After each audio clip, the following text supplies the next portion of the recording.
Dr. Thorne by Anthony Trollope. Chapter 1. The Greshams of Greshamsbury.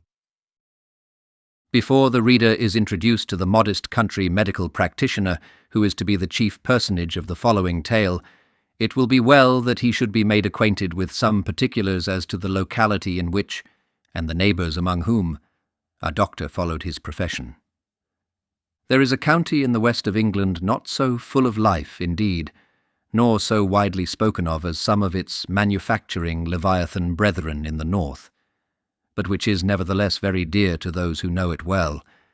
Its green pastures, its waving wheat, its deep and shady and, let us add, dirty lanes, its paths and stiles, its tawny-coloured, well-built rural churches, its avenues of beeches and frequent Tudor mansions, its constant county hunt, its social graces, and the general air of clanship which pervades it, has made it to its own inhabitants a favoured land of Goshen. It is purely agricultural in its produce, agricultural in its poor, and agricultural in its pleasures. There are towns in it, of course, depots from whence are brought seeds and groceries, ribbons and fire shovels, in which markets are held and county balls are carried on, which return members to Parliament, generally, in spite of reform bills past, present, and coming, in accordance with the dictates of some neighbouring land magnate, from whence emanate the country postmen, and where is located the supply of post-horses necessary for county visitings. But these towns add nothing to the importance of the county. They consist, with the exception of the assize town, of dull, all but death-like single streets. Each possesses 2 pumps, 3 hotels, 10 shops, 15 beer-houses, a beadle, and a marketplace.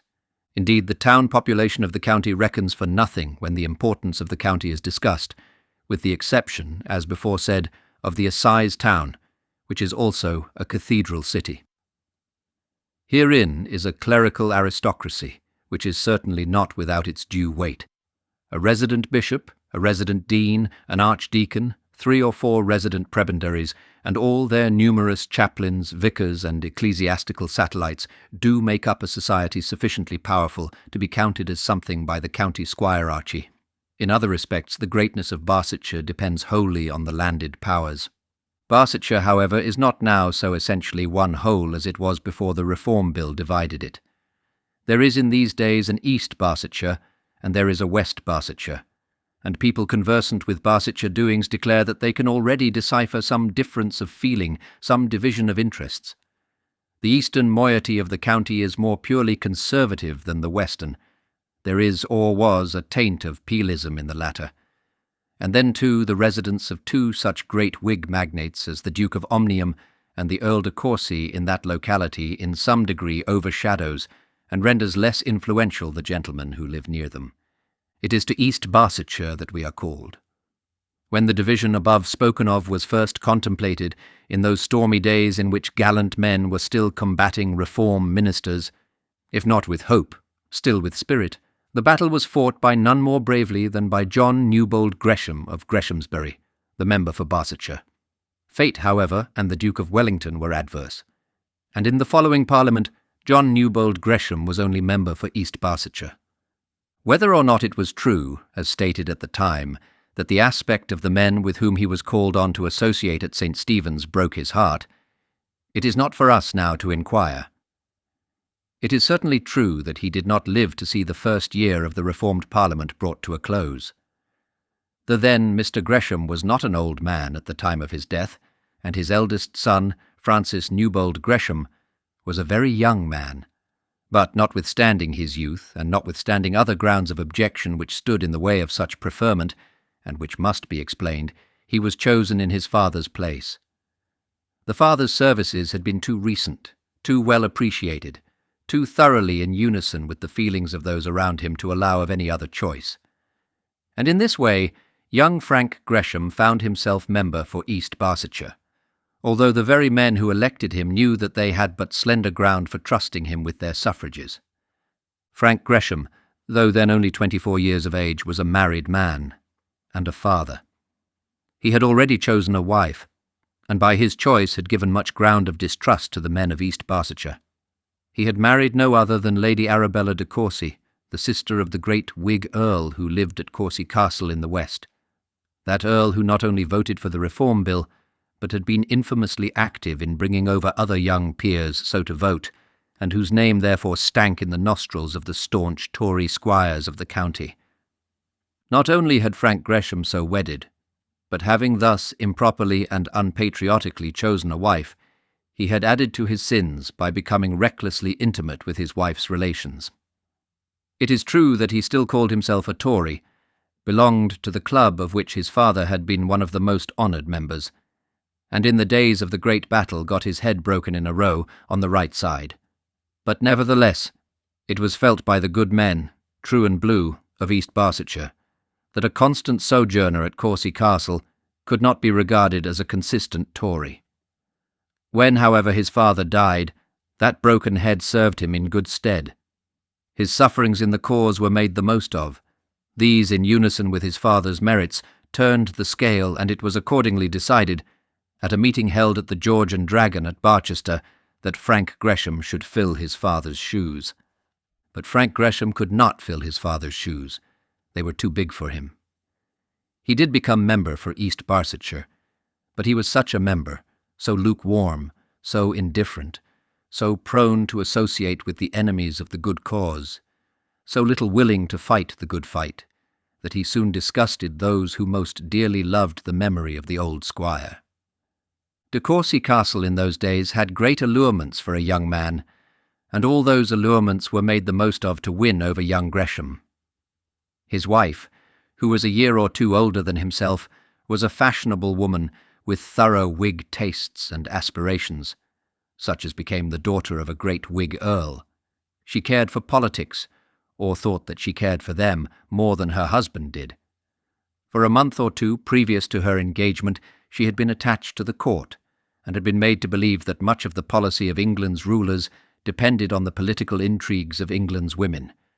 She was one who would fain be doing something if she only knew how, and the first important attempt she made was to turn her respectable young Tory husband into a second-rate Whig bantling.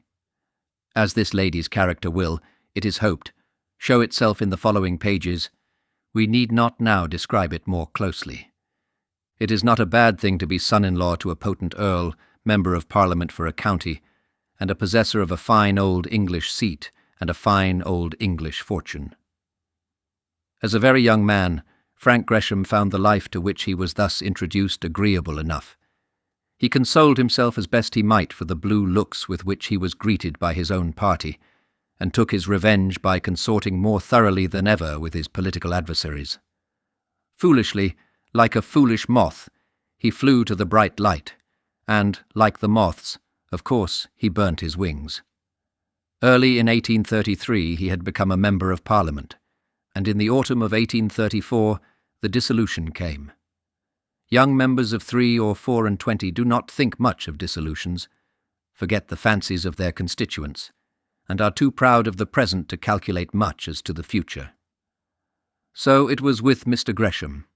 His father had been member for Barsetshire all his life, and he looked forward to similar prosperity as though it were part of his inheritance. But he failed to take any of the steps which had secured his father's seat. In the autumn of 1834 the dissolution came, and Frank Gresham, with his honourable lady wife and all the de Courcys at his back, found that he had mortally offended the county.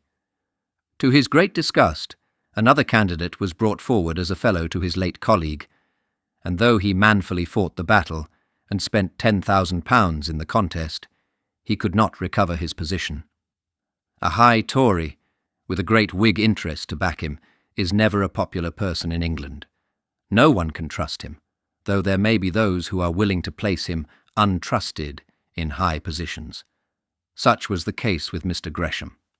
There were many who were willing, for family considerations, to keep him in Parliament, but no one thought that he was fit to be there. The consequences were that a bitter and expensive contest ensued.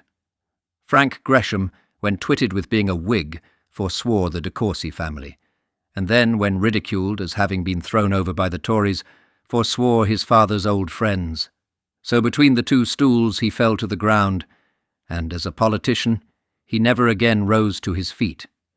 He never again rose to his feet. But twice again he made violent efforts to do so. Elections in East Barsetshire, from various causes, came quick upon each other in those days, and before he was 28 years of age, Mr. Gresham had 3 times contested the county and been 3 times beaten. To speak the truth of him, his own spirit would have been satisfied with the loss of the first £10,000, but Lady Arabella was made of higher metal. She had married a man with a fine place and a fine fortune, but she had nevertheless married a commoner, and had in so far derogated from her high birth. She felt that her husband should be by rights a member of the House of Lords, but if not, that it was at least essential that he should have a seat in the lower chamber. She would by degrees sink into nothing if she allowed herself to sit down, the mere wife of a mere country squire. Thus instigated, Mr. Gresham repeated the useless contest 3 times, and repeated it each time at a serious cost. He lost his money, Lady Arabella lost her temper, and things at Greshamsbury went on by no means as prosperously as they had done in the days of the old squire. In the first 12 years of their marriage, children came fast into the nursery at Greshamsbury. The first that was born was a boy, and in those happy halcyon days, when the old squire was still alive, great was the joy at the birth of an heir to Greshamsbury. Bonfires gleamed through the countryside, oxen were roasted whole, and the customary paraphernalia of joy, usual to rich Britons on such occasions, were gone through with wondrous éclat. But when the 10th baby and the 9th little girl was brought into the world, the outward show of joy was not so great. Then other troubles came on. Some of these little girls were sickly, some very sickly. Lady Arabella had her faults, and they were such as were extremely detrimental to her husband's happiness and her own, but that of being an indifferent mother was not among them. She had worried her husband daily for years because he was not in Parliament. She had worried him because he would not furnish the house in Portman Square. She had worried him because he objected to have more people every winter at Greshamsbury Park than the house would hold. But now she changed her tune and worried him because Selina coughed, because Helena was hectic, because poor Sophie's spine was weak and Matilda's appetite was gone. Worrying from such causes was pardonable, it will be said. So it was, but the manner was hardly pardonable. Selina's cough was certainly not fairly attributable to the old-fashioned furniture in Portman Square. Nor would Sophie's spine have been materially benefited by her father having a seat in Parliament. And yet, to have heard Lady Arabella discussing those matters in family conclave, one would have thought that she would have expected such results. As it was, her poor, weak darlings were carried about from London to Brighton, from Brighton to some German baths, from the German baths back to Torquay, and thence, as regarded the 4 we have named, to that bourne from whence no further journey could be made under the Lady Arabella's directions. The one son and heir to Greshamsbury was named as his father, Francis Newbold Gresham. He would have been the hero of our tale had not that place been preoccupied by the village doctor. As it is, those who please may so regard him. It is he who is to be our favourite young man, to do the love scenes, to have his trials and his difficulties, and to win through them or not, as the case may be. I am too old now to be a hard-hearted author, and so it is probable that he may not die of a broken heart. Those who don't approve of a middle-aged bachelor country doctor as a hero may take the heir to Greshamsbury in his stead, and call the book, if it so please them, The Loves and Adventures of Francis Newbold Gresham the Younger. And Master Frank Gresham was not ill-adapted for playing the part of a hero of this sort. He did not share his sister's ill health, and though the only boy of the family, he excelled all his sisters in personal appearance. The Greshams from time immemorial had been handsome. They were broad-browed, blue-eyed, fair-haired, born with dimples in their chins, and that pleasant, aristocratic, dangerous curl of the upper lip, which can equally express good humour or scorn. Young Frank was every inch a Gresham, and was the darling of his father's heart. The de Courcys had never been plain. There was too much hauteur, too much pride, we may perhaps even fairly say too much nobility in their gait and manners, and even in their faces to allow of their being considered plain. But they were not a race nurtured by Venus or Apollo. They were tall and thin, with high cheekbones, high foreheads, and large, dignified, cold eyes. The de Courcy girls had all good hair, and, as they also possessed easy manners and powers of talking, they managed to pass in the world for beauties till they were absorbed in the matrimonial market, and the world at large cared no longer whether they were beauties or not. The Mrs. Gresham were made in the de Courcy mould, and were not on this account the less dear to their mother. The two eldest, Augusta and Beatrice, lived, and were apparently likely to live. The four next faded and died one after another, all in the same sad year, and were laid in the neat new cemetery at Torquay. Then came a pair, born at one birth, weak, delicate, frail little flowers, with dark hair and dark eyes, and thin, long, pale faces, with long, bony hands and long, bony feet, whom men looked on as fated to follow their sisters with quick steps. Hitherto, however, they had not followed them, nor had they suffered as their sisters had suffered, and some people at Greshamsbury attributed this to the fact that a change had been made in the family medical practitioner. Then came the youngest of the flock, she whose birth we have said was not heralded with loud joy, for when she came into the world, 4 others with pale temples, wan, worn cheeks, and skeleton, white arms, were awaiting permission to leave it. Such was the family when, in the year 1854, the eldest son came of age. He had been educated at Harrow, and was now still at Cambridge, but of course on such a day as this he was at home. That coming of age must be a delightful time to a young man born to inherit broad acres and wide wealth. Those full-mouthed congratulations, those warm prayers with which his manhood is welcomed by the grey-haired seniors of the county, the affectionate, all but motherly caresses of neighbouring mothers who have seen him grow up from his cradle, of mothers who have daughters, perhaps fair enough and good enough, and sweet enough even for him, the soft-spoken, half-bashful but tender greetings of the girls, who now, perhaps for the first time, call him by his stern family name, instructed by instinct rather than precept that the time has come when the familiar Charles or familiar John must by them be laid aside. The lucky dogs, and hints of silver spoons which are poured into his ears, as each young compeer slaps his back and bids him live 1,000 years and then never die. The shouting of the tenantry, the good wishes of the old farmers who come up to wring his hand, the kisses which he gets from the farmers' wives, and the kisses which he gives to the farmers' daughters. All these things must make the 21st birthday pleasant enough to a young heir. To a youth, however, who feels that he is now liable to arrest, and that he inherits no other privilege, the pleasure may very possibly not be quite so keen. The case with young Frank Gresham may be supposed to much nearer the former than the latter, but yet the ceremony of his coming of age was by no means like that which fate had accorded to his father. Mr. Gresham was now an embarrassed man, and though the world did not know it, or at any rate did not know that he was deeply embarrassed, he had not the heart to throw open his mansion and receive the county with a free hand as though all things were going well with him. Nothing was going well with him. Lady Arabella would allow nothing near him or around him to be well. Everything with him now turned to vexation. He was no longer a joyous, happy man, and the people of East Barsetshire did not look for gala doings on a grand scale when young Gresham came of age. Gala doings, to a certain extent, there were there. It was in July, and tables were spread under the oaks for the tenants. Tables were spread, and meat and beer and wine were there, and Frank, as he walked round and shook his guests by the hand, expressed a hope that their relations with each other might be long, close, and mutually advantageous. We must say a few words now about the place itself. Greshamsbury Park was a fine old English gentleman's seat, was and is, but we can assert it more easily in past tense, as we are speaking of it with reference to a past time.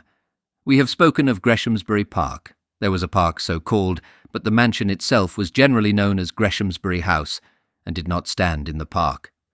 We may perhaps best describe it by saying that the village of Greshamsbury consisted of one long, straggling street, a mile in length, which in the centre turned sharp round, so that one half of the street lay directly at right angles to the other. In this angle stood Greshamsbury House, and the gardens and grounds around it filled up the space so made. There was an entrance with large gates at each end of the village, and each gate was guarded by the effigies of 2 huge pagans with clubs, such being the crest borne by the family. From each entrance a broad road, quite straight, running through to a majestic avenue of limes, led up to the house. This was built in the richest, perhaps we should rather say in the purest, style of Tudor architecture. So much so that, though Greshamsbury is less complete than Longleat, less magnificent than Hatfield, it may in some sense be said to be the finest specimen of Tudor architecture of which the country can boast. It stands amid a multitude of trim gardens and stone-built terraces, divided one from another.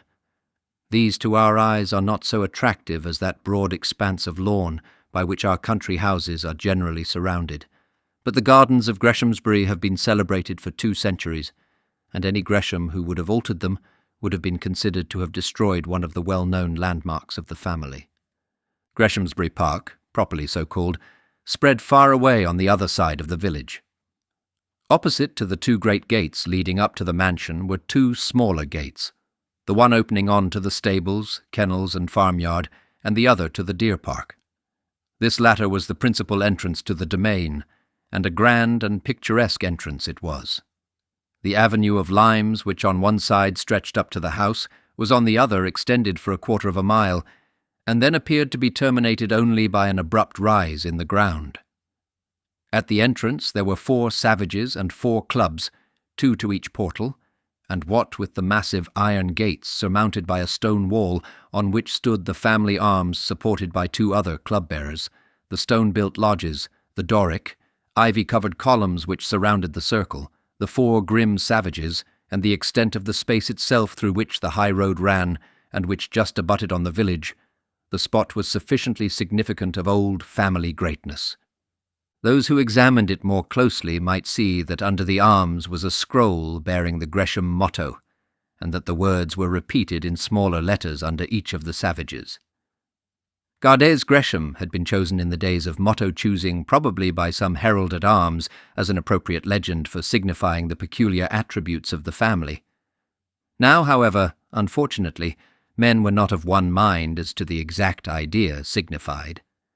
Some declared, with much heraldic warmth, that it was an address to the savages, calling on them to take care of their patron, while others, with whom I myself am inclined to agree, averred with equal certainty that it was an advice to the people at large, especially to those inclined to rebel against the aristocracy of the county, that they should beware the Gresham. The latter signification would betoken strength, so said the holders of this doctrine, the former weakness. Now the Greshams were ever a strong people and never addicted to a false humility. We will not pretend to decide the question. Alas, either construction was now equally unsuited to the family fortunes. Such changes had taken place in England since the Greshams had founded themselves that no savage could any longer in any way protect them. They must protect themselves like common folk, or live unprotected. Nor now was it necessary that any neighbour should shake in his shoes when the Gresham frowned. It would have been to be wished that the present Gresham himself could have been as indifferent to the frowns of some of his neighbours. But the old symbols remained, and may such symbols long remain among us. They are still lovely and fit to be loved. They tell us of the true and manly feelings of other times, and to him who can read aright, they explain more fully, more truly than any written history can do, how Englishmen have become what they are. England is not yet a commercial country in the sense in which that epithet is used for her, and let us still hope that she will not soon become so. She might surely as well be called feudal England, or chivalrous England. If in Western civilized Europe there does exist a nation among whom there are high seigneurs, and with whom the owners of the land are the true aristocracy, the aristocracy that is trusted as being best and fittest to rule, that nation is the English. Choose out the 10 leading men of each great European people. Choose them in France, in Austria, Sardinia, Prussia, Russia, Sweden, Denmark, Spain, and then select the 10 in England whose names are best known as those of leading statesmen. The result will show in which country there still exists the closest attachment to, the sincerest trust in, the old feudal and now so-called landed interests. England a commercial country, yes, as Venice was. She may excel other nations in commerce, but yet it is not that in which she most prides herself, in which she most excels. Merchants as such are not the first men among us, though it perhaps be open, barely open, to a merchant to become one of them. Buying and selling is good and necessary. It is very necessary, and may possibly be very good, but it cannot be the noblest work of man, and let us hope that it may not in our time be esteemed the noblest work of an Englishman. Greshamsbury Park was very large. It lay on the outside of the angle formed by the village street, and stretched away on two sides without apparent limit or boundaries visible from the village road or house.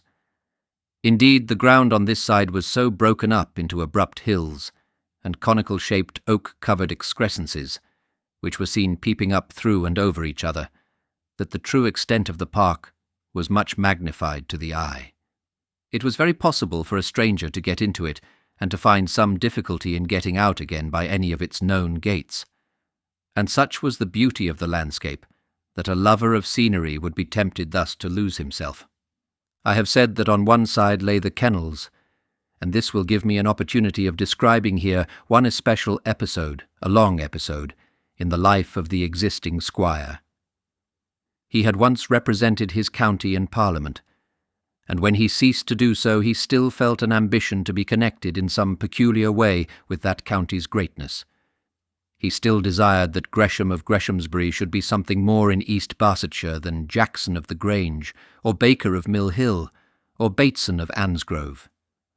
They were all his friends, and very respectable country gentlemen, but Mr. Gresham of Greshamsbury should be more than this.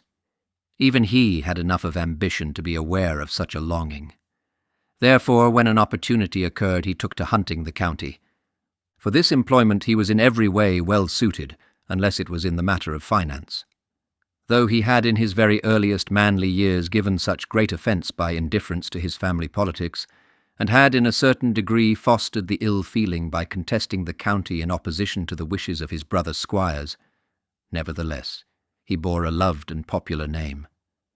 Men regretted that he should not have been what they wished him to be, that he should not have been such as was the old squire, but when they found that such was the case, that he could not be great among them as a politician, they were still willing that he should be great in any other way, if there were county greatness for which he was suited.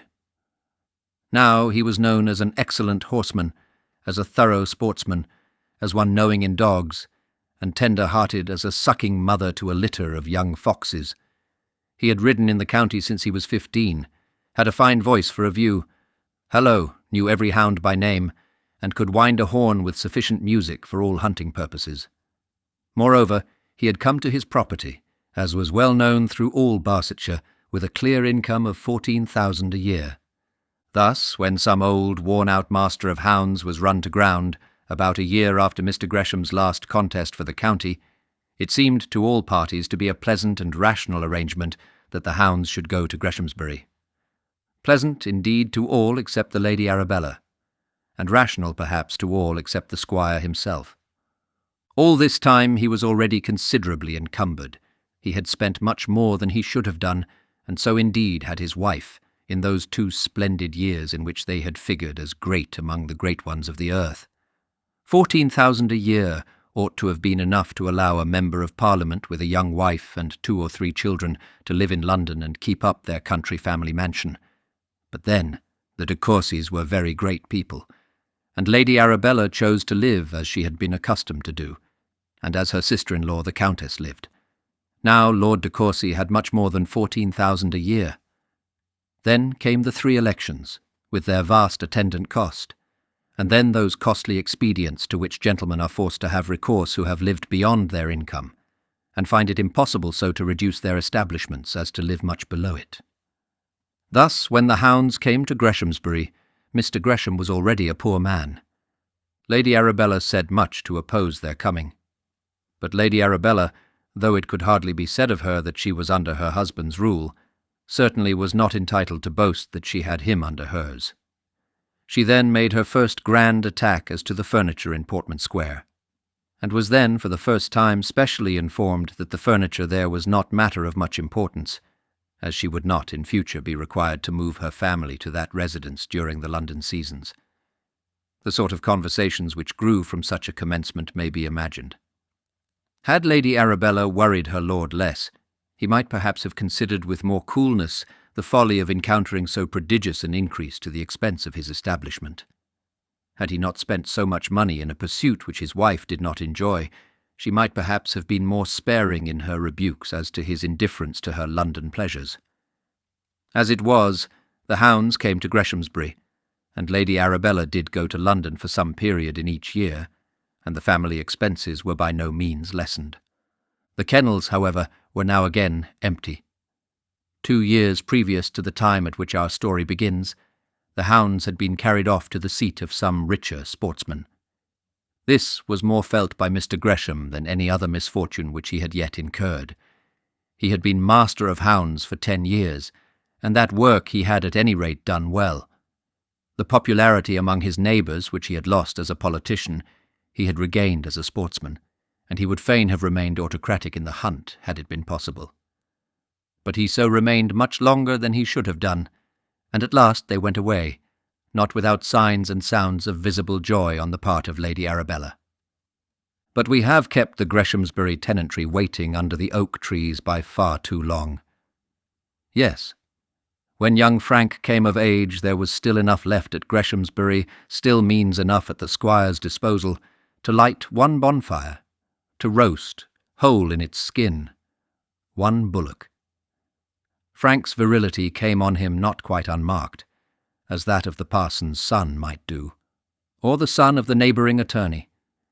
It could still be reported in the Barsetshire Conservative Standard that the beards wagged all at Greshamsbury, now as they had done for many centuries on similar festivals. Yes, it was so reported. But this, like so many other such reports, had but a shadow of truth in it. They poured the liquor in, certainly those who were there, but the beards did not wag as they had been wont to wag in former years. Beards won't wag for the telling. The squire was at his wits' end for money, and the tenants one and all had so heard. Rents had been raised on them, timber had fallen fast, the lawyer on the estate was growing rich, tradesmen in Barchester, nay, in Greshamsbury itself, were beginning to mutter, and the squire himself would not be merry. Under such circumstances, the throats of a tenantry will still swallow, but their beards will not wag. "I minds well," said Farmer Oaklerath to his neighbour, "when the squire hisself comed of age. Lord love 'ee, there was fun going that day. There was more yale drank then than's been brewed at the big house these 2 years. Told squire was a wonner. And I minds when squire was borned. Minds it well," said an old farmer sitting opposite. "Them was the days. It ain't that long ago neither. Squire aren't come of 50 yet. No, nor aren't nigh it, though he looks it. Things be altered at Greshamsbury," such was the rural pronunciation, altered sadly, Nebor Oaklerath. "Well, well, I'll soon be gone, I will, and so it ain't no use talking. But arter paying £1.15 for them acres for more nor 50 year, I didn't think I'd ever be axed for 40 shilling. Such was the style of conversation which went on at the various tables. It had certainly been of a very different tone when the squire was born, when he came of age, and when, just 2 years subsequently, his son had been born. On each of these events, similar rural fêtes had been given, and the squire himself had on these occasions been frequent among his guests. On the first, he had been carried round by his father, a whole train of ladies and nurses following. On the second, he had himself mixed in all the sports, the gayest of the gay, and each tenant had squeezed his way up to the lawn to get a sight of the Lady Arabella, who, as was already known, was to come from Courcy Castle to Greshamsbury to be their mistress. It was little they any of them cared now for the Lady Arabella. On the third, he himself had borne his child in his arms, as his father had before borne him. He was then in the zenith of his pride, and though the tenantry whispered that he was somewhat less familiar with them than of yore, that he had put on somewhat too much of the de Courcy airs, still he was their squire, their master, the rich man in whose hand they lay. The old squire was then gone, and they were proud of the young member and his lady bride in spite of a little hauteur. None of them were proud of him now. He walked once round among the guests and spoke a few words of welcome at each table, and as he did so the tenants got up and bowed and wished health to the old squire, happiness to the young one, and prosperity to Greshamsbury. But nevertheless it was but a tame affair. There were also other visitors of the gentle sort to do honour to the occasion, but not such swarms, not such a crowd at the mansion itself and at the houses of the neighbouring gentry as had always been collected on these former gala doings. Indeed, the party at Greshamsbury was not a large one, and consisted chiefly of Lady de Courcy and her suite. Lady Arabella still kept up, as far as she was able, her close connection with Courcy Castle. She was there as much as possible, to which Mr. Gresham never objected, and she took her daughters there whenever she could, though, as regarded the two elder girls, she was interfered with by Mr. Gresham, and not unfrequently by the girls themselves. Lady Arabella had a pride in her son, though he was by no means her favourite child. He was, however, the heir of Greshamsbury, of which fact she was disposed to make the most, and he was also a fine, gainly, open-hearted young man, who could not but be dear to any mother. Lady Arabella did love him dearly, though she felt a sort of disappointment in regard to him, seeing that he was not so much like a de Courcy as he should have been. She did love him dearly, and therefore when he came of age she got her sister-in-law and all the ladies Amelia, Rosina, etc., to come to Greshamsbury, and she also, with some difficulty, persuaded the Honourable George and the Honourable Johns to be equally condescending. Lord de Courcy himself was in attendance at the court, or said that he was, and Lord Porlock, the eldest son, simply told his aunt when he was invited that he never bored himself with those sort of things. Then there were the Bakers, and the Batesons, and the Jacksons, who all lived near and returned home at night. There was the Reverend Caleb Oriel, the High Church rector, with his beautiful sister, Patience Oriel.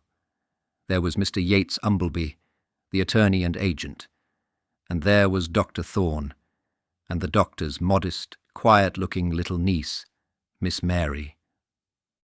This concludes Chapter 1 of Dr. Thorne. Chapter 2. Long, Long Ago. As Dr. Thorne is our hero, or I should rather say my hero, a privilege of selecting for themselves in this respect being left to all my readers, and as Miss Mary Thorne is to be our heroine, a point on which no choice whatsoever is left to anyone, it is necessary that they shall be introduced and explained and described in a proper, formal manner.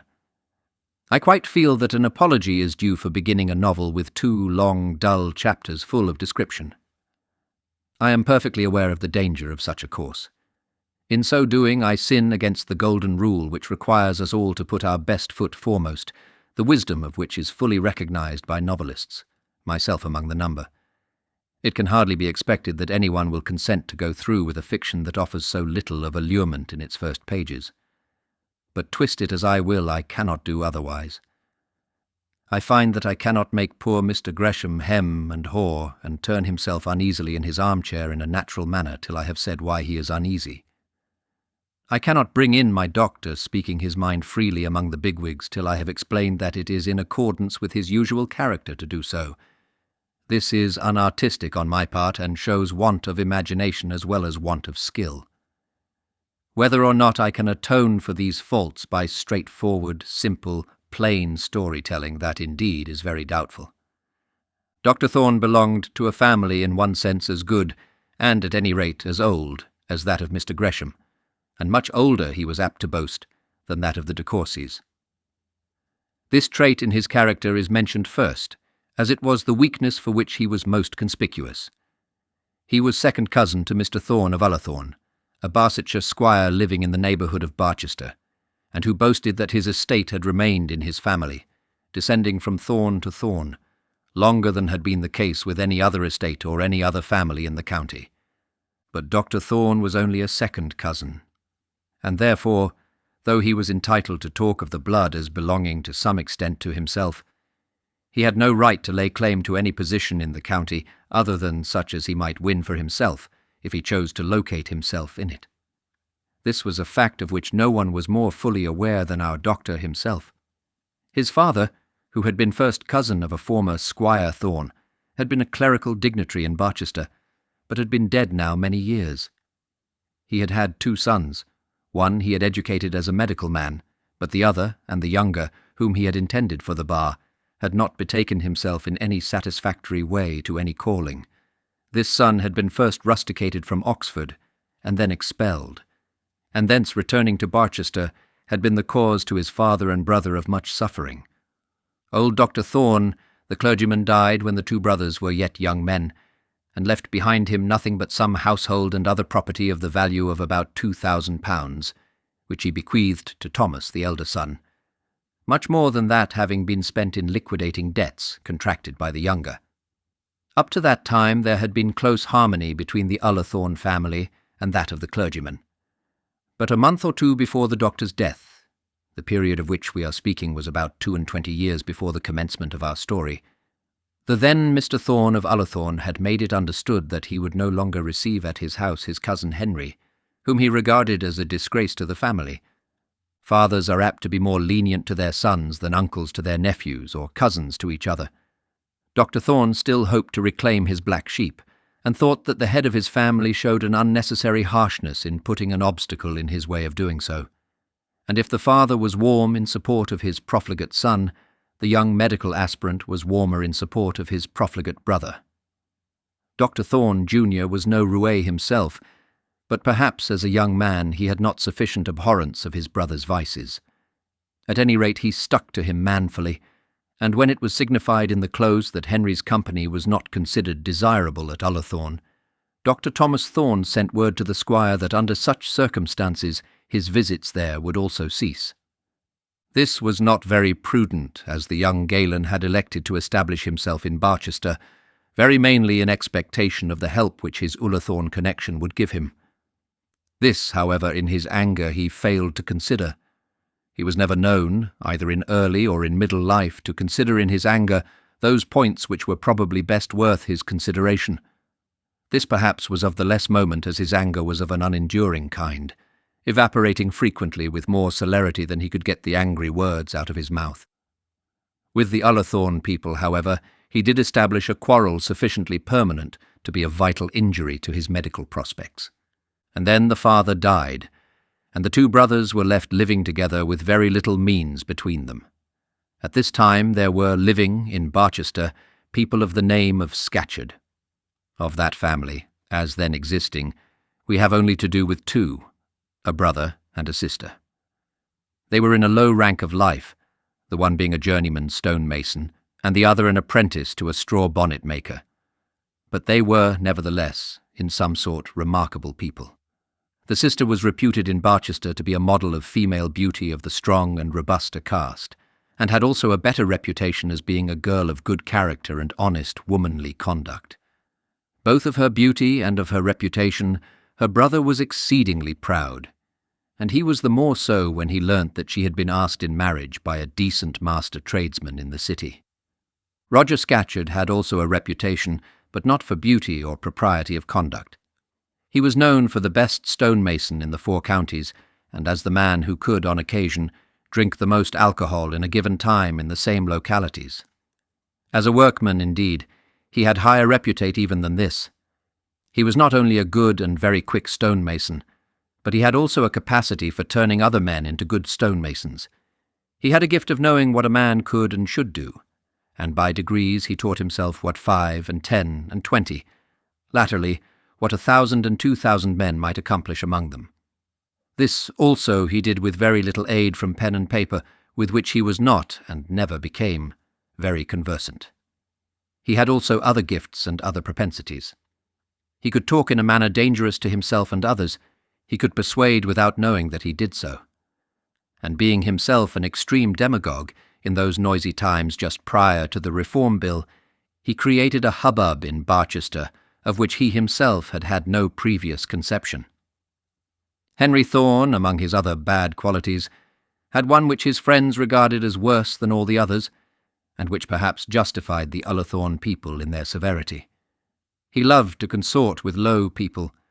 He not only drank, that might have been forgiven, but he drank in tap-rooms with vulgar drinkers, so said his friends, and so said his enemies. He denied the charge as being made in the plural number, and declared that his only low co-reveller was Roger Scatcherd. With Roger Scatcherd, at any rate, he associated, and became as democratic as Roger was himself. Now the Thornes of Ullathorne were of the very highest order of Tory excellence. Whether or not Mary Scatcherd at once accepted the offer of the respectable tradesman, I cannot say. After the occurrence of certain events which must here shortly be told, she declared that she never had done so. Her brother averred that she most positively had. The respectable tradesman himself refused to speak on the subject. It is certain, however, that Scatcherd, who had hitherto been silent enough about his sister in those social hours which he passed with his gentleman friend, boasted of the engagement when it was, as he said, made, and then boasted also of the girl's beauty. Scatcherd, in spite of his occasional intemperance, looked up in the world, and the coming marriage of his sister was, he thought, suitable to his own ambition for his family. Henry Thorne had already heard of and already seen Mary Scatcherd, but hitherto she had not fallen in the way of his wickedness. Now, however, when he heard that she was to be decently married, the devil tempted him to tempt her. It boots not to tell all the tale. It came out clearly enough when all was told that he made her most distinct promises of marriage. He even gave her such in writing, and having in this way obtained from her her company during some of her little holidays, her Sundays or summer evenings, he seduced her. Scatcherd accused him openly of having intoxicated her with drugs, and Thomas Thorne, who took up the case, ultimately believed the charge. It became known in Barchester that she was with child, and that the seducer was Henry Thorne. Roger Scatcherd, when the news first reached him, filled himself with drink, and then swore that he would kill them both. With manly wrath, however, he set forth, first against the man, and that with manly weapons. He took nothing with him but his fists and a big stick as he went in search of Henry Thorne. The two brothers were then lodging together at a farmhouse close abutting on the town. This was not an eligible abode for a medical practitioner, but the young doctor had not been able to settle himself eligibly since his father's death, and wishing to put what constraint he could upon his brother, had so located himself. To this farmhouse came Roger Scatcherd one sultry summer evening, his anger gleaming from his bloodshot eyes, and his rage heightened to madness by the rapid pace at which he had run from the city, and by the ardent spirits which were fermenting within him. At the very gate of the farmyard, standing placidly with his cigar in his mouth, he encountered Henry Thorne. He had thought of searching for him through the whole premises, of demanding his victim with loud exclamations, and making his way to him through all obstacles. In lieu of that, there stood the man before him. "Well, Roger, what's in the wind?" said Henry Thorne. They were the last words he ever spoke. He was answered by a blow from the blackthorn. A contest ensued, which ended in Scatcherd keeping his word, at any rate, as regarded the worst offender. How the fatal blow on the temple was struck was never exactly determined. One medical man said it might have been done in a fight with a heavy-headed stick. Another thought that a stone had been used. A third suggested a stonemason's hammer. It seemed, however, to be proved subsequently that no hammer was taken out, and Scatcherd himself persisted in declaring that he had taken in his hand no weapon but the stick. Scatcherd, however, was drunk, and even though he intended to tell the truth, may have been mistaken. There were, however, the facts that Thorne was dead, that Scatcherd had sworn to kill him about an hour previously, and that he had without delay accomplished his threat. He was arrested and tried for murder. All the distressing circumstances of the case came out on the trial. He was found guilty of manslaughter and sentenced to be imprisoned for 6 months. Our readers will probably think that the punishment was too severe. Thomas Thorne and the farmer were on the spot soon after Henry Thorne had fallen. The brother was at first furious for vengeance against his brother's murderer. But as the facts came out, as he learnt what had been the provocation given, what had been the feelings of Scatcherd when he left the city, Determined to punish him who had ruined his sister, his heart was changed. Those were trying days for him. It behoved him to do what in him lay to cover his brother's memory from the obloquy which it deserved. It behoved him also to save, or to assist to save, from undue punishment the unfortunate man who had shed his brother's blood. And it behoved him also, at least so he thought, to look after that poor fallen one whose misfortunes were less merited than those either of his brother or of hers. And he was not the man to get through these things lightly, or with as much ease as he perhaps might conscientiously have done. He would pay for the defence of the prisoner. He would pay for the defence of his brother's memory, and he would pay for the poor girl's comforts. He would do this, and he would allow no one to help him. He stood alone in the world and insisted on so standing. Old Mr. Thorne of Ullathorne offered again to open his arms to him, but he had conceived a foolish idea that his cousin's severity had driven his brother on to his bad career, and he would consequently accept no kindness from Ullathorne. Miss Thorne, the old squire's daughter, a cousin considerably older than himself, to whom he had at one time been much attached, sent him money, and he returned it to her under a blank cover. He had still enough for those unhappy purposes which he had in hand. As to what might happen afterwards, he was then mainly indifferent. The affair made much noise in the county, and was inquired into closely by many of the county magistrates, by none more closely than by John Newbold Gresham, who was then alive. Mr. Gresham was greatly taken with the energy and justice shown by Dr. Thorne on the occasion, and when the trial was over, he invited him to Greshamsbury. The visit ended in the doctor establishing himself in that village. We must return for a moment to Mary Scatcherd. She was saved from the necessity of encountering her brother's wrath, for that brother was under arrest for murder before he could get at her. Her immediate lot, however, was a cruel one. Deep as was her cause for anger against the man who had so inhumanly used her, still it was natural that she should turn to him with love rather than with aversion. To whom else could she in such plight look for love? When therefore she heard that he was slain, her heart sank within her. She turned her face to the wall, and laid herself down to die a double death, for herself and the fatherless babe that was now quick within her. But in fact, life had still much to offer, both to her and to her child. For her it was still destined that she should, in a distant land, be the worthy wife of a good husband, and the happy mother of many children. For that embryo one it was destined, but that may not be so quickly told. To describe her destiny this volume has yet to be written. Even in those bitterest days God tempered the wind to the shorn lamb. Dr. Thorne was by her bedside soon after the bloody tidings had reached her, and did for her more than either her lover or her brother could have done. When the baby was born, Scatcherd was still in prison, and had still 3 months more confinement to undergo. The story of her great wrongs and cruel usage was much talked of, and men said that one who had been so injured should be regarded as having in no wise sinned at all. One man, at any rate, so thought. At twilight one evening, Thorne was surprised by a visit from a demure Barchester hardware dealer, whom he did not remember ever to have addressed before. This was the former lover of poor Mary Scatcherd. He had a proposal to make, and it was this.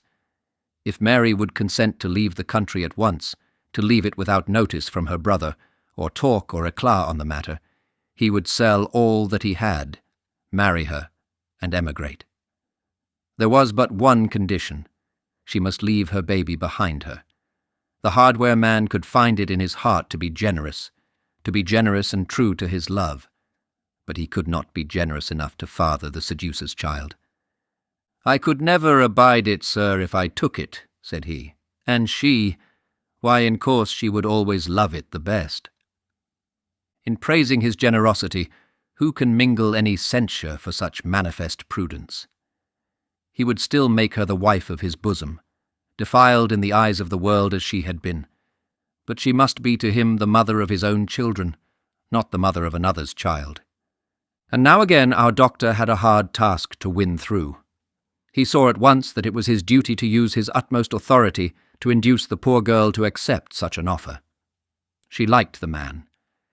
and here was open to her a course which would have been most desirable, even before her misfortune. But it is hard to persuade a mother to part with her first babe.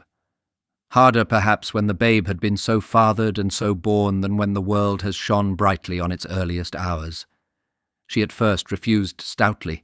She sent 1,000 loves, 1,000 thanks, profusest acknowledgments for his generosity to the man who showed her that he loved her so well. But nature, she said, would not let her leave her child.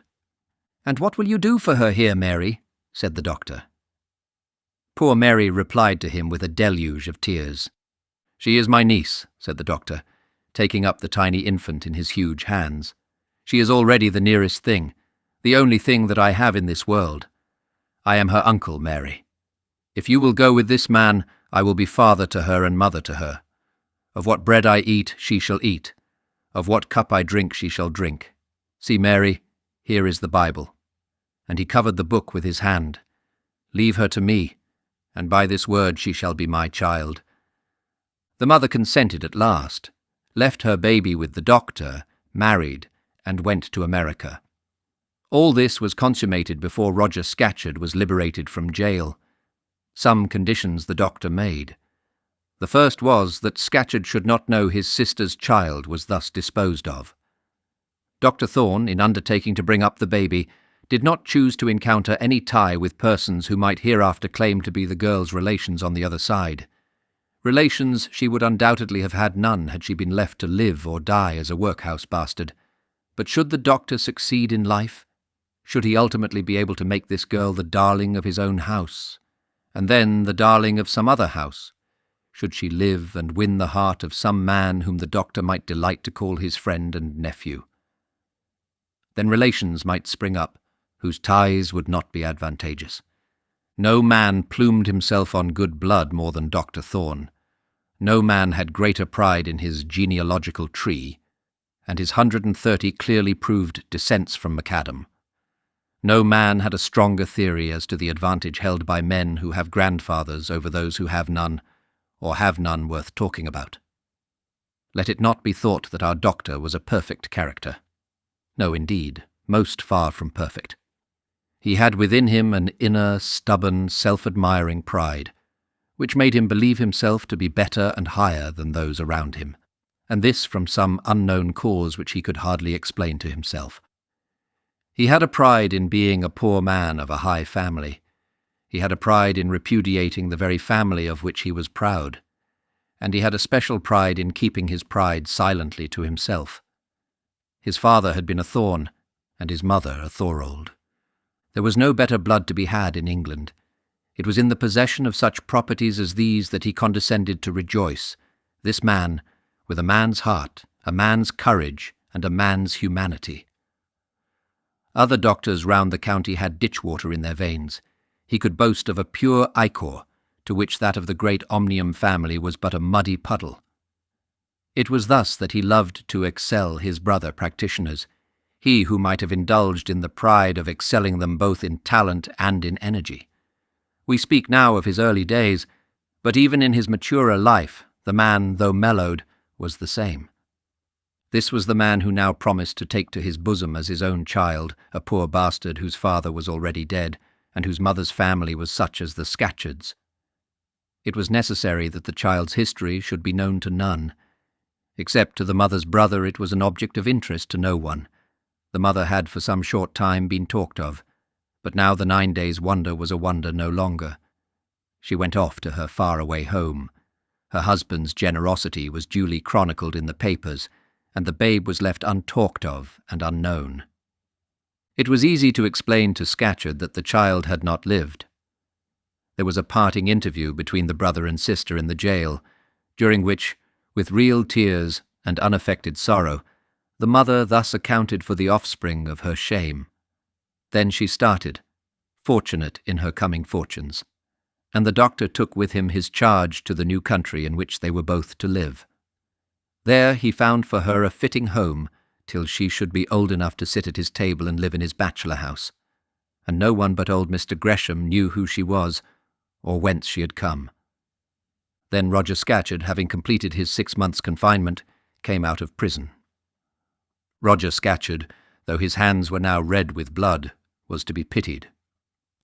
A short time before the days of Henry Thorne's death, he had married a young wife in his own class of life, and had made many resolves that henceforward his conduct should be such as might become a married man, and might not disgrace the respectable brother-in-law he was about to have given him.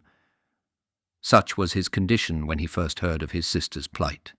As has been said, he filled himself with drink and started off on the scent of blood.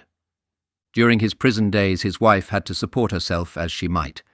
The decent articles of furniture which they had put together were sold. She gave up their little house, and bowed down by misery, she also was brought near to death. When he was liberated he at once got work, but those who have watched the lives of such people know how hard it is for them to recover lost ground. She became a mother immediately after his liberation, and when her child was born they were in direst want. For Scatcherd was again drinking, and his resolves were blown to the wind. The doctor was then living at Greshamsbury. He had gone over there before the day on which he undertook the charge of poor Mary's baby, and soon found himself settled as the Greshamsbury doctor. This occurred very soon after the birth of the young heir. His predecessor in this career had bettered himself, or endeavoured to do so, by seeking the practice of some large town, and Lady Arabella, at a very critical time, was absolutely left with no other advice than that of a stranger, picked up, as she declared to Lady de Courcy, somewhere about Barchester Jail or Barchester Courthouse, she did not know which. Of course, Lady Arabella could not suckle the young heir herself. Ladies Arabella never can. They are gifted with the powers of being mothers, but not nursing mothers. Nature gives them bosoms for show, but not for use. So Lady Arabella had a wet nurse. At the end of 6 months, the new doctor found Master Frank was not doing quite so well as he should do, and after a little trouble it was discovered that the very excellent young woman who had been sent express from Courcy Castle to Greshamsbury, a supply being kept up on the Lord's domain for the family use, was fond of brandy. She was at once sent back to the castle, of course, and, as Lady de Courcy was too much in dudgeon to send another, Dr. Thorne was allowed to procure one. He thought of the misery of Roger Scatcherd's wife, thought also of her health and strength and active habits, and thus Mrs. Scatcherd became the foster mother to young Frank Gresham. One other episode we must tell of past times. Previous to his father's death, Dr. Thorne was in love. Nor had he altogether sighed and pleaded in vain, though it had not quite come to that the young lady's friends, or even the young lady herself, had actually accepted his suit. At that time his name stood well in Barchester. His father was a prebendary. His cousins and his best friends were the Thornes of Ullathorne, and the lady, who shall be nameless, was not thought to be injudicious in listening to the young doctor. But when Henry Thorne went so far astray, when the old doctor died, when the young doctor quarrelled with Ullathorne, when the brother was killed in a disgraceful quarrel, and it turned out that the physician had nothing but his profession and no settled locality in which to exercise it, then, indeed, the young lady's friends thought that she was injudicious, and the young lady herself had not spirit enough or love enough to be disobedient. In those stormy days of the trial, she told Dr. Thorne that perhaps it would be wise that they should not see each other any more. Dr. Thorne, so counselled at such a moment, so informed then, when he most required comfort from his love, at once swore loudly that he agreed with her. He rushed forth with a bursting heart, and said to himself that the world was bad, all bad. He saw the lady no more, and, if I am rightly informed, never again made matrimonial overtures to anyone. This concludes Chapter 2 of Dr. Thorne. Chapter 3. Dr. Thorne. And thus Dr. Thorne became settled for life in the little village of Greshamsbury, as was then the wont with many country practitioners, and as should be the wont with them all if they consulted their own dignity a little less, and the comforts of their customers somewhat more. He added the business of a dispensing apothecary to that of physician. In doing so he was, of course, much reviled. Many people around him declared that he could not truly be a doctor, or at any rate a doctor to be so called. And his brethren in the art living around him, though they knew that his diplomas, degrees, and certificates were all en règle, rather countenanced the report. There was much about this newcomer which did not endear him to his own profession. In the first place, he was a newcomer, and as such was of course to be regarded by other doctors as being de trop. Greshamsbury was only 15 miles from Barchester, where there was a regular depot of medical skill, and but 8 from Silverbridge, where a properly established physician had been in residence for the last 40 years. Dr. Thorne's predecessor at Greshamsbury had been a humble-minded general practitioner, gifted with a due respect for the physicians of the county, and he, though he had been allowed to physic the servants and sometimes the children of Greshamsbury, had never had the presumption to put himself on a par with his betters.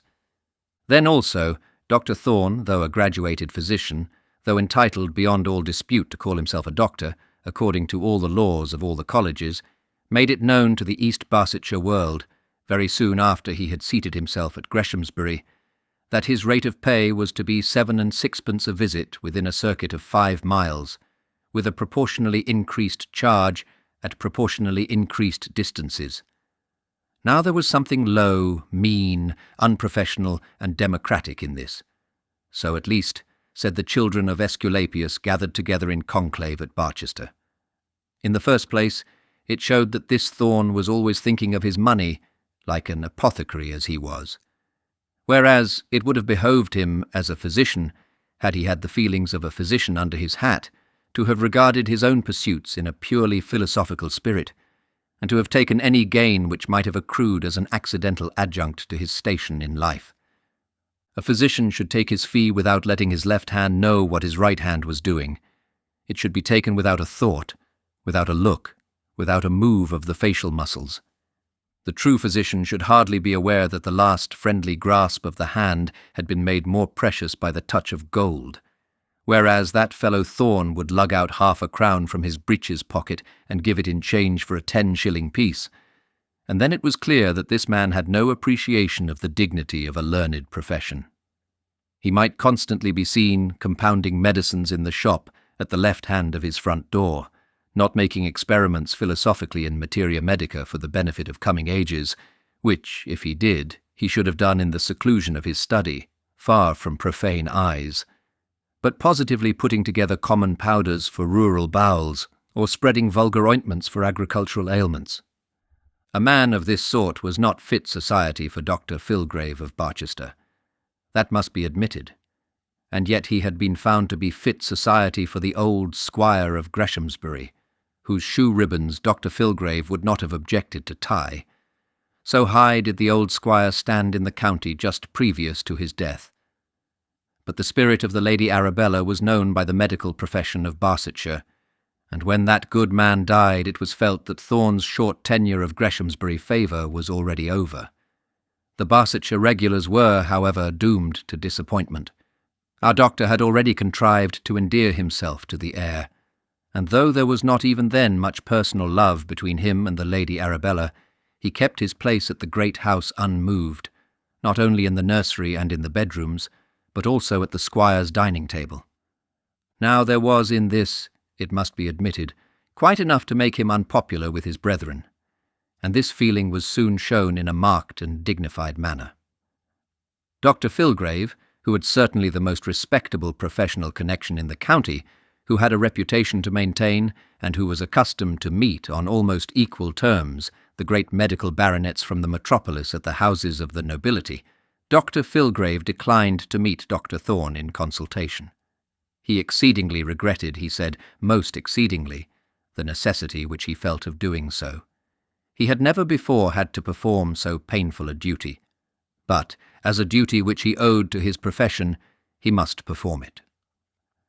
With every feeling of respect for the lady, a sick guest at Greshamsbury, and for Mr. Gresham, he must decline to attend in conjunction with Dr. Thorne. If his services could be made available under any other circumstances, he would go to Greshamsbury as fast as post-horses could carry him. Then, indeed, there was war in Barsetshire. If there was on Dr. Thorne's cranium one bump more developed than another, it was that of combativeness. Not that the doctor was a bully, or even pugnacious in the usual sense of the word. He had no disposition to provoke a fight, no prepense love of quarrelling, but there was that in him which would allow him to yield to no attack. Neither in argument nor in contest would he ever allow himself to be wrong, never at least to anyone but to himself, and on behalf of his special hobbies he was ready to meet the world at large. It will therefore be understood that when such a gauntlet was thus thrown in his very teeth by Dr. Filgrave, he was not slow to take it up. He addressed a letter to the Barsetshire Conservative Standard, in which he attacked Dr. Filgrave with some considerable acerbity. Dr. Filgrave responded in 4 lines, saying that on mature consideration he had made up his mind not to notice any remarks that might be made on him by Dr. Thorne in the public press. The Greshamsbury doctor then wrote another letter, more witty and much more severe than the last, and as this was copied into the Bristol, Exeter, and Gloucester papers, Dr. Filgrave found it very difficult to maintain the magnanimity of his reticence. It is sometimes becoming enough for a man to wrap himself in the dignified toga of silence and proclaim himself indifferent to public attacks. But it is a sort of dignity which it is very difficult to maintain. As well might a man, when stung to madness by wasps, endeavour to sit in his chair without moving a muscle, as endure with patience and without reply the courtesies of a newspaper opponent. Dr. Thorne wrote a 3rd letter, which was too much for medical flesh and blood to bear. Dr. Filgrave answered it, not indeed in his own name, but in that of a brother doctor, and then the war raged merrily. It is hardly too much to say that Dr. Filgrave never knew another happy hour. Had he dreamed of what materials was made that young compounder of doses at Greshamsbury, he would have met him in consultation, morning, noon, and night, without objection. But having begun the war, he was constrained to go on with it. His brethren would allow him no alternative. Thus, he was continually being brought up to the fight, as a prize fighter may be seen to be, who is carried up round after round without any hope on his own part, and who, in each round, drops to the ground before the very wind of his opponents blows. But Dr. Filgrave, though thus weak himself, was backed in practice and in countenance by nearly all his brethren in the county. The guinea fee, the principle of giving advice and of selling no medicine, the great resolve to keep a distinct barrier between the physician and the apothecary, and, above all, the hatred of the contamination of a bill, were strong in the medical mind of Barsetshire. Dr. Thorne had the provincial medical world against him, and so he appealed to the metropolis. The Lancet took the matter up in his favour, but the Journal of Medical Science was against him. The Weekly Chirurgeon, noted for its medical democracy, upheld him as a medical prophet. But the Scalping Knife, a monthly periodical got up in dead opposition to the Lancet, showed him no mercy. So the war went on, and our doctor, to a certain extent, became a noted character. He had, moreover, other difficulties to encounter in his professional career. It was something in his favour that he understood his business, something that he was willing to labour at it with energy, and resolved to labour at it conscientiously. He had also other gifts, such as conversational brilliancy, an aptitude for true good fellowship, firmness in friendship, and general honesty of disposition, which stood him in stead as he advanced in life. But, at his first starting, much that belonged to himself personally was against him. Let him enter what house he would, he entered it with a conviction, often expressed to himself, that he was equal as a man to the proprietor, equal as a human being to the proprietress. To age he would allow deference, and to special recognized talent, at least so he said. To rank also he would pay that respect which was its clear and recognized prerogative. He would let a lord walk out of a room before him if he did not happen to forget it. In speaking to a duke he would address him as his grace, and he would in no way assume a familiarity with bigger men than himself, allowing to the bigger man the privilege of making the first advances. But beyond this he would admit that no man should walk the earth with his head higher than his own. He did not talk of these things much. He offended no rank by boasts of his own equality. He did not absolutely tell the Earl de Courcy in words that the privilege of dining at Courcy Castle was to him no greater than the privilege of dining at Courcy Parsonage. But there was that in his manner that told it. The feeling in itself was perhaps good, and was certainly much justified by the manner in which he bore himself to those below him in rank, but there was folly in the resolution to run counter to the world's recognized rules on such matters, and much absurdity in his mode of doing so, seeing that at heart he was a thorough conservative. It is hardly too much to say that he naturally hated a lord at first sight, but nevertheless he would have expended his means, his blood and spirit in fighting for the upper house of Parliament. Such a disposition, until it was thoroughly understood, did not tend to ingratiate him with the wives of the country gentlemen among whom he had to look for practice. And then, also, there was not much in his individual manner to recommend him to the favour of ladies. He was brusque, authoritative, given to contradiction, rough though never dirty in his personal belongings, and inclined to indulge in a sort of quiet raillery, which sometimes was not thoroughly understood. People did not always know whether he was laughing at them or with them, and some people were perhaps inclined to think that a doctor should not laugh at all when called in to act doctorially, when he was known indeed when the core of the fruit had been reached, when the huge proportions of that loving, trusting heart had been learned and understood and appreciated, when that honesty had been recognized, that manly and almost womanly tenderness had been felt. Then indeed the doctor was acknowledged to be adequate in his profession. To trifling ailments he was too often brusque. Seeing that he accepted money for the cure of such, he should, we may say, have cured them without an offensive manner. So far he is without defence, but to real suffering no one found him brusque. No patient lying painfully on a bed of sickness ever thought him rough. Another misfortune was that he was a bachelor. Ladies think, and I, for one, think that ladies are quite right in so thinking, that doctors should be married men. All the world feels that a man when married acquires some of the attributes of an old woman. He becomes, to a certain extent, a motherly sort of being. He acquires a conversance with women's ways and women's wants, and loses the wilder and offensive sparks of his virility.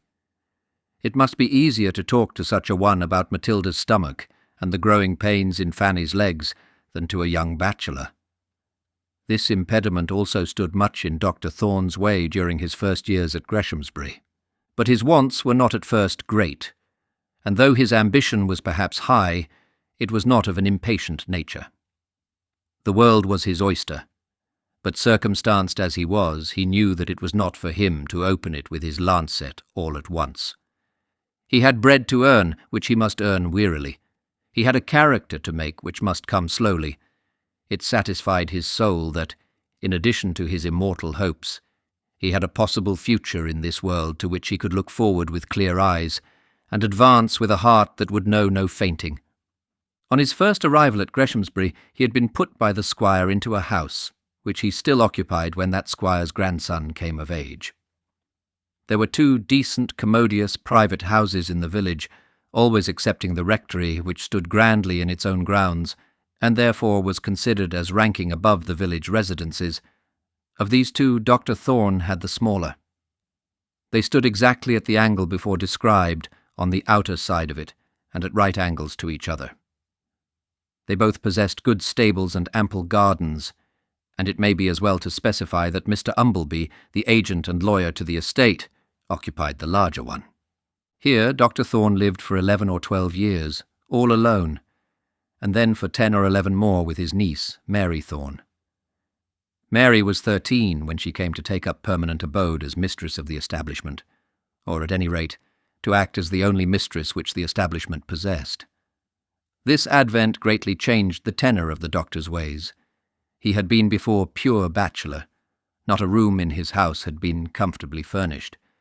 He at first commenced in a makeshift sort of way because he had not at his command the means of commencing otherwise, and he had gone on in the same fashion because the exact time had never come at which it was imperative in him to set his house in order.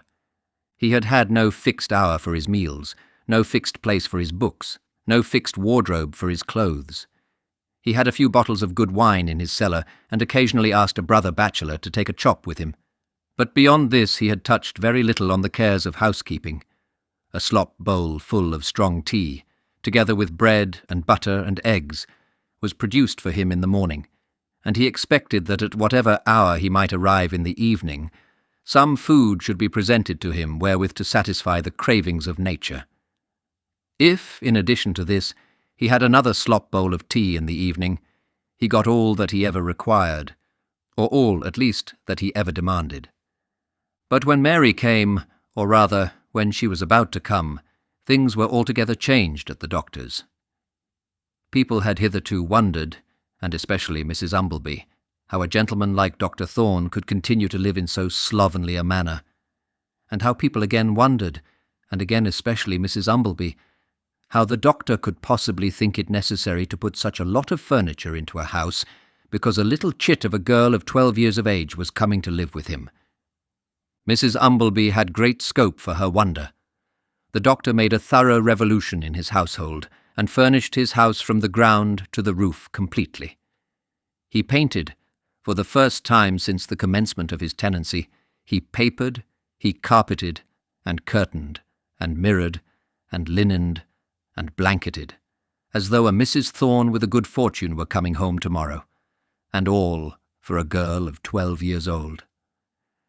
"And how," said Mrs. Umbleby to her friend Miss Gushing, "how did he find out what to buy?" As though the doctor had been brought up like a wild beast, ignorant of the nature of tables and chairs, and with no more developed ideas of drawing-room drapery than an hippopotamus. To the utter amazement of Mrs. Umbleby and Miss Gushing, the doctor did it all very well. He said nothing about it to anyone.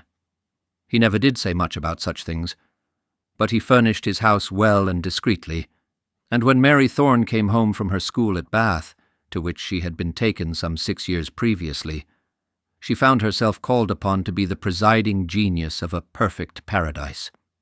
It has been said that the doctor had managed to endear himself to the new squire before the old squire's death, and that therefore the change at Greshamsbury had had no professional ill effects upon him. Such was the case at the time, but, nevertheless, all did not go smoothly in the Greshamsbury medical department. There was 6 or 7 years' difference in age between Mr. Gresham and the doctor, and, moreover, Mr. Gresham was young for his age, and the doctor old. But nevertheless, there was a very close attachment between them early in life. This was never thoroughly sundered, and backed by this, the doctor did maintain himself for some years before the fire of Lady Arabella's artillery. But drops falling, if they fall constantly, will bore through a stone. Dr. Thorne's pretensions, mixed with his subversive professional democratic tendencies, his 7 and 6penny visits, added to his utter disregard of Lady Arabella's airs, were too much for her spirit. He brought Frank through his first troubles, and that at first ingratiated her. He was equally successful with the early dietary of Augusta and Beatrice, but as his success was obtained in direct opposition to the Courcy Castle nursery principles, this hardly did much in his favour. When the third daughter was born, he at once declared that she was a very weakly flower, and sternly forbade the mother to go to London. The mother, loving her babe, obeyed, but did not the less hate the doctor for the order, which she firmly believed was given at the instance and express dictation of Mr. Gresham. Then another little girl came into the world, and the doctor was more imperative than ever as to the nursery rules and the excellence of country air. Quarrels were thus engendered, and Lady Arabella was taught to believe that this doctor of her husband's was, after all, no Solomon. In her husband's absence she sent for Dr. Filgrave, giving very express intimation that he would not have to wound either his eyes or dignity by encountering his enemy. And she found Dr. Filgrave a great comfort to her. Then Dr. Thorne gave Mr. Gresham to understand that, under such circumstances, he could not visit professionally at Greshamsbury any longer. The poor squire saw there was no help for it, and though he still maintained his friendly connection with his neighbour, the 7 and 6penny visits were at an end. Dr. Filgrave from Barchester and the gentleman at Silverbridge divided the responsibility between them, and the nursery principles of Courcy Castle were again in vogue at Greshamsbury. So things went on for years, and those years were years of sorrow. We must not ascribe to our doctor's enemies the sufferings and sickness and deaths that occurred. The 4 frail little ones that died would probably have been taken had Lady Arabella been more tolerant of Dr. Thorne. But the fact was that they did die, and that the mother's heart then got the better of the woman's pride, and Lady Arabella humbled herself before Dr. Thorne. She humbled herself, or would have done so, had the doctor permitted her. But he, with his eyes full of tears, stopped the utterance of her apology, took her 2 hands in his, pressed them warmly, and assured her that his joy in returning would be great, for the love that he bore to all that belonged to Greshamsbury. And so the 7 and 6penny visits were recommenced, and the great triumph of Dr. Filgrave came to an end. Great was the joy in the Greshamsbury nursery when the second change took place. Among the doctor's attributes, not hitherto mentioned, was an aptitude for the society of children.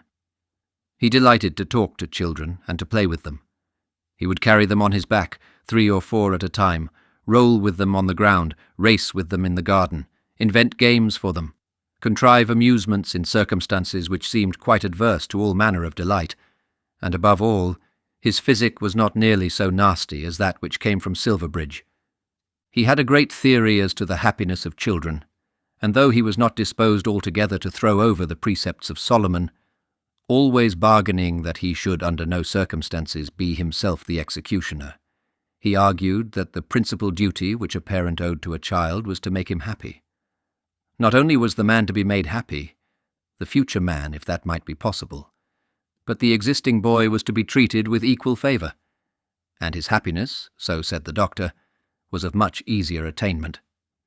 Why struggle after future advantage at the expense of present pain, seeing that the results were so very doubtful? Many an opponent of the doctor had thought to catch him on the hip when so singular a doctrine was broached, but they were not always successful. "What," said his sensible enemies, "is Johnny not to be taught to read because he does not like it?" "Johnny must read by all means," would the doctor answer. "But is it necessary that he should not like it? If the preceptor have it in him, may not Johnny learn, not only to read, but to like to learn to read?" "But," would say his enemies, "children must be controlled." "And so must men also," would say the doctor. "I must not steal your peaches, nor make love to your wife, nor libel your character.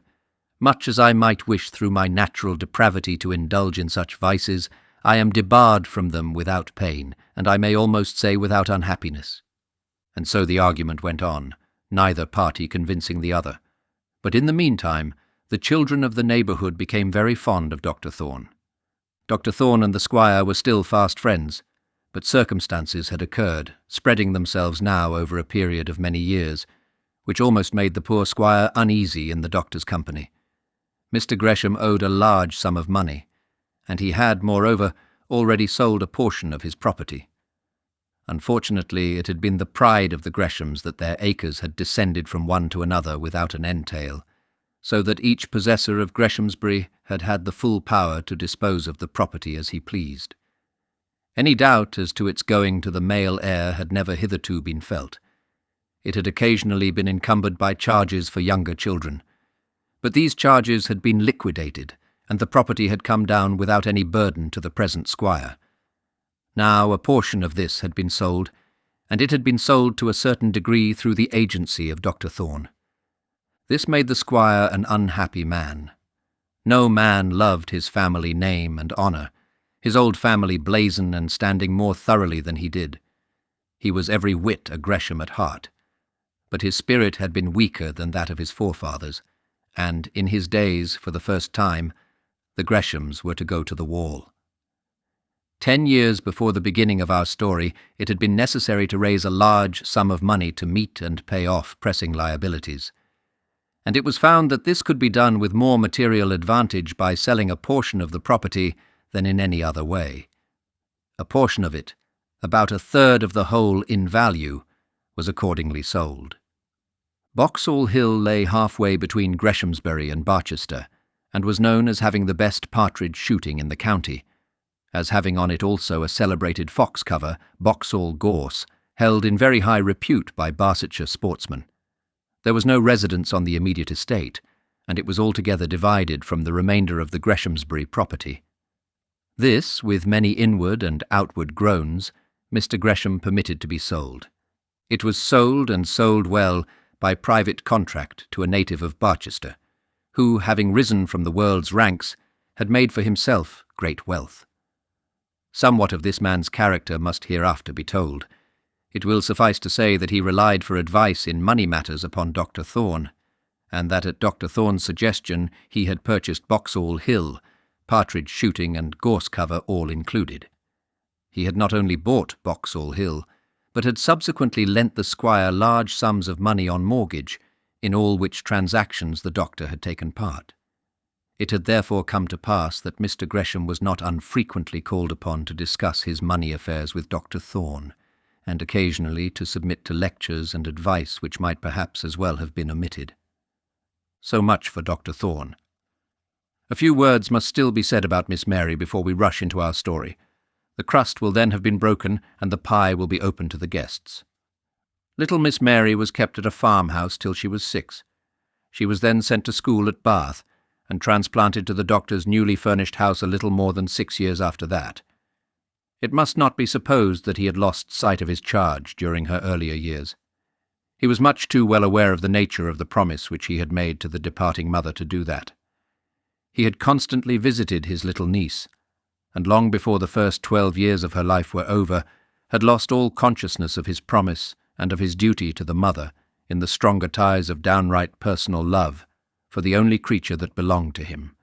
When Mary came home, the doctor was like a child in his glee. He prepared surprises for her with as much forethought and trouble as though he were contriving mines to blow up an enemy. He took her first into the shop, and then into the kitchen, thence to the dining rooms, after that to his and her bedrooms, and so on till he came to the full glory of the new drawing-room, enhancing the pleasure by little jokes, and telling her that he should never dare to come into the last paradise without her permission, and not then till he had taken off his boots. Child as she was, she understood the joke, and carried it on like a little queen, and so they soon became the firmest of friends. But though Mary was a queen, it was still necessary that she should be educated. Those were the earlier days in which Lady Arabella had humbled herself, and to show her humility, she invited Mary to share the music lessons of Augusta and Beatrice at the great house. A music master from Barchester came over 3 times a week and remained for 3 hours. And if the doctor chose to send his girl over, she could pick up what was going on without doing any harm. So said the Lady Arabella. The doctor, with many thanks and with no hesitation, accepted the offer, merely adding that he had perhaps better settle separately with Signor Cantabili, the music master. He was very much obliged to Lady Arabella for giving his little girl permission to join her lessons to those of the Miss Greshams. It need hardly be said that the Lady Arabella was on fire at once. Settle with Signor Cantabili? No, indeed, she would do that. There must be no expense whatever incurred in such an arrangement on Miss Thorne's account.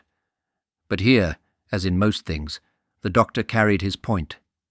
It being the time of the lady's humility, she could not make as good a fight as she would otherwise have done, and thus she found, to her great disgust, that Mary Thorne was learning music in her schoolroom on equal terms, as regarded payment, with her own daughters. The arrangement having been made could not be broken, especially as the young lady in no wise made herself disagreeable, and more especially as the Miss Greshams themselves were very fond of her. And so Mary Thorne learnt music at Greshamsbury, and with her music she learnt other things also. How to behave herself among girls of her own age, how to speak and talk as other young ladies do, how to dress herself, and how to move and walk, all which, she being quick to learn, learnt without trouble at the great house. Something also she learnt of French, seeing that the Greshamsbury French governess was always in the room. And then, some few years later, there came a rector, and a rector's sister, and with the latter Mary studied German, and French also.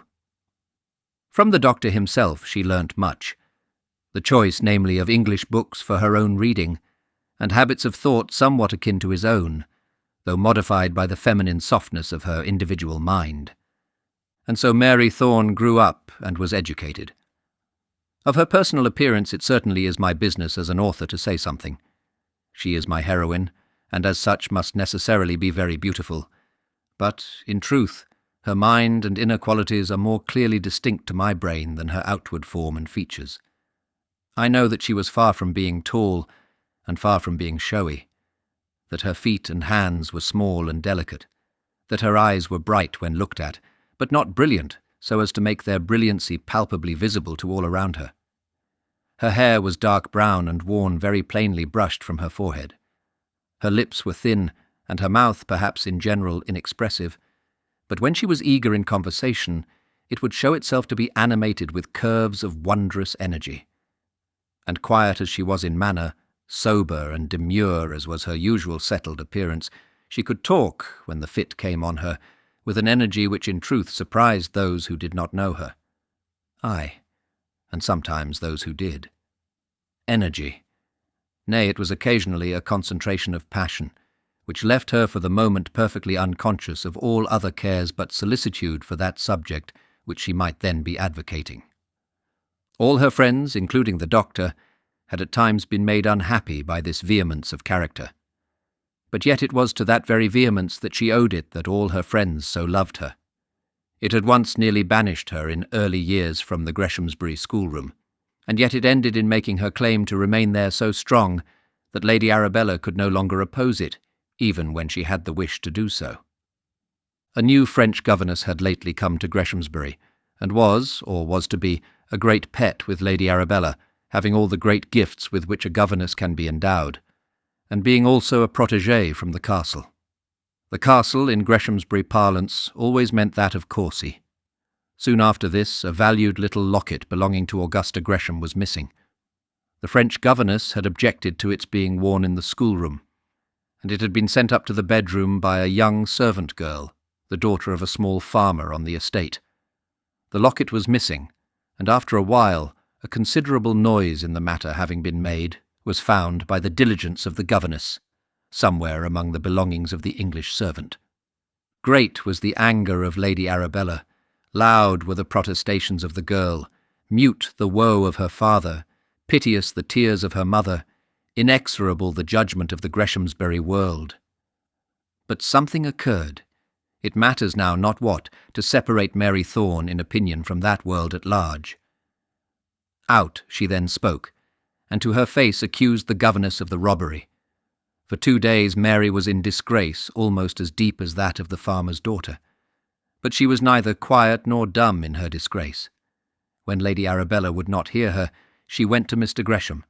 She forced her uncle to move in the matter. She gained over to her side one by one, the potentates of the parish, and ended by bringing Mamselle Larron down on her knees with a confession of the facts. From that time Mary Thorne was dear to the tenantry of Greshamsbury, and specially dear at one small household, where a rough-spoken father of a family was often heard to declare that for Miss Mary Thorne he'd face man or magistrate, duke or devil. And so Mary Thorne grew up under the doctor's eye, and at the beginning of our tale she was one of the guests assembled at Greshamsbury on the coming of age of the heir, she herself having then arrived at the same period of her life. This concludes Chapter 3 of Dr. Thorne. Chapter 4. Lessons from Courcy Castle. It was the 1st of July, young Frank Gresham's birthday, and the London season was not yet over. Nevertheless, Lady de Courcy had managed to get down into the country to grace the coming of age of the heir, bringing with her all the ladies Amelia, Rosina, Margaretta, and Alexandrina, together with such of the Honourable Johns and George as could be collected for the occasion. The Lady Arabella had contrived this year to spend 10 weeks in town, which, by a little stretching, she made to pass for the season, and had managed, moreover, at last, to refurnish, not ingloriously, the Portman Square drawing-room. She had gone up to London under the pretext, imperatively urged, of Augusta's teeth. Young ladies' teeth are not unfrequently of value in this way. And having received authority for a new carpet which was really much wanted, had made such dexterous use of that sanction as to run up an upholsterer's bill of £600 or £700. She had, of course, had her carriage and horses. The girls, of course, had gone out. It had been positively necessary to have a few friends in Portman Square, and altogether the 10 weeks had not been unpleasant, and not inexpensive. For a few confidential minutes before dinner, Lady de Courcy and her sister-in-law sat together in the latter's dressing-room, discussing the unreasonableness of the squire, who had expressed himself with more than ordinary bitterness as to the folly, he had probably used some stronger word, of these London proceedings. "Heavens!" said the Countess with much eager animation. "What can the man expect? What does he wish you to do?" "He would like to sell the house in London and bury us all here forever. Mind, I was there only for 10 weeks. Barely time for the girls to get their teeth properly looked at. But Arabella, what does he say?" Lady de Courcy was very anxious to learn the exact truth of the matter, and ascertain, if she could, whether Mr. Gresham was really as poor as he pretended to be. "Why, he said yesterday that he would have no more going to town at all, that he was barely able to pay the claims made on him and keep up the house here, and that he would not—" "Would not what?" asked the Countess. "Why, he said that he would not utterly ruin poor Frank." "Ruin Frank? That's what he said.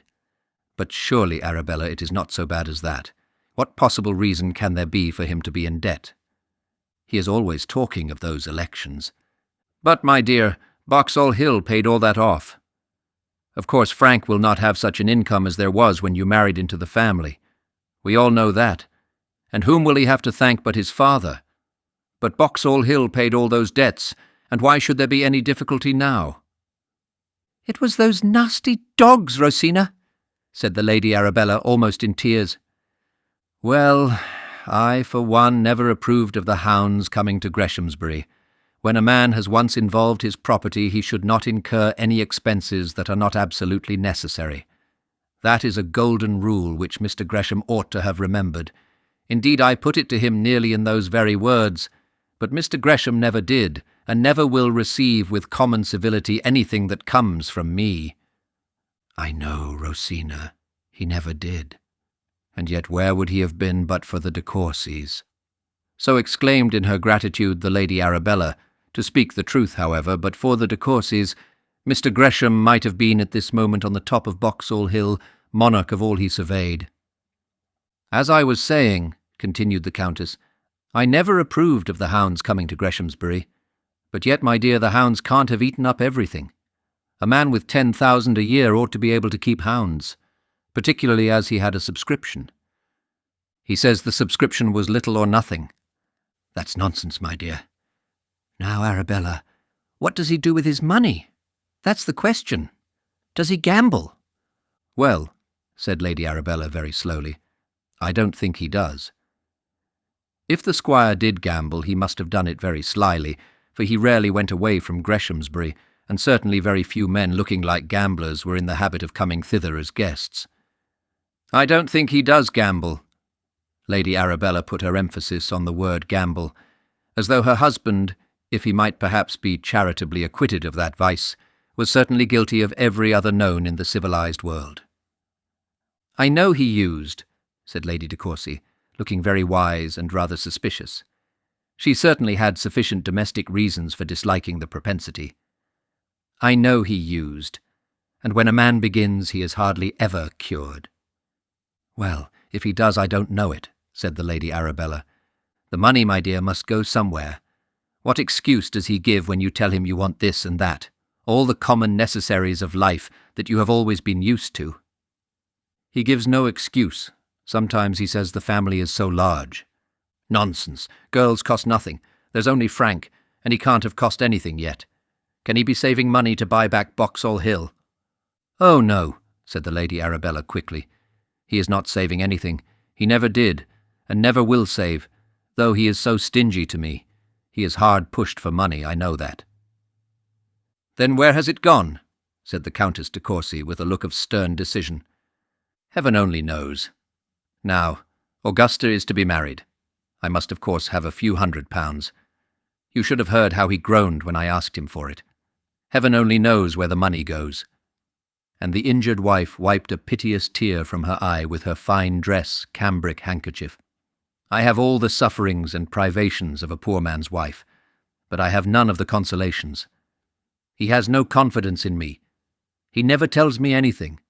He never talks to me about his affairs. If he talks to anyone, it is to that horrid doctor." "What, Dr. Thorne?" Now the Countess de Courcy hated Dr. Thorne with a holy hatred. Yes, Dr. Thorne. I believe that he knows everything, and advises everything too. Whatever difficulties poor Gresham may have, I do believe Dr. Thorne has brought them about. I do believe it, Rosina. Well, that is surprising. Mr. Gresham, with all his faults, is a gentleman, and how he can talk about his affairs with a low apothecary like that, I, for one, cannot imagine.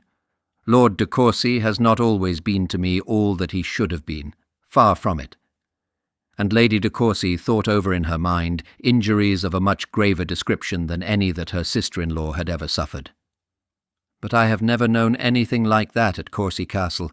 Surely Umbleby knows all about it, doesn't he? Not half so much as the doctor, said Lady Arabella. The Countess shook her head slowly. The idea of Mr. Gresham, a country gentleman of good estate like him, making a confidant of a country doctor was too great a shock for her nerves, and for a while she was constrained to sit silent before she could recover herself. "One thing at any rate is certain, Arabella," said the Countess, as soon as she found herself again sufficiently composed to offer counsel in a properly dictatorial manner. "One thing at any rate is certain. If Mr. Gresham be involved so deeply as you say, Frank has but one duty before him. He must marry money. The heir of 14,000 a year may indulge himself in looking for blood, as Mr. Gresham did, my dear.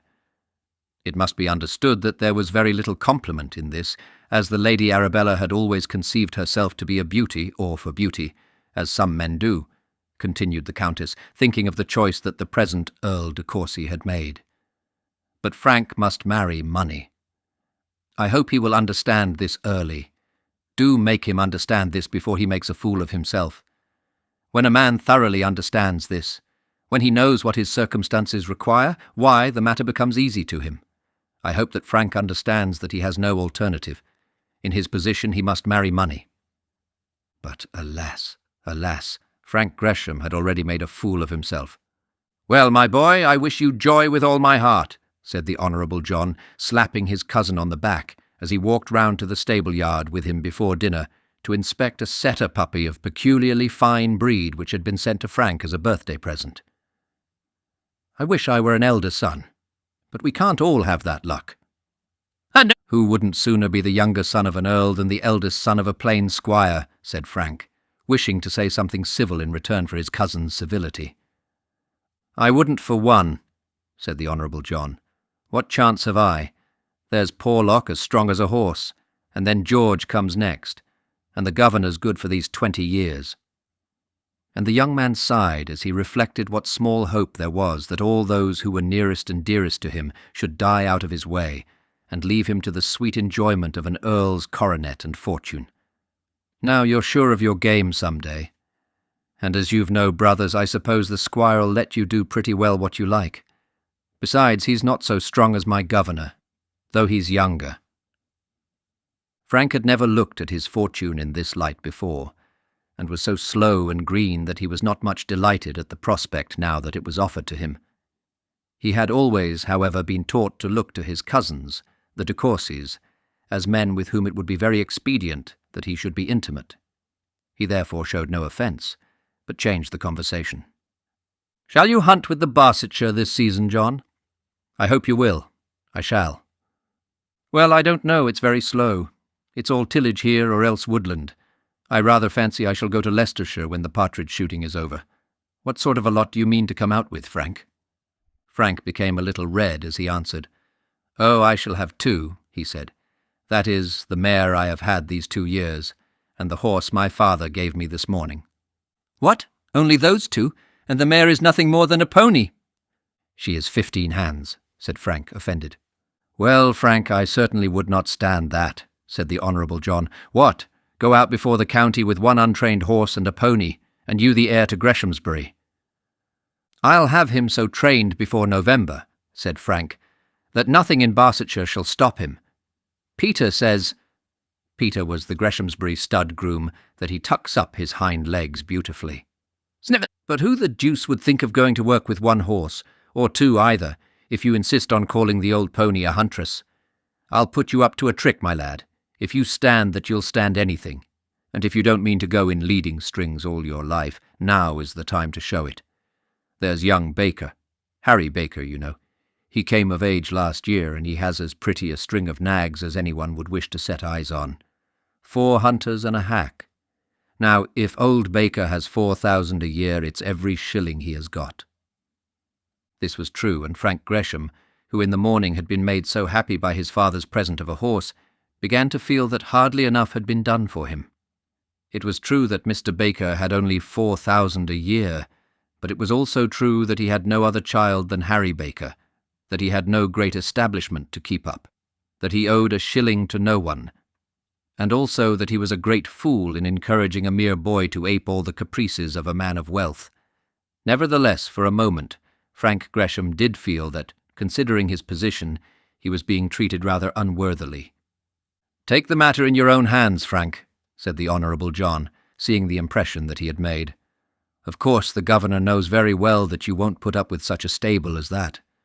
Lord bless you. I have heard that when he married my aunt, and that was when he was about your age, he had the best stud in the whole county, and then he was in Parliament before he was 23. "His father, you know, died when he was very young," said Frank. "Yes, I know he had a stroke of luck that doesn't fall to everyone, but—" Young Frank's face grew dark now instead of red. When his cousin submitted to him the necessity of having more than 2 horses for his own use, he could listen to him. But when the same monitor talked of the chance of a father's death as a stroke of luck, Frank was too much disgusted to be able to pretend to pass it over with indifference. What? Was he thus to think of his father, whose face was always lighted up with pleasure when his boy came near to him, and so rarely bright at any other time? Frank had watched his father closely enough to be aware of this. He knew how his father delighted in him. He had had cause to guess that his father had many troubles, and that he strove hard to banish the memory of them when his son was with him. He loved his father truly, purely and thoroughly, liked to be with him, and would be proud to be his confidant. Could he then listen quietly while his cousin spoke of the chance of his father's death as a stroke of luck? "I shouldn't think it a stroke of luck, John. I should think it the greatest misfortune in the world. It is so difficult for a young man to enumerate sententiously a principle of morality, or even an expression of ordinary good feeling, without giving himself something of a ridiculous air, without assuming something of a mock grandeur." "Oh, of course, my dear fellow," said the Honourable John, laughing. "That's a matter of course. We all understand that without saying it. Porlock, of course, would feel exactly the same about the governor. But if the governor were to walk, I think Porlock would console himself with the 30,000 a year. I don't know what Porlock would do. He's always quarrelling with my uncle, I know. I only spoke of myself. I never quarrelled with my father, and I hope I never shall." "All right, my lad of wax, all right. I dare say you won't be tried. But if you are, you'll find before 6 months are over that it's a very nice thing to master of Greshamsbury." "I'm sure I shouldn't find anything of the kind." "Very well, so be it. You wouldn't do as young Hatherley did at Hatherley Court in Gloucestershire when his father kicked the bucket. You know Hatherley, don't you?" "No, I never saw him." "He's Sir Frederick now, and has, or had, one of the finest fortunes in England for a commoner. The most of it is gone now. Well, when he heard of his governor's death he was in Paris, but he went off to Hatherley as fast as special train, and post-horses would carry him, and got there just in time for the funeral. As he came back to Hatherley Court from the church, they were putting up the hatchment over the door, and Master Fred saw that the undertakers had put at the bottom, "Resurgam." You know what that means. "Oh, yes," said Frank. "I'll come back again," said the Honourable John, construing the Latin for the benefit of his cousin. "No," said Fred Hatherley, looking up at the hatchment. "I'm blessed if you do, old gentleman. That would be too much of a joke. I'll take care of that." So he got up at night, and he got some fellows with him, and they climbed up and painted out "Resurgam," and they painted into its place, "Requiescat in pace," which means, you know, you'd a great deal better stay where you are. Now I call that good. Fred Hatherley did that as sure as anything. Frank could not help laughing at the story, especially at his cousin's mode of translating the undertaker's mottos, and then they sauntered back from the stables into the house to dress for dinner. Dr. Thorne had come to the house somewhat before dinner time at Mr. Gresham's request, and was now sitting with the squire in his own book-room, so called, while Mary was talking to some of the girls upstairs. "I must have 10 or 12,000 pounds, 10 at the very least," said the squire, who was sitting in his usual armchair, close to his littered table, with his head supported on his hand, looking very unlike the father of an heir of a noble property, who had that day come of age. It was the 1st of July, and of course there was no fire in the grate. But nevertheless the doctor was standing with his back to the fireplace, with his coat-tails over his arms, as though he were engaged, now in summer as he so often was in winter, in talking and roasting his hinder person at the same time. £12,000, it's a very large sum of money. "I said 10, said the squire. £10,000 is a very large sum of money. There is no doubt he'll let you have it. Scatcherd will let you have it. But I know he'll expect to have the title deeds." "What? For £10,000? said the squire. "There is not a registered debt against the property, but his own and Armstrong's." "But his own is very large already." "Armstrong's is nothing. About £24,000. "Yes, but he comes first, Mr. Gresham." "Well, what of that? To hear you talk, one would think that there was nothing left of Greshamsbury. What's £24,000? Does Scatcherd know what rent-roll is?" "Oh, yes, he knows it well enough. I wish he did not."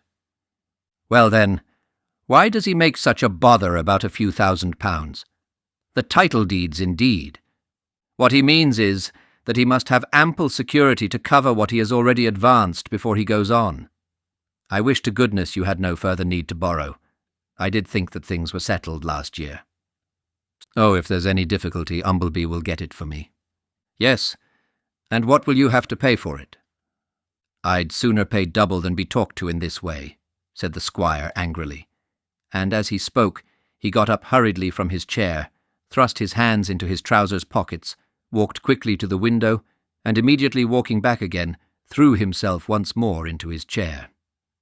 "There are some things a man cannot bear, doctor," said he, beating the devil's tattoo on the floor with one of his feet, "though God knows I ought to be patient now, for I am made to bear a good many things. You had better tell Scatcherd that I am obliged to him for his offer, but that I will not trouble him." The doctor during this little outburst had stood quite silent with his back to the fireplace and his coat-tails hanging over his arms, but though his voice said nothing, his face said much. He was very unhappy. He was greatly grieved to find that the squire was so soon again in want of money, and greatly grieved also to find that this want had made him so bitter and unjust. Mr. Gresham had attacked him, but as he was determined not to quarrel with Mr. Gresham, he refrained from answering.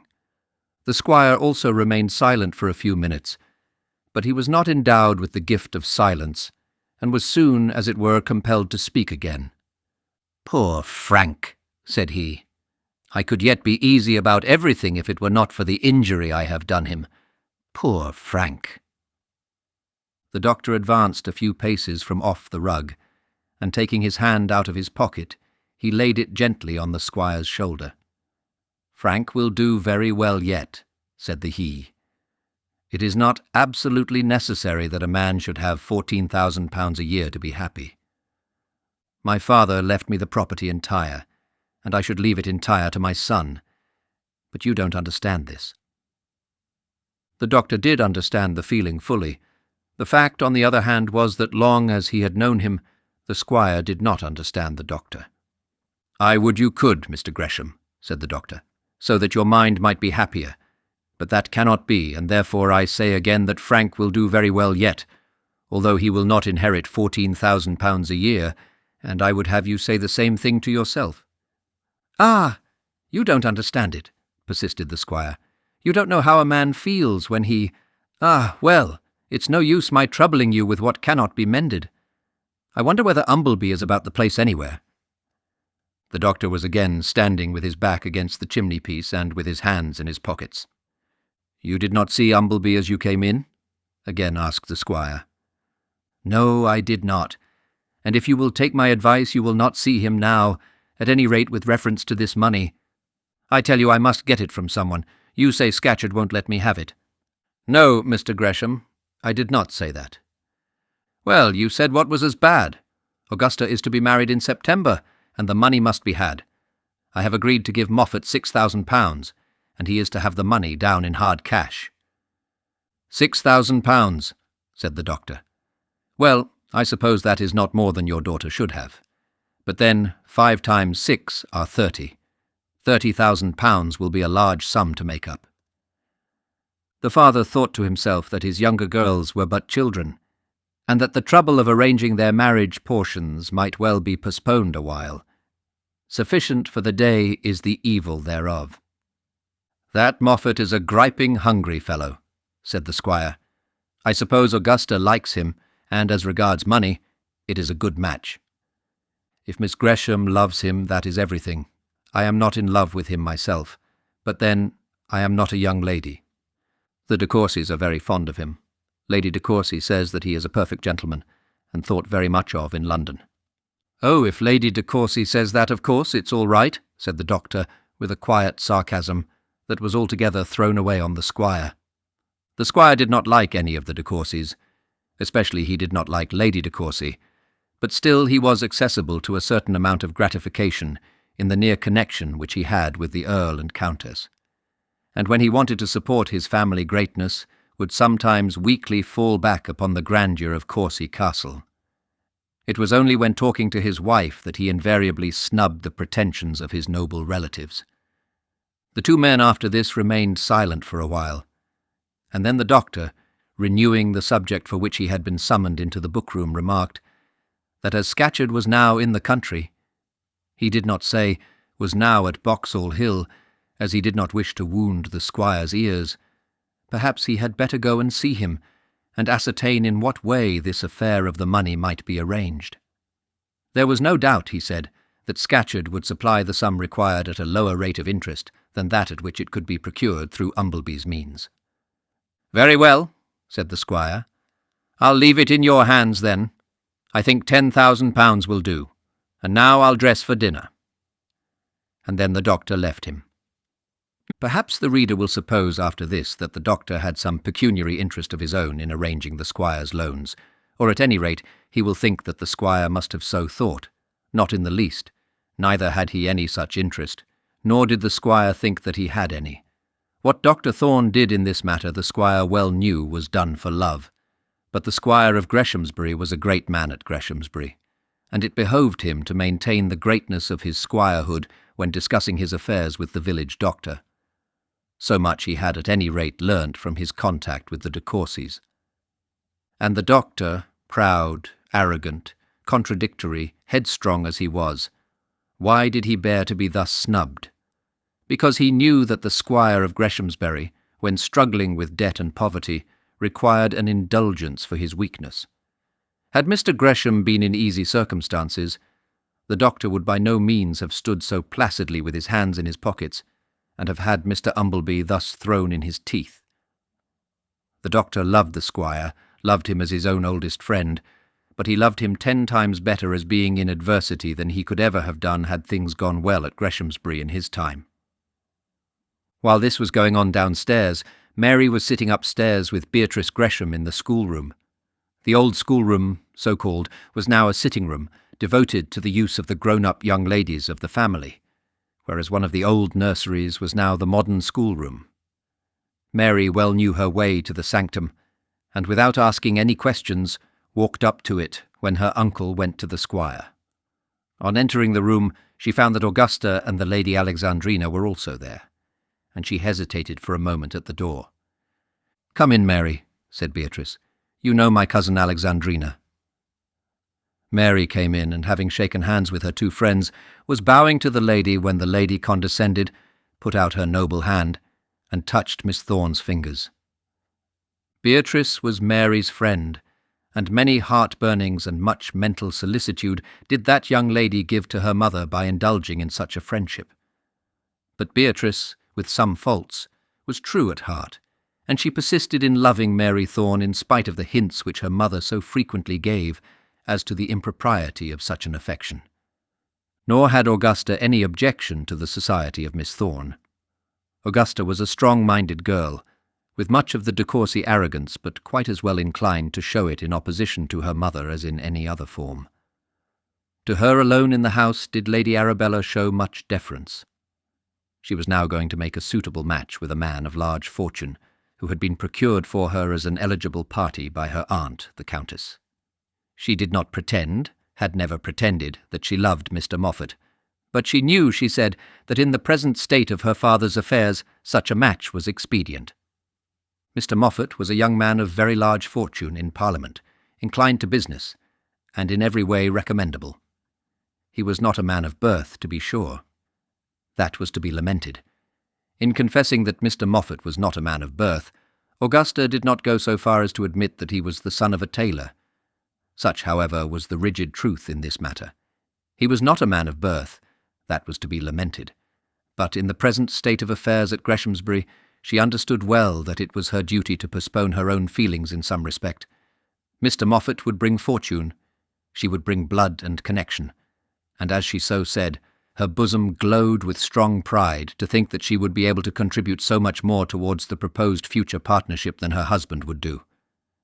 'Twas thus that Miss Gresham spoke of her match to her dear friends, her cousins the de Courcys, for instance, to Miss Oriel, her sister Beatrice, and even to Mary Thorne. She had no enthusiasm, she admitted, but she thought she had good judgment. She thought she had shown good judgment in accepting Mr. Moffat's offer, though she did not pretend to any romance of affection. And, having so said, she went to work with considerable mental satisfaction, choosing furniture, carriages, and clothes, not extravagantly as her mother would have done, not in deference to sterner dictates of the latest fashion as her aunt would have done, with none of the girlish glee in new purchases which Beatrice would have felt, but with sound judgment. She bought things that were rich, for her husband was to be rich, and she meant to avail herself of his wealth. She bought things that were fashionable, for she meant to live in the fashionable world, but she bought what was good and strong and lasting and worth its money. Augusta Gresham had perceived early in life that she could not obtain success either as an heiress or as a beauty, nor could she shine as a wit. She therefore fell back on such qualities as she had, and determined to win the world as a strong-minded, useful woman. That which she had of her own was blood. Having that, she would in all ways do what in her lay to enhance its value. Had she not possessed it, it would to her mind have been the vainest of pretences. When Mary came in, the wedding preparations were being discussed. The number and names of the bridesmaids were being settled. The dresses were on the tappies. The invitations to be given were talked over. Sensible as Augusta was, she was not above such feminine cares. She was, indeed, rather anxious that the wedding should go off well. She was a little ashamed of her tailor's son, and therefore anxious that things should be as brilliant as possible. The bridesmaids' names had just been written on a card as Mary entered the room. There were the ladies Amelia, Rosina, Margaretta, and Alexandrina, of course, at the head of it. Then came Beatrice and the twins. Then Miss Oriel, who, though only a parson's sister, was a person of note, birth, and fortune. After this there had been here a great discussion whether or not there should be any more. If there were to be one more, there must be two. Now Miss Moffat had expressed a direct wish, and Augusta, though she would much rather have done without her, hardly knew how to refuse. Alexandrina, we hope we may be allowed to drop the lady for the sake of brevity, for the present scene only, was dead against such an unreasonable request. "We none of us know her, you know, and it would not be comfortable." Beatrice strongly advocated the future sister-in-law's acceptance into the bevy. She had her own reasons. She was pained that Mary Thorne should not be among the number, and if Miss Moffat were accepted, perhaps Mary might be brought in as her colleague. "If you have Miss Moffat," said Alexandrina, "you must have dear Pussy too, and I really think that Pussy is too young. It will be troublesome." Pussy was the youngest Miss Gresham, who was now only 8 years old, and whose real name was Nina. "Augusta," said Beatrice, speaking with some slight hesitation, some soupçon of doubt, before the high authority of her noble cousin. "If you do have Miss Moffat, would you mind asking Mary Thorne to join her? I think Mary would like it, because, you see, Patience Oriel is to be won, and we have known Mary much longer than we have known Patience." Then out and spake the Lady Alexandrina. "Beatrice, dear, if you think of what you are asking, I am sure you will see that it would not do at all. Miss Thorne is a very nice girl, I am sure, and indeed what little I have seen of her I highly approve. But after all, who is she? Mamma, I know, thinks that Aunt Arabella has been wrong to let her be here so much, but—" Beatrice became rather red in the face, and in spite of the dignity of her cousin, was preparing to defend her friend. "Mind, I am not saying a word against Miss Thorne. If I am married before her, she shall be one of my bridesmaids," said Beatrice. "That will probably depend on circumstances," said the Lady Alexandrina. "I find that I cannot bring my courteous pen to drop the title. But Augusta is very peculiarly situated. Mr. Moffat is, you see, not of the very highest birth, and therefore she should take care that on her side everyone about her is well born." "Then you cannot have Miss Moffat," said Beatrice. "No, I would not if I could help it," said the cousin. "But the Thornes are as good a family as the Greshams," said Beatrice. She had not quite the courage to say, as good as the de Courcys. "I dare say they are. And if this was Miss Thorne of Ullathorne, Augusta probably would not object to her. But can you tell me who Miss Mary Thorne is?" "She is Dr. Thorne's niece." "You mean that she is called so, but do you know who her father was or who her mother was? I, for one, must own I do not. Mamma, I believe, does, but—" At this moment the door opened gently and Mary Thorne entered the room. It may easily be conceived that while Mary was making her salutations, the three other young ladies were a little cast aback. The Lady Alexandrina, however, quickly recovered herself, and by her inimitable presence of mind and facile grace of manner, soon put the matter on a proper footing. "We were discussing Miss Gresham's marriage," said she. "I am sure I may mention to an acquaintance of so long standing as Miss Thorne, that the 1st of September has been now fixed for the wedding." Miss Gresham, acquaintance of so long standing. Why, Mary and Augusta Gresham had for years, we will hardly say now for how many, passed their mornings together in the same schoolroom, had quarrelled and squabbled and caressed and kissed, and been all but as sisters to each other. Acquaintance, indeed. Beatrice felt that her ears were tingling, and even Augusta was a little ashamed. Mary, however, knew that the cold words had come from a de Courcy, and not from a Gresham, and did not, therefore, resent them. "So it's settled, Augusta, is it?" said she. "The 1st of September. I wish you joy with all my heart." And coming round, she put her arm over Augusta's shoulder and kissed her. The Lady Alexandrina could not but think that the doctor's niece uttered her congratulations very much as though she was speaking to an equal, very much as though she had a father and mother of her own. "You will have delicious weather," continued Mary. "September and the beginning of October is the nicest time of the year. If I were going honeymooning, it is just the time of year I would choose." "I wish you were, Mary," said Beatrice. "So do not I, dear, till I have found some decent sort of a body to honeymoon along with me. I won't stir out of Greshamsbury till I have sent you off before me, at any rate. And where will you go, Augusta?" "We have not settled that," said Augusta. "Mr. Moffat talks of Paris." "Who ever heard of going to Paris in September?" said the Lady Alexandrina. "Or who ever heard of the gentleman having anything to say on the matter?" said the doctor's niece. "Of course Mr. Moffat will go wherever you are pleased to take him." The Lady Alexandrina was not pleased to find how completely the doctor's niece took upon herself to talk and sit and act at Greshamsbury, as though she was on a par with the young ladies of the family. That Beatrice should have allowed this would not have surprised her, but it was to be expected that Augusta would have shown better judgment. "These things require some tact in their management, some delicacy when high interests are at stake," said she. "I agree with Miss Thorne in thinking that, in ordinary circumstances with ordinary people, perhaps, the lady should have her way.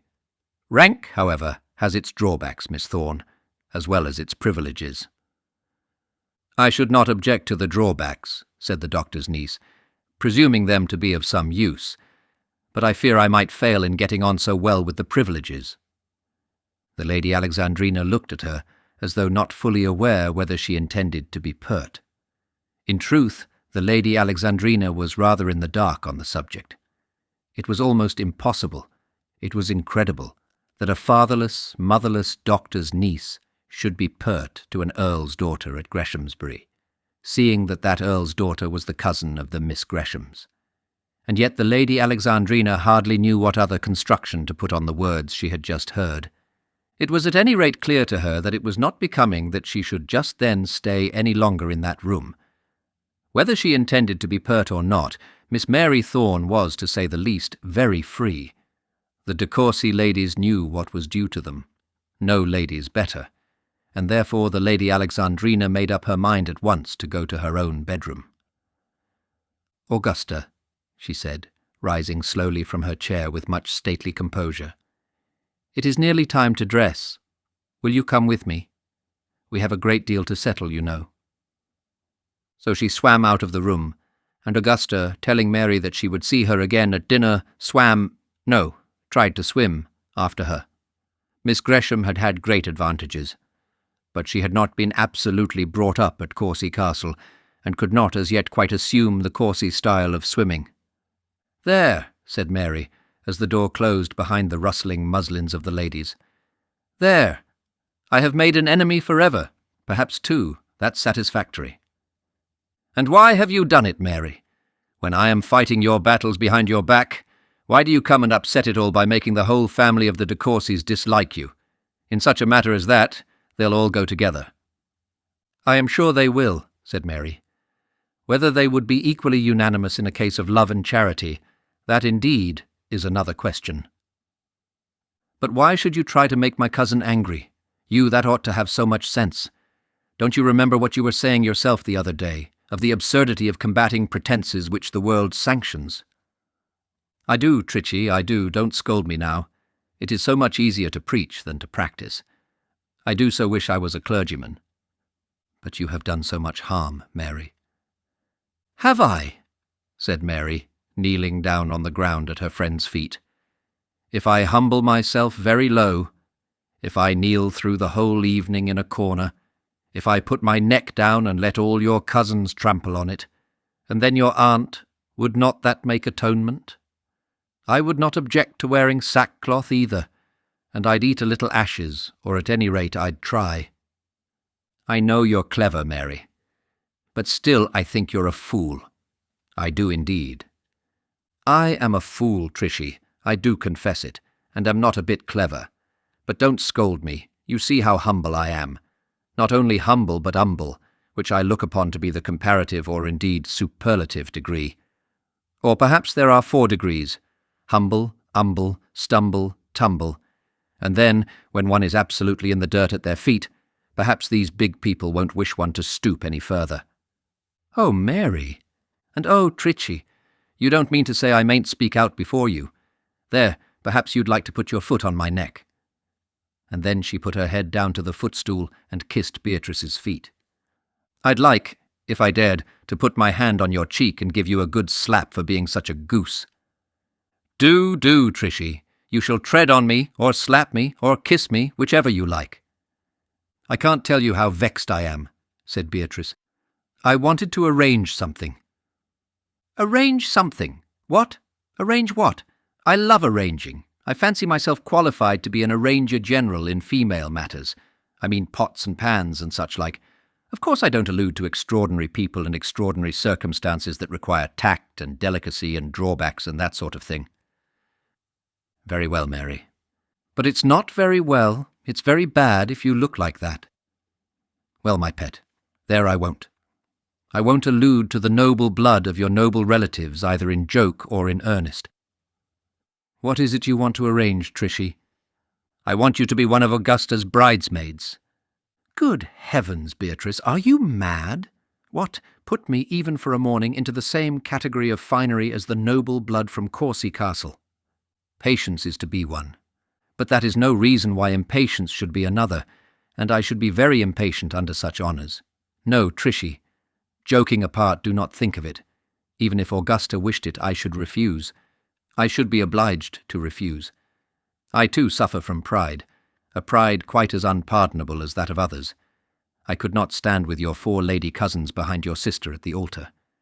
In such a galaxy they would be the stars, and I— "Why, Mary, all the world knows that you are prettier than any of them." "I am all the world's very humble servant. But, Trishie, I should not object if I were as ugly as the veiled prophet, and they all as beautiful as Zuleika. The glory of that galaxy will be held to depend not on its beauty, but on its birth. You know how they would look at me, how they would scorn me. And there in church, at the altar, with all that is solemn round us, I could not return their scorn as I might do elsewhere.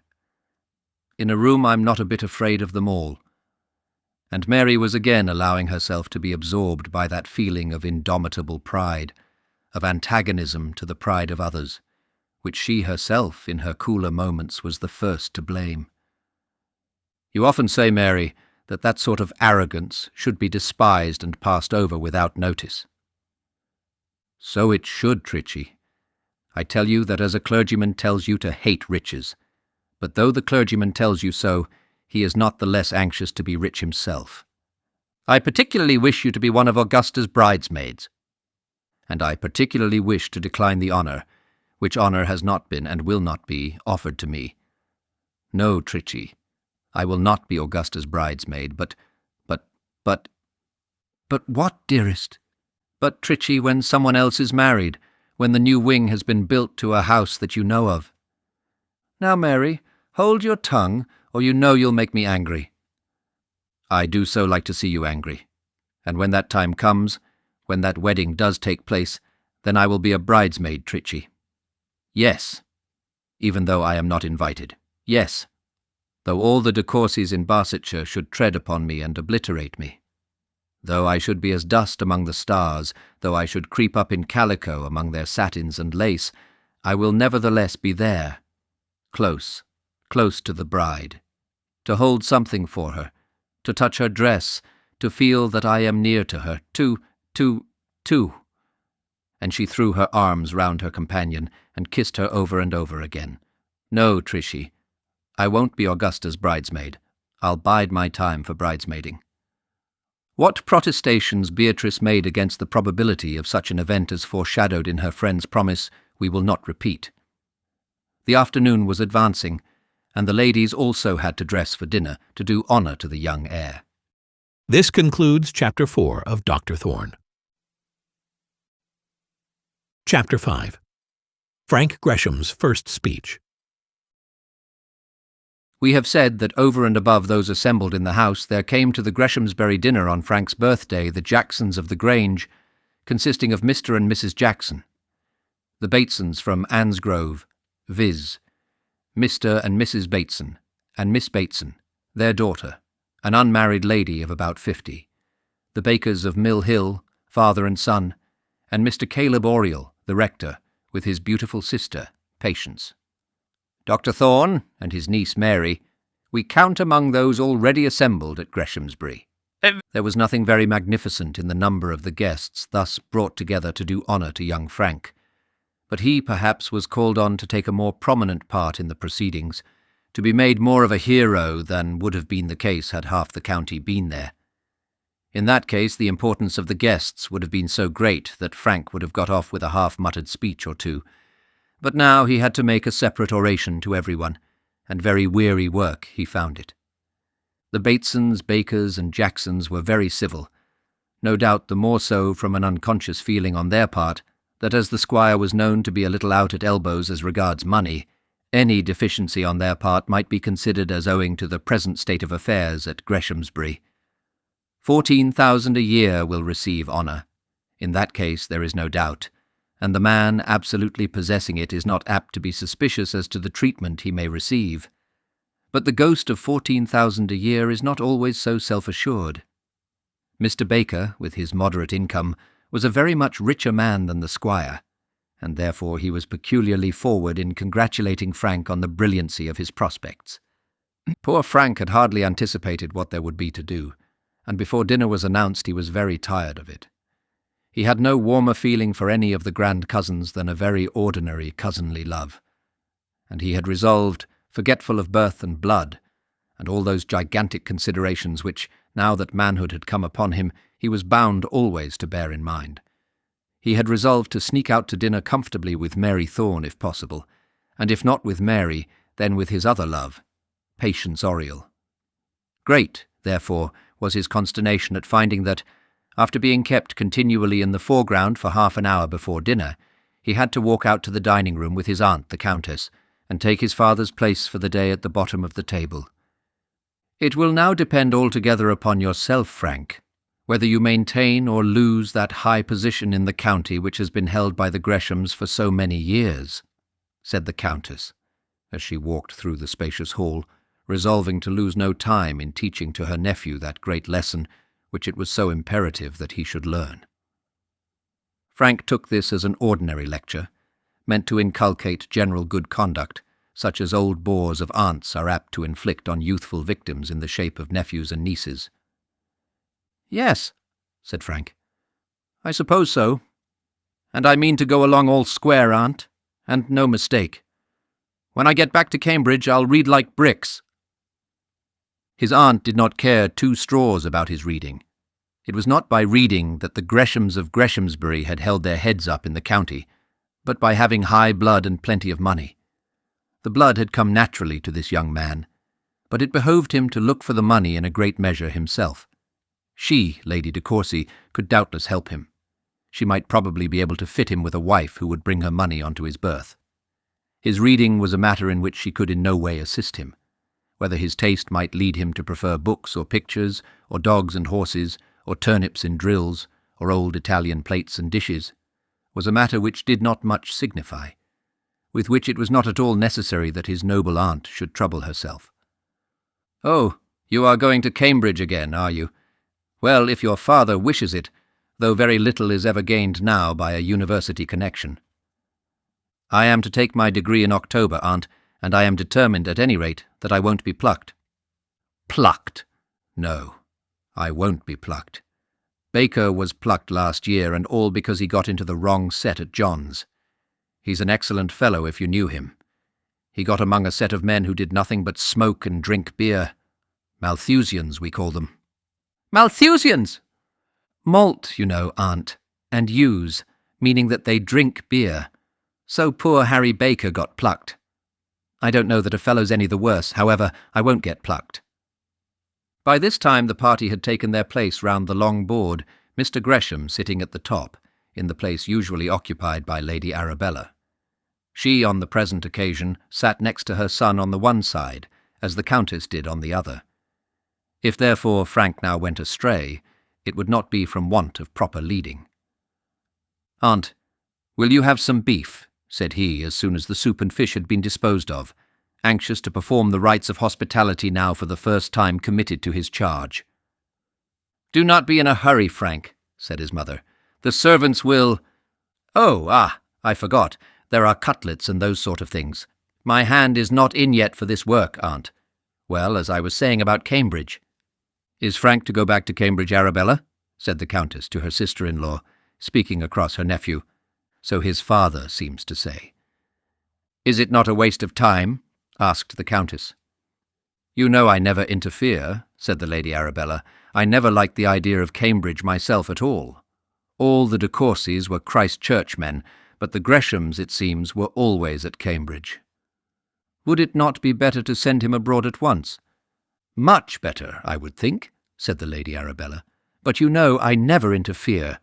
Perhaps you would speak to Mr. Gresham." The Countess smiled grimly, and shook her head with a decidedly negative shake.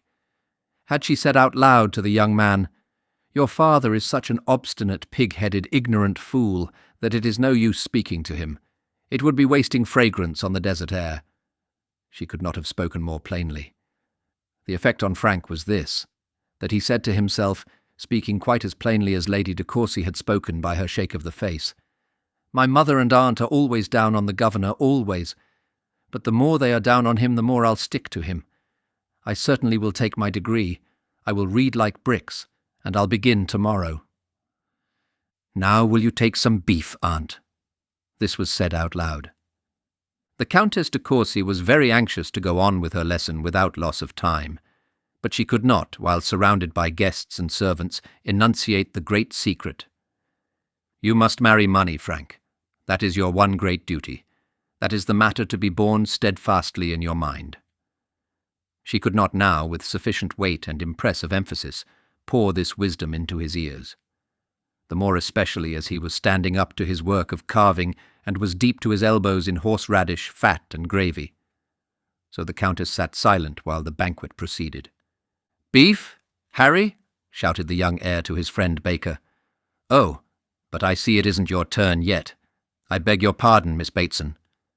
And he sent to that lady 1.5 pounds of excellent meat, cut out with great energy in one slice, about 1/2 inch thick. And so the banquet went on.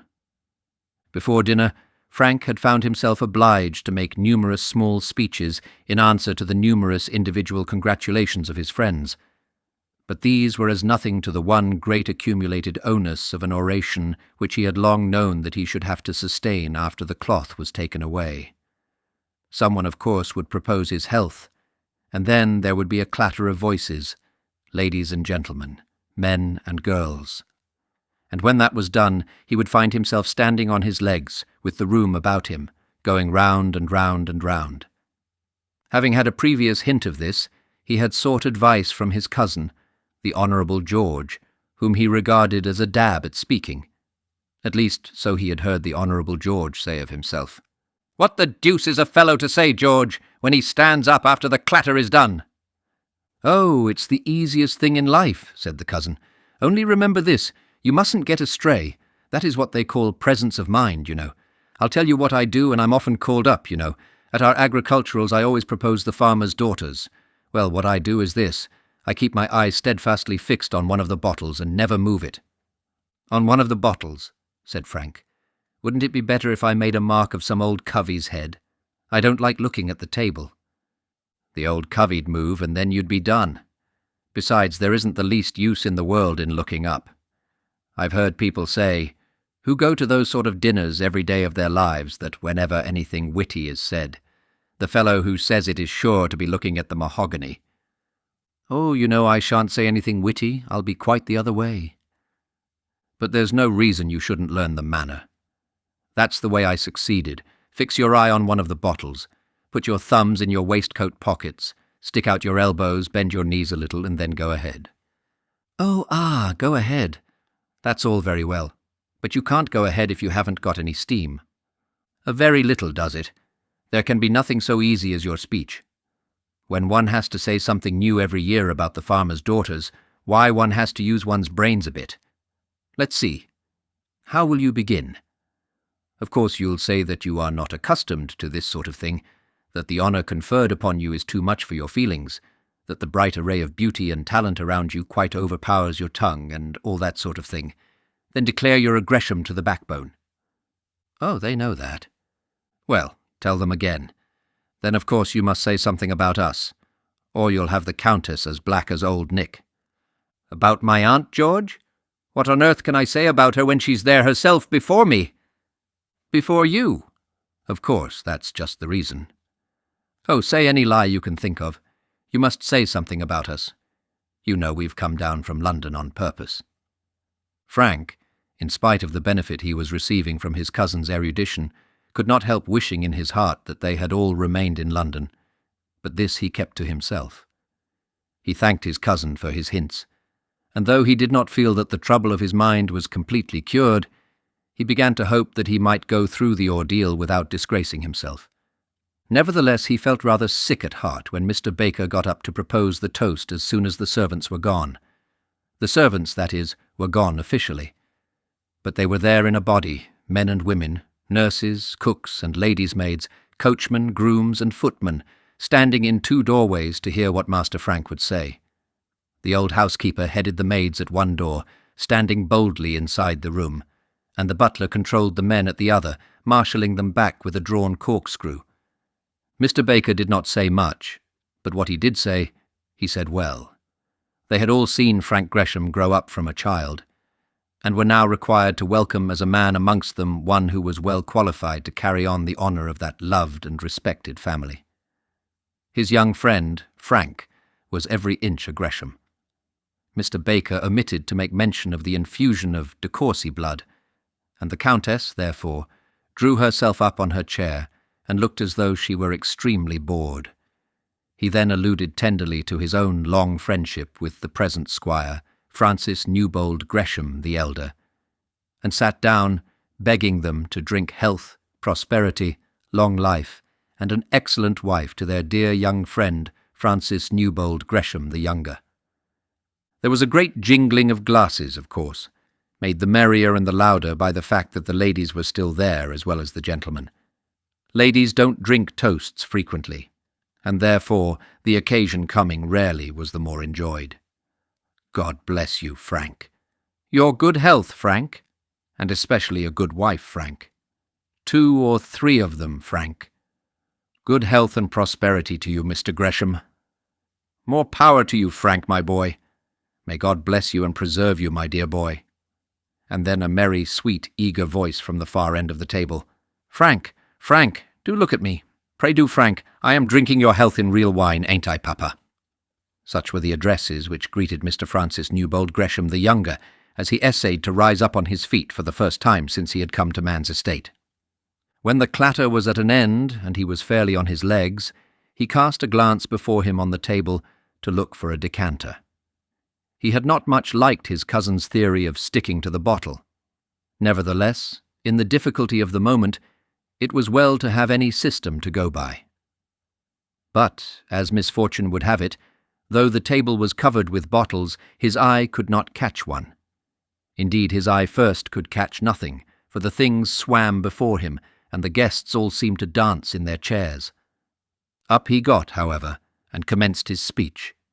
As he could not follow his preceptor's advice as touching the bottle, he adopted his own crude plan of making a mark on some old covey's head, and therefore looked dead at the doctor.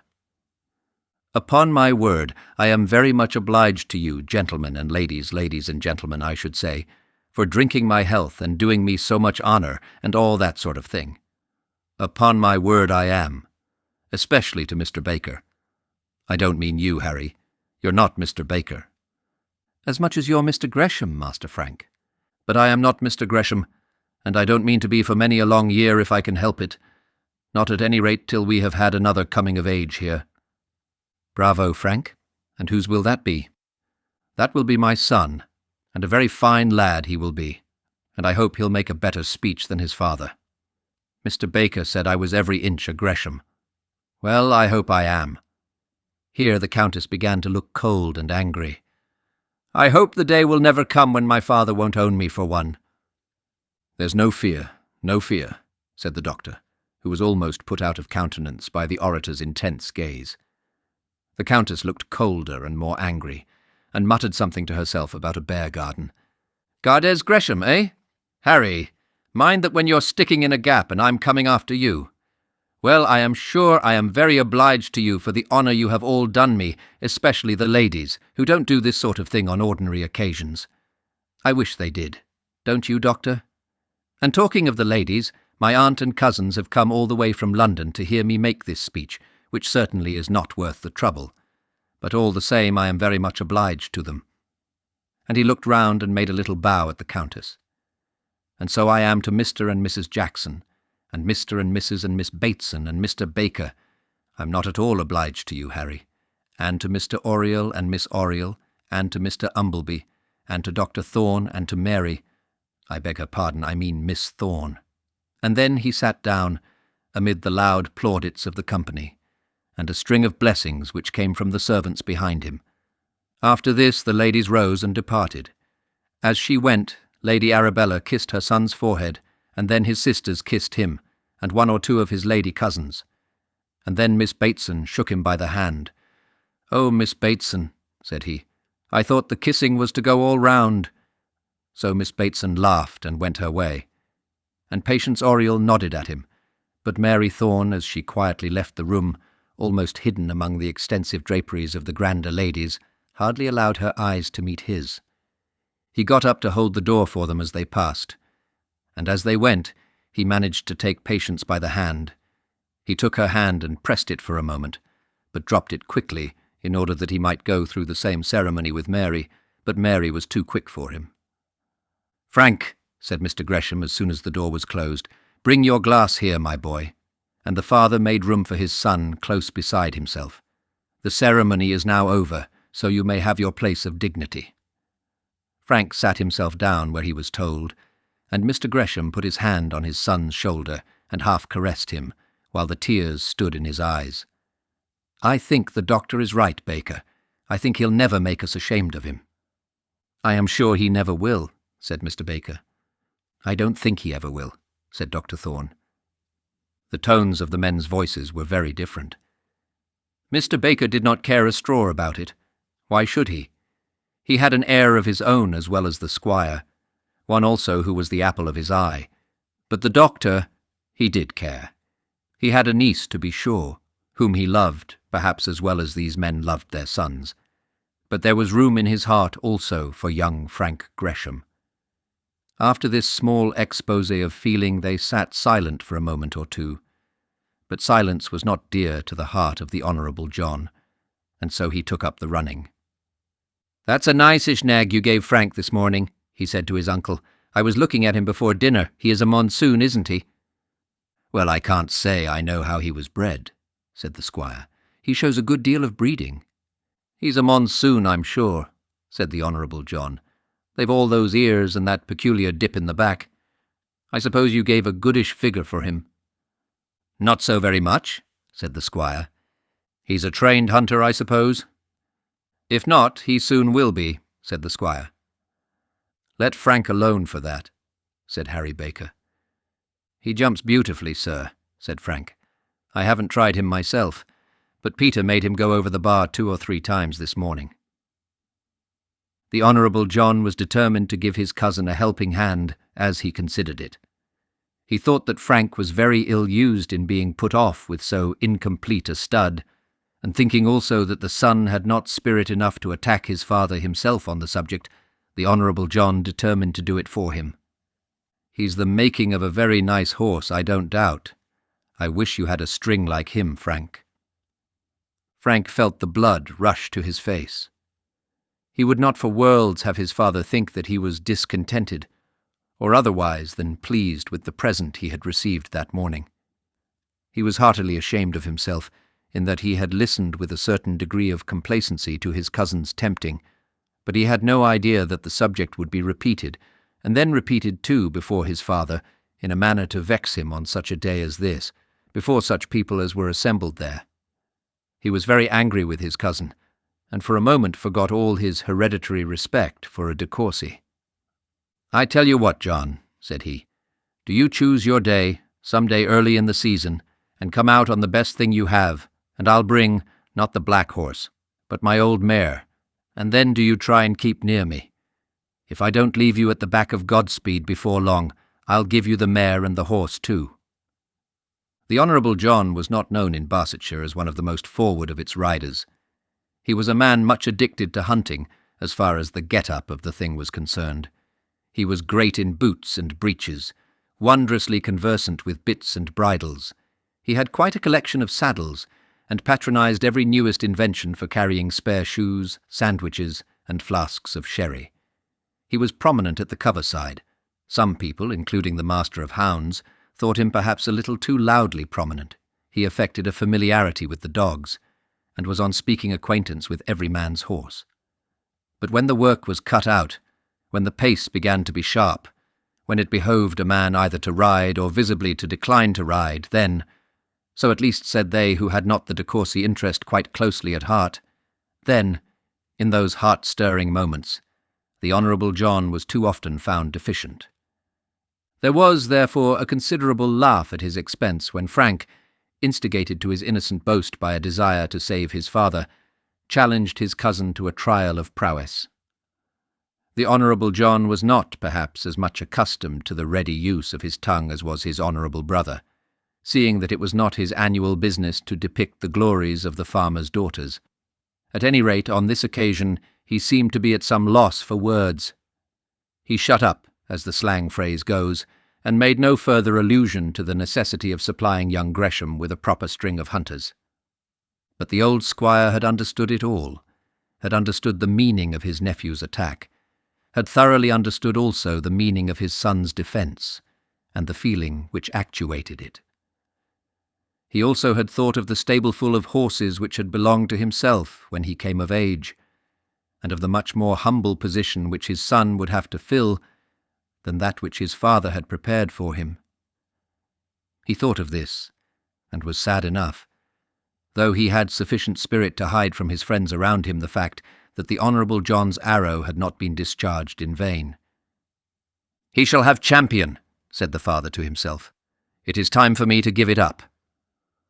Now Champion was one of the 2 fine old hunters which the squire kept for his own use, and it might have been said of him now, at the period of which we are speaking, that the only really happy moments of his life were those which he spent in the field, so much as to its being time for him to give up.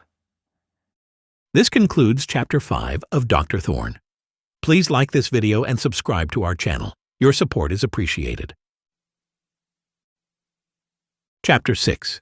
Frank Gresham's Early Loves. It was, we have said, the 1st of July, and such being the time of the year, the ladies, after sitting in the drawing-room for half an hour or so, began to think that they might as well go through the drawing-room windows onto the lawn.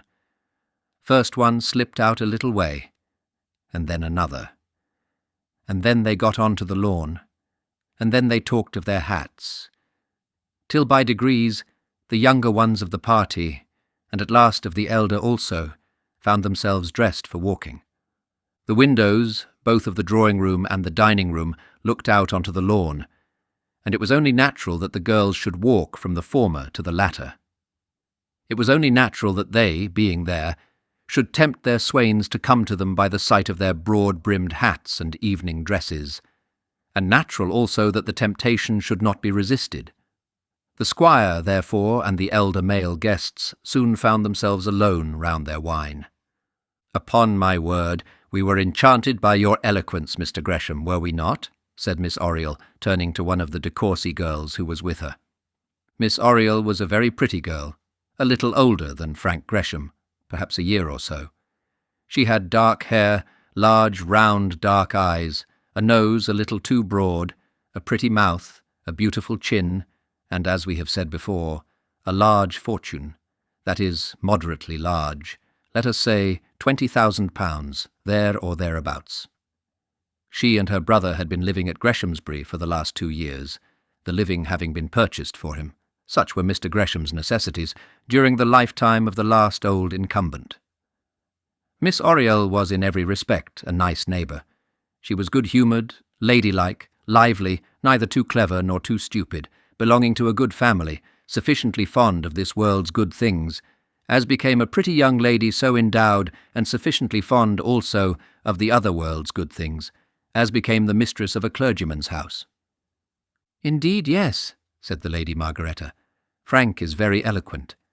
When he described our rapid journey from London, he nearly moved me to tears. But well as he talks, I think he carves better." "I wish you'd had to do it, Margaretta, both the carving and talking." "Thank you, Frank, you're very civil. But there's one comfort, Miss Oriel. It's over now and done. A fellow can't be made to come of age twice. But you'll take your degree, Mr. Gresham. And then, of course, there'll be another speech, and then you'll get married, and there will be 2 or 3 more. I'll speak at your wedding, Miss Oriel, long before I do at my own." "I shall not have the slightest objection. It will be so kind of you to patronize my husband." "But by Jove, will he patronize me? I know you'll marry some awful bigwig or some terribly clever fellow, won't she, Margaretta?" "Miss Oriel was saying so much in praise of you before you came out," said Margaretta, "that I began to think that her mind was intent on remaining at Greshamsbury all her life." Frank blushed and Patience laughed. There was but a year's difference in their age. Frank, however, was still a boy, though Patience was fully a woman. "I am ambitious, Lady Margaretta," said she. "I own it, but I am moderate in my ambition. I do love Greshamsbury, and if Mr. Gresham had a younger brother, perhaps you know, "Another just like myself, I suppose," said Frank. "Oh, yes, I could not possibly wish for any change." "Just as eloquent as you are, Frank," said the Lady Margaretta. "And as good a carver," said Patience. "Miss Bateson has lost her heart to him forever because of his carving," said the Lady Margaretta. "But perfection never repeats itself," said Patience. "Well, you see, I have not got any brothers," said Frank, "so all I can do is to sacrifice myself." "Upon my word, Mr. Gresham, I am under more than ordinary obligations to you. I am indeed." And Miss Oriel stood still in the path and made a very graceful curtsy. "Dear me, only think, Lady Margaretta, that I should be honoured with an offer from the heir the very moment he is legally entitled to make one." "And done with so much true gallantry, too," said the other, expressing himself quite willing to postpone any views of his own or your advantage. "Yes," said Patience, "that's what I value so much. Had he loved me now, there would have been no merit on his part. But a sacrifice, you know. Yes, ladies are so fond of such sacrifices, Frank. Upon my word, I had no idea you were so very excellent at making speeches." "Well," said Frank, "I shouldn't have said sacrifice, that was a slip. What I meant was—" "Oh, dear me," said Patience. "Wait a minute. Now we are going to have a regular declaration. Lady Margaretta, you haven't got a scent bottle, have you? And if I should faint, where's the garden chair?" "Oh, but I'm not going to make a declaration at all," said Frank. "Are you not?" "Oh. Now, Lady Margaretta, I appeal to you. Did you not understand him to say something very particular?" "Certainly I thought nothing could be plainer," said the Lady Margaretta. "And so, Mr. Gresham, I am to be told that after all it means nothing," said Patience, putting her handkerchief up to her eyes. "It means that you are an excellent hand at quizzing a fellow like me." "Quizzing, no, but you are an excellent hand at deceiving a poor girl like me. Well, remember I have got a witness. Here is Lady Margaretta, who heard it all. What a pity it is that my brother is a clergyman. You calculated on that, I know, or you would never have served me so." She said so just as her brother joined them, or rather just as he had joined Lady Margaretta de Courcy, for her ladyship and Mr. Oriel walked on in advance by themselves. Lady Margaretta had found it rather dull work, making a third in Miss Oriel's flirtation with her cousin. The more so as she was quite accustomed to take a principal part herself in all such transactions. She therefore not unwillingly walked on with Mr. Oriel. Mr. Oriel, it must be conceived, was not a common everyday parson, but had points about him which made him quite fit to associate with an earl's daughter. And as it was known that he was not a marrying man, having very exalted ideas on that point connected with his profession, the Lady Margaretta, of course, had the less objection to trust herself alone with him. But directly she was gone, Miss Oriel's tone of banter ceased. It was very well making a fool of a lad of 21 when others were by, but there might be danger in it when they were alone together. "I don't know any position on earth more enviable than yours, Mr. Gresham," said she, quite soberly and earnestly. "How happy you ought to be.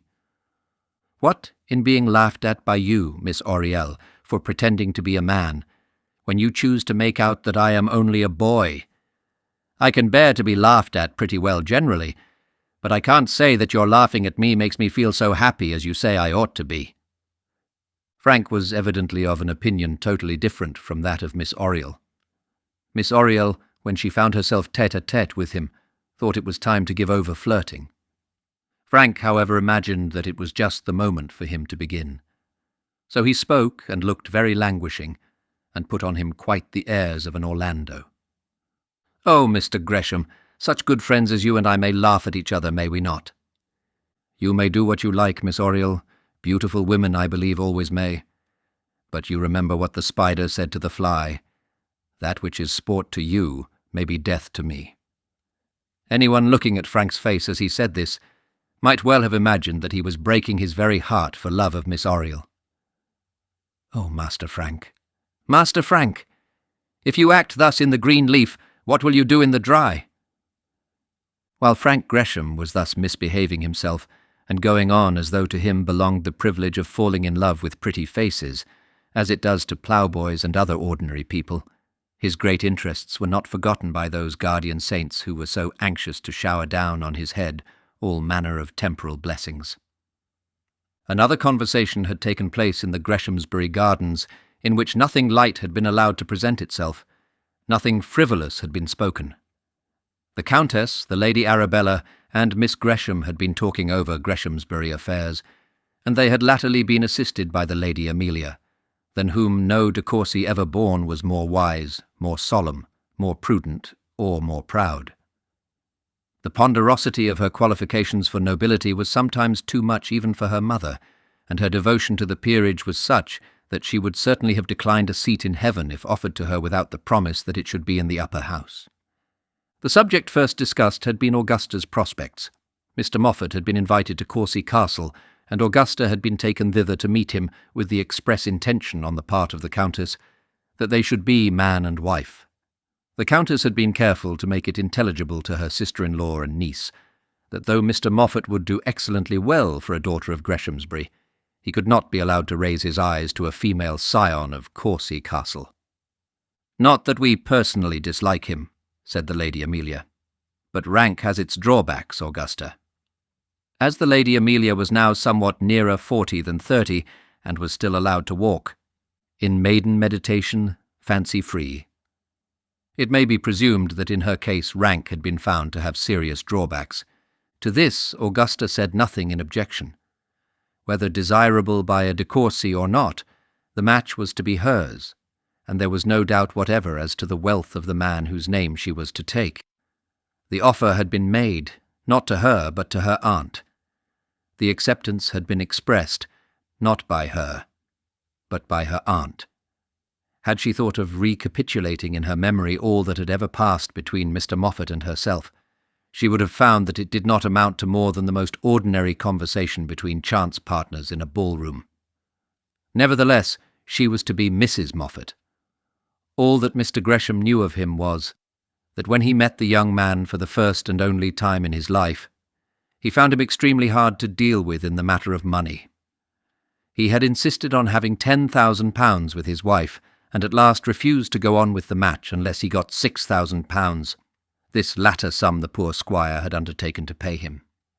Mr. Moffat had been for a year or two MP for Barchester, having been assisted in his views on that ancient city by all the de Courcy interest.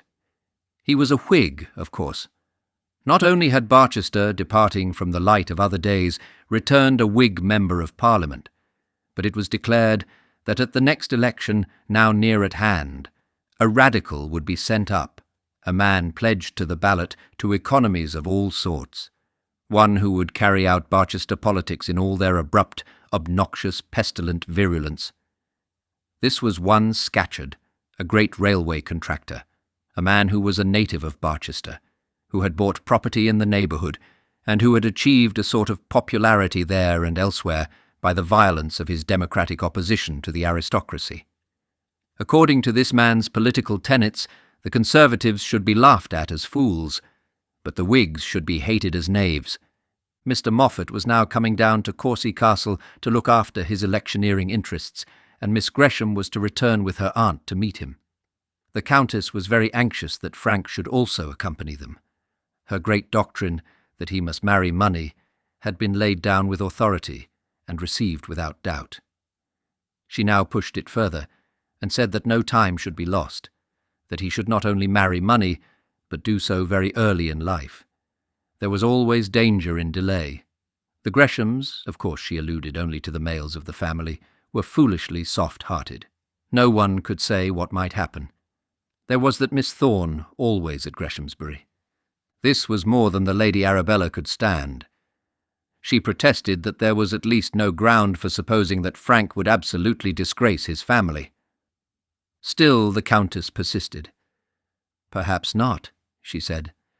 But when young people of perfectly different ranks were allowed to associate together, there was no saying what danger might arise. They all knew that old Mr. Bateson, the present Mr. Bateson's father, had gone off with the governess, and young Mr. Everbeery, near Taunton, had only the other day married a cookmaid. "But Mr. Everbeery was always drunk, aunt," said Augusta, feeling called upon to say something for her brother. "Never mind, my dear. These things do happen, and they are very dreadful." "Horrible," said the Lady Amelia, "diluting the best blood of the country and paving the way for revolutions." This was very grand, but nevertheless Augusta could not but feel that she perhaps might be about to dilute the blood of her coming children in marrying the tailor's son. She consoled herself by trusting that, at any rate, she paved the way for no revolutions. "When a thing is so necessary," said the Countess, "it cannot be done too soon. Now, Arabella, I don't say that anything will come of it, but it may. Miss Dunstable is coming down to us next week. Now, we all know that when old Dunstable died last year, he left over 200,000 to his daughter." "It is a great deal of money, certainly," said Lady Arabella. "It would pay off everything, and a great deal more," said the Countess. "It was ointment, was it not, aunt?" said Augusta. "I believe so, my dear, something called the ointment of Lebanon, or something of that sort. But there's no doubt about the money." "But how old is she, Rosina?" asked the anxious mother. "About 30, I suppose, but I don't think that much signifies." 30, said Lady Arabella, rather dolefully. "And what is she like? I think that Frank already begins to like girls that are young and pretty." "But surely, aunt," said the Lady Amelia, "now that he has come to man's discretion, he will not refuse to consider all that he owes to his family. A Mr. Gresham of Greshamsbury has a position to support." The de Courcy scion spoke these last words in the sort of tone that a parish clergyman would use, in warning some young farmer's son that he should not put himself on an equal footing with the ploughboys. It was at last decided that the Countess should herself convey to Frank a special invitation to Courcy Castle, and that when she got him there she should do all that lay in her power to prevent his return to Cambridge, and to further the Dunstable marriage. "We did think of Miss Dunstable for Porlock once," she said naively, "but when we found that it wasn't much over 200,000, why, that idea fell to the ground." The terms on which the de Courcy blood might be allowed to dilute itself were, it must be presumed, very high indeed. Augusta was sent off to find her brother, and to send him to the Countess in the small drawing-room. Here the Countess was to have her tea, apart from the outer common world, and here, without interruption, she was to teach her great lesson to her nephew. Augusta did find her brother, and found him in the worst of bad society, so at least the stern de Courcys would have thought. Old Mr. Bateson and the governess, Mr. Everbeery and his cook's diluted blood, and ways paved for revolutions, all presented themselves to Augusta's mind when she found her brother walking with no other company than Mary Thorne, and walking with her, too, in much too close proximity. How he had contrived to be off with the old love and so soon on with the new, or rather to be off with the new love and again on with the old, we will not stop to inquire. Had Lady Arabella in truth known all her son's doings in this way, could she have guessed how very nigh he had approached the iniquity of old Mr. Bateson, and to the folly of young Mr. Everbeery, she would in truth have been in a hurry to send him off to Courcy Castle and Miss Dunstable.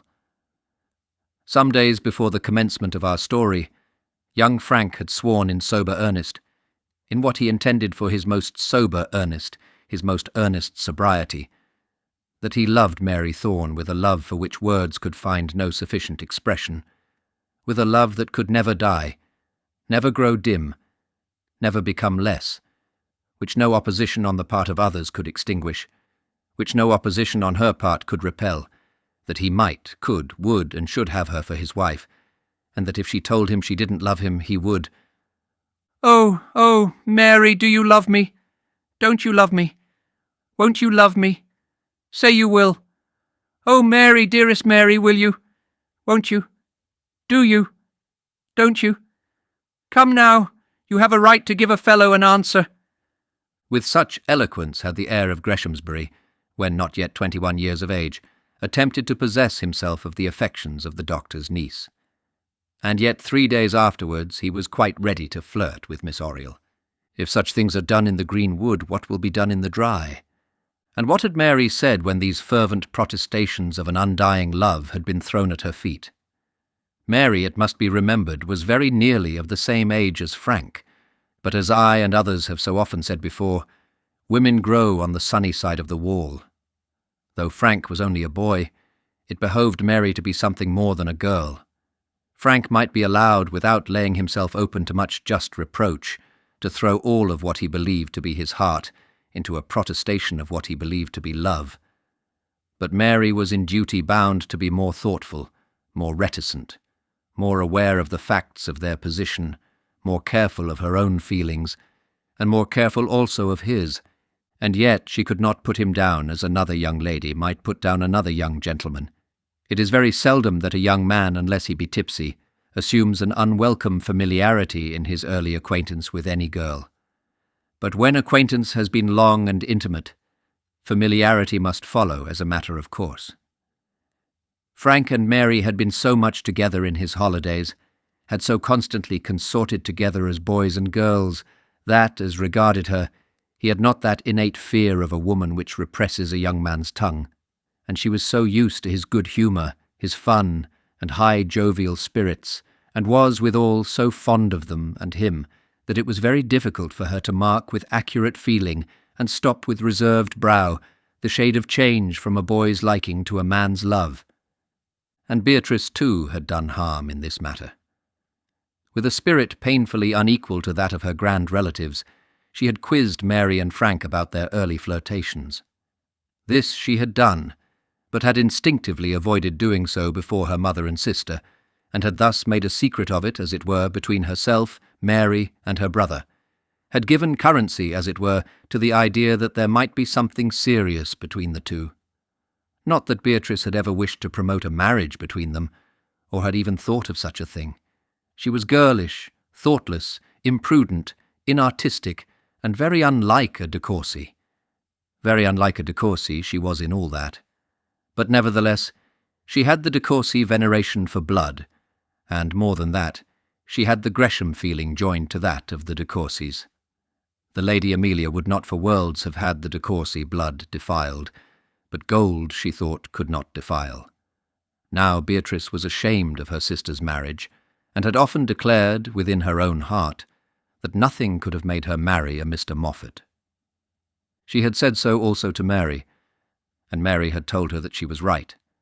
Mary also was proud of blood, was proud of her uncle's blood, and the two girls talked together in all the warmth of girlish confidence, of the great glories of family traditions and family honours. Beatrice had talked in utter ignorance as to her friend's birth, and Mary, poor Mary, she had talked, being as ignorant, but not without a strong suspicion that, at some future time, a day of sorrow would tell her some fearful truth. On one point, Mary's mind was strongly made up. No wealth, no mere worldly advantage could make anyone her superior. If she were born a gentlewoman, then was she fit to match with any gentleman. Let the most wealthy man in Europe pour all his wealth at her feet, she could, if so inclined, give him back at any rate more than that. That offered at her feet, she knew she would never tempt her to yield up the fortress of her heart, the guardianship of her soul, the possession of her mind. Not that alone, nor that even as any possible slightest fraction of a make-weight. If she were born a gentlewoman. And then came to her mind those curious questions. What makes a gentleman? What makes a gentlewoman? What is the inner reality, the spiritualized quintessence of that privilege in the world which men call rank, which forces the thousands and hundreds of thousands to bow down before the few elect? What gives, or can give it, or should give it? And she answered the question. Absolute, intrinsic, acknowledged, individual merit must give it to its possessor, let him be whom and what and whence he might. So far the spirit of democracy was strong with her. Beyond this it could be had but by inheritance, received as it were second-hand or 22nd-hand. And so far the spirit of aristocracy was strong within her. All this she had, as may be imagined, learnt in early years from her uncle. And all this she was at great pains to teach Beatrice Gresham, the chosen of her heart. When Frank declared that Mary had a right to give him an answer, he meant that he had a right to expect one. Mary acknowledged this right, and gave it to him. "Mr. Gresham," she said. "Oh, Mary, Mr. Gresham." "Yes, Mr. Gresham, it must be Mr. Gresham after that, and moreover, it must be Miss Thorne as well." "I'll be shot if it shall, Mary." "Well, I can't say that I shall be shot if it be not so. But if it be not so, if you do not agree that it shall be so, I shall be turned out of Greshamsbury." "What? You mean my mother?" said Frank. "Indeed, I mean no such thing," said Mary, with a flash from her eye that made Frank almost start. "I mean no such thing. I mean you, not your mother. I am not in the least afraid of Lady Arabella, but I am afraid of you. Afraid of me, Mary. Miss Thorne, pray, pray, remember.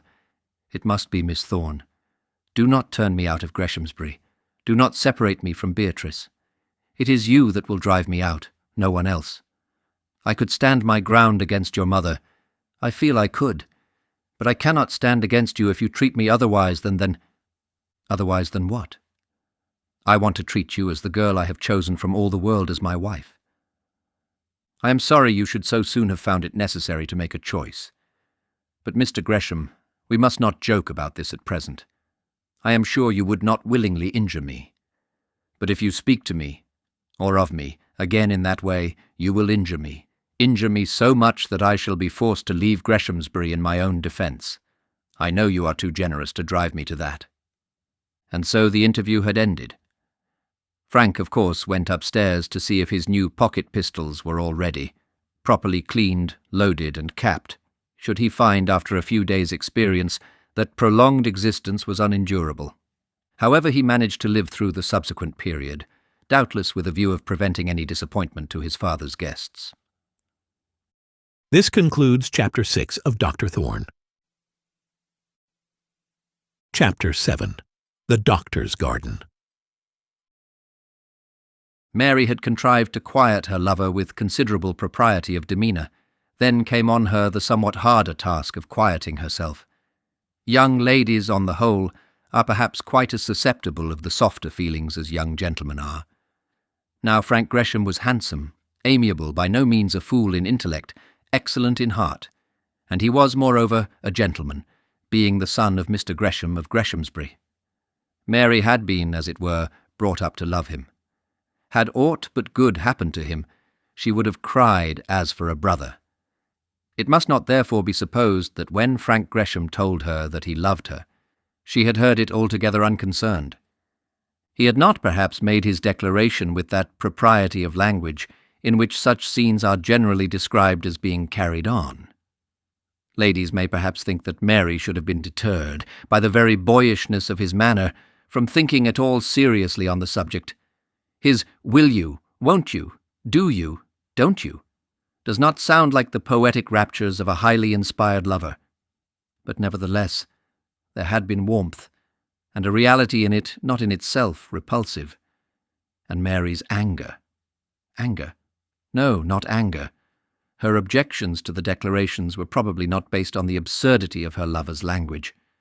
We are inclined to think that these matters are not always discussed by mortal lovers in the poetically passionate phraseology, which is generally thought to be appropriate for their description.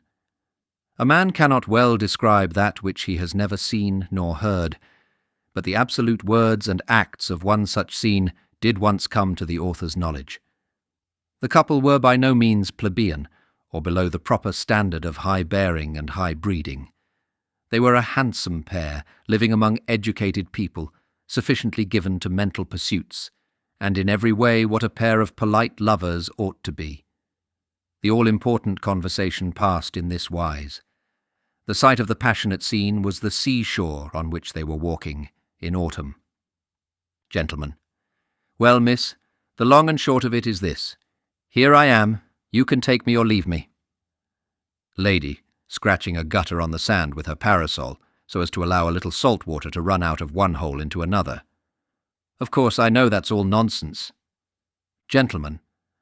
Nonsense! By Jove, it isn't nonsense at all. Come, Jane, here I am. Come, at any rate you can say something. Lady. Yes, I suppose I can say something. Gentlemen. Well, which is it to be? Take me or leave me. Lady very slowly, and with a voice perhaps hardly articulate, carrying on at the same time her engineering works on a wider scale. "Well, I don't exactly want to leave you." And so the matter was settled with much propriety and satisfaction, and both the lady and gentleman would have thought, had they ever thought about the matter at all, that this, the sweetest moment of their lives, had been graced by all the poetry by which such moments ought to be hallowed.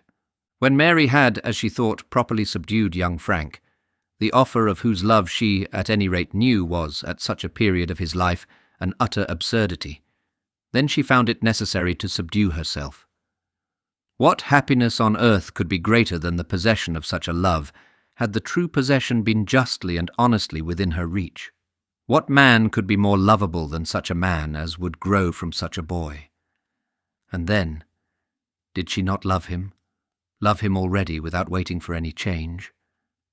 Did she not feel that there was that about him and about herself too, which might so well fit them for each other? It would be so sweet to be the sister of Beatrice, the daughter of the squire, to belong to Greshamsbury as a part and parcel of itself. But though she could not restrain these thoughts, it never for a moment occurred to her to take Frank's offer in earnest. Though she was a grown woman, he was still a boy. He would have to see the world before he settled in it, and would change his mind about woman half a score of times before he married. Then, too, though she did not like the Lady Arabella, she felt that she owed something, if not to her kindness, at least to her forbearance. And she felt inwardly certain, that she would be doing wrong, that the world would say she was doing wrong, that her uncle would think her wrong if she endeavoured to take advantage of what had passed. She had not for an instant doubted, not for a moment had she contemplated it as possible that she should ever become Mrs. Gresham, because Frank had offered to make her so. But nevertheless, she could not help thinking of what had occurred, of thinking of it, most probably much more than Frank did himself. A day or two afterwards, on the evening before Frank's birthday, she was alone with her uncle, walking in the garden behind their house, and she then essayed to question him, with the object of learning if she were fitted by her birth to be the wife of such a one as Frank Gresham. They were in the habit of walking there together when he happened to be at home of a summer's evening. This was not often the case, for his hours of labour extended much beyond those usual to the upper working world, the hours, namely, between breakfast and dinner. But those minutes that they did thus pass together, the doctor regarded as perhaps the pleasantest of his life. "Uncle," said she after a while, "what do you think of this marriage of Miss Gresham's?" "Well, Minnie," such was his name of endearment for her, "I can't say I have thought much about it, and I don't suppose anybody else has either. She must think about it, of course, and so must he, I suppose." "I'm not so sure of that. Some folks would never get married if they had to trouble themselves with thinking about it." "I suppose that's why you never got married, uncle?" "Either that, or thinking of it too much. One is as bad as the other." Mary had not contrived to get at all near her point as yet, so she had to draw off, and after a while begin again. "Well, I have been thinking about it at any rate, uncle." "That's very good of you. That will save me the trouble, and perhaps save Miss Gresham too. If you have thought it over thoroughly, that will do for all. I believe Mr. Moffat is a man of no family." "He'll mend in that point, no doubt, when he has got a wife." "Uncle, you're a goose, and what is worse, a very provoking goose." "Niece, you're a gander, and what is worse, a very silly gander. What is Mr. Moffat's family to you and me? Mr. Moffat has that which ranks above family honours. He is a very rich man." "Yes," said Mary, "I know he is rich, and a rich man I suppose can buy anything, except a woman that is worth having." "A rich man can buy anything," said the doctor. "Not that I meant to say that Mr. Moffat has bought Miss Gresham. I have no doubt that they will suit each other very well," he added with an air of decisive authority, as though he had finished the subject. But his niece was determined not to let him pass so. "Now, uncle," said she, "you know you are pretending to a great deal of worldly wisdom, which after all is not wisdom at all in your eyes." "Am I?" "You know you are. And as for the impropriety of discussing Miss Gresham's marriage, I did not say it was improper. Oh, yes, you did. Of course such things must be discussed. How is one to have an opinion if one does not get it by looking at the things which happen around us? Now I'm going to be blown up, said Dr. Thorne. Dear uncle, do be serious with me.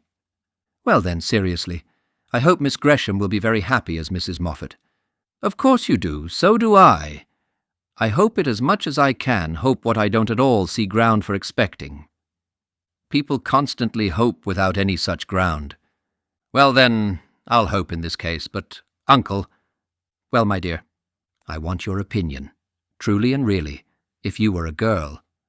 I am perfectly unable to give any opinion founded on so strange an hypothesis. Well, but if you were a marrying man— The hypothesis is quite as much out of my way. But, uncle, I am a girl, and perhaps I may marry, or at any rate think of marrying some day. The latter alternative is certainly possible enough.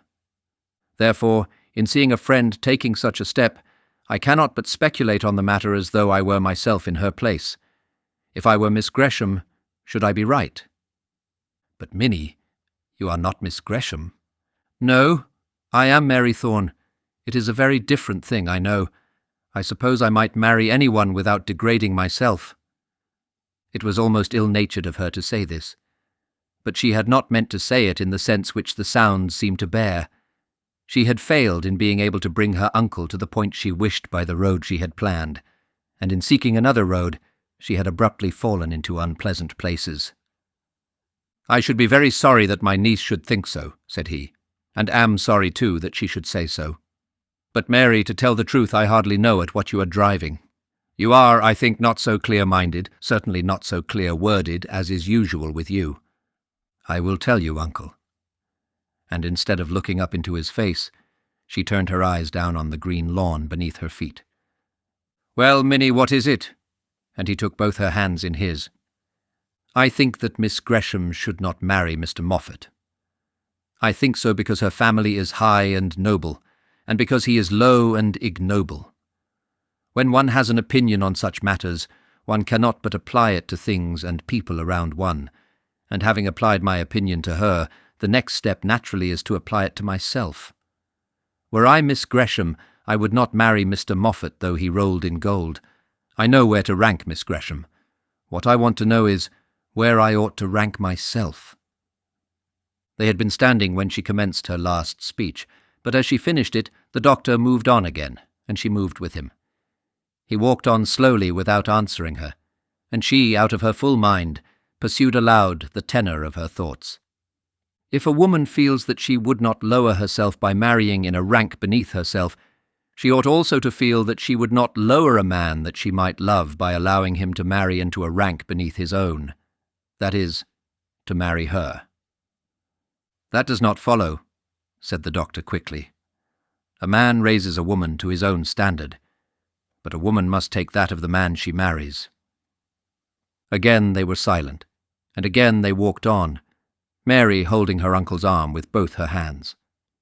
She was determined, however, to come to the point, and after considering for a while how best she might do it, she ceased to beat any longer about the bush, and asked him a plain question. The Thornes are as good a family as the Greshams, are they not? In absolute genealogy they are, my dear. That is, when I choose to be an old fool and talk of such matters in a sense different from that in which they are spoken of by the world at large, I may say that the Thornes are as good, or perhaps better, than the Greshams, but I should be sorry to say so seriously to anyone. The Greshams now stand much higher in the county than the Thornes do. But they are of the same class. Yes, yes, Wilfred Thorne of Ullathorne, and our friend the squire here, are of the same class. But, uncle, I and Augusta Gresham, are we of the same class?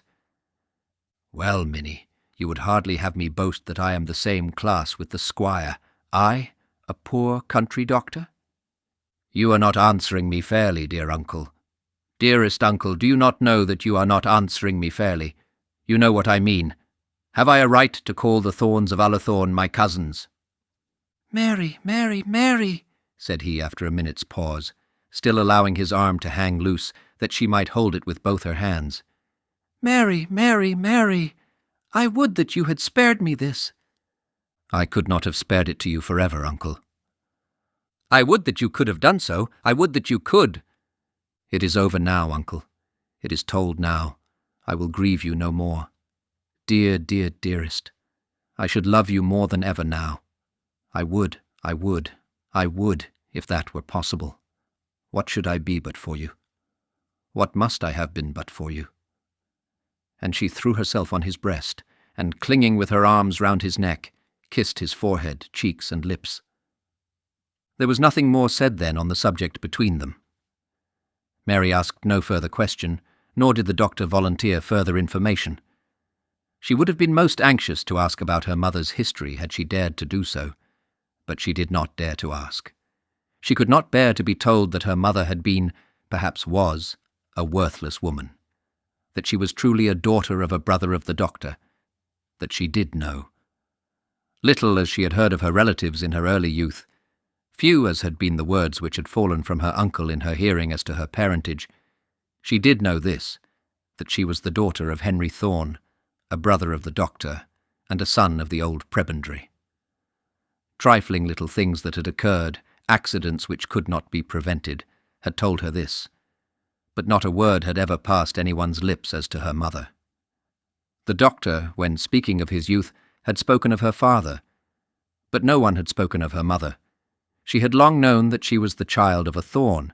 Now she knew also that she was no cousin of the Thornes of Ullathorne, no cousin, at least, in the world's ordinary language, no niece indeed of her uncle, unless by his special permission that she should be so. When the interview was over, she went up alone to the drawing-room, and there she sat, thinking. She had not been there long before her uncle came up to her. He did not sit down, or even take off the hat which he still wore, but coming close to her, and still standing, he spoke thus.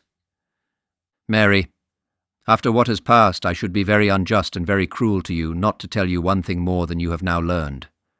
Your mother was unfortunate in much, not in everything. But the world, which is very often stern in such matters, never judged her to have disgraced herself. I tell you this, my child, in order that you may respect her memory." And so saying, he again left her without giving her time to speak a word. What he then told her, he had told in mercy. He felt what must be her feelings when she reflected that she had to blush for her mother, that not only could she not speak of her mother, but that she might hardly think of her with innocence. And to mitigate such sorrow as this, and also to do justice to the woman whom his brother had so wronged, he had forced himself to reveal so much as is stated above. And then he walked slowly by himself, backwards and forwards through the garden, thinking of what he had done with reference to this girl, and doubting whether he had done wisely and well. He had resolved, when first the little infant was given over to his charge, that nothing should be known of her or by her as to her mother. He was willing to devote himself to this orphan child of his brother, this last seedling of his father's house. But he was not willing so to do this as to bring himself in any manner into familiar contact with the Scatcherds. He had boasted to himself that he, at any rate, was a gentleman, and that she, if she were to live in his house, sit at his table and share his hearth, must be a lady. He would tell no lie about her. He would not to anyone make her out to be aught other or aught better than she was. People would talk about her, of course, only let them not talk to him. He conceived of himself, and the conception was not without due ground, that should any do so, he had that within him which would silence them.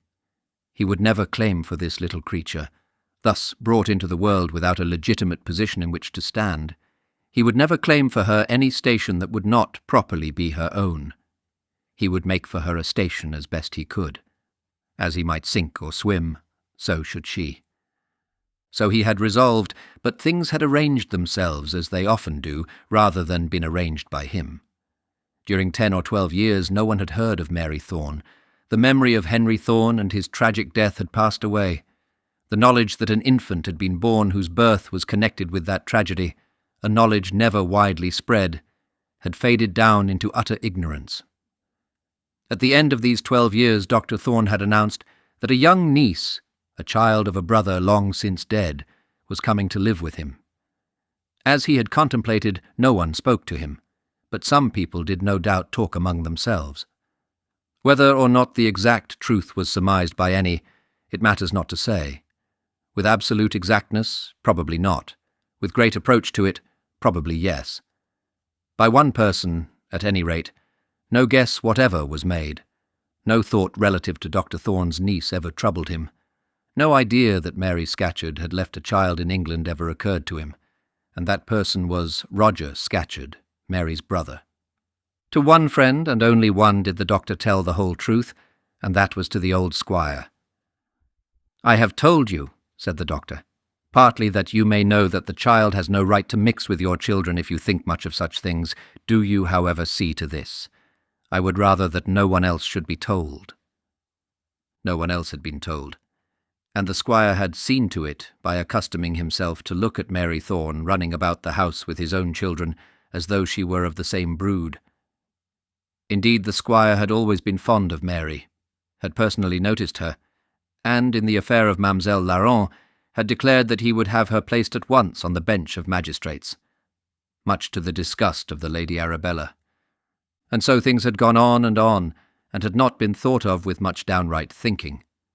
Till now, when she was 21 years of age, his niece came to him, asking as to her position and inquiring in what rank of life she was to look for a husband. And so the doctor walked backwards and forwards through the garden, slowly, thinking now with some earnestness what if, after all, he had been wrong about his niece? What if, by endeavouring to place her in the position of a lady, he had falsely so placed her and robbed her of all legitimate position? What if there was no rank of life to which she could now properly attach herself? And then, how had it answered that plan of his of keeping her all to himself? He, Dr. Thorne, was still a poor man. The gift of saving money had not been his. He had ever had a comfortable house for her to live in, and, in spite of doctors Filgrave, Century, Rearchild, and others, had made from his profession an income sufficient for their joint wants. But he had not done as others do. He had no £3,000 or £4,000 in the 3%, on which Mary might live in some comfort when he should die. Late in life he had insured his life for £800, and to that, and that only, had he to trust for Mary's future maintenance. How had it answered then this plan of letting her be unknown to, and undreamed of by, those who were as near to her on her mother's side as he was on the father's? On that side, though there had been utter poverty, there was now absolute wealth. But when he took her to himself, had he not rescued her from the very depths of the lowest misery, from the degradation of the workhouse, from the scorn of honest-born charity children, from the lowest of the world's low conditions? Was she not now the apple of his eye, his one great sovereign comfort, his pride, his happiness, his glory? Was he to make her over, to make any portion of her over to others, if by doing so she might be able to share the wealth, as well as the coarse manners and uncouth society of her at present unknown connections? He, who had never worshipped wealth on his own behalf, he who had scorned the idol of gold, and had ever been teaching her to scorn it, was he now to show that his philosophy had all been false as soon as the temptation to do so was put in his way? But yet, what man would marry this bastard child without a sixpence, and bring not only poverty, but ill blood also on his own children?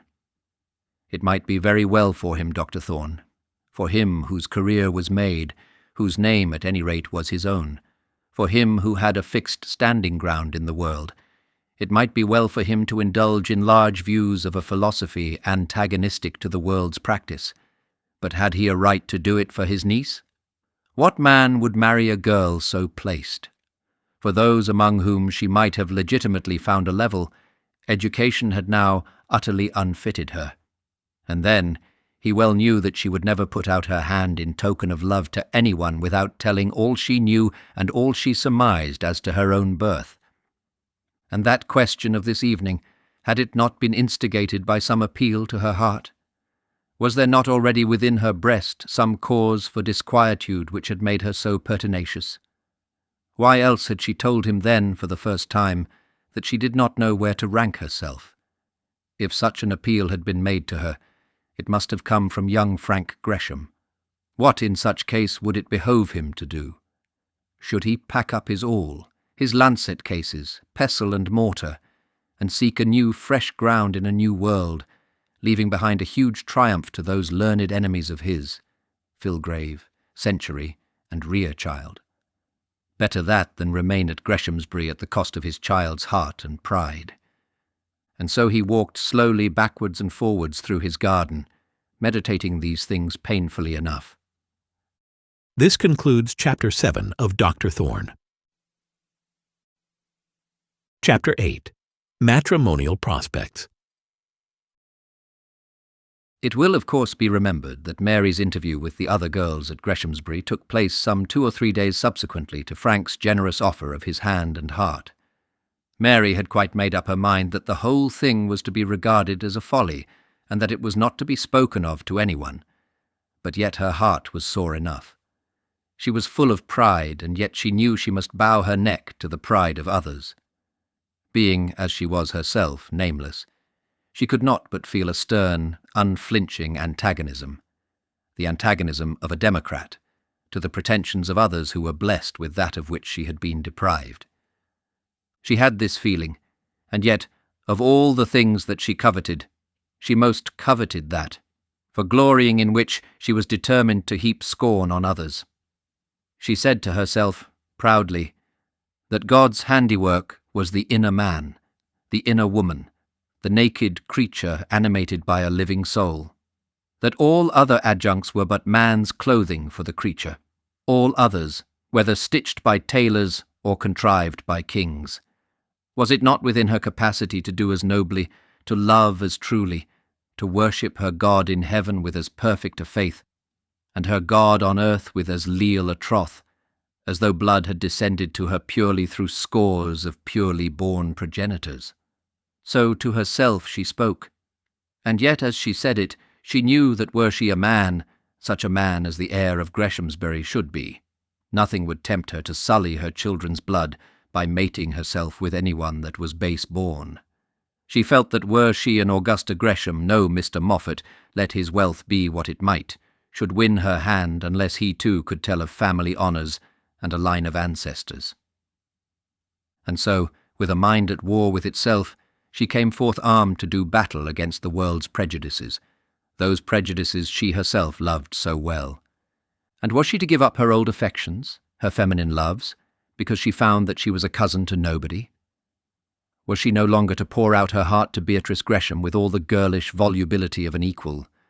Was she to be severed from Patience Oriel and banished, or rather was she to banish herself from the free place she had maintained in the various youthful female conclaves held within that parish of Greshamsbury? Hitherto what Mary Thorne would say, what Miss Thorne suggested in such or such a matter, was quite as frequently asked as any opinion from Augusta Gresham, quite as frequently, unless when it chanced that any of the de Courcy girls were at the house.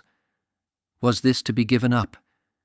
These feelings had grown up among them since they were children, and had not hitherto been questioned among them. Now they were questioned by Mary Thorne. Was she in fact to find that her position had been a false one, and must be changed?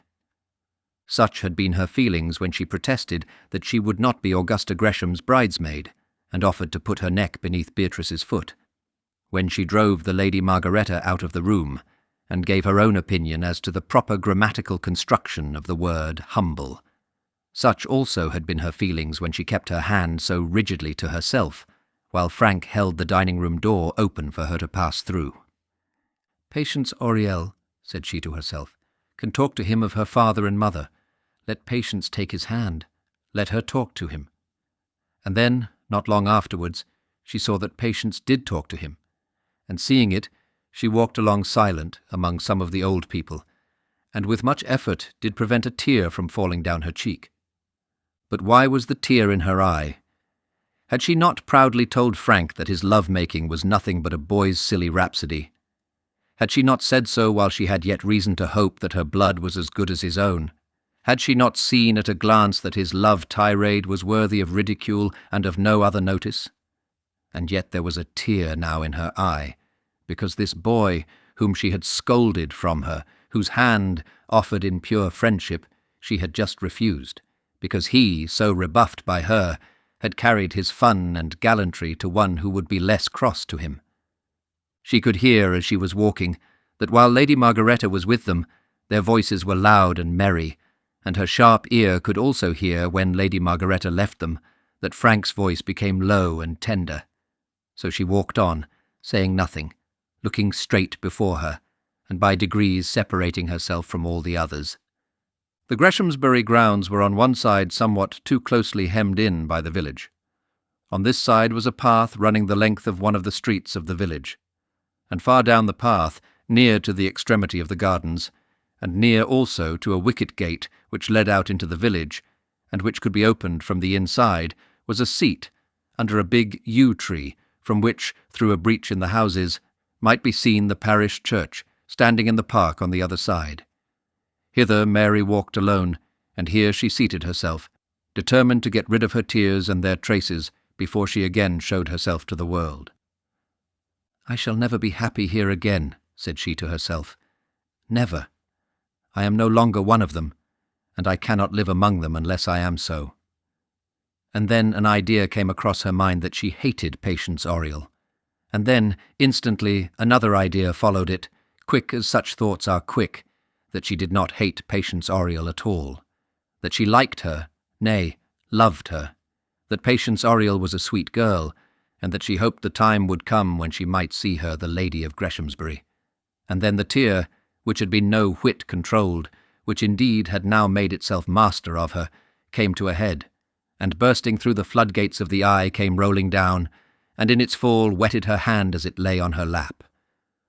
"What a fool, what an idiot, what an empty-headed, cowardly fool I am," said she, springing up from the bench on her feet.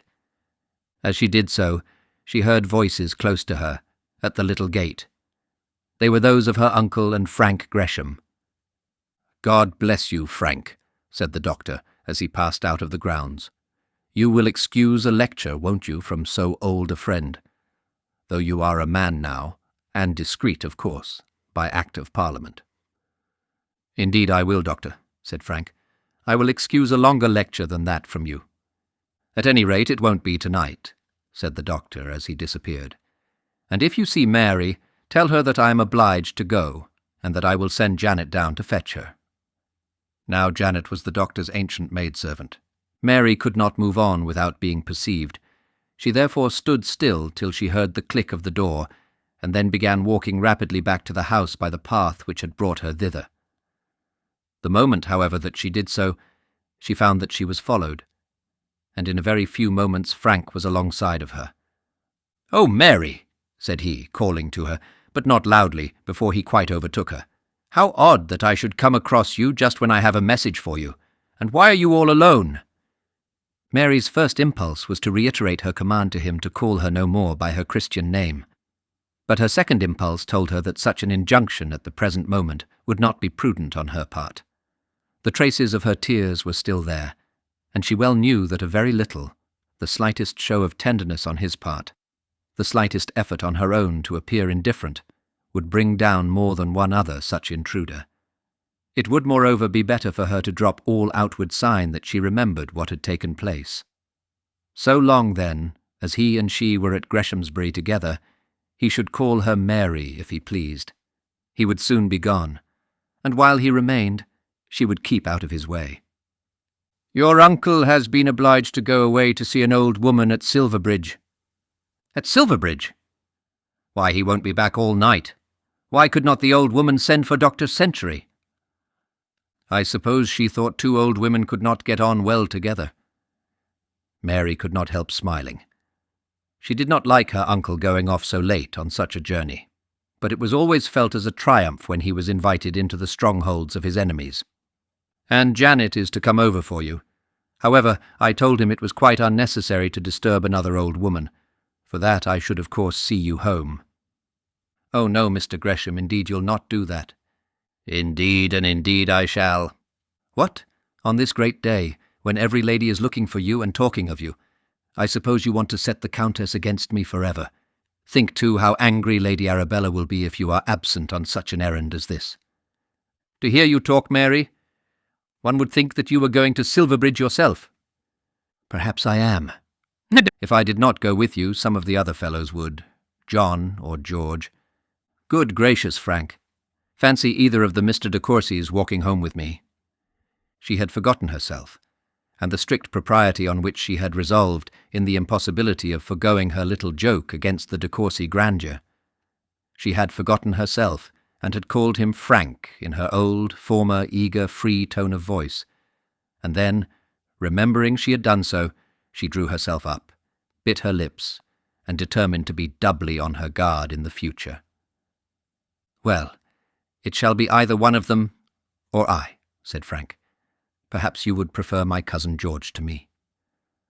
"I should prefer Janet to either, seeing that with her I should not suffer the extreme nuisance of knowing that I was a bore."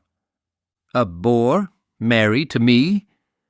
"Yes, Mr. Gresham, a bore to you. Having to walk home through the mud with village young ladies is boring. All gentlemen feel it to be so." "There is no mud. If there were, you would not be allowed to walk at all." "Oh, village young ladies never care for such things, though fashionable gentlemen do." "I would carry you home, Mary, if it would do you a service," said Frank with considerable pathos in his voice. "Oh, dear me, pray do not, Mr. Gresham, I should not like it at all," said she. "A wheelbarrow would be preferable to that." "Of course. Anything would be preferable to my arm, I know." "Certainly, anything in the way of a conveyance. If I were to act baby, and you were to act nurse, it really would not be comfortable for either of us." Frank Gresham felt disconcerted, though he hardly knew why. He was striving to say something tender to his lady-love, but every word that he spoke she turned into joke. Mary did not answer him coldly or unkindly, but nevertheless he was displeased. One does not like to have one's little offerings of sentimental service turned into burlesque when one is in love in earnest. Mary's jokes had appeared so easy too. They seemed to come from a heart so little troubled. This, also, was cause of vexation to Frank. If he could but have known all, he would perhaps have been better pleased. He determined not to be absolutely laughed out of his tenderness. When, 3 days ago, he had been repulsed, he had gone away owning to himself that he had been beaten, owning so much, but owning it with great sorrow and much shame. Since that he had come of age, since that he had made speeches, and speeches had been made to him, since that he had gained courage by flirting with Patience Oriel. No faint heart ever won a fair lady, as he was well aware. He resolved, therefore, that his heart should not be faint, and that he would see whether the fair lady might not be won by becoming audacity. "Mary," said he, stopping in the path, for they were now near the spot where it broke out upon the lawn, and they could already hear the voices of the guests. "Mary, you are unkind to me." "I am not aware of it, Mr. Gresham. But if I am, do not you retaliate. I am weaker than you, and in your power. Do not you therefore be unkind to me." "You refused my hand just now," continued he. "Of all the people here at Greshamsbury, you are the only one that has not wished me joy. The only one." "I do wish you joy. I will wish you joy. There is my hand." And she frankly put out her ungloved hand. "You are quite man enough to understand me. There is my hand. I trust you use it only as it is meant to be used." He took it in his and pressed it cordially, as he might have done that of any other friend in such a case, and then did not drop it as he should have done. He was not a St. Anthony, and it was most imprudent in Miss Thorne to subject him to such a temptation. "Mary," said he, "dear Mary, dearest Mary, if you did but know how I love you."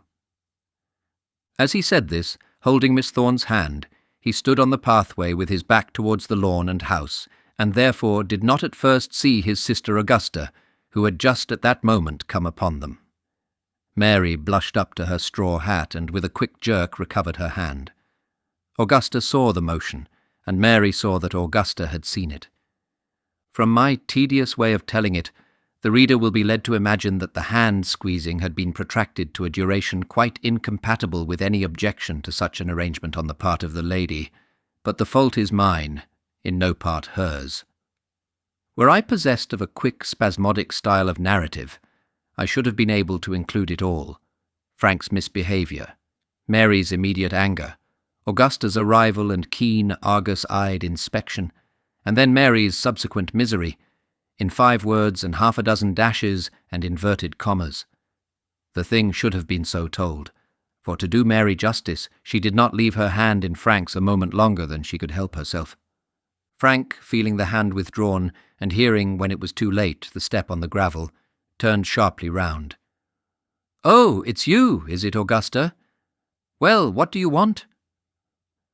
Augusta was not naturally very ill-natured, seeing that in her veins the high de Courcy blood was somewhat tempered by an admixture of the Gresham attributes, nor was she predisposed to make her brother her enemy by publishing to the world any of his little tender peccadilloes.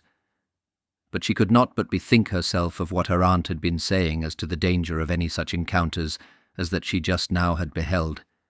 She could not but start at seeing her brother thus, on the very brink of the precipice of which the Countess had specially forewarned her mother.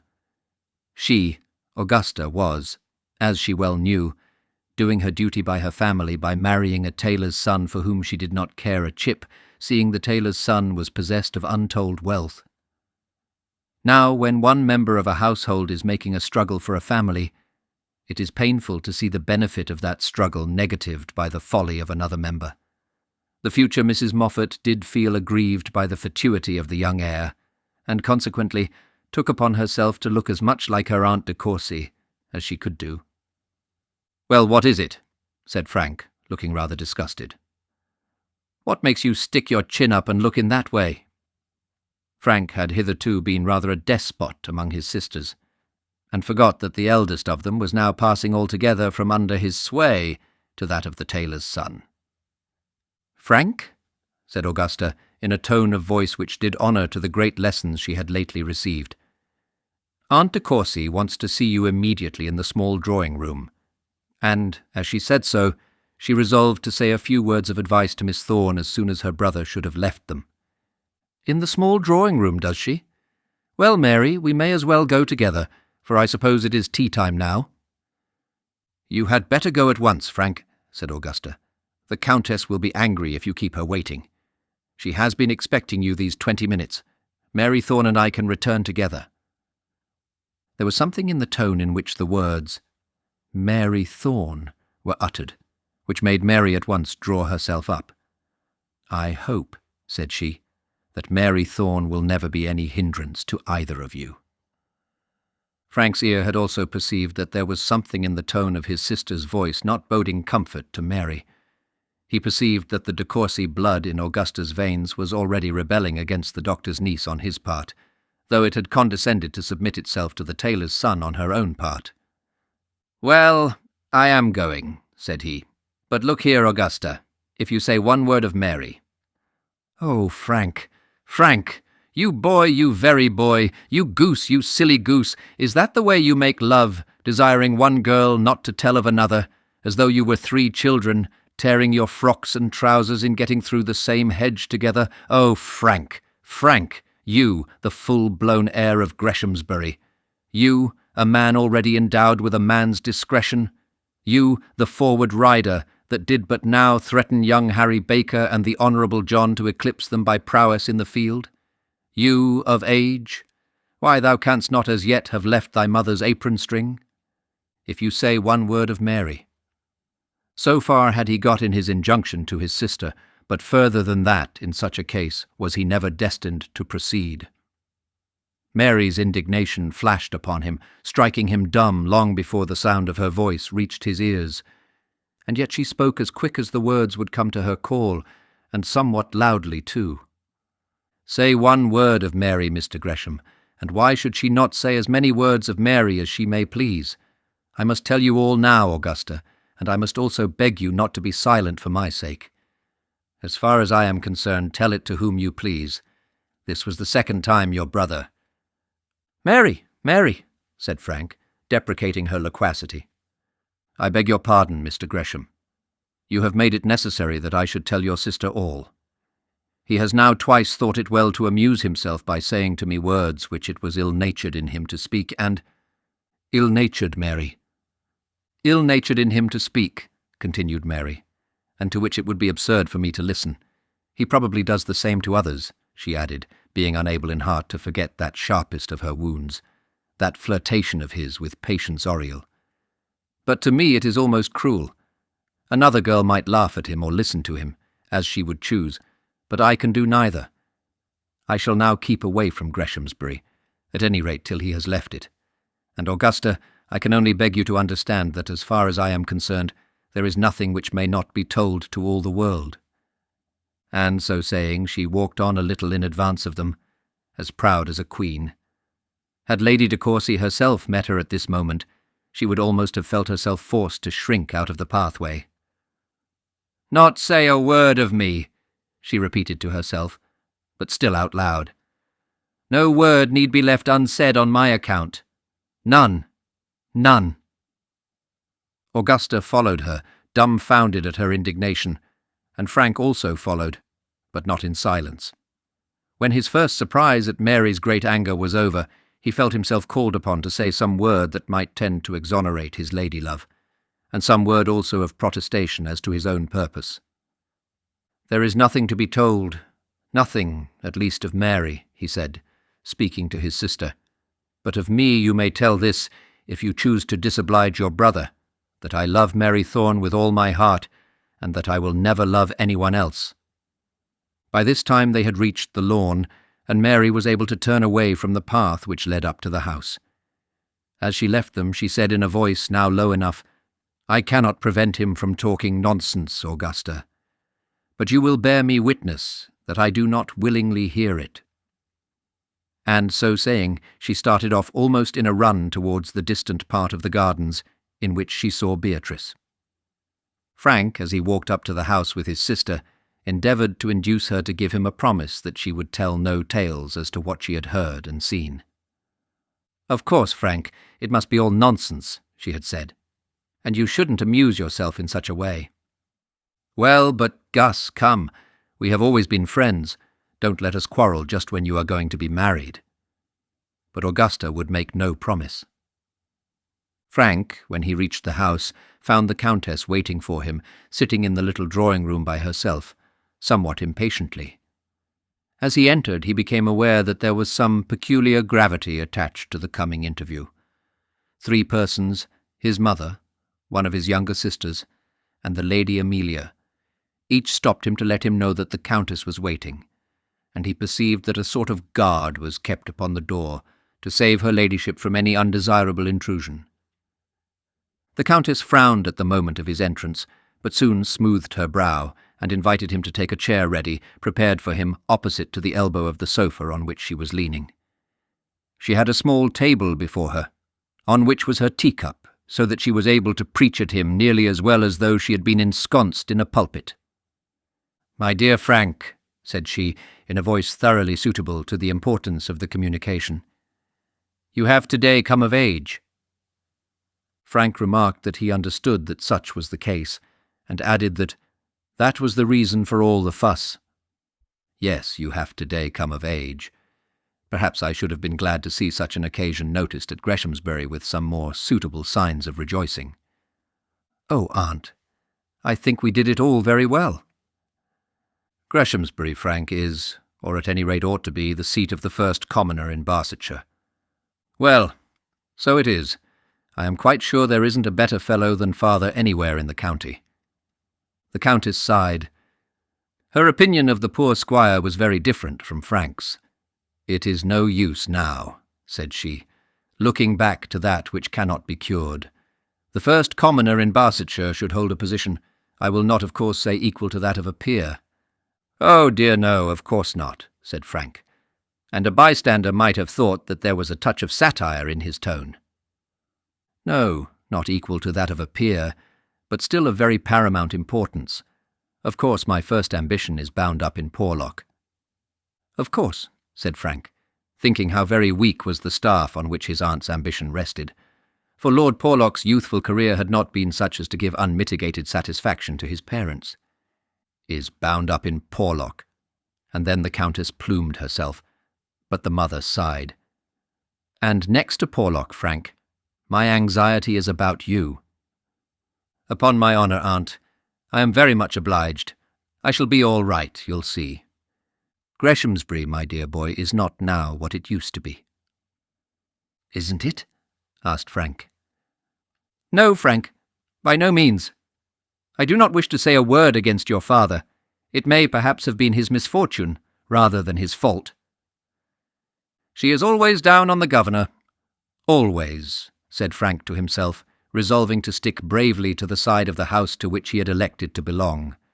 "But there is the fact, Frank, too plain to us all. Greshamsbury is not what it was. It is your duty to restore it to its former importance." "My duty?" said Frank, rather puzzled. "Yes, Frank, your duty. It all depends on you now. Of course you know that your father owes a great deal of money." Frank muttered something. Tidings had in some shape reached his ear that his father was not comfortably circumstanced as regarded money. "And then he has sold Boxall Hill. It cannot be expected that Boxall Hill shall be repurchased, as some horrid man, a railway maker, I believe." "Yes, that's Scatcherd." "Well, he has built a house there, I'm told, so I presume that it cannot be bought back. But it will be your duty, Frank, to pay all the debts that there are on the property, and to purchase what at any rate will be equal to Boxall Hill." Frank opened his eyes wide and stared at his aunt, as though doubting much whether or no she were in her right mind. He pay off the family debts. He buy up property of £4,000 a year. He remained, however, quite quiet, waiting the elucidation of the mystery. "Frank, of course you understand me." Frank was obliged to declare that just at the present moment he did not find his aunt so clear as usual. "You have but one line of conduct left you, Frank. Your position, as heir to Greshamsbury, is a good one. But your father has unfortunately so hampered you with regard to money that unless you set the matter right yourself, you can never enjoy that position. Of course you must marry money."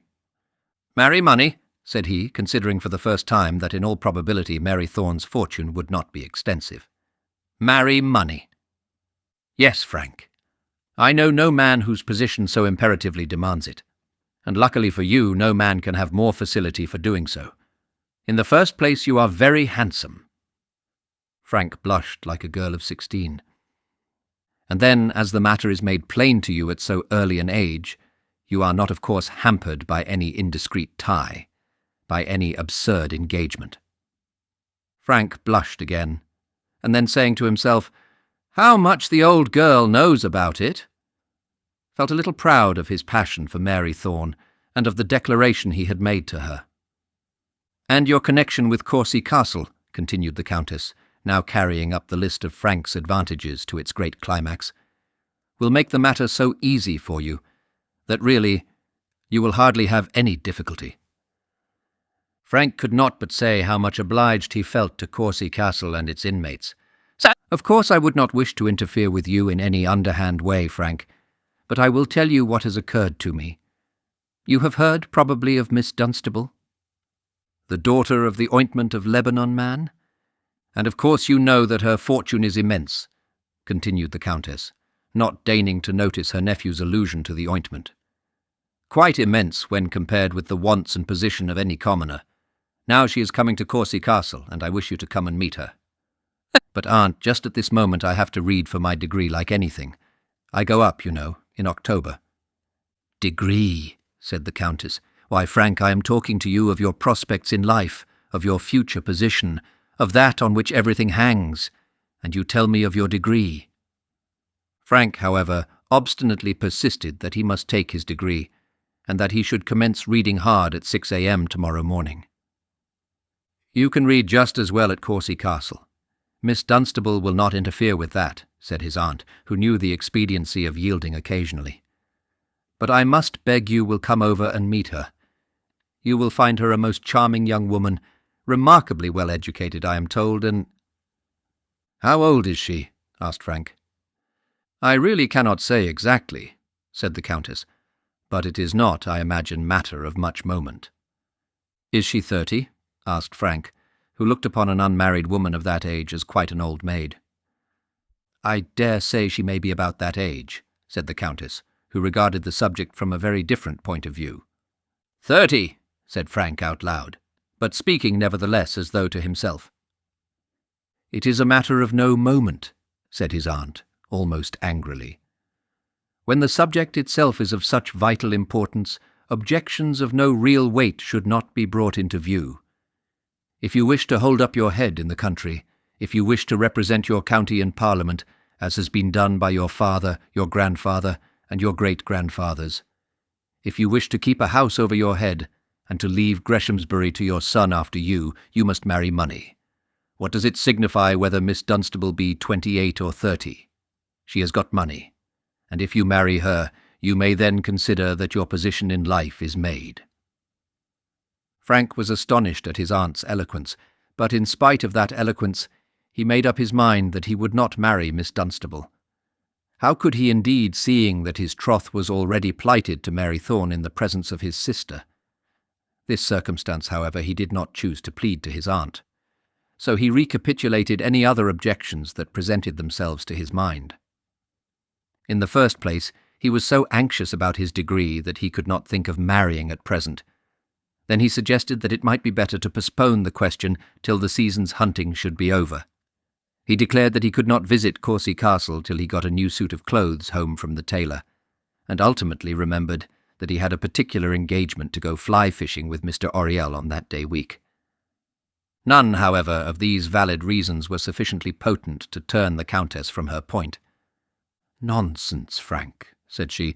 "I wonder that you can talk of fly-fishing when the property of Greshamsbury is at stake.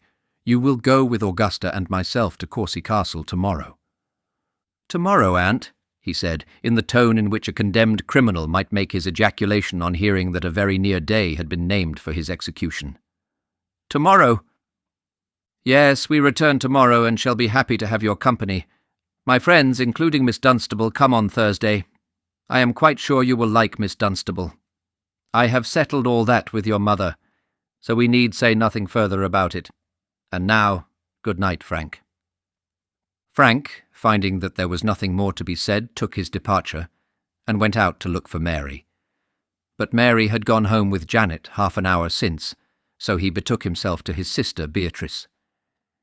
"Beatrice," said he, "I am to go to Courcy Castle tomorrow." "So I heard Mamma say." "Well, I only came of age today, and I will not begin by running counter to them. But I tell you what, I won't stay above a week at Courcy Castle for all the de Courcys in Barsetshire. Tell me, Beatrice, did you ever hear of a Miss Dunstable?" This concludes Chapter 8 of Dr. Thorne. Chapter 9. Sir Roger Scatcherd. Enough has been said in this narrative to explain to the reader that Roger Scatcherd, who was whilom a drunken stonemason in Barchester, and who had been so prompt to avenge the injury done to his sister, had become a great man in the world. He had become a contractor, first for little things, such as half a mile or so of a railway embankment, or 3 or 4 canal bridges, and then a contractor for great things, such as government hospitals, locks, docks, and quays, and had latterly had in his hands the making of whole lines of railway. He had been occasionally in partnership with one man for one thing, and then with another for another, but had, on the whole, kept his interests to himself, and now, at the time of our story, he was a very rich man, and he had acquired more than wealth. There had been a time when the government wanted the immediate performance of some extraordinary piece of work, and Roger Scatcherd had been the man to do it. There had been some extremely necessary bit of a railway to be made in half the time that such work would properly demand, some speculation to be incurred requiring great means and courage as well, and Roger Scatcherd had been found to be the man for the time. He was then elevated for the moment to the dizzy pinnacle of a newspaper hero, and became one of those whom the king delighteth to honour. He went up one day to kiss Her Majesty's hand, and come down to his new grand house at Boxall Hill, Sir Roger Scatcherd, Bart.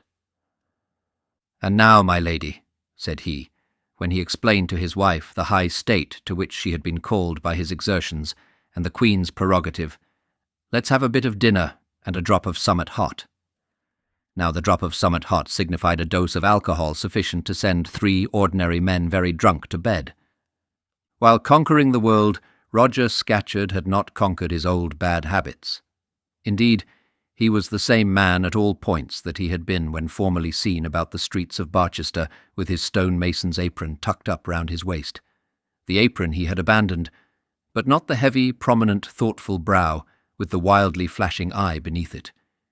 He was still the same good companion, and still also the same hard-working hero. In this only had he changed, that now he would work, and some said equally well whether he were drunk or sober. Those who were mostly inclined to make a miracle of him, and there was a school of worshippers ready to adore him as their idea of a divine, superhuman, miracle-moving, inspired prophet, declared that his wondrous work was best done, his calculations most quickly and most truly made, that he saw with most accurate eye into the far-distant balance of profit and loss, when he was under the influence of the rosy god. To these worshippers his breakings out, as his periods of intemperance were called in his own set, were his moments of peculiar inspiration, his divine frenzies, in which he communicated most closely with those deities who preside over trade transactions. His Eleusinian mysteries, to approach him in which was permitted only to a few of the most favoured. "Scatcherd has been drunk this week past," they would say one to another, when the moment came at which it was to be decided whose offer should be accepted for constructing a harbour to hold all the commerce of Lancashire, or to make a railway from Bombay to Canton. "Scatcherd has been drunk this week past. I am told that he has taken over 3 gallons of brandy." And then they felt sure that none but Scatcherd would be called upon to construct the dock or make the railway.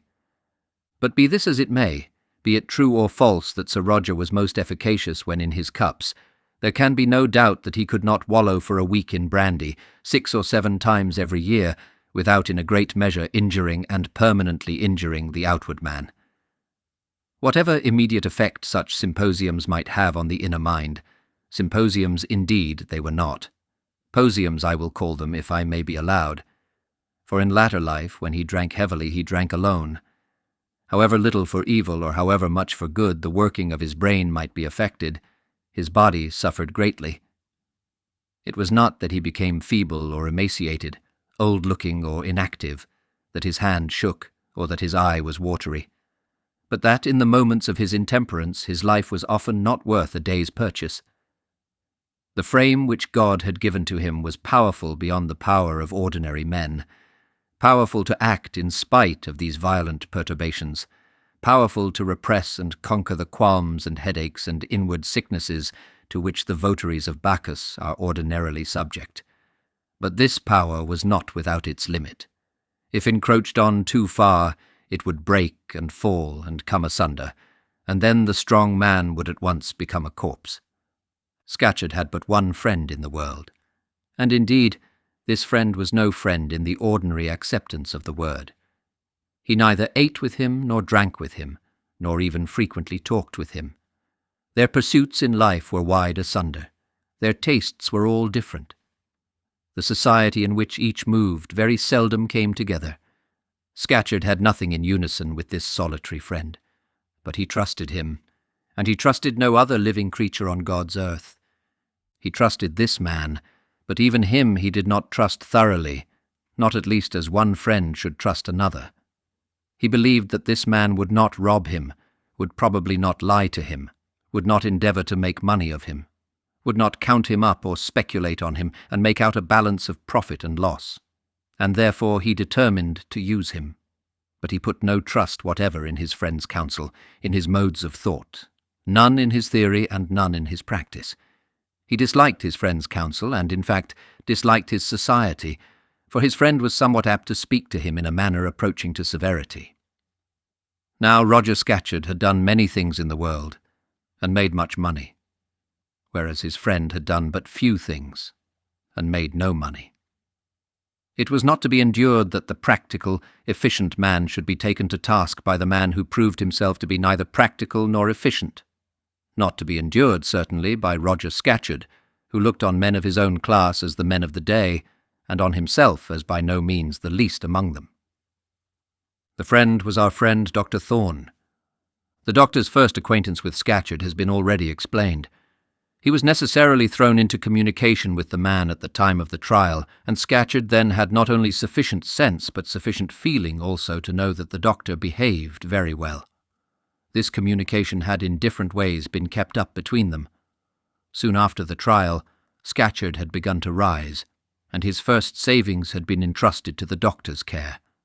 This had been the beginning of a pecuniary connection which had never wholly ceased, and which had led to the purchase of Boxall Hill, and to the loan of large sums of money to the squire. In another way, also, there had been a close alliance between them, and one not always of a very pleasant description. The doctor was, and long had been, Sir Roger's medical attendant, and, in his unceasing attempts to rescue the drunkard from the fate which was so much to be dreaded, he not unfrequently was driven into a quarrel with his patient. One thing further must be told of Sir Roger. In politics he was as violent a radical as ever, and was very anxious to obtain a position in which he could bring his violence to bear. With this view he was about to contest his native borough of Barchester, in the hope of being returned in opposition to the de Courcy candidate, and with this object he had now come down to Boxall Hill. Nor were his claims to sit for Barchester such as could be despised. If money were to be of avail, he had plenty of it, and was prepared to spend it, whereas rumour said that Mr. Moffat was equally determined to do nothing so foolish. Then again, Sir Roger had a sort of rough eloquence, and was able to address the men of Barchester in language that would come home to their hearts, in words that would endear him to one party, while they made him offensively odious to the other. But Mr. Moffat could make neither friends nor enemies by his eloquence. The Barchester roughs called him a dumb dog that could not bark, and sometimes sarcastically added that neither could he bite. The de Courcy interest, however, was at his back, and he had also the advantage of possession. Sir Roger, therefore, knew that the battle was not to be won without a struggle. Dr. Thorne got safely back from Silverbridge that evening, and found Mary waiting to give him his tea. He had been called there to a consultation with Dr. Century, that amiable old gentleman having so far fallen away from the high Filgrave tenets as to consent to the occasional endurance of such degradation. The next morning he breakfasted early, and having mounted his strong iron-grey cob, started for Boxall Hill. Not only had he there to negotiate the squire's further loan, but also to exercise his medical skill. Sir Roger, having been declared contractor for cutting a canal from sea to sea through the Isthmus of Panama, had been making a week of it, and the result was that Lady Scatcherd had written rather peremptorily to her husband's medical friend. The doctor consequently trotted off to Boxall Hill on his iron-grey cob. Among his other merits was that of being a good horseman, and he did much of his work on horseback. The fact that he occasionally took a day with the East Barsetshires, and that when he did so he thoroughly enjoyed it, had probably not failed to add something to the strength of the squire's friendship. "Well, my lady, how is he? Not much the matter, I hope," said the doctor, as he shook hands with the titled mistress of Boxall Hill in a small breakfast parlour in the rear of the house. The show-rooms of Boxall Hill were furnished most magnificently, but they were set apart for company, and as the company never came, seeing that they were never invited, the grand rooms and the grand furniture were not of much material use to Lady Scatcherd. "Indeed, then, doctor, he's just bad enough," said her ladyship, not in a very happy tone of voice. "Just bad enough. There's been summat at the back of his head rapping and rapping and rapping, and if you don't do something, I'm thinking it will rap him too hard yet." "Is he in bed?" "Why, yes, he is in bed. For when he was first took, he couldn't very well help himself, so we put him to bed. And then he don't seem to be quite right yet about the legs, so he hasn't got up. But he's got that Winterbones with him to write for him, and when Winterbones is there, Scatcherd might as well be up for any good that bed'll do him." Mr. Winterbones was confidential clerk to Sir Roger. That is to say, he was a writing machine of which Sir Roger made use to do certain work which could not well be adjusted without some contrivance. He was a little, withered, dissipated, broken-down man, whom gin and poverty had nearly burnt to a cinder, and dried to an ash. Mind he had none left, nor care for earthly things, except the smallest modicum of substantial food, and the largest allowance of liquid sustenance. All that he had ever known he had forgotten, except how to count up figures and to write. The results of his counting and his writing never stayed with him from 1 hour to another. Nay, not from one folio to another. Let him, however, be adequately screwed up with gin, and adequately screwed down by the presence of his master, and then no amount of counting and writing would be too much for him. This was Mr. Winterbones, confidential clerk to the great Sir Roger Scatcherd. "We must send Winterbones away, I take it," said the doctor. "Indeed, doctor, I wish you would.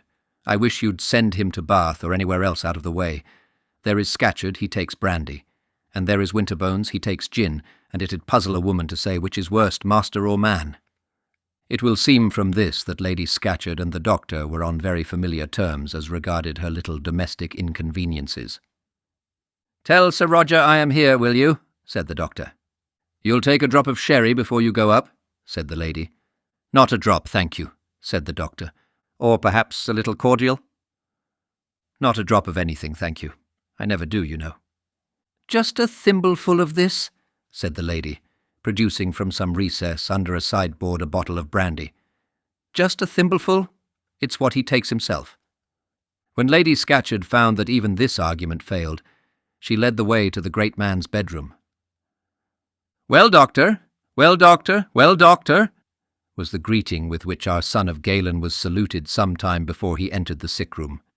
His approaching step was heard, and thus the ci devant Barchester stonemason saluted his coming friend. The voice was loud and powerful, but not clear and sonorous. What voice that is nurtured on brandy can ever be clear? It had about it a peculiar huskiness, a dissipated guttural tone, which Thorne immediately recognized, and recognized as being more marked, more guttural, and more husky than heretofore. "So you've smelt me out, have you, and come for your fee? Ha! Well, I have had a sharpish bout of it, as her ladyship there no doubt has told you. Let her alone to make the worst of it. But you see, you're too late, man. I've bilked the old gentleman again without troubling you." "Anyway, I'm glad you're something better, Scatcherd." "Something? I don't know what you call something. I never was better in my life. Ask Winterbones there." "Indeed now, Scatcherd, you ain't. You're bad enough if you only knew it. And as for Winterbones, he has no business here up in your bedroom, which stinks of gin so, it does. Don't you believe him, doctor. He ain't well, nor yet nigh well." Winterbones, when the above ill-natured allusion was made to the aroma coming from his libations, might be seen to deposit surreptitiously beneath the little table at which he sat, the cup with which he had performed them.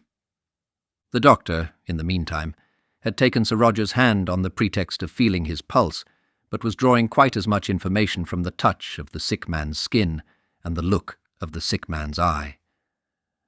"I think Mr. Winterbones had better go back to the London office," said he. "Lady Scatcherd will be your best clerk for some time, Sir Roger."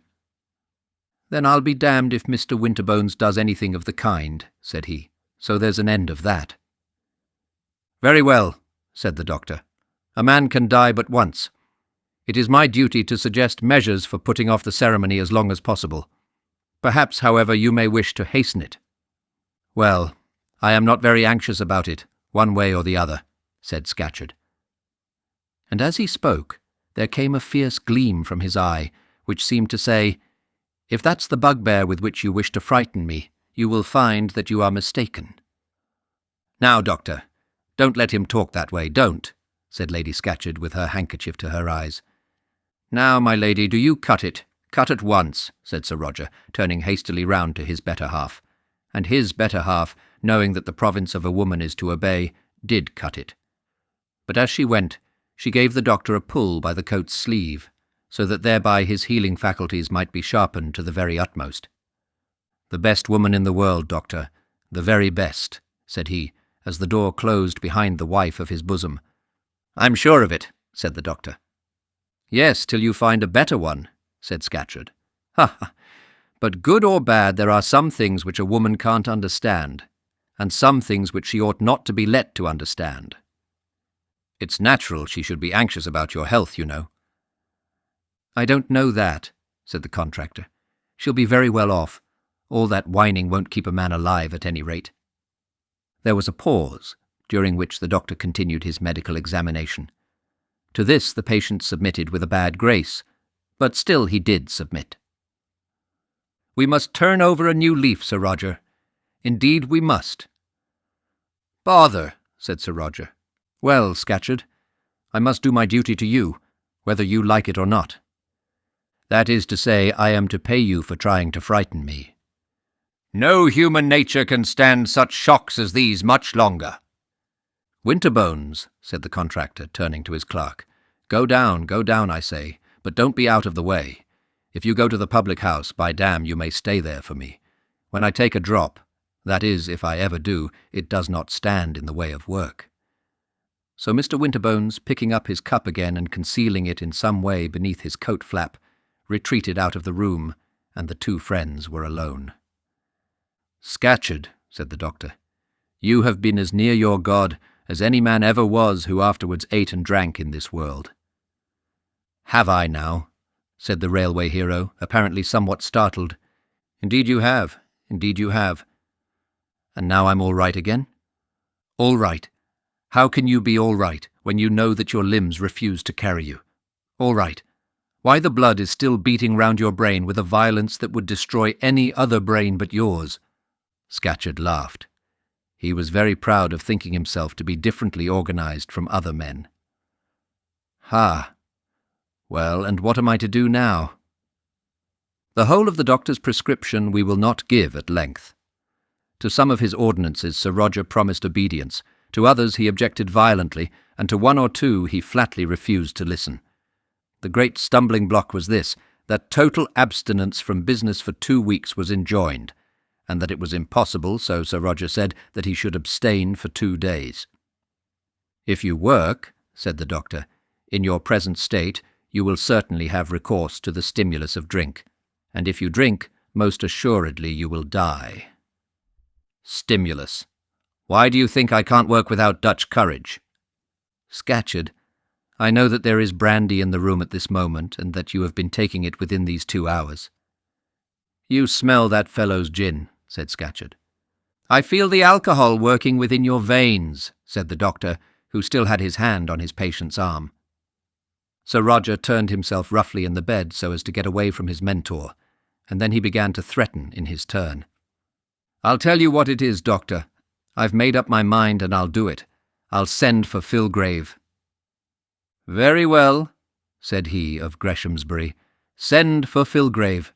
Your case is one in which even he can hardly go wrong." "You think you can hector me and do as you like because you had me under your thumb in other days? You're a very good fellow, Thorne, but I ain't sure that you are the best doctor in all England." "You may be sure I am not. You may take me for the worst if you will. But while I am here as your medical adviser, I can only tell you the truth to the best of my thinking. Now the truth is this, that another bout of drinking will in all probability kill you, and any recourse to stimulus in your present condition may do so." "I'll send for Filgrave." "Well, send for Filgrave, only do it at once. Believe me at any rate in this, that whatever you do, you should do at once. Oblige me in this. Let Lady Scatcherd take away that brandy bottle till Dr. Filgrave comes." "I'm damned if I do. Do you think I can't have a bottle of brandy in my room without swigging?" "I think you'll be less likely to swig it if you can't get at it." Sir Roger made another angry turn in his bed, as well as his half-paralyzed limbs would let him, and then, after a few moments' peace, renewed his threats with increased violence. "Yes, I'll have Filgrave over here.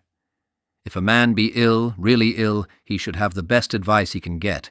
I'll have Filgrave, and I'll have that other fellow from Silverbridge to meet him. What's his name? Century."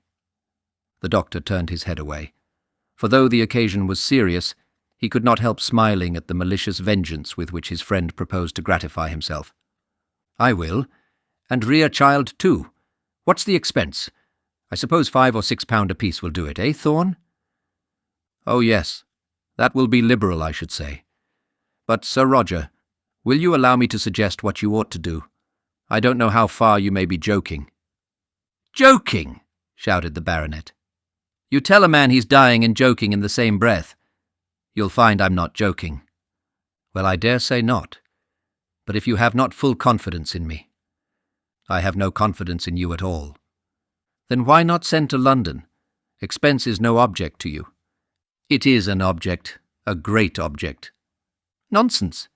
Send to London for Sir Omicron Pye. Send for some man whom you will really trust when you see him. There's not one of the lot I'd trust as soon as Filgrave. I've known Filgrave all my life, and I trust him. I'll send for Filgrave and put my case in his hands. If anyone can do anything for me, Filgrave is the man. Then in God's name send for Filgrave, said the doctor. And now goodbye, Scatcherd. And as you do send for him, give him a fair chance.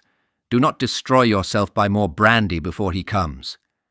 That's my affair and his, not yours, said the patient. So be it. Give me your hand at any rate before I go. I wish you well through it, and when you are well I'll come and see you. Goodbye, goodbye. And look here, Thorne, you'll be talking to Lady Scatcherd downstairs, I know. Now, no nonsense. You understand me, eh? No nonsense, you know. This concludes Chapter 9 of Dr. Thorne. Chapter 10. Sir Roger's Will. Dr. Thorne left the room and went downstairs, being fully aware that he could not leave the house without having some communication with Lady Scatcherd. He was not sooner within the passage than he heard the sick man's bell ring violently, and then the servant, passing him on the staircase, received orders to send a mounted messenger immediately to Barchester. Dr. Filgrave was to be summoned to come as quickly as possible to the sick man's room, and Mr. Winterbones was to be sent up to write the note. Sir Roger was quite right in supposing that there would be some words between the doctor and her ladyship. How, indeed, was the doctor to get out of the house without such, let him wish it ever so much? There were words, and these were protracted while the doctor's cob was being ordered round, till very many were uttered which the contractor would probably have regarded as nonsense. Lady Scatcherd was no fit associate for the wives of English baronets, was no doubt by education and manners much better fitted to sit in their servants' halls, but not on that account was she a bad wife or a bad woman. She was painfully, fearfully anxious for that husband of hers, whom she honoured and worshipped, as it behoved her to do, above all other men. She was fearfully anxious as to his life, and faithfully believed that if any man could prolong it, it was that old and faithful friend whom she had known to be true to her lord since their early married troubles. When, therefore, she found that he had been dismissed, and that a stranger was to be sent for in his place, her heart sank low within her. "But, doctor," she said, with her apron up to her eyes, "you ain't going to leave him, are you?"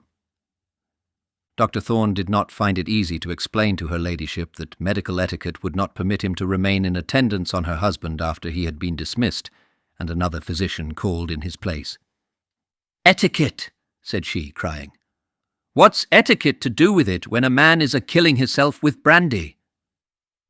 "Filgrave will forbid that quite as strongly as I can do." "Filgrave," said she. "Fiddlesticks! Filgrave, indeed."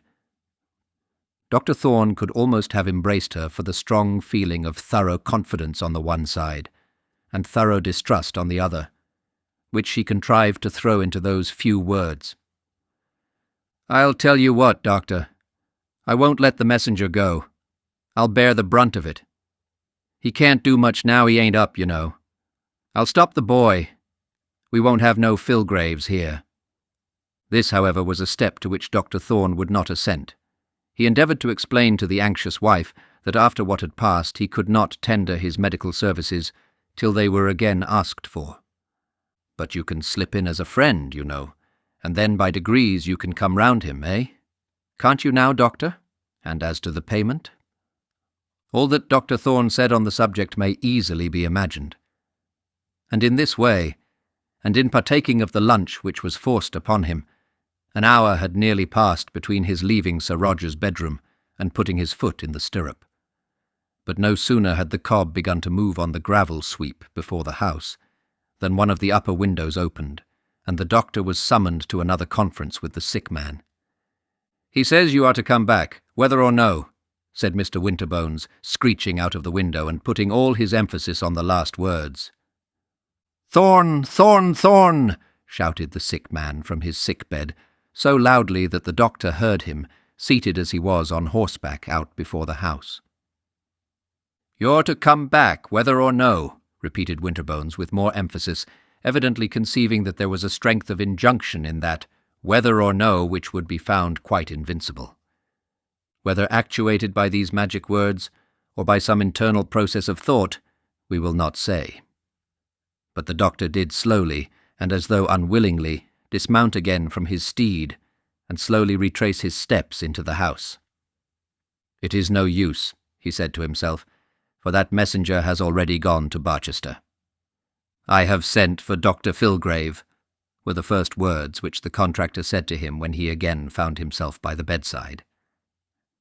"Did you call me back to tell me that?" said Thorne, who now really felt angry at the impertinent petulance of the man before him. "You should consider, Scatcherd, that my time may be of value to others, if not to you."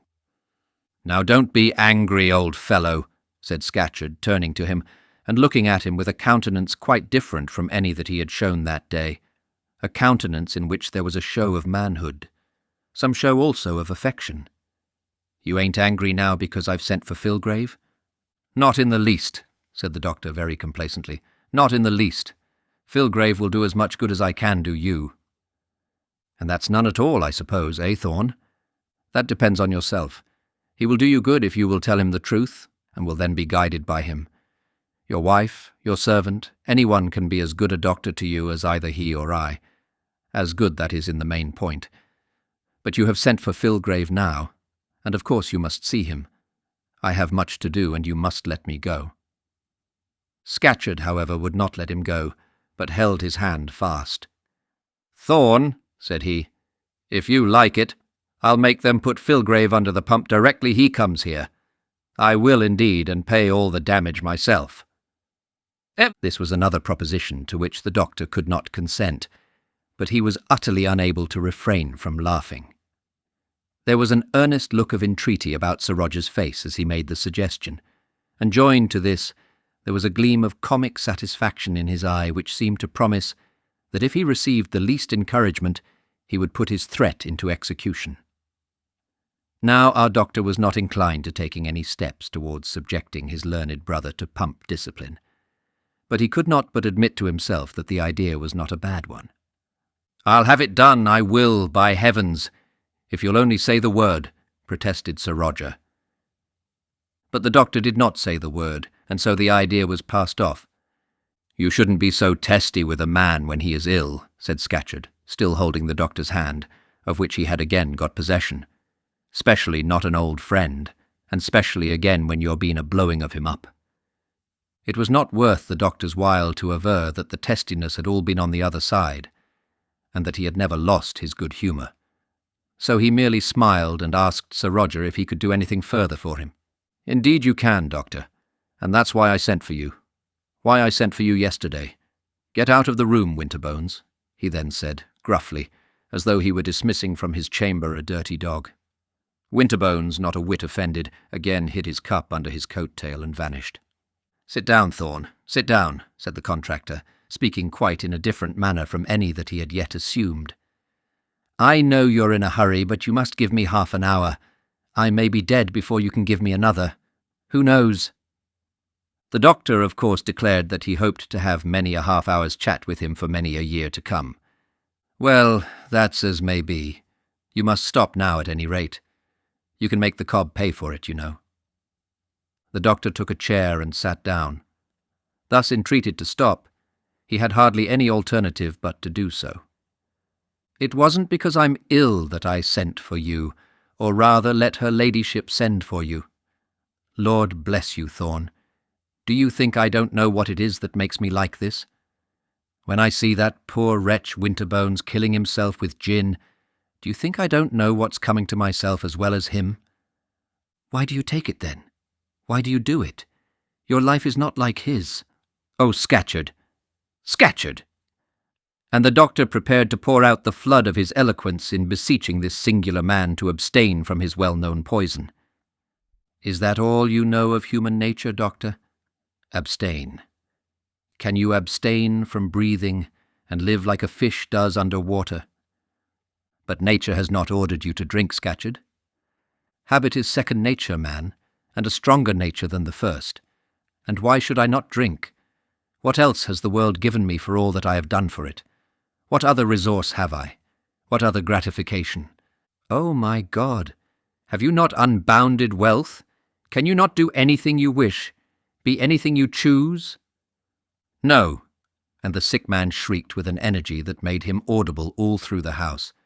I can do nothing that I would choose to do, be nothing that I would wish to be. What can I do? What can I be? What gratification can I have except the brandy bottle? If I go among gentlemen, can I talk to them? If they have anything to say about a railway, they will ask me a question. If they speak to me beyond that, I must be dumb. If I go among my workmen, can they talk to me? No, I am their master, and a stern master. They bob their heads and shake in their shoes when they see me. Where are my friends? Here, said he, and he dragged a bottle from under his very pillow. Where are my amusements? Here! And he brandished the bottle almost in the doctor's face. Where is my one resource, my one gratification, my only comfort after all my toils? Here, doctor, here, here, here! And, so saying, he replaced his treasure beneath his pillow. There was something so horrifying in this that Dr. Thorne shrank back amazed, and was for a moment unable to speak. But Scatcherd, he said at last, surely you would not die for such a passion as that. Die for it? Aye, would I. Live for it while I can live, and die for it when I can live no longer. Die for it! What is that for a man to do? Do not men die for a shilling a day? What is a man the worse for dying? What can I be the worse for dying? A man can die but once, you said just now. I'd die 10 times for this. You are speaking now either in madness or else in folly to startle me. Folly enough, perhaps, and madness enough also. Such a life as mine makes a man a fool and makes him mad too. What have I about me that I should be afraid to die? I'm worth £300,000, and I'd give it all to be able to go to work tomorrow with a hod and mortar, and have a fellow clap his hand upon my shoulder and say, "Well, Roger, shall us have that here other half-pint this morning?" I'll tell you what, Thorne, when a man has made £300,000, there's nothing left for him but to die. It's all he's good for then. When money's been made, the next thing is to spend it. Now the man who makes it has not the heart to do that. The doctor, of course, in hearing all this, said something of a tendency to comfort and console the mind of his patient. Not that anything he could say would comfort or console the man, but that it was impossible to sit there and hear such fearful truths, for as regarded Scatcherd they were truths, without making some answer. "This is as good as a play, isn't, Doctor?" said the baronet. "You didn't know how I could come out like one of those actor fellows. Well, now come. At last I'll tell you why I have sent for you. Before that last burst of mine I made my will." "You had a will made before that?" "Yes, I had. That will is destroyed. I burnt it with my own hand, so that there should be no mistake about it. In that will I had named 2 executors, you and Jackson. I was then partner with Jackson in the York and Yeovil Grand Central. I thought a deal of Jackson then. He's not worth a shilling now." "Well, I'm exactly in the same category." "No, you're not. Jackson is nothing without money, but money'll never make you." "No, nor I shan't make money," said the doctor. "No, you never will. Nevertheless, there's my other will there, under that desk there, and I've put you in as sole executor. You must alter that, Scatcherd. You must indeed. With £300,000 to be disposed of, the trust is far too much for any one man. Besides, you must name a younger man. You and I are of the same age, and I may die the first. Now, doctor, no humbug. Let's have no humbug from you. Remember this. If you're not true, you're nothing." "Well, but Scatcherd." "Well, but doctor, there's the will. It's already made. I don't want to consult you about that. You are named as executor, and if you have the heart to refuse to act when I'm dead, why, of course you can do so." The doctor was no lawyer, and hardly knew whether he had any means of extricating himself from this position in which his friend was determined to place him. "You'll have to see that will carried out, Thorne. Now I'll tell you what I have done." "You're not going to tell me how you have disposed of your property?" "Not exactly. At least not all of it. 100,000 I've left in legacies, including, you know, what Lady Scatcherd will have. Have you not left the house to Lady Scatcherd? No. What the devil would she do with a house like this? She doesn't know how to live in it now she has got it. I have provided for her. It matters not how. The house and the estate and the remainder of my money I have left to Louis Philippe. What? £200,000? Said the doctor. And why shouldn't I leave £200,000 to my son, even to my eldest son if I had more than one? Does not Mr. Gresham leave all his property to his heir? Why should not I make an eldest son as well as Lord de Courcy or the Duke of Omnium? I suppose a railway contractor ought not to be allowed an eldest son by Act of Parliament. Won't my son have a title to keep up? And that's more than the Greshams have among them. The doctor explained away what he said as well as he could. He could not explain that what he had really meant was this, that Sir Roger Scatcherd's son was not a man fit to be trusted with the entire control of an enormous fortune. Sir Roger Scatcherd had but one child, that child which had been born in the days of his early troubles, and had been dismissed from his mother's breast in order that the mother's milk might nourish the young heir of Greshamsbury. The boy had grown up, but had become strong neither in mind nor body. His father had determined to make a gentleman of him, and had sent to Eton and to Cambridge. But even this receipt, generally as it is recognized, will not make a gentleman. It is hard indeed to define what receipt will do so, though people do have in their own minds some certain, undefined, but yet tolerably correct ideas on the subject. Be that as it may, 2 years at Eton and 3 terms at Cambridge did not make a gentleman of Louis Philippe Scatcherd. Yes, he was christened Louis Philippe, after the King of the French. If one wishes to look out in the world for royal nomenclature, to find children who have been christened after kings and queens, or the uncles and aunts of kings and queens, the search should be made in the families of democrats. None have so servile a deference for the very nail-parings of royalty. None feel so wondering an awe at the exaltation of a crowned head. None are so anxious to secure themselves some shred or fragment that has been consecrated by the royal touch. It is the distance which they feel to exist between themselves and the throne which makes them covet the crumbs of majesty, the odds and ends and chance splinters of royalty. There was nothing royal about Louis Philippe Scatcherd but his name. He had now come to man's estate, and his father, finding the Cambridge receipt to be inefficacious, had sent him abroad to travel with a tutor. The doctor had from time to time heard tidings of this youth. He knew that he had already shown symptoms of his father's vices, but no symptoms of his father's talents. He knew that he had begun life by being dissipated, without being generous, and that at the age of 21 he had already suffered from delirium tremens. It was on this account that he had expressed disapprobation, rather than surprise, when he heard that his father intended to bequeath the bulk of his large fortune to the uncontrolled will of this unfortunate boy. I have toiled for my money hard, and I have a right to do as I like with it. What other satisfaction can it give me? The doctor assured him that he did not at all mean to dispute this. Louis Philippe will do well enough, you'll find, continued the baronet, understanding what was passing within his companion's breast. Let a young fellow sow his wild oats while he is young, and he'll be steady enough when he grows old. But what if he never lives to get through the sowing? Thought the doctor to himself. What if the wild oats operation is carried on in so violent a manner as to leave no strength in the soil for the product of a more valuable crop? It was of no use saying this, however, so he allowed Scatcherd to continue. If I'd had a free fling when I was a youngster, I shouldn't have been so fond of the brandy bottle now. But anyway, my son shall be my heir. I've had the gumption to make the money, but I haven't the gumption to spend it.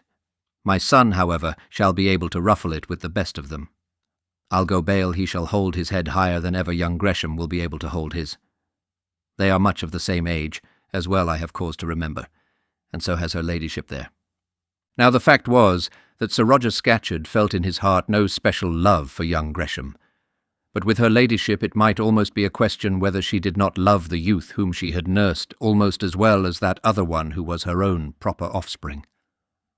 And will you not put any check on thoughtless expenditure? If you live 10 or 20 years, as we hope you may, it will become unnecessary. But in making a will, a man should always remember he may go off suddenly. Especially if he goes to bed with a brandy bottle under his head, eh, Doctor? But mind, that's a medical secret, you know. Not a word of that out of the bedroom. Dr. Thorne could but sigh. What could he say on such a subject to such a man as this?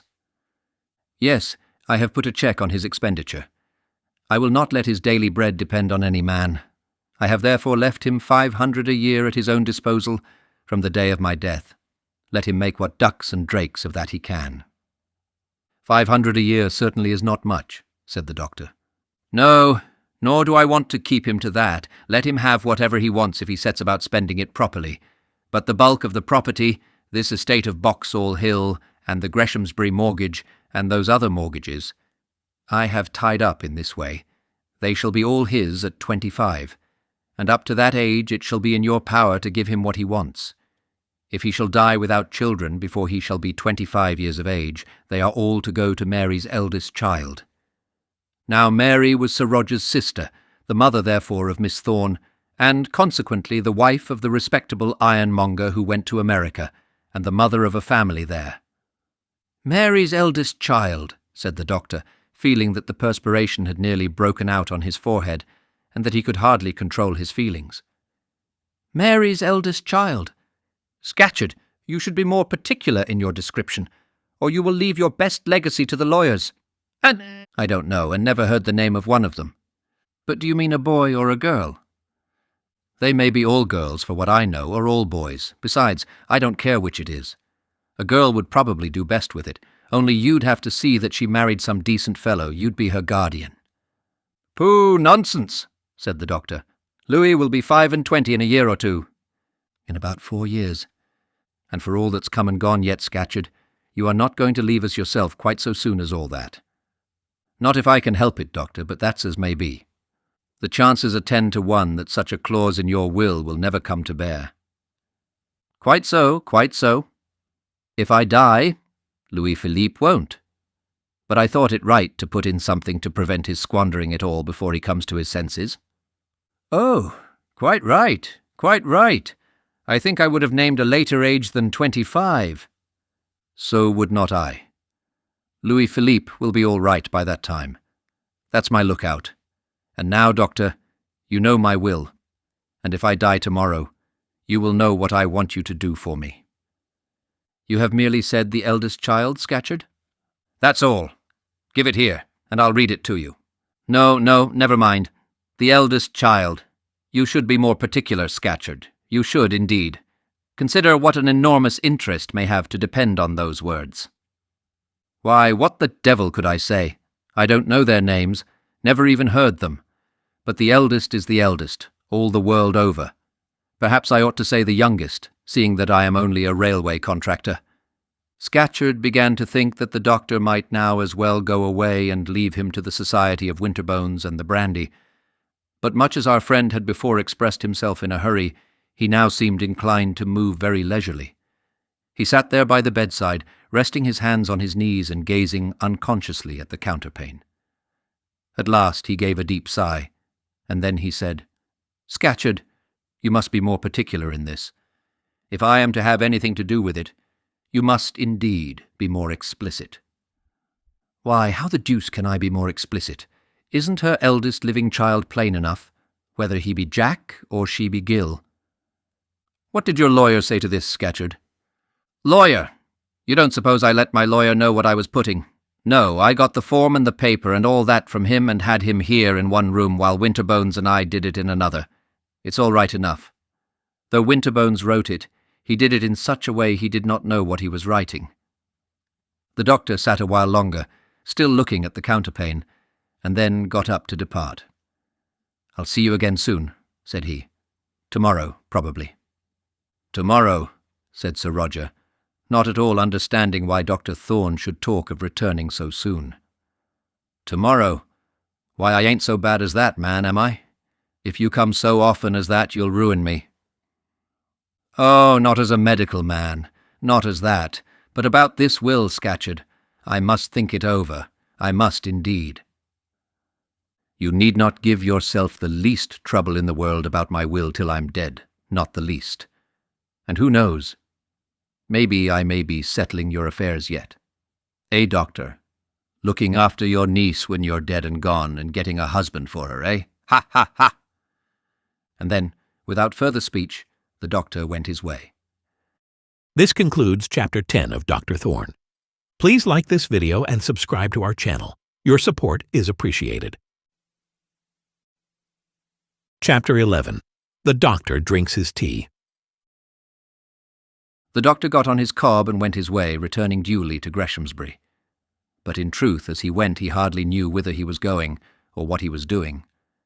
Sir Roger had hinted that the cob would be compelled to make up for lost time by extra exertion on the road, but the cob had never been permitted to have his own way as to pace more satisfactorily than on the present occasion. The doctor indeed hardly knew that he was on horseback, so completely was he enveloped in the cloud of his own thoughts. In the first place, that alternative which it had become him to put before the baronet as one unlikely to occur, that of the speedy death of both father and son, was one which he felt in his heart of hearts might very probably come to pass. The chances are 10 to 1 that such a clause will never be brought to bear. This he had said partly to himself, so as to ease the thoughts which came crowding on his brain, partly also in pity for the patient and the father. But now that he thought the matter over, he felt that there were no such odds. Were not the odds the other way? Was it not almost probable that both these men might be gathered to their long account within the next 4 years? One, the elder, was a strong man indeed, one who might yet live for years to come if he would but give himself fair play. But then he himself protested, and protested with a truth too surely grounded, that fair play to himself was beyond his own power to give. The other, the younger, had everything against him. Not only was he a poor, puny creature without physical strength, one of whose life a friend could never feel sure under any circumstances, but he also was already addicted to his father's vices. He also was already killing himself with alcohol. And then, if these 2 men did die within the prescribed period, if this clause in Sir Roger's will were brought to bear, if it should become his, Dr. Thorne's, duty to see that clause carried out, how would he be bound to act? That woman's eldest child was his own niece, his adopted bairn, his darling, the pride of his heart, the cynosure of his eye, his child also, his own Mary. Of all his duties on this earth, next to that one great duty to his God and conscience, was his duty to her. What, under these circumstances, did his duty to her require of him? But then, that one great duty, that duty which she would be the first to expect from him, what did that demand of him? Had Scatcherd made his will without saying what its clauses were? It seemed to Thorne that Mary must have been the heiress, should that clause become necessarily operative. Whether she were so or not would at any rate be for lawyers to decide. But now the case was very different.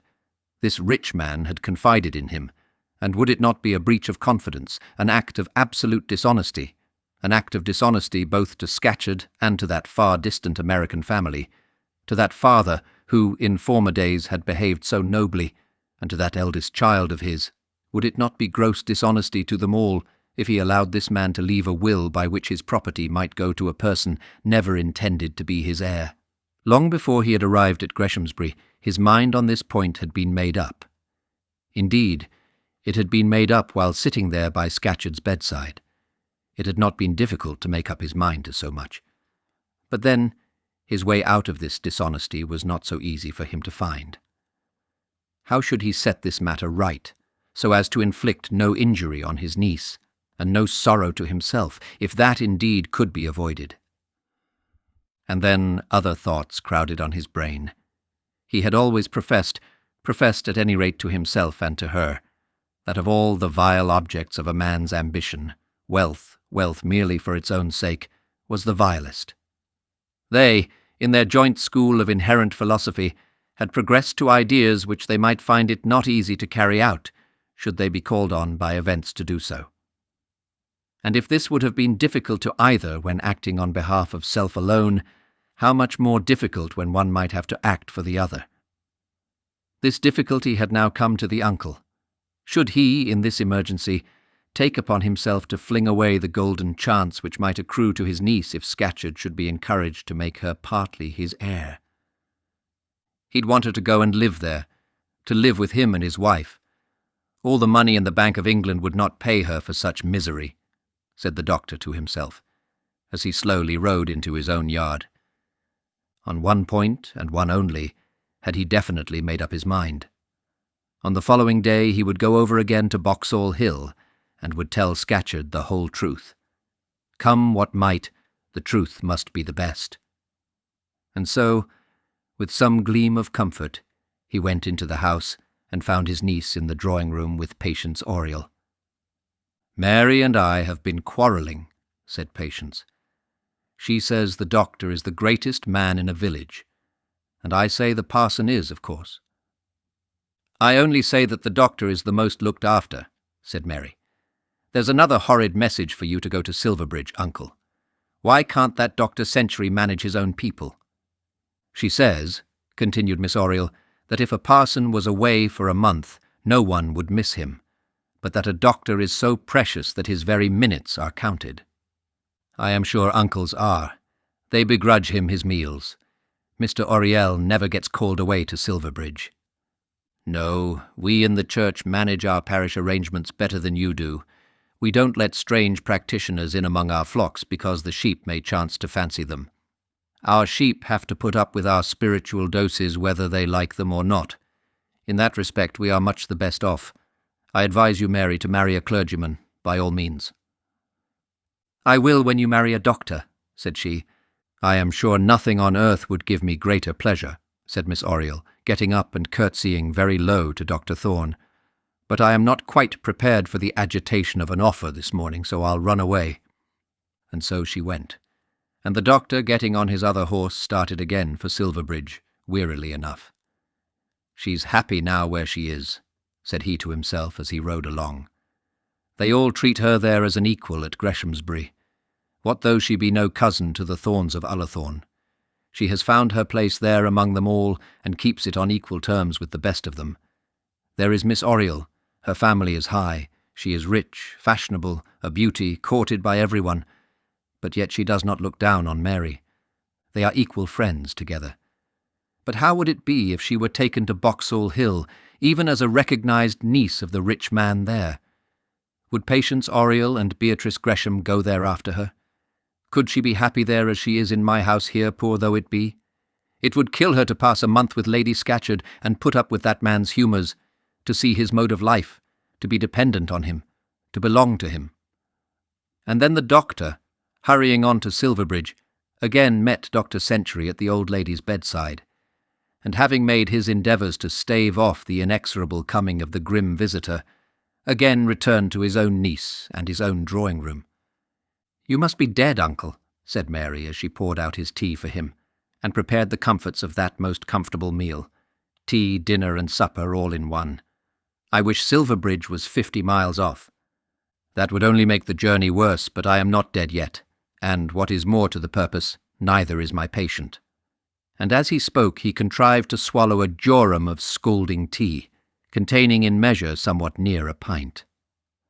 Mary, not a whit amazed at this feat, merely refilled the jorum without any observation, and the doctor went on stirring the mixture with his spoon, evidently oblivious that any ceremony had been performed by either of them since the first supply had been administered to him.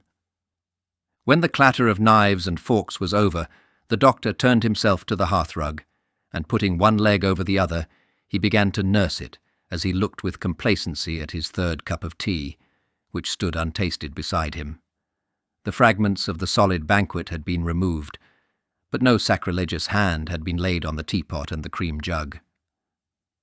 "Mary," said he, "suppose you were to find out tomorrow morning that by some accident you had become a great heiress, would you be able to suppress your exultation?" "The first thing I'd do would be to pronounce a positive edict that you should never go to Silverbridge again, at least without a day's notice." "Well, and what next? What would you do next?" The next thing would be to send to Paris for a French bonnet exactly like the one Patience Oriel had on. Did you see it?" Well, I can't say I did. Bonnets are invisible now. Besides, I never remark anybody's clothes except yours. Oh, do look at Miss Oriel's bonnet the next time you see her. I cannot understand why it should be so, but I am sure of this. No English fingers could put together such a bonnet as that, and I am nearly sure that no French fingers could do it in England. But you don't care so much about bonnets, Mary. This, the doctor said, as an assertion. But there was nevertheless somewhat of a question involved in it. Don't I, though? Said she. I do care very much about bonnets, especially since I saw Patience this morning. I asked how much it cost. Guess. Oh, I don't know. £1? £1, Uncle. What? A great deal more? £10? Oh, Uncle. What? More than £10? Then I don't think even Patience Oriel ought to give it. No, of course she would not. But, Uncle, it really cost 100 francs. Oh, 100 francs. That's £4, isn't it? Well, and how much did your last new bonnet cost? Mine? Oh, nothing. 5 and 9pence, perhaps.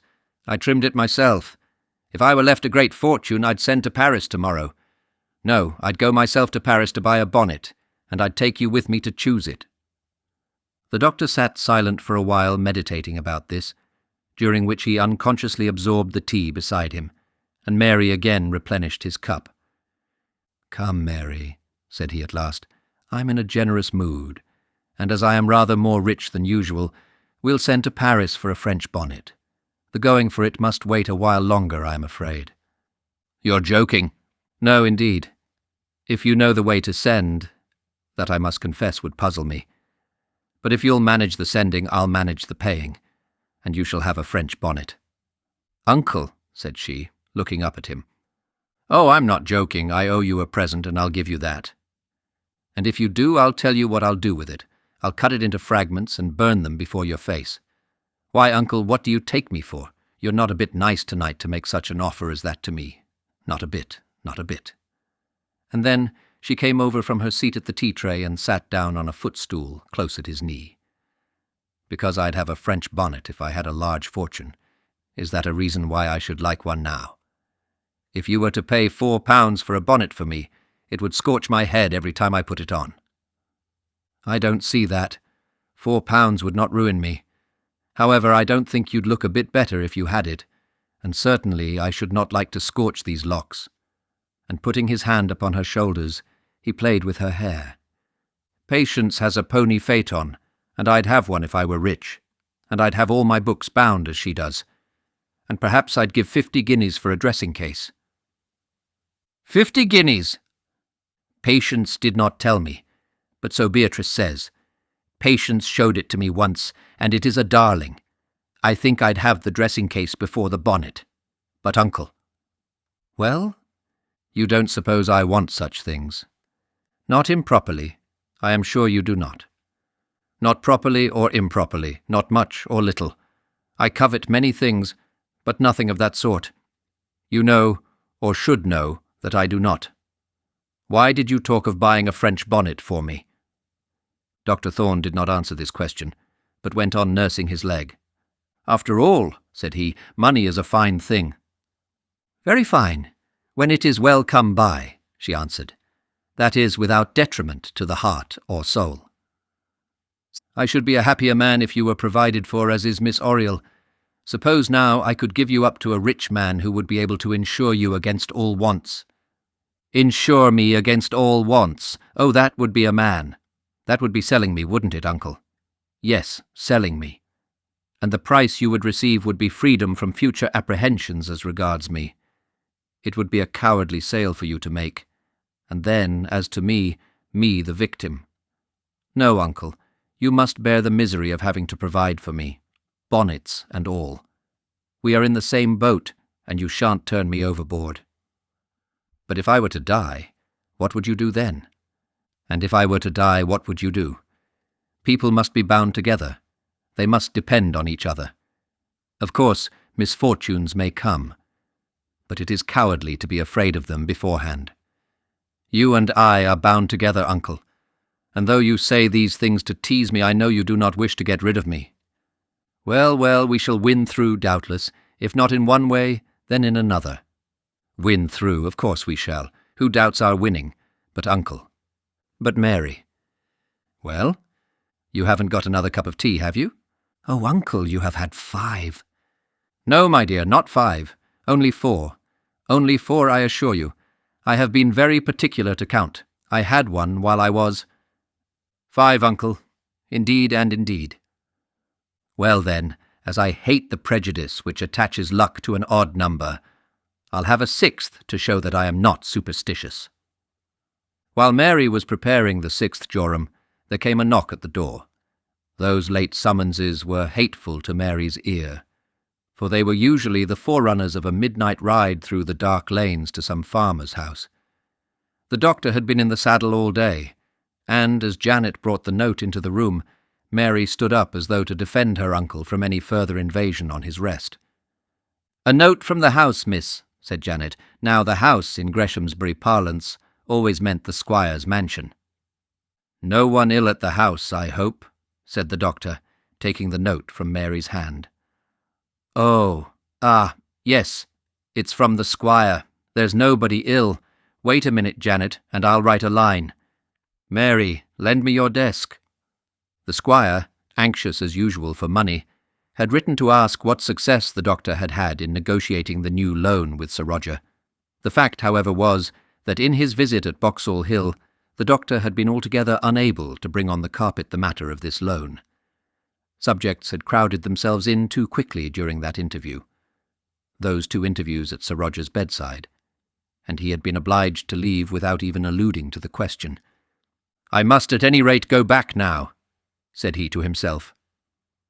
So he wrote to the squire, saying that he was to be at Boxall Hill again on the following day, and that he would call at the house on his return.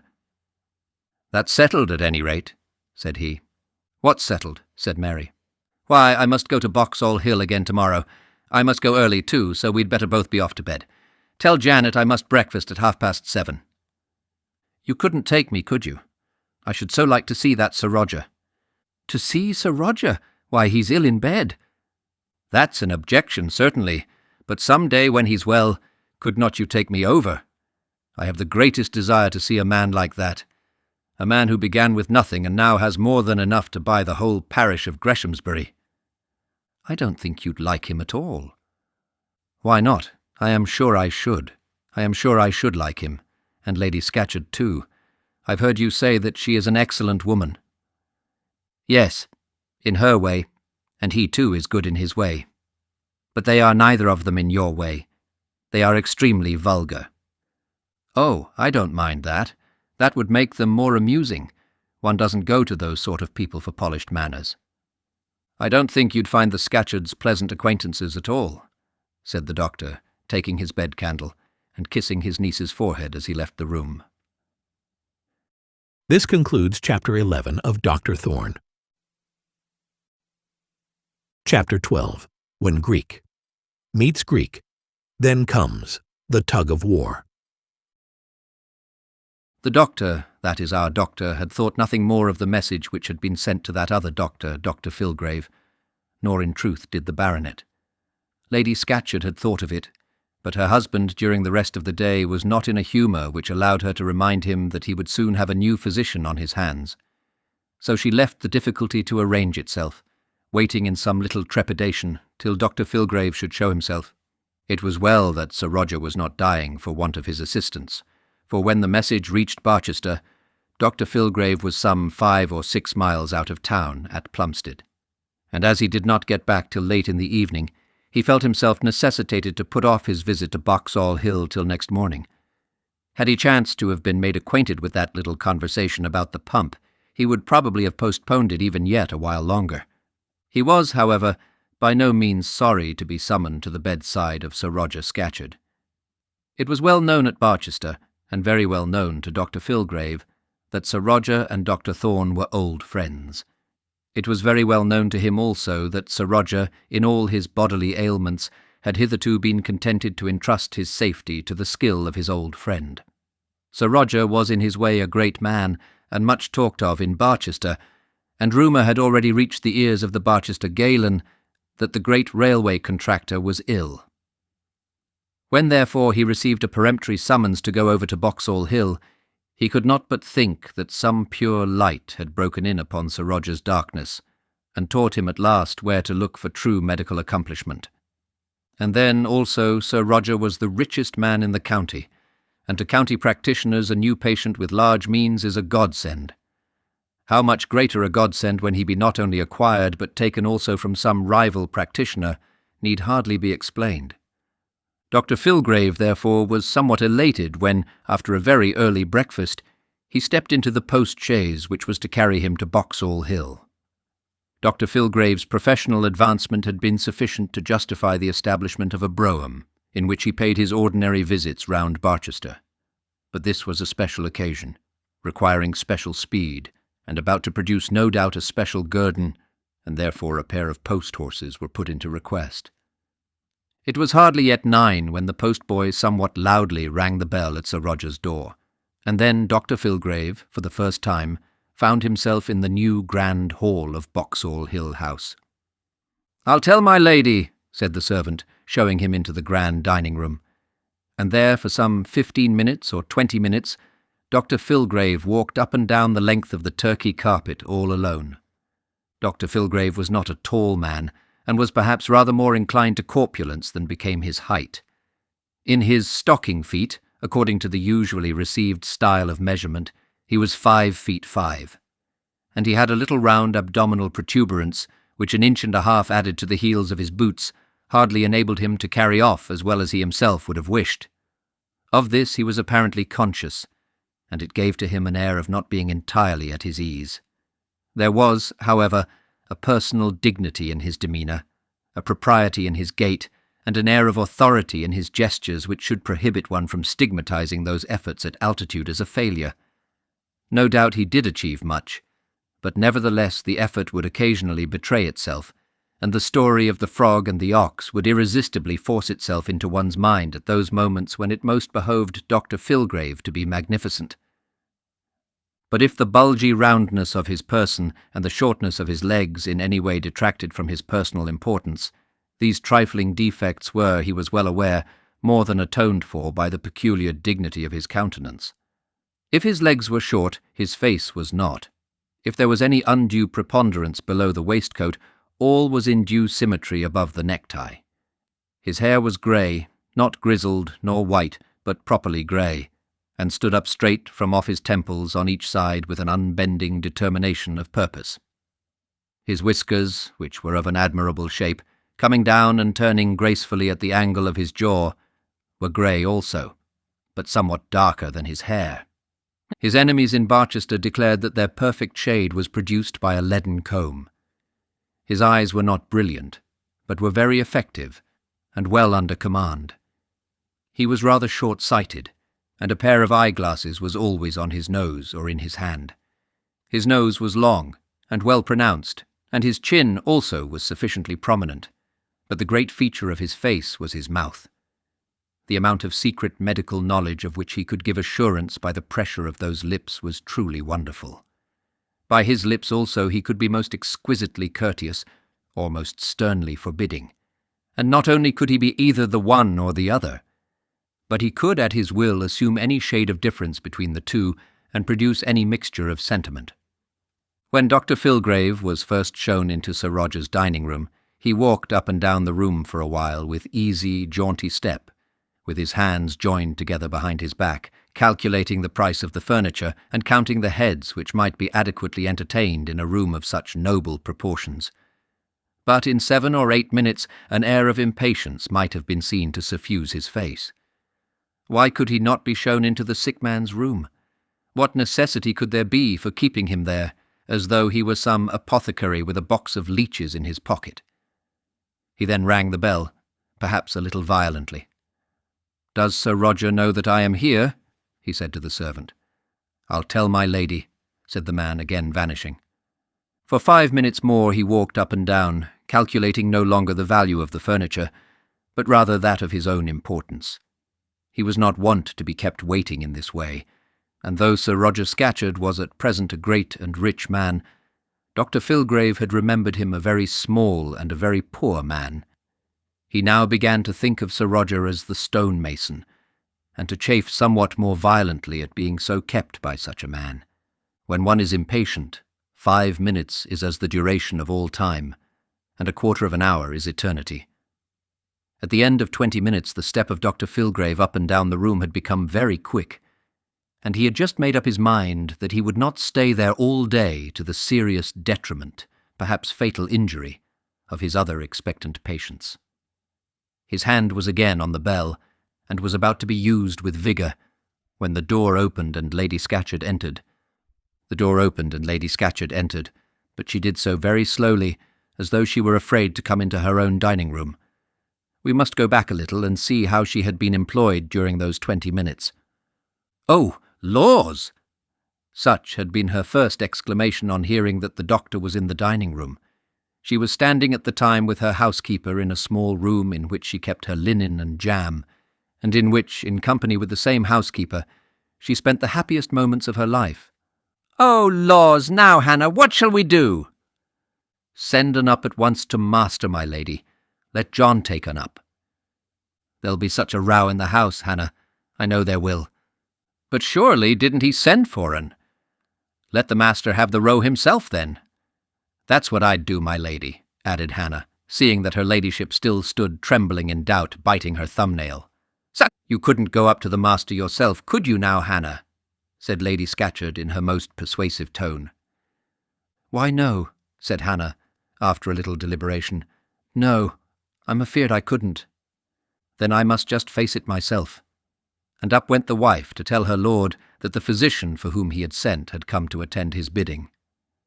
In the interview which then took place, the baronet had not indeed been violent, but he had been very determined. Nothing on earth, he said, should induce him to see Dr. Filgrave and offend his dear old friend Dr. Thorne. "But Roger," said her ladyship, half crying, or rather pretending to cry in her vexation, "what shall I do with the man? How shall I get him out of the house?" "Put him under the pump," said the baronet. And he laughed his peculiar, low, guttural laugh, which told so plainly of the havoc which brandy had made in his throat. "That's nonsense, Roger. You know I can't put him under the pump. Now you are ill, and you'd better see him just for 5 minutes. I'll make it all right with Dr. Thorne." "I'll be damned if I do, my lady." All the people about Boxall Hill called poor Lady Scatcherd my lady, as if there was some excellent joke in it. And so indeed there was. "You know you needn't mind nothing he says, nor yet take nothing he sends, and I'll tell him not to come no more. Now do 'ee see him, Roger." But there was no coaxing Roger over now, or indeed ever.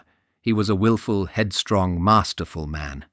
A tyrant always, though never a cruel one, and accustomed to rule his wife and household as despotically as he did his gangs of workmen. Such men it is not easy to coax over.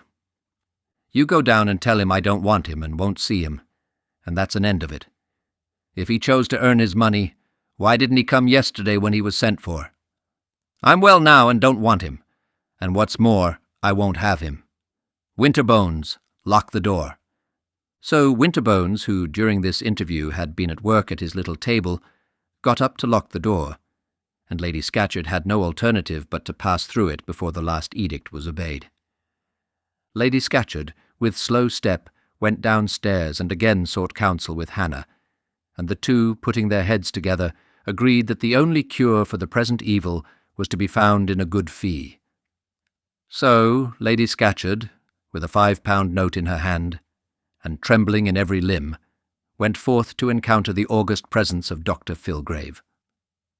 As the door opened, Dr. Filgrave dropped the bell-rope which was in his hand, and bowed low to the lady. Those who knew the doctor well would have known from his bow that he was not well pleased. It was as much as though he said, "Lady Scatcherd, I am your most obedient humble servant. At any rate it appears that it is your pleasure to treat me as such." Lady Scatcherd did not understand all this, but she perceived at once that the man was angry. "I hope Sir Roger does not find himself worse," said the doctor. "The morning is getting on. Shall I step up and see him?" "Hem! Ha! Oh, why, you see, Dr. Filgrave, Sir Roger finds himself vastly better this morning, vastly so." "I'm very glad to hear it, but as the morning is getting on, Shall I step up to see Sir Roger?" "Why, Dr. Filgrave, sir, you see he finds himself so much himself this morning that he almost thinks it would be a shame to trouble you." A shame to trouble me? This was the sort of shame which Dr. Filgrave did not at all comprehend. A shame to trouble me. Why Lady Scatcherd? Lady Scatcherd saw that she had nothing for it but to make the whole matter intelligible.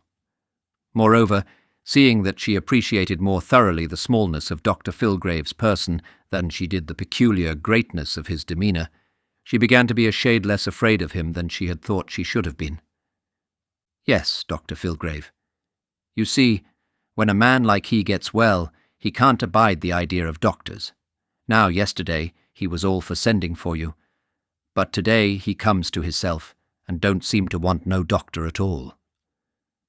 Then did Dr. Filgrave seem to grow out of his boots, so suddenly did he take upon himself sundry modes of expansive attitude, to grow out of his boots, and to swell upwards, till his angry eyes almost looked down on Lady Scatcherd, and each erect hair bristled up towards the heavens. "This is very singular, Lady Scatcherd, very singular indeed, very singular, quite unusual. I have come here from Barchester at some considerable inconvenience, at some very considerable inconvenience, I may say, to my regular patients. And I don't know that anything so very singular ever occurred to me before."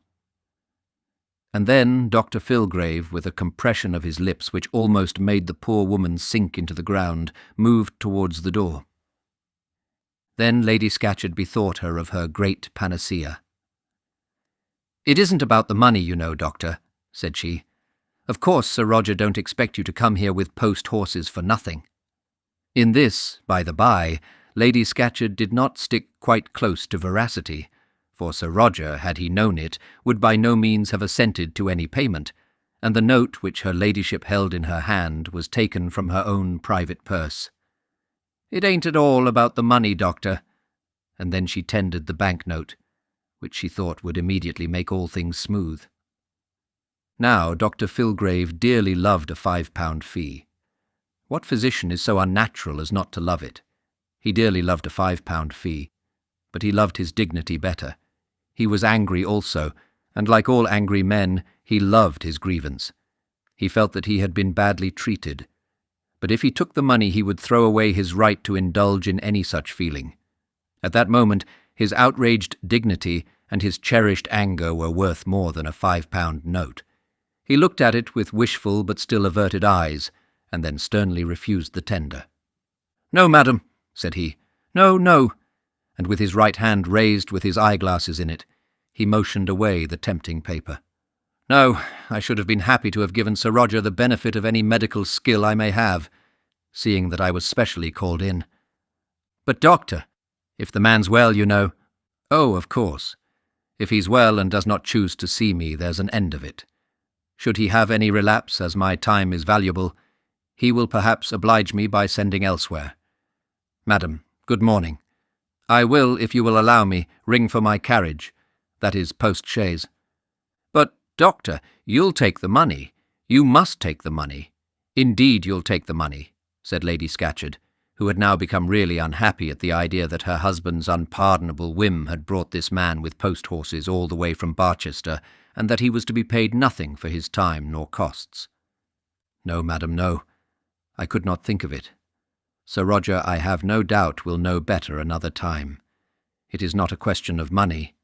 Not at all. But it is a question of money, doctor, and you really shall. You must."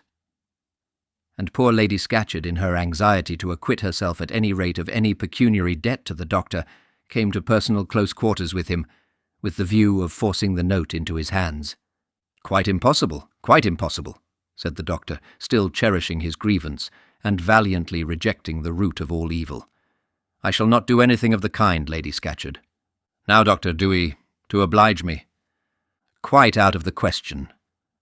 And so, with his hands and hat behind his back, in token of his utter refusal to accept any pecuniary accommodation of his injury, he made his way backwards to the door, her ladyship perseveringly pressing him in front.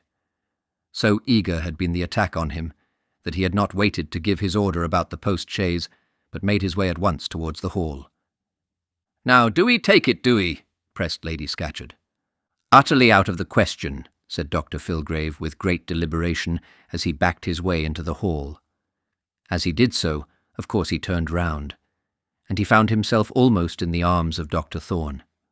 As Burleigh must have glared at Bothwell when they rushed together in the dread encounter on the mountainside, as Achilles may have glared at Hector when at last they met, each resolved to test in fatal conflict the prowess of the other, so did Dr. Filgrave glare at his foe from Greshamsbury, when, on turning round on his exalted heel, he found his nose on a level with the top button of Dr. Thorne's waistcoat. And here, if it be not too tedious, let us pause a while to recapitulate and add up the undoubted grievances of the Barchester practitioner. He had made no effort to ingratiate himself into the sheepfold of that other shepherd dog. It was not by his seeking that he was now at Boxall Hill, much as he hated Dr. Thorne, full sure as he felt of that man's utter ignorance, of his incapacity to administer properly even a black dose, of his murdering propensities and his low, mean, unprofessional style of practice. Nevertheless, he had done nothing to undermine him with these Scatcherds. Dr. Thorne might have sent every mother's son at Boxall Hill to his long account, and Dr. Filgrave would not have interfered unless specially and duly called upon to do so. But he had been specially and duly called on. Before such a step was taken, some words must undoubtedly have passed on the subject between Thorne and the Scatcherds. Thorne must have known what was to be done. Having been so called, Dr. Filgrave had come all the way in a post-chaise, had been refused admittance to the sick man's room, on the plea that the sick man was no longer sick, and just as he was about to retire feeless, for the want of the fee was not the less a grievance from the fact of its having been tendered and refused, feeless, dishonoured, and in dudgeon, he encountered this other doctor, this very rival whom he had been sent to supplant. He encountered him in the very act of going to the sick man's room. What mad fanatic Burleigh, what God-succoured insolent Achilles ever had such cause to swell with wrath as at that moment had Dr. Filgrave? Had I the pen of Molière, I could fitly tell of such medical anger, but with no other pen can it be fitly told. He did swell, and when the huge bulk of his wrath was added to his natural proportions, he loomed gigantic before the eyes of the surrounding followers of Sir Roger. Dr. Thorne stepped back 3 steps and took his hat from his head, having, in the passage from the hall door to the dining-room, hitherto omitted to do so. It must be borne in mind that he had no conception whatever that Sir Roger had declined to see the physician for whom he had sent. None whatever that the physician was now about to return, feeless, to Barchester. Dr. Thorne and Dr. Filgrave were doubtless well-known enemies. All the world of Barchester, and all that portion of the world of London which is concerned with the lancet and the scalping knife, were well aware of this. They were continually writing against each other, continually speaking against each other, but yet they had never hitherto come to that positive personal collision which is held to justify a cut direct. They very rarely saw each other, and when they did meet, it was in some casual way in the streets of Barchester or elsewhere, and on such occasions their habit had been to bow with very cold propriety. On the present occasion, Dr. Thorne of course felt that Dr. Filgrave had the whip-hand of him, and with a sort of manly feeling on such a point, he conceived it to be most compatible with his own dignity to show, under such circumstances, more than his usual courtesy, something perhaps amounting almost to cordiality. He had been supplanted, quoad doctor, in the house of this rich, eccentric railway baronet, and he would show that he bore no malice on that account. So he smiled blandly as he took off his hat, and in a civil speech he expressed a hope that Dr. Filgrave had not found his patient to be in any very unfavourable state. Here was an aggravation to the already lacerated feelings of the injured man. He had been brought thither to be scoffed at and scorned at, that he might be a laughing-stock to his enemies and food for mirth to the vile-minded. He swelled with noble anger till he would have burst, had it not been for the opportune padding of his frock-coat. "Sir," said he, "Sir," and he could hardly get his lips open to give vent to the tumult of his heart. Perhaps he was not wrong. for it may be that his lips were more eloquent than would have been his words. "What's the matter?" said Dr. Thorne, opening his eyes wide and addressing Lady Scatcherd over the head and across the hairs of the irritated man below him. "What on earth is the matter? Is anything wrong with Sir Roger?" "Oh, laws, Doctor," said her ladyship. "Oh, laws, I'm sure it ain't my fault. Here's Dr. Filgrave in a taking, and I'm quite ready to pay him, quite. If a man gets paid, what more can he want?" And she again held out the £5 note over Dr. Filgrave's head. "What more, indeed, Lady Scatcherd, can any of us want, if only we could keep our tempers and feelings a little in abeyance?" Dr. Filgrave, however, could not so keep his, and therefore he did want something more, though at the present moment he could have hardly said what. Lady Scatcherd's courage was somewhat resuscitated by the presence of her ancient, trusty ally, and, moreover, she began to conceive that the little man before her was unreasonable beyond all conscience in his anger, seeing that that for which he was ready to work had been offered to him without any work at all. "Madam," said he, again turning round at Lady Scatcherd, "I was never before treated in such a way in any house in Barchester. Never, never." "Good heavens, Dr. Filgrave," said he of Greshamsbury. "What is the matter?" "I'll let you know what is the matter, sir," said he, turning round again as quickly as before. "I'll let you know what is the matter.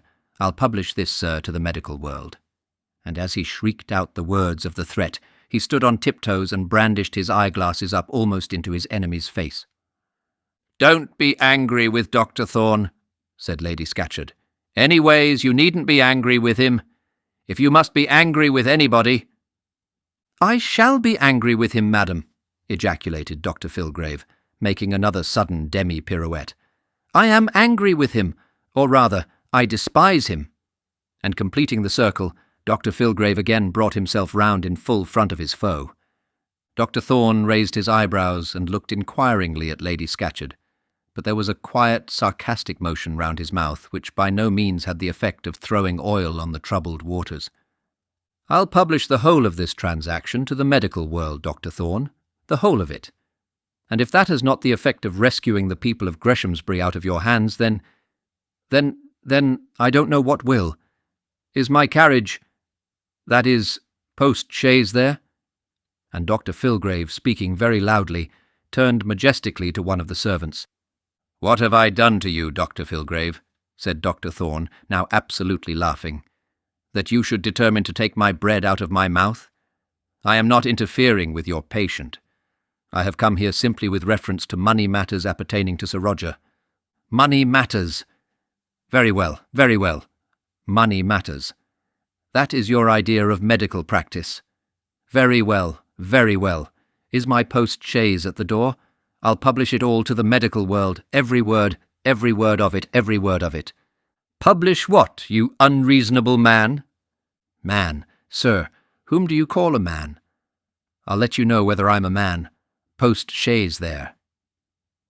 "Don't 'ee call him names now, Doctor, don't 'ee, pray don't 'ee," said Lady Scatcherd. By this time they had all got somewhere nearer the hall door, but the Scatcherd retainers were too fond of the row to absent themselves willingly at Dr. Filgrave's bidding, and it did not appear that anyone went in search of the post-chaise.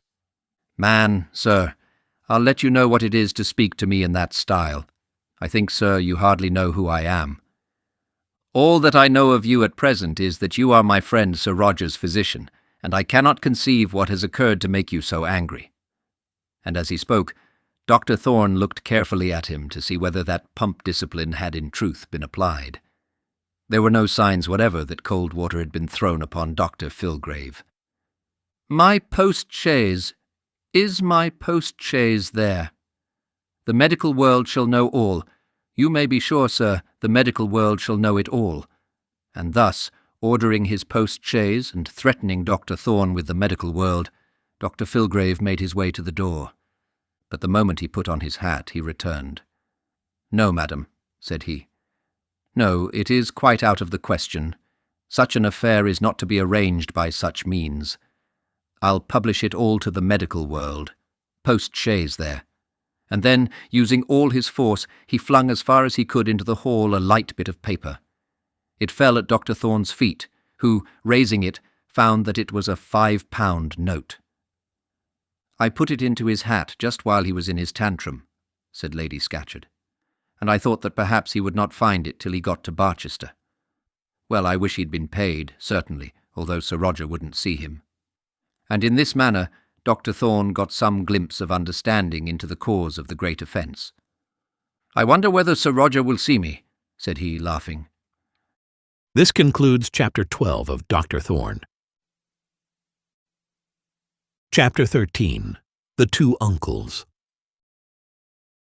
Sir Roger laughed lustily as Dr. Thorne entered the room. "Well, if that ain't rich, I don't know what is. Ha! But why did they not put him under the pump, Doctor?" The doctor, however, had too much tact, and too many things of importance to say, to allow of his giving up much time to the discussion of Dr. Filgrave's wrath. He had come determined to open the baronet's eyes as to what would be the real effect of his will, and he had also to negotiate a loan for Mr. Gresham, if that might be possible. Dr. Thorne therefore began about the loan, that being the easier subject, and found that Sir Roger was quite clear-headed as to his money concerns, in spite of his illness. Sir Roger was willing enough to lend Mr. Gresham more money, 6, 8, 10, 20,000. But then, in doing so, he should insist on obtaining possession of the title deeds. "What, the title deeds of Greshamsbury for a few £1,000s?" said the doctor. "I don't know whether you call £90,000 a few thousands, but the debt will about amount to that." "Ah, that's the old debt." "Old and new together, of course. Every shilling I lend more weakens my security for what I have lent before." "But you have the first claim, Sir Roger." "It ought to be first and last to cover such a debt as that. If he wants further accommodation, he must part with his deeds, Doctor." The point was argued backwards and forwards for some time without avail, and the doctor then thought it well to introduce the other subject. "Well, Sir Roger, you're a hard man." "No, I ain't," said Sir Roger. "Not a bit hard. That is, not a bit too hard. Money is always hard. I know I found it hard to come by, and there is no reason why Squire Gresham should expect to find me so very soft." "Very well. There is an end of that. I thought you would have done as much to oblige me, that is all." "What? Take bad security to oblige you?" "Well, there's an end of that. I'll tell you what, I'll do as much to oblige a friend as anyone. I'll lend you £5,000, you yourself without security at all if you want it. But you know I don't want it, or at any rate shan't take it. But to ask me to go on lending money to a third party, and he over head and ears in debt, by way of obliging you, why, it's a little too much." "Well, there's an end of it. Now I've something to say to you about that will of yours." "Oh, that's settled." "No, Scatcherd, it isn't settled. It must be a great deal more settled before we have done with it, as you'll find when you hear what I have to tell you." "What you have to tell me," said Sir Roger, sitting up in bed. "And what have you to tell me?" "Your will says your sister's eldest child."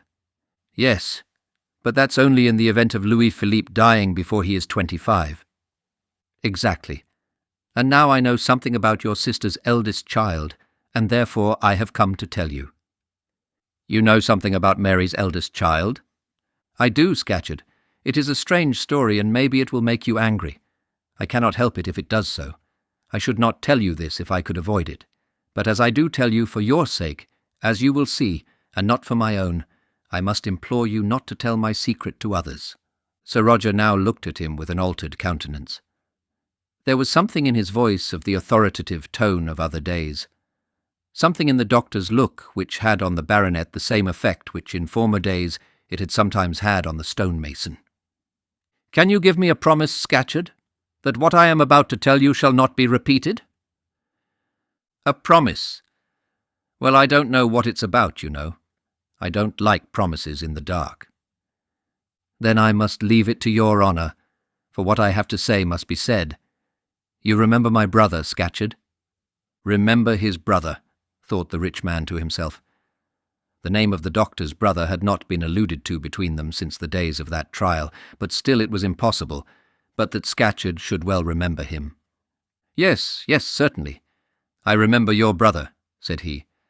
"I remember him well. There's no doubt about that." Well, Scatcherd, and as he spoke, the doctor laid his hand with kindness on the other's arm. Mary's eldest child was my brother's child as well. But there is no such child living, said Sir Roger, and in his violence as he spoke he threw from off him the bedclothes and tried to stand upon the floor. He found, however, that he had no strength for such an effort, and was obliged to remain leaning on the bed and resting on the doctor's arm. "There was no such child ever lived," said he. "What do you mean by this?" Dr. Thorne would say nothing further till he had got the man into bed again. This he at last effected, and then he went on with the story in his own way. "Yes, Scatcherd, that child is alive, and for fear that you should unintentionally make her your heir, I have thought it right to tell you this." "A girl, is it?" "Yes, a girl." "And why should you want to spite her? If she is Mary's child, she is your brother's child also. If she is my niece, she must be your niece too. Why should you want to spite her? Why should you try to do her such a terrible injury?" "I do not want to spite her." "Where is she? Who is she? What is she called? Where does she live?" The doctor did not at once answer all these questions. He had made up his mind that he would tell Sir Roger that this child was living, but he had not as yet resolved to make known all the circumstances of her history. He was not even yet quite aware whether it would be necessary to say that this foundling orphan was the cherished darling of his own house. "Such a child is, at any rate, living," said he. "Of that I give you my assurance, and under your will as now worded it might come to pass that that child should be your heir. I do not want to spite her, but I should be wrong to let you make your will without such knowledge, seeing that I am possessed of it myself. But where is the girl?" "I do not know that that signifies." "Signifies? Yes, it does signify a great deal. But Thorne, now that I remember it, now that I can think of things, was it not you yourself who told me that the baby did not live?" "Very possibly." "And was it a lie that you told me?" "If so, yes. But it is no lie that I tell you now." "I believed you then, Thorne. Then, when I was a poor, broken-down day-labourer, lying in jail, rotting there. But I tell you fairly, I do not believe you now. You have some scheme in this. Whatever scheme I may have, you can frustrate by making another will. What can I gain by telling you this? I only do so to induce you to be more explicit in naming your heir." They both remained silent for a while, during which the baronet poured out from his hidden resource a glass of brandy and swallowed it. When a man is taken aback suddenly by such tidings as these, he must take a drop of something, eh, Doctor? Dr. Thorne did not see the necessity, but the present, he felt, was no time for arguing the point. "Come, Thorne, where is the girl? You must tell me that. She is my niece, and I have a right to know. She shall come here, and I will do something for her. By the Lord, I would as soon she had the money as anyone else, if she is anything of a good 'un. Some of it, that is. Is she a good 'un?" "Good," said the doctor, turning away his face. "Yes, she is good enough. She must be grown up by now. None of your light skirts, eh?" "She is a good girl," said the doctor somewhat loudly and sternly. He could hardly trust himself to say much on this point. "Mary was a good girl, a very good girl, till—" And Sir Roger raised himself up in his bed with his fist clenched, as though he were again about to strike that fatal blow at the farmyard gate. "But come, it's no good thinking of that. You behaved well and manly always, and so poor Mary's child is alive, at least you say so." "I say so, and you may believe it. Why should I deceive you?" No, I don't see why. But then why did you deceive me before?" To this the doctor chose to make no answer, and again there was silence for a while. "What do you call her, doctor?" "Her name is Mary." "The prettiest women's name going? There's no name like it," said the contractor, with an unusual tenderness in his voice. "Mary, yes, but Mary what? What other name does she go by?" Here the doctor hesitated. "Mary Scatcherd, eh?" "No, not Mary Scatcherd." "Not Mary Scatcherd. Mary what, then? You, with your damned pride, wouldn't let her be called Mary Thorne, I know." This was too much for the doctor. He felt that there were tears in his eyes, so he walked away to the window to dry them, unseen. Had he had 50 names, each more sacred than the other, the most sacred of them all would hardly have been good enough for her. "Mary what, Doctor? Come, if the girl is to belong to me, if I am to provide for her, I must know what to call her and where to look for her." "Who talked of your providing for her?" said the doctor, turning round at the rival uncle. "Who said that she was to belong to you? She will be no burden to you.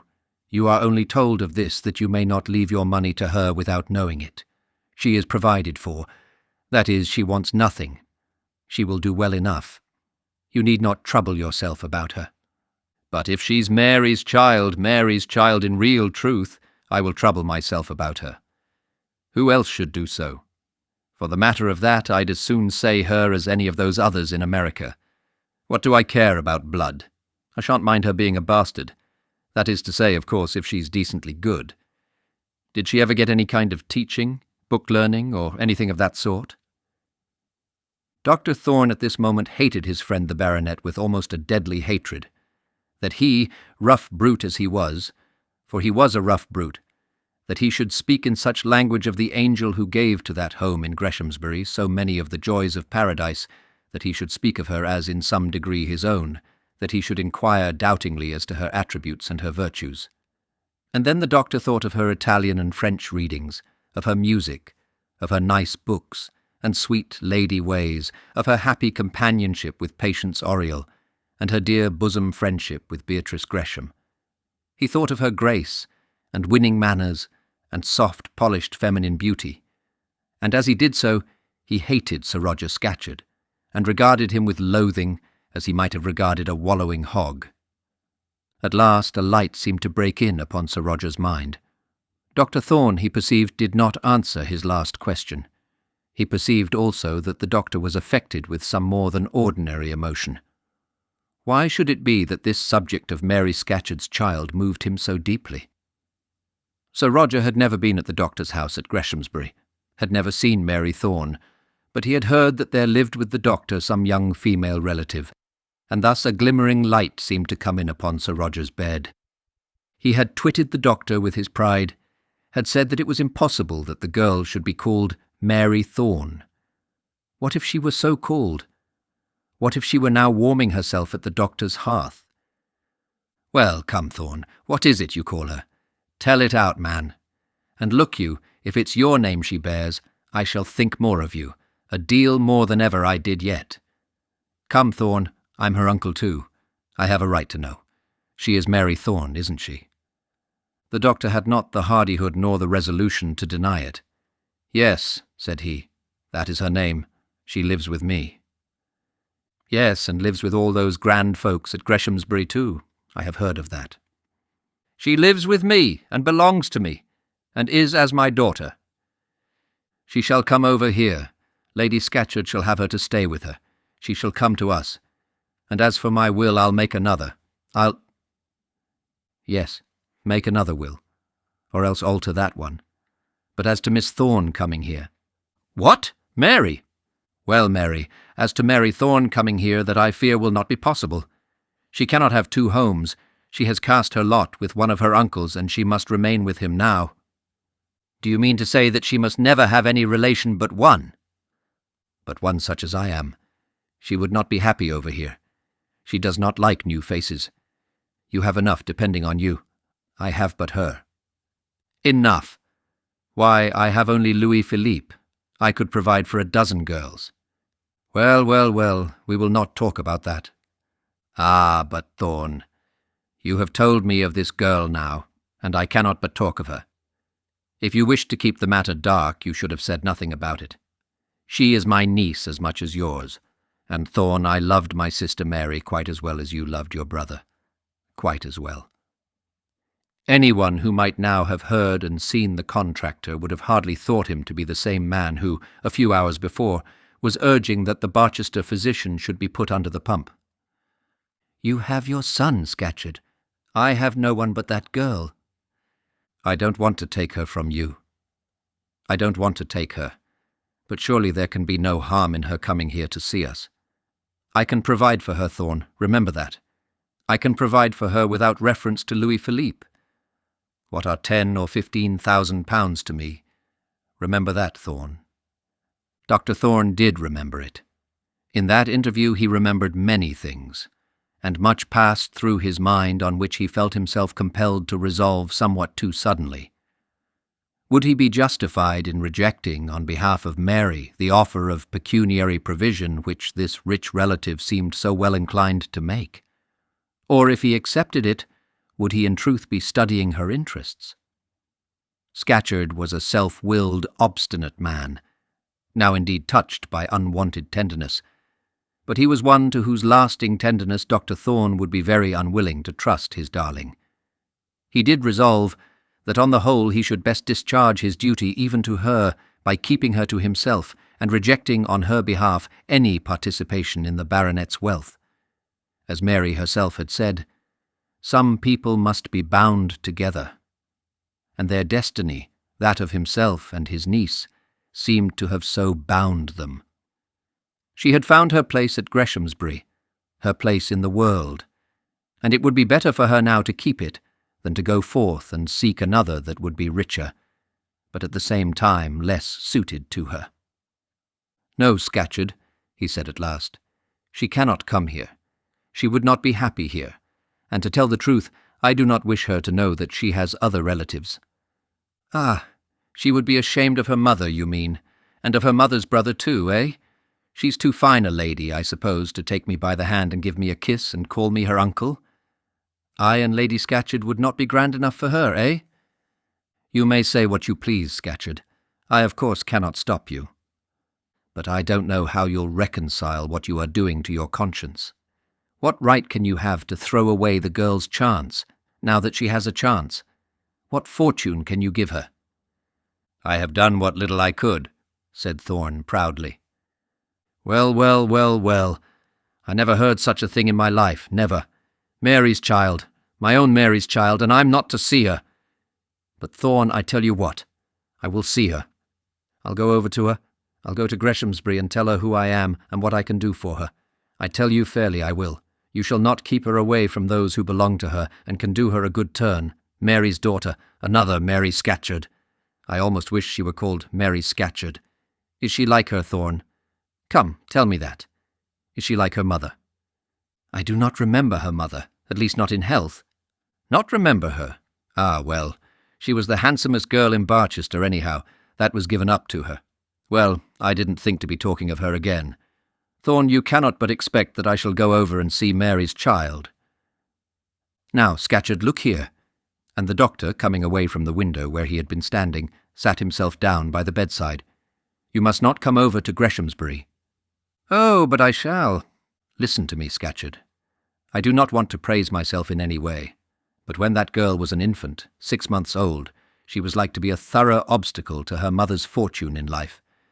Tomlinson was willing to marry your sister, but he would not marry the child too. Then I took the baby, and I promised her mother that I would be to her as a father. I have kept my word as fairly as I have been able.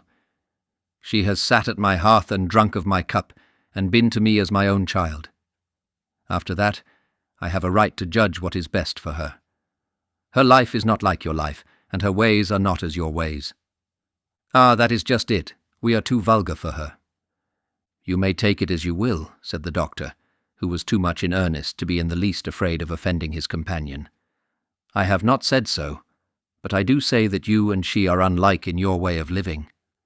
"She wouldn't like an uncle with a brandy bottle under his head, eh?" "You could not see her without letting her know what is the connection between you. Of that I wish to keep her in ignorance. I never knew anyone yet who was ashamed of a rich connection. How do you mean to get a husband for her, eh?" "I have told you of her existence," continued the doctor, not appearing to notice what the baronet had last said, "because I found it necessary that you should know the fact of your sister having left this child behind her. You would otherwise have made a will different from that intended, and there might have been a lawsuit and mischief and misery when we are gone. You must perceive that I have done this in honesty to you, and you yourself are too honest to repay me by taking advantage of this knowledge to make me unhappy." "Oh, very well, doctor. At any rate, you are a brick, I will say that." But I'll think of all this. I'll think of it. But it does startle me to find that poor Mary has a child living so near to me. And now, Scatcherd, I will say goodbye. We part as friends, don't we? Oh, but, Doctor, you ain't going to leave me so. What am I to do? What doses shall I take? How much brandy may I drink? May I have a grill for dinner? Damn me, Doctor, you have turned Filgrave out of the house. You mustn't go and desert me. Dr. Thorne laughed, and then, sitting himself down to write medically, gave such prescriptions and ordinances as he found to be necessary. They amounted but to this, that the man was to drink, if possible, no brandy, and if that were not possible, then as little as might be. This having been done, the doctor again proceeded to take his leave, but when he got to the door he was called back. Thorne, about that money for Mr. Gresham. Do what you like, do just what you like. 10,000, is it? Well, he shall have it. I'll make Winterbones write about it at once. 5%, isn't it? No, 4.5. Well, he shall have 10,000 more. Thank you, Scatcherd. Thank you. I am really very much obliged to you, I am indeed. I wouldn't ask it if I was not sure your money is safe. Goodbye, old fellow, and get rid of that bedfellow of yours. And again he was at the door. Thorne, said Sir Roger once more. Thorne, just come back for a minute. You wouldn't let me send a present, would you? £50 or so, just to buy a few flounces. The doctor contrived to escape without giving a definite answer to this question, and then, having paid his compliments to Lady Scatcherd, remounted his cob and rode back to Greshamsbury. This concludes Chapter 13 of Dr. Thorne. Chapter 14. Sentence of Exile. Dr. Thorne did not at once go home to his own house. When he reached the Greshamsbury gates, he sent his horse to its own stable by one of the people at the lodge, and then walked on to the mansion. He had to see the squire on the subject of the forthcoming loan, and he had also to see Lady Arabella. The Lady Arabella, though she was not personally attached to the doctor with quite so much warmth as some others of her family, still had reasons of her own for not dispensing with his visits to the house. She was one of his patients, and a patient fearful of the disease with which she was threatened. Though she thought the doctor to be arrogant, deficient as to properly submissive demeanour towards herself, an instigator to marital parsimony in her lord, one altogether opposed to herself and her interest in Greshamsbury politics, nevertheless she did feel trust in him as a medical man. She had no wish to be rescued out of his hands by any Dr. Filgrave, as regarded that complaint of hers, much as she may have desired and did desire to sever him from all Greshamsbury counsels in all matters not touching the healing art. Now the complaint of which the Lady Arabella was afraid was cancer, and her only present confidant in this matter was Dr. Thorne. The first of the Greshamsbury circle whom he saw was Beatrice, and he met her in the garden. "Oh, doctor," said she, "where has Mary been this age? She has not been up here since Frank's birthday." "Well, that was only 3 days ago. Why don't you go down and ferret her out in the village?" "So I have done. I was there just now and found her out. She was out with Patience Oriel. Patience is all and all with her now. Patience is all very well, but if they throw me over—" "My dear Miss Gresham, patience is and always was a virtue. A poor, beggarly, sneaking virtue after all, Doctor. They should have come up, seeing how deserted I am here. There's absolutely nobody left." "Has Lady de Courcy gone?" "Oh, yes, all the de Courcys have gone. I think, between ourselves, Mary stays away because she does not love them too well. They have all gone, and taken Augusta and Frank with them." "Has Frank gone to Courcy Castle?" "Oh, yes, did you not hear? There was rather a fight about it. Master Frank wanted to get off, and was as hard to catch as an eel, and then the Countess was offended, and Papa said he didn't see why Frank was to go if he didn't like it. Papa is very anxious about his degree, you know." The doctor understood it all as well as though it had been described to him at full length. The Countess had claimed her prey in order that she might carry him off to Miss Dunstable's golden embrace. The prey, not yet old enough and wise enough to connect the worship of Plutus with that of Venus, had made sundry futile feints and dodges in the vain hope of escape. Then the anxious mother had enforced the de Courcy behests with all a mother's authority. But the father, whose ideas on the subject of Miss Dunstable's wealth had probably not been consulted, had, as a matter of course, taken exactly the other side of the question. The doctor did not require to be told all this in order to know how the battle had raged. He had not yet heard of the great Dunstable scheme, but he was sufficiently acquainted with Greshamsbury tactics to understand that the war had been carried on somewhat after this fashion. As a rule, when the squire took a point warmly to heart, he was wont to carry his way against the de Courcy interest. He could be obstinate enough when it so pleased him, and had before now gone so far as to tell his wife that her thrice noble sister-in-law might remain at home at Courcy Castle, or at any rate not come to Greshamsbury, if she could not do so without striving to rule him and everyone else when she got here. This had of course been repeated to the Countess, who had merely replied to it by a sisterly whisper, in which she sorrowfully intimated that some men were born brutes, and always would remain so. "I think they all are," the Lady Arabella had replied, wishing perhaps to remind her sister-in-law that the breed of brutes was as rampant in West Barsetshire as in the eastern division of the county. The squire, however, had not fought on this occasion with all his vigour. There had, of course, been some passages between him and his son, and it had been agreed that Frank should go for a fortnight to Courcy Castle. "We mustn't quarrel with them, you know, if we can help it," said the father, "and therefore you must go sooner or later." "Well, I suppose so, but you don't know how dull it is, Governor." "Don't I?" said Gresham. "There's a Miss Dunstable to be there. Did you ever hear of her, sir?" "No, never. She's a girl whose father used to make ointment or something of that sort." "Oh, yes, to be sure, the ointment of Lebanon. He used to cover all the walls in London. I haven't heard of him this year past." "No, that's because he's dead. Well, she carries on the ointment now, I believe. At any rate, she has got all the money. I wonder what she's like." "You'd better go and see," said the father, who now began to have some inkling of an idea why the two ladies were so anxious to carry his son off to Courcy Castle at this exact time. And so Frank had packed up his best clothes, given a last fond look at the new black horse, repeated his last special injunctions to Peter, and had then made one of the stately cortège which proceeded through the county from Greshamsbury to Courcy Castle. "I am very glad of that, very," said the squire, when he heard that the money was to be forthcoming. "I shall get it on easier terms from him than elsewhere, and it kills me to have continual bother about such things." And Mr. Gresham, feeling that that difficulty was tided over for a time, and that the immediate pressure of little debts would be abated, stretched himself on his easy chair as though he were quite comfortable, one may say almost elated. How frequent it is that men on their road to ruin feel elation such as this. A man signs away a moiety of his substance, nay, that were nothing, but a moiety of the substance of his children. He puts his pen to the paper that ruins him and them, but in doing so he frees himself from a score of immediate little pestering, stinging troubles, and therefore feels as though fortune has been almost kind to him. The doctor felt angry with himself for what he had done when he saw how easily the squire adapted himself to this new loan. "It will make Scatcherd's claim upon you very heavy," said he.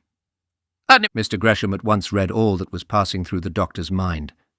"Well, what else can I do?" said he.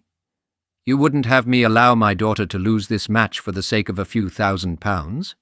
It will be well at any rate to have one of them settled.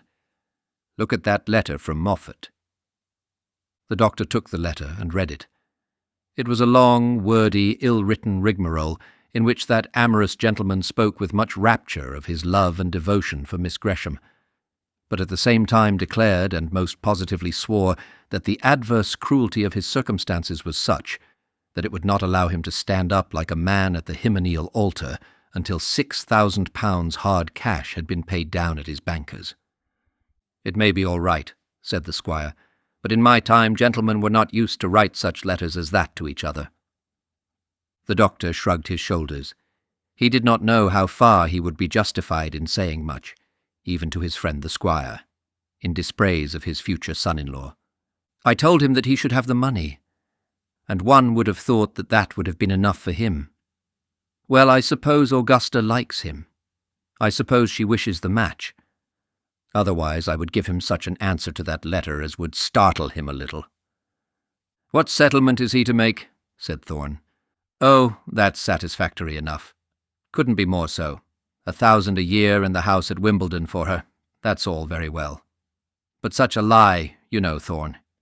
He's rolling in money, and yet he talks of this beggarly sum as though he couldn't possibly stir without it.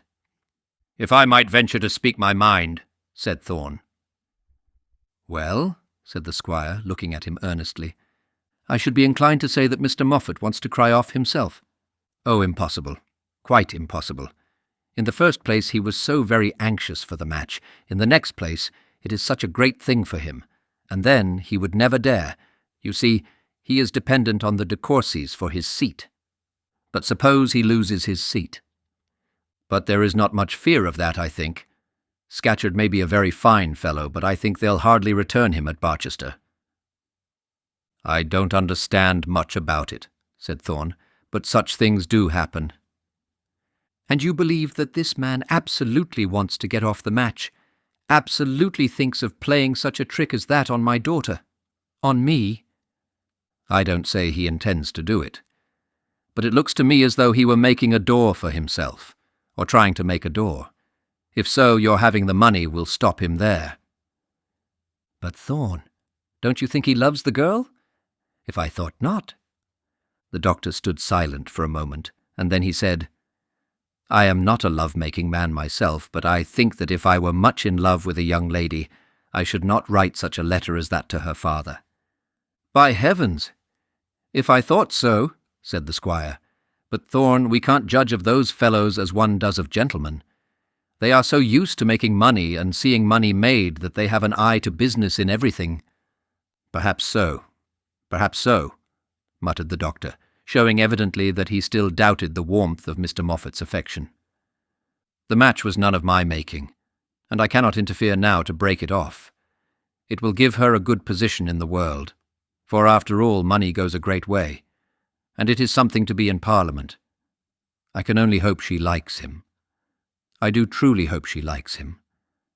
And the squire also showed by the tone of his voice that, though he might hope that his daughter was in love with her intended husband, he hardly conceived it to be possible that she should be so. And what was the truth of the matter? Miss Gresham was no more in love with Mr. Moffat than you are. Oh, sweet, young, blooming beauty! Not a whit more, not, at least in your sense of the word, nor in mine. She had by no means resolved within her heart that of all the men whom she had ever seen, or ever could see, he was far away the nicest and best. That is what you will do when you are in love, if you be good for anything. She had no longing to sit near to him, the nearer the better. She had no thought of his taste and his choice when she bought her ribbons and bonnets. She had no indescribable desire that all her female friends should be ever talking to her about him. When she wrote to him, she did not copy her letters again and again, so that she might be, as it were, ever speaking to him. She took no special pride in herself because he had chosen her to be his life's partner. In point of fact, she did not care one straw about him, and yet she thought she loved him, was indeed quite confident that she did so, told her mother that she was sure Gustavus would wish this, she knew Gustavus would like that, and so on. But as for Gustavus himself, she did not care a chip for him. She was in love with her match, just as farmers are in love with wheat at 80 shillings a quarter, or shareholders, innocent gudgeons, with 7.5%. Interest on their paid-up capital, 80 shillings a quarter, and 7.5%. Interest, such were the returns which she had been taught to look for in exchange for her young heart. And having obtained them, or being thus about to obtain them, why should not her young heart be satisfied? Had she not sat herself down obediently at the feet of her Lady Gamaliel, and should she not be rewarded? Yes, indeed, she shall be rewarded. And then the doctor went to the lady. On their medical secrets we will not intrude, but there were other matters bearing on the course of our narrative, as to which Lady Arabella found it necessary to say a word or so to the doctor, and it is essential that we should know what was the tenor of those few words so spoken.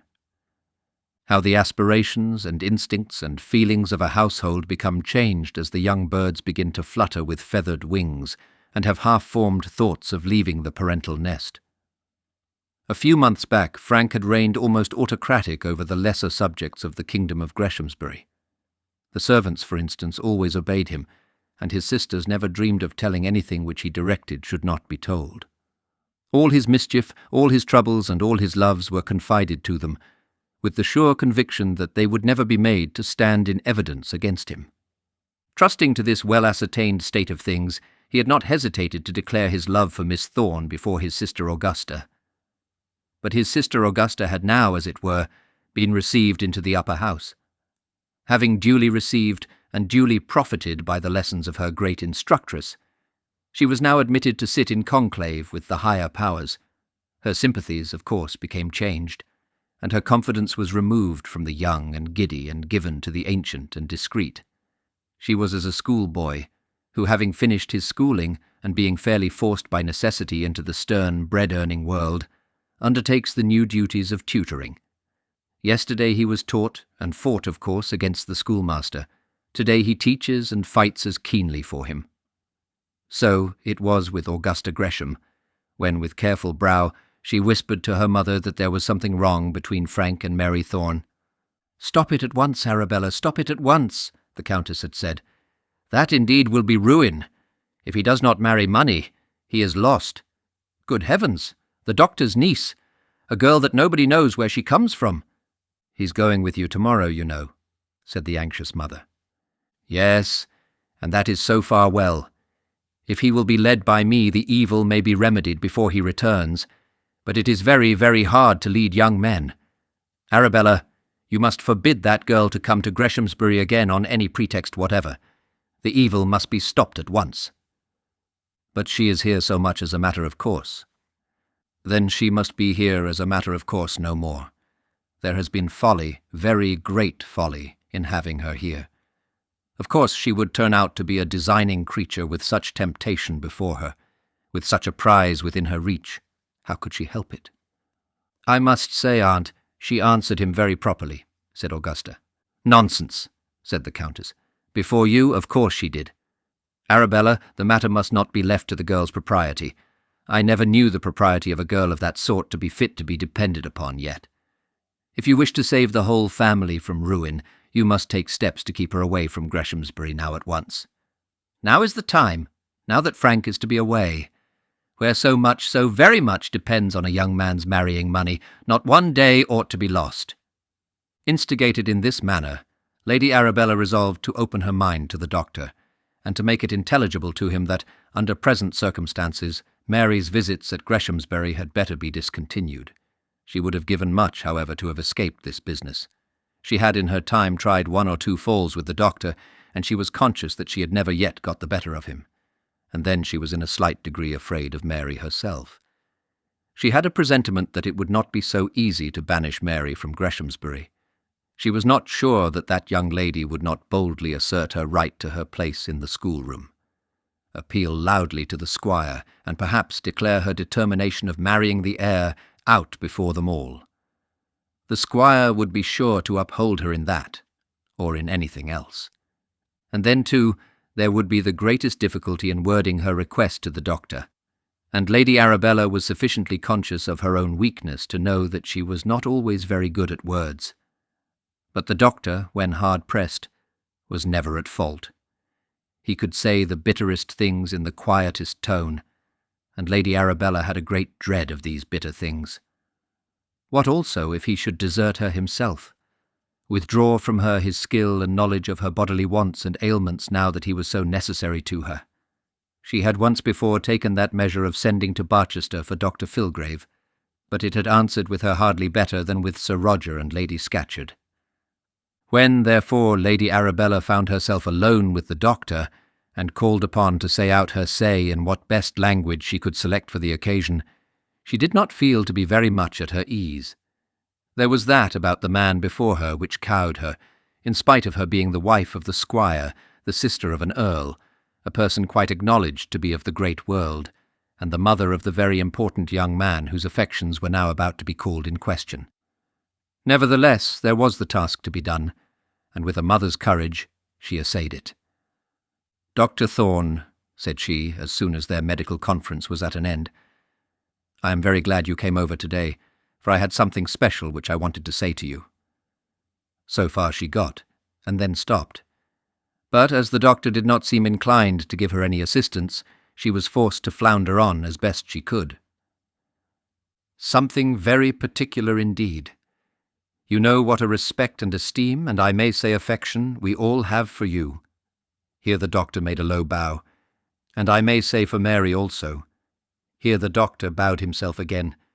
"We have done what little we could to be pleasant neighbours, and I think you'll believe me when I say that I am a true friend to you and dear Mary." The doctor knew that something very unpleasant was coming, but he could not at all guess what might be its nature. He felt, however, that he must say something. So he expressed a hope that he was duly sensible of all the acts of kindness he had ever received from the squire and the family at large. "I hope, therefore, my dear doctor, you won't take amiss what I am going to say."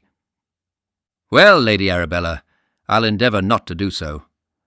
I am sure I would not give any pain if I could help it, much less to you. But there are occasions, doctor, in which duty must be paramount. Paramount to all other considerations, you know, and certainly this occasion is one of them." "But what is the occasion, Lady Arabella?" "I'll tell you, doctor. You know what Frank's position is?" "Frank's position? As regards what?" "Why, his position in life. An only son, you know." "Oh, yes, I know his position in that respect. An only son and his father's heir, and a very fine fellow he is. You have but one son, Lady Arabella, and you may well be proud of him." Lady Arabella sighed. She did not wish at the present moment to express herself as being in any way proud of Frank. She was desirous rather, on the other hand, of showing that she was a good deal ashamed of him, only not quite so much ashamed of him as it behoved the doctor to be of his niece. "Well, perhaps so, yes," said Lady Arabella. "He is, I believe, a very good young man with an excellent disposition. But, doctor, his position is very precarious, and he is just at that time of life when every caution is necessary." To the doctor's ears, Lady Arabella was now talking of her son as a mother might of her infant when whooping cough was abroad or croup imminent. "There is nothing on earth the matter with him, I should say," said the doctor. "He has every possible sign of perfect health." "Oh, yes, his health. Yes, thank God, his health is good. That is a great blessing." And Lady Arabella thought of her 4 flowerets that had already faded. "I am sure I am most thankful to see him growing up so strong. But it is not that I mean, doctor." "Then what is it, Lady Arabella?" "Why, doctor, you know the squire's position with regard to money matters." Now the doctor undoubtedly did know the squire's position with regard to money matters, knew it much better than did Lady Arabella, but he was by no means inclined to talk on that subject to her ladyship. He remained quite silent, therefore, although Lady Arabella's last speech had taken the form of a question. Lady Arabella was a little offended at this want of freedom on his part, and become somewhat sterner in her tone, a thought less condescending in her manner. "The squire has unfortunately embarrassed the property, and Frank must look forward to inherit it with very heavy encumbrances. I fear very heavy indeed, though of what exact nature I am kept in ignorance." Looking at the doctor's face, she perceived that there was no probability whatever that her ignorance would be enlightened by him.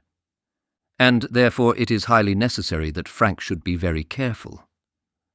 "As to his private expenditure, you mean?" said the doctor. "No, not exactly that. Though of course he must be careful as to that too. That's of course. But that is not what I mean, doctor. His only hope of retrieving his circumstances is by marrying money. With every other conjugal blessing that a man can have, I hope he may have that also." So the doctor replied with imperturbable face, but not the less did he begin to have a shade of suspicion of what might be the coming subject of the conference. It would be untrue to say that he had ever thought it probable that the young heir should fall in love with his niece, that he had ever looked forward to such a chance, either with complacency or with fear. Nevertheless, the idea had of late passed through his mind. Some word had fallen from Mary, some closely watched expression of her eye, or some quiver in her lip when Frank's name was mentioned, had of late made him involuntarily think that such might not be impossible. And then, when the chance of Mary becoming the heiress to so large a fortune had been forced upon his consideration, he had been unable to prevent himself from building happy castles in the air as he rode slowly home from Boxall Hill. But not a whit the more on that account was he prepared to be untrue to the squire's interest, or to encourage a feeling which must be distasteful to all the squire's friends. Yes, doctor, he must marry money. And worth, Lady Arabella, and a pure feminine heart, and youth and beauty, I hope he will marry them all. Could it be possible that in speaking of a pure feminine heart, and youth and beauty, and such like gewgaws, the doctor was thinking of his niece? Could it be that he had absolutely made up his mind to foster and encourage this odious match? The bare idea made Lady Arabella wrathful, and her wrath gave her courage. He must marry money, or he will be a ruined man. Now, doctor, I am informed that things, words that is, have passed between him and Mary which never ought to have been allowed. And now also the doctor was wrathful. What things? What words? Said he, appearing to Lady Arabella as though he rose in his anger nearly a foot in altitude before her eyes. What has passed between them, and who says so? Doctor, there have been love-makings, you may take my word for it, love-makings of a very, very, very advanced description. This the doctor could not stand. No, not for Greshamsbury and its heir, not for the squire and all his misfortunes, not for Lady Arabella and the blood of all the de Courcys could he stand quiet and hear Mary thus accused. He sprang up another foot in height, and expanded equally in width as he flung back the insinuation. Who says so? Whoever says so, whoever speaks of Miss Thorne in such language, says what is not true. I will pledge my word. My dear doctor, what took place was quite clearly heard. There was no mistake about it, indeed. What took place? What was heard? Well, then, I don't want, to make more of it than can be helped. The thing must be stopped. That is all. What thing? Speak out, Lady Arabella. I will not have Mary's conduct impugned by innuendos. What is it that eavesdroppers have heard? Dr. Thorne, there have been no eavesdroppers. And no tale-bearers either. Will your ladyship oblige me by letting me know what is the accusation which you bring against my niece? There has been most positively an offer made, Dr. Thorne. And who made it? Oh, of course I am not going to say, but what Frank must have been very imprudent. Of course he has been to blame. There has been fault on both sides, no doubt. I utterly deny it. I positively deny it. I know nothing of the circumstances, have heard nothing about it. Then of course you can't say, said Lady Arabella. I know nothing of the circumstance, have heard nothing about it, continued Dr. Thorne. But I do know my niece, and am ready to assert that there has not been fault on both sides. Whether there has been any fault on any side, that I do not yet know. I can assure you, Dr. Thorne, that an offer was made by Frank. Such an offer cannot be without its allurements to a young lady circumstanced like your niece. Allurements! Almost shouted the doctor. And as he did so, Lady Arabella stepped back a pace or two, retreating from the fire which shot out of his eyes. But the truth is, Lady Arabella, you do not know my niece. If you will have the goodness to let me understand what it is that you desire, I will tell you whether I can comply with your wishes. Of course it will be very inexpedient that the young people should be thrown together again. For the present, I mean. Well, Frank has now gone to Courcy Castle, and he talks of going from thence to Cambridge. But he will doubtless be here backwards and forwards, and perhaps it will be better for all parties, safer, that is, doctor, if Miss Thorne were to discontinue her visits to Greshamsbury for a while. Very well, thundered out the doctor. Her visits to Greshamsbury shall be discontinued. Of course, doctor, this won't change the intercourse between us, between you and the family. Not change it, said he. Do you think that I will break bread in a house from whence she has been ignominiously banished? Do you think that I can sit down in friendship with those who have spoken of her as you have now spoken? You have many daughters. What would you say if I accused one of them as you have accused her? Accused, doctor? No, I don't accuse her. But prudence, you know, does sometimes require us. Very well. Prudence requires you to look after those who belong to you, and prudence requires me to look after my one lamb. Good morning, Lady Arabella. But, Doctor, you are not going to quarrel with us. You will come when we want you, eh? Won't you? Quarrel. Quarrel with Greshamsbury. Angry as he was, the doctor felt that he could ill bear to quarrel with Greshamsbury. A man past 50 cannot easily throw over the ties that have taken 20 years to form and wrench himself away from the various close ligatures with which in such a period he has become bound. He could not quarrel with the squire. He could ill bear to quarrel with Frank. Though he now began to conceive that Frank had used him badly, he could not do so. He could not quarrel with the children, who had almost been born into his arms, nor even with the very walls and trees and grassy knolls with which he was so dearly intimate. He could not proclaim himself an enemy to Greshamsbury. And yet he felt that fealty to Mary required of him that, for the present, he should put on an enemy's guise. If you want me, Lady Arabella, and send for me, I will come to you. Otherwise I will, if you please, share the sentence which has been passed on Mary. I will now wish you good morning. And then, bowing low to her, he left the room and the house, and sauntered slowly away to his own home. What was he to say to Mary?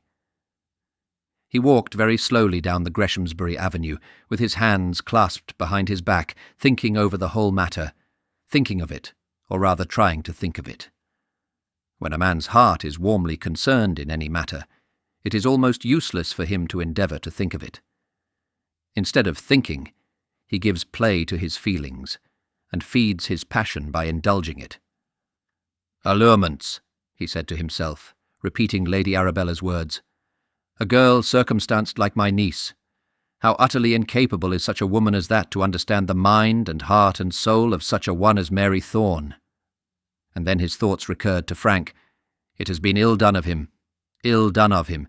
Young as he is, he should have had feeling enough to have spared me this. A thoughtless word has been spoken which will now make her miserable. And then, as he walked on, he could not divest his mind of the remembrance of what had passed between him and Sir Roger. What, if after all Mary should become the heiress to all that money? What, if she should become, in fact, the owner of Greshamsbury? For indeed it seemed too possible that Sir Roger's heir would be the owner of Greshamsbury. The idea was one which he disliked to entertain, but it would recur to him again and again. It might be that a marriage between his niece and the nominal heir to the estate might be of all the matches the best for young Gresham to make.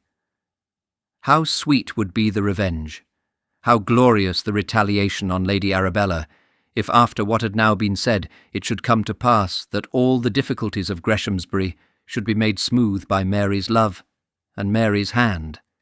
It was a dangerous subject on which to ponder, and as he sauntered down the road, the doctor did his best to banish it from his mind, not altogether successfully. But as he went, he again encountered Beatrice. "Tell Mary I went to her today," said she, "and that I expect her up here tomorrow. If she does not come, I shall be savage."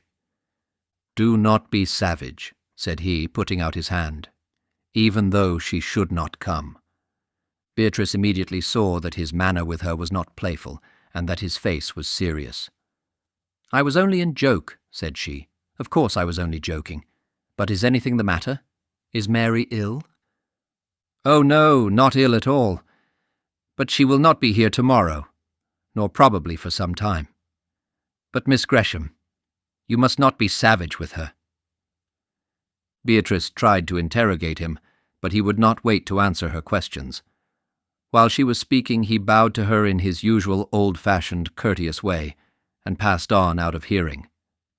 "She will not come up for some time," said Beatrice to herself.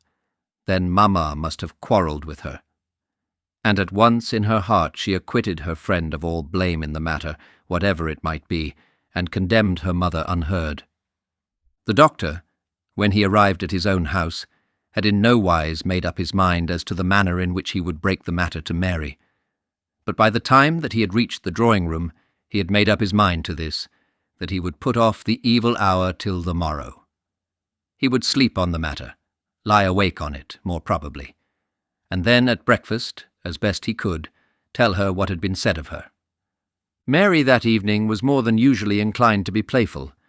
She had not been quite certain till the morning whether Frank had absolutely left Greshamsbury, and had therefore preferred the company of Miss Oriel to going up to the house. There was a peculiar cheerfulness about her friend Patience, a feeling of satisfaction with the world and those in it, which Mary always shared with her. And now she had brought home to the doctor's fireside, in spite of her young troubles, a smiling face, if not a heart altogether happy. "Uncle," she said at last, "what makes you so sombre? Shall I read to you?" "No, not tonight, dearest." "Why, uncle, what is the matter?" "Nothing, nothing." "Ah, but it is something, and you shall tell me." Getting up, she came over to his armchair and leant over his shoulder. He looked at her for a minute in silence, and then, getting up from his chair, passed his arm round her waist and pressed her closely to his heart. "My darling," he said, almost convulsively, "my best own, truest darling." And Mary, looking up into his face, saw that big tears were running down his cheeks. But still he told her nothing that night. This concludes Chapter 14 of Dr. Thorne. Chapter 15. Courcy. When Frank Gresham expressed to his father an opinion that Courcy Castle was dull, the squire, as may be remembered, did not pretend to differ from him. To men such as the squire and such as the squire's son, Courcy Castle was dull. To what class of men it would not be dull the author is not prepared to say, but it may be presumed that the de Courcys found it to their liking, or they would have made it other than it was. The castle itself was a huge brick pile, built in the days of William III, which, though they were grand for days of the construction of the Constitution, were not very grand for architecture of a more material description. It had, no doubt, a perfect right to be called a castle, as it was entered by a castle gate which led into a court, the porter's lodge, for which was built as it were into the wall. There were attached to it also 2 round, stumpy adjuncts, which were perhaps properly called towers, though they did not do much in the way of towering. And moreover, along one side of the house, over what would otherwise have been the cornice, there ran a castellated parapet, through the assistance of which the imagination no doubt was intended to supply the muzzles of defiant artillery. But any artillery which would have so presented its muzzle must have been very small, and it may be doubted whether even a bowman could have obtained shelter there. The grounds about the castle were not very inviting, nor as grounds very extensive, though no doubt the entire domain was such as suited the importance of so puissant a nobleman as Earl de Courcy. What indeed should have been the park was divided out into various large paddocks. The surface was flat and unbroken, and though there were magnificent elm trees standing in straight lines like hedgerows, the timber had not that beautiful, wild, scattered look which generally gives the great charm to English scenery. The town of Courcy, for the place claimed to rank as a town, was in many particulars like the castle. It was built of dingy red brick, almost more brown than red, and was solid, dull-looking, ugly, and comfortable. It consisted of 4 streets, which were formed by 2 roads crossing each other, making at the point of junction a centre for the town. Here stood the Red Lion. Had it been called the Brown Lion, the nomenclature would have been more strictly correct. And here, in the old days of coaching, some life had been wont to stir itself at those hours in the day and night when the free traders, tally-hos, and Royal Mails changed their horses. But now there was a railway station 1.5 miles distant, and the moving life of the town of Courcy was confined to the Red Lion omnibus, which seemed to pass its entire time in going up and down between the town and the station, quite unembarrassed by any great weight of passengers. There were, so said the Courcyites when away from Courcy, excellent shops in the place, but they were not the less accustomed, when at home among themselves, to complain to each other of the vile extortion with which they were treated by their neighbours.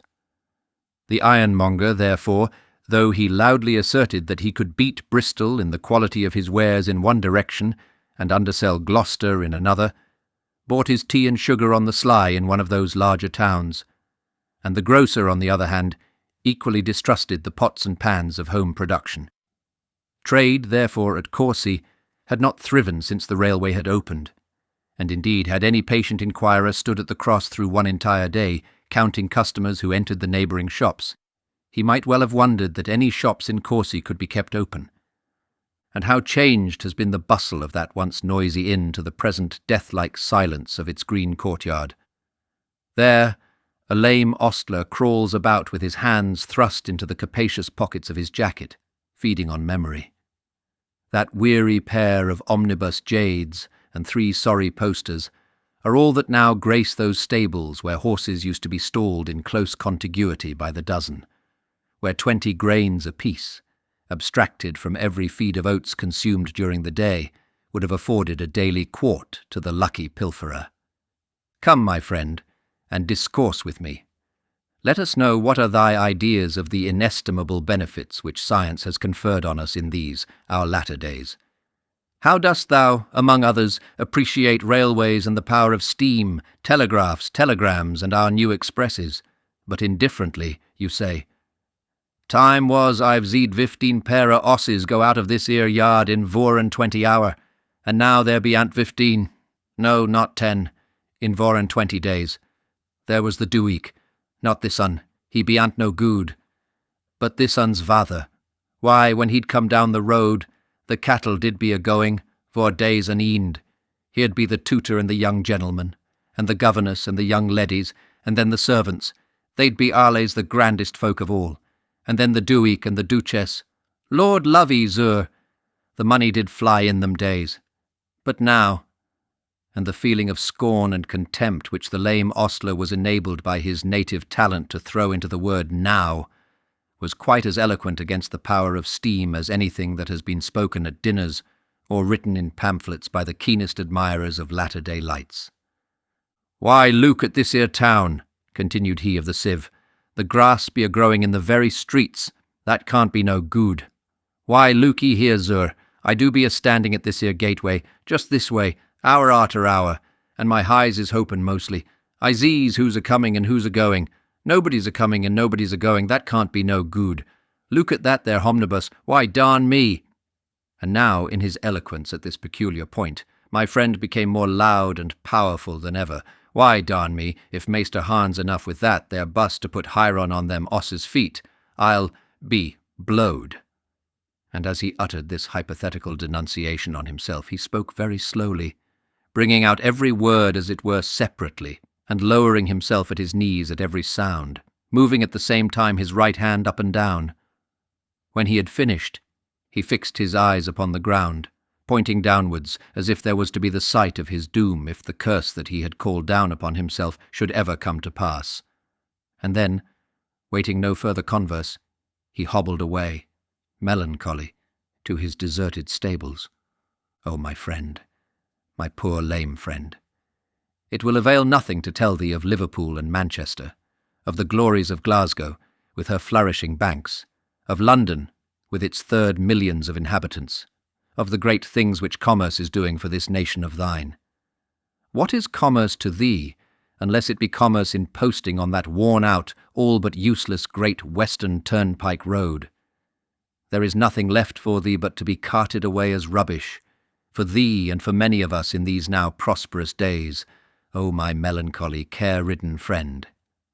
Courcy Castle was certainly a dull place to look at, and Frank, in his former visits, had found that the appearance did not belie the reality. He had been but little there when the Earl had been at Courcy, and as he had always felt from his childhood a peculiar distaste to the governance of his aunt the Countess, this perhaps may have added to his feeling of dislike. Now, however, the castle was to be fuller than he had ever before known it. The Earl was to be at home. There was some talk of the Duke of Omnium coming for a day or two, though that seemed doubtful. There was some faint doubt of Lord Porlock. Mr. Moffat, intent on the coming election, and also, let us hope, on his coming bliss, was to be one of the guests, and there was also to be the great Miss Dunstable. Frank, however, found that those grandees were not expected quite immediately. I might go back to Greshamsbury for 3 or 4 days, as she is not to be here, he said naively to his aunt, expressing with tolerable perspicuity his feeling that he regarded his visit to Courcy Castle quite as a matter of business. But the Countess would hear of no such arrangement. Now that she had got him, she was not going to let him fall back into the perils of Miss Thorne's intrigues, or even of Miss Thorne's propriety. "It is quite essential," she said, "that you should be here a few days before her, so that she may see that you are at home." Frank did not understand the reasoning, but he felt himself unable to rebel, and he therefore remained there, comforting himself, as best he might, with the eloquence of the Honourable George and the sporting humours of the Honourable John. Mr. Moffat's was the earliest arrival of any importance. Frank had not hitherto made the acquaintance of his future brother-in-law, and there was, therefore, some little interest in the first interview. Mr. Moffat was shown into the drawing-room before the ladies had gone up to dress, and it so happened that Frank was there also. As no one else was in the room but his sister and two of his cousins, he had expected to see the lovers rush into each other's arms, but Mr. Moffat restrained his ardour, and Miss Gresham seemed contented that he should do so. He was a nice, dapper man, rather above the middle height, and good-looking enough had he had a little more expression in his face. He had dark hair, very nicely brushed, small black whiskers, and a small black moustache. His boots were excellently well made, and his hands were very white. He simpered gently as he took hold of Augusta's fingers, and expressed a hope that she had been quite well since last he had the pleasure of seeing her. Then he touched the hands of the Lady Rosina and the Lady Margaretta. "Mr. Moffat, allow me to introduce you to my brother." "Most happy, I'm sure," said Mr. Moffat, again putting out his hand and allowing it to slip through Frank's grasp as he spoke in a pretty mincing voice. "Lady Arabella quite well? And your father? And sisters? Very warm, isn't it? Quite hot in town, I do assure you." "I hope Augusta likes him," said Frank to himself, arguing on the subject exactly as his father had done. "But for an engaged lover he seems to me to have a very queer way with him." Frank, poor fellow, who was of a coarser mould, would, under such circumstances, have been all for kissing. Sometimes, indeed, even under other circumstances. Mr. Moffat did not do much towards improving the conviviality of the castle.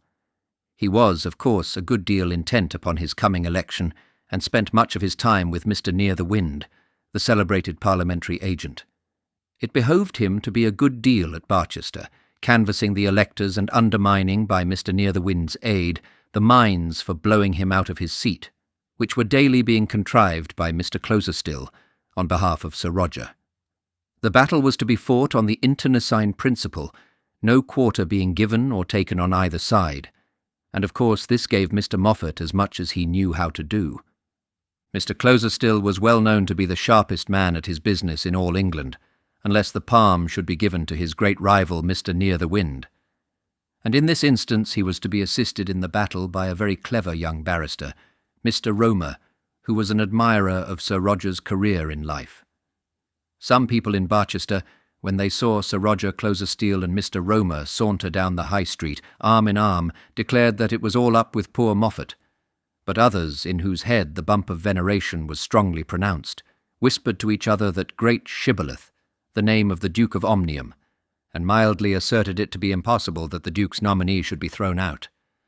Our poor friend the squire did not take much interest in the matter, except in so far that he liked his son-in-law to be in Parliament. Both the candidates were in his eye equally wrong in their opinions. He had long since recanted those errors of his early youth, which had cost him his seat for the county, and had abjured the de Courcy politics. He was staunch enough as a Tory now that his being so would no longer be of the slightest use to him, but the Duke of Omnium, and Lord de Courcy, and Mr. Moffat were all Whigs. Whigs, however, differing altogether in politics from Sir Roger, who belonged to the Manchester school, and whose pretensions, through some of those inscrutable twists in modern politics which are quite unintelligible to the minds of ordinary men outside the circle, were on this occasion secretly favoured by the high Conservative party. How Mr. Moffat, who had been brought into the political world by Lord de Courcy, obtained all the weight of the Duke's interest I never could exactly learn. for the Duke and the Earl did not generally act as twin brothers on such occasions. There is a great difference in wigs. Lord de Courcy was a court Whig, following the fortunes and enjoying, when he could get it, the sunshine of the throne. He was a sojourner at Windsor and a visitor at Balmoral. He delighted in gold sticks, and was never so happy as when holding some cap of maintenance or spur of precedence with due dignity and acknowledged grace in the presence of all the court. His means had been somewhat embarrassed by early extravagance, and therefore, as it was to his taste to shine, it suited him to shine at the cost of the court, rather than at his own. The Duke of Omnium was a Whig of a very different calibre. He rarely went near the presence of majesty, and when he did do so, he did it merely as a disagreeable duty incident to his position. He was very willing that the Queen should be Queen so long as he was allowed to be Duke of Omnium. Nor had he begrudged Prince Albert any of his honours till he was called Prince Consort. Then, indeed, he had, to his own intimate friends, made some remark in 3 words, not flattering to the discretion of the Prime Minister. The Queen might be Queen so long as he was Duke of Omnium. Their revenues were about the same, with the exception that the Duke's were his own, and he could do what he liked with them. This remembrance did not unfrequently present itself to the Duke's mind. In person he was a plain, thin man, tall but undistinguished in appearance, except that there was a gleam of pride in his eye which seemed every moment to be saying, "I am the Duke of Omnium." He was unmarried, and if report said true, a great debauchee. But if so, he had always kept his debaucheries decently away from the eyes of the world, and was not therefore open to that loud condemnation which should fall like a hailstorm round the ears of some more open sinners. Why these 2 mighty nobles put their heads together in order that the tailor's son should represent Barchester in Parliament, I cannot explain. Mr. Moffat was, as has been said, Lord de Courcy's friend, and it may be that Lord de Courcy was able to repay the Duke for his kindness as touching Barchester, with some little assistance in the county representation. The next arrival was that of the Bishop of Barchester, a meek, good, worthy man, much attached to his wife, and somewhat addicted to his ease. She, apparently, was made in a different mould, and by her energy and diligence atoned for any want in those qualities which might be observed in the bishop himself. When asked his opinion, his lordship would generally reply by saying, "Mrs. Proudie and I think so and so." But before that opinion was given, Mrs. Proudie would take up the tale, and she, in her more concise manner, was not wont to quote the bishop as having at all assisted in the consideration of the subject. It was well known in Barsetshire that no married pair consorted more closely or more tenderly together, and the example of such conjugal affection among persons in the upper classes is worth mentioning, as it is believed by those below them, and too often with truth, that the sweet bliss of connubial reciprocity is not so common as it should be among the magnates of the earth. But the arrival even of the bishop and his wife did not make the place cheerful to Frank Gresham, and he began to long for Miss Dunstable in order that he might have something to do. He could not get on at all with Mr. Moffat. He had expected that the man would at once have called him Frank, and that he would have called the man Gustavus. But they did not even get beyond Mr. Moffat and Mr. Gresham. "Very hot in Barchester today, very," was the nearest approach to conversation which Frank could attain with him, and as far as he, Frank, could see, Augusta never got much beyond it. There might be tete-a-tete meetings between them, but if so, Frank could not detect when they took place. And so, opening his heart at last to the Honourable George for the want of a better confidant, he expressed his opinion that his future brother-in-law was a muff. "A muff, I believe you too. What do you think now? I have been with him and near the wind in Barchester these 3 days past, looking up the electors' wives and daughters and that kind of thing. I say, if there is any fun in it, you might as well take me with you." "Oh, there is not much fun. They are mostly so slobbered and dirty. A sharp fellow in near the wind, and knows what he is about well." "Does he look up the wives and daughters too?" "Oh, he goes on every tack, just as it's wanted. But there was Moffat yesterday, in a room behind the milliner's shop near Cuthbert's Gate. I was with him. The woman's husband is one of the choristers and an elector, you know, and Moffat went to look for his vote. Now there was no one there when we got there but the 3 young women, the wife, that is, and her 2 girls. Very pretty women they are, too. I say, George, I'll go and get the chorister's vote for Moffat. I ought to do it as he's to be my brother-in-law. But what do you think Moffat said to the women? Can't guess. He didn't kiss any of them, did he? Kiss any of them? No. But he begged to give them his positive assurance as a gentleman that if he was returned to Parliament he would vote for an extension of the franchise and the admission of the Jews into Parliament. Well, he is a muff, said Frank. This concludes Chapter 15 of Dr. Thorne. Please like this video and subscribe to our channel. Your support is appreciated. Chapter 16, Miss Dunstable. At last the great Miss Dunstable came. Frank, when he heard that the heiress had arrived, felt some slight palpitation at his heart. He had not the remotest idea in the world of marrying her. Indeed, during the last week past, absence had so heightened his love for Mary Thorne that he was more than ever resolved that he would never marry anyone but her. He knew that he had made her a formal offer for her hand, and that it behoved him to keep to it. Let the charms of Miss Dunstable be what they might. But nevertheless, he was prepared to go through a certain amount of courtship, in obedience to his aunt's behests. And he felt a little nervous at being brought up in that way, face to face, to do battle with £200,000. Miss Dunstable has arrived, said his aunt to him, with great complacency, on his return from an electioneering visit to the beauties of Barchester, which he made with his cousin George on the day after the conversation which was repeated at the end of the last chapter. She has arrived and is looking remarkably well. She has quite a distingué air and will grace any circle to which she may be introduced. I will introduce you before dinner, and you can take her out. I couldn't propose to her tonight, I suppose, said Frank maliciously. Don't talk nonsense, Frank, said the Countess angrily. I am doing what I can for you and taking on an infinity of trouble to endeavour to place you in an independent position, and now you talk nonsense to me. Frank muttered some sort of apology, and then went to prepare himself for the encounter. Miss Dunstable, though she had come by train, had brought with her her own carriage, her own horses, her own coachman and footman, and her own maid, of course. She had also brought with her 60 of trunks, full of wearing apparel, some of them nearly as rich as that wonderful box which was stolen a short time since from the top of a cab. But she brought all these things, not in the least because she wanted them herself, but because she had been instructed to do so. Frank was a little more than ordinarily careful in dressing. He spoilt a couple of white neckties before he was satisfied, and was rather fastidious as the set of his hair. There was not much of the dandy about him in the ordinary meaning of the word, but he felt that it was incumbent on him to look his best, seeing what it was expected that he should now do.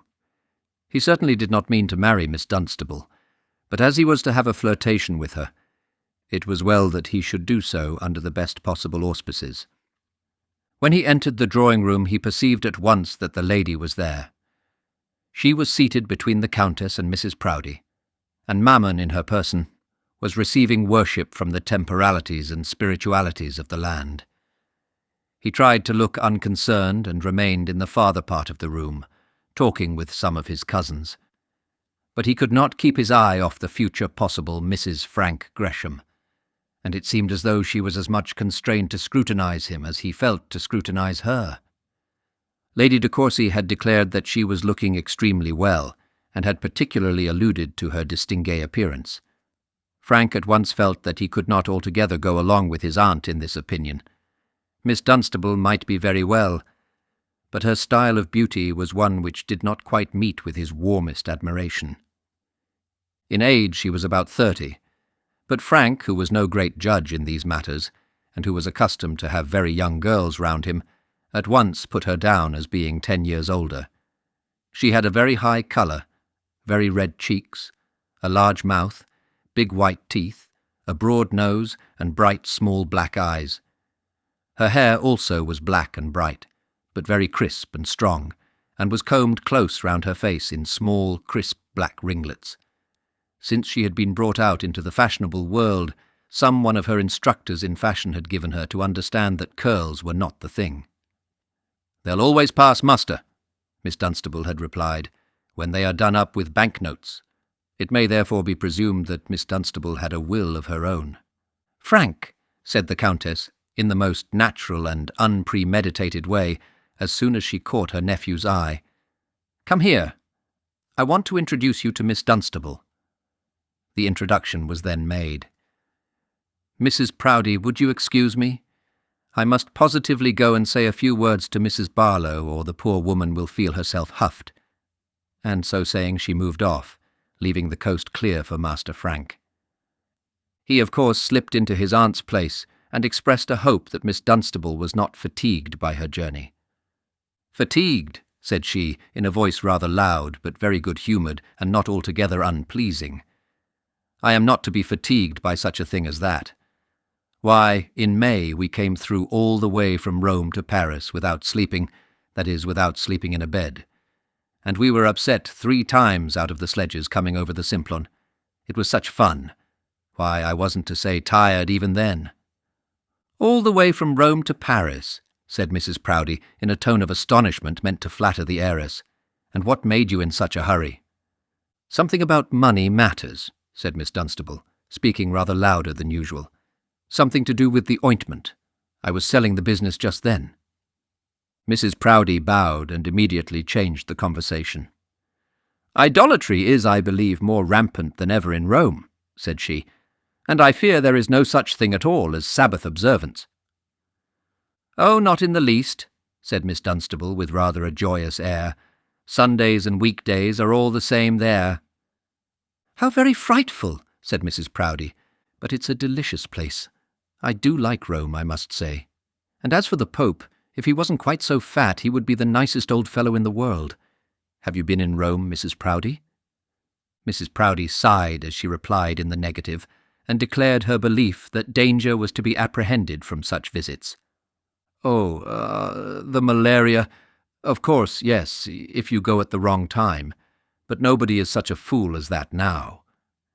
"I was thinking of the soul, Miss Dunstable," said the Lady Bishop in her peculiar grave tone. "A place where there are no Sabbath observances." "And have you been in Rome, Mr. Gresham?" said the young lady, turning almost abruptly round to Frank, and giving a somewhat uncivilly cold shoulder to Mrs. Proudie's exhortation. She, poor lady, was forced to finish her speech to the Honourable George, who was standing near to her, he having an idea that bishops and all their belongings, like other things appertaining to religion, should, if possible, be avoided, but if that were not possible, should be treated with much assumed gravity, immediately put on a long face and remarked that it was a deuced shame. For his part, he always liked to see people go quiet on Sundays. The parsons had only 1 day out of 7, and he thought they were fully entitled to that. Satisfied with which, or not satisfied, Mrs. Proudie had to remain silent till dinner-time. "No," said Frank, "I never was in Rome. I was in Paris once, and that's all." And then, feeling a not unnatural anxiety as to the present state of Miss Dunstable's worldly concerns, he took an opportunity of falling back on that part of the conversation which Mrs. Proudie had exercised so much tact in avoiding. "And was it sold?" said he. "Sold? What sold?" "You were saying about the business, that you came back without going to bed because of selling the business." "Oh, the ointment. No, it was not sold. After all, the affair did not come off, and I might have remained and had another roll in the snow. Wasn't it a pity?" "So," said Frank to himself, "if I should do it, I should be owner of the ointment of Lebanon. How odd." And then he gave her his arm and handed her down to dinner. He certainly found that the dinner was less dull than any other he had sat down to at Courcy Castle. He did not fancy that he should ever fall in love with Miss Dunstable, but she certainly was an agreeable companion. She told him of her tour and the fun she had in her journeys, how she took a physician with her for the benefit of her health, whom she generally was forced to nurse, of the trouble it was to her to look after and wait upon her numerous servants, of the tricks she played to bamboozle people who came to stare at her, and lastly, she told him of a lover who followed her from country to country, and was now in hot pursuit of her, having arrived in London the evening before she left. "A lover?" said Frank, somewhat startled by the suddenness of the confidence. "A lover? Yes, Mr. Gresham. Why should I not have a lover?" "Oh, no, of course not. I dare say you have a good many." "Only 3 or 4, upon my word. That is, only 3 or 4 that I favour. One is not bound to reckon the others, you know." "No, they'd be too numerous. And so you have 3 whom you favour, Miss Dunstable." And Frank sighed as though he intended to say that the number was too many for his peace of mind. "Is not that quite enough? But of course I change them sometimes." And she smiled on him very good-naturedly. "It would be very dull if I were always to keep the same." "Very dull indeed," said Frank, who did not quite know what to say. "Do you think the Countess would mind my having 1 or 2 of them here if I were to ask her?" "I am quite sure she would," said Frank very briskly. "She would not approve of it at all, nor should I." "You— Why, what have you to do with it?" "A great deal, so much so that I positively forbid it. But Miss Dunstable—" "Well, Mr. Gresham?" "We will contrive to make up for the deficiency as well as possible, if you will permit us to do so. Now for myself." "Well, for yourself?" At this moment the Countess gleamed her accomplished eye round the table, and Miss Dunstable rose from her chair as Frank was preparing his attack, and accompanied the other ladies into the drawing-room. His aunt, as she passed him, touched his arm lightly with her fan, so lightly that the action was perceived by no one else. But Frank well understood the meaning of the touch, and appreciated the approbation which it conveyed. He merely blushed, however, at his own dissimulation, for he felt more certain than ever that he would never marry Miss Dunstable, and he felt nearly equally sure that Miss Dunstable would never marry him.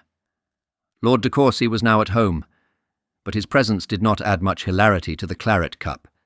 The young men, however, were very keen about the election, and Mr. Near-the-Wind, who was one of the party, was full of the most sanguine hopes. "I have done one good at any rate," said Frank. "I have secured the chorister's vote." "What? Bagley?" said Near-the-Wind. "The fellow kept out of my way, and I couldn't see him." "I haven't exactly seen him," said Frank, "but I've got his vote all the same." "What?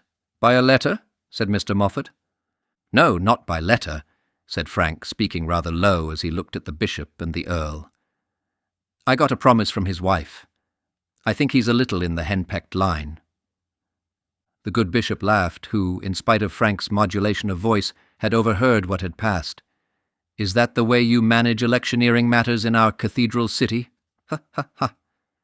The idea of one of his choristers being in the henpecked line was very amusing to the bishop. "Oh, I got a distinct promise," said Frank in his pride, and then added incautiously, "but I had to order bonnets for the whole family." "Hush!" said Mr. Near-the-Wind, absolutely flabbergasted by such imprudence on the part of one of his client's friends. "I'm quite sure that your order had no effect, and was intended to have no effect on Mr. Bagley's vote." "Is that wrong?" said Frank. "Upon my word, I thought that it was quite legitimate." "One should never admit anything in electioneering matters, should one?" said George, turning to Mr. Near-the-Wind. "Very little, Mr. de Courcy, very little indeed, the less the better. It's hard to say in these days what is wrong and what is not.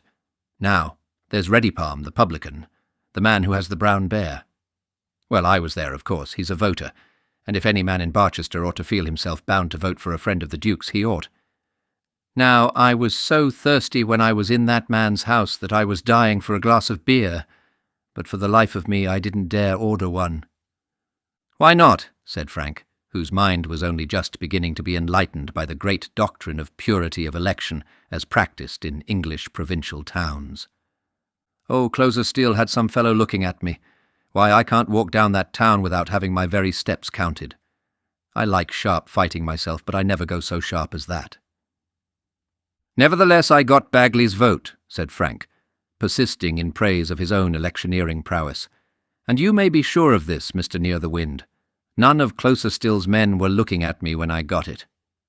"Who'll pay for the bonnets, Frank?" said George. "Oh, I'll pay for them if Moffat won't. I think I shall keep an account there. They seem to have good gloves and those sort of things." "Very good, I have no doubt," said George. "I suppose your lordship will be in town soon after the meeting of Parliament?" said the bishop, questioning the Earl. "Oh, yes. I suppose I must be there. I am never allowed to remain very long in quiet. It is a great nuisance, but it is too late to think of that now." "Men in high places, my lord, never were, and never will be, allowed to consider themselves. They burn their torches not in their own behalf," said the bishop, thinking, perhaps, as much of himself as he did of his noble friend. "Rest and quiet are the comforts of those who have been content to remain in obscurity." "Perhaps so," said the Earl, finishing his glass of claret with an air of virtuous resignation. "Perhaps so." His own martyrdom, however, had not been severe, for the rest and quiet of home had never been peculiarly satisfactory to his tastes. Soon after this they all went to the ladies. It was some little time before Frank could find an opportunity of recommencing his allotted task with Miss Dunstable. She got into conversation with the bishop and some other people, and except that he took her teacup and nearly managed to squeeze one of her fingers as he did so, he made very little further progress till towards the close of the evening. At last he found her so nearly alone as to admit of his speaking to her in his low, confidential voice. "Have you managed that matter with my aunt?" "What matter?" said Miss Dunstable, and her voice was not low nor particularly confidential. "About those 3 or 4 gentlemen whom you wish to invite here?" "Oh, my attendant knights. No, indeed. You gave me such very slight hope of success. Besides, you said something about my not wanting them." "Yes, I did. I really think they'd be quite unnecessary. If you should want anyone to defend you. At these coming elections, for instance. Then, or at any other time, there are plenty here who will be ready to stand up for you." "Plenty? I don't want plenty.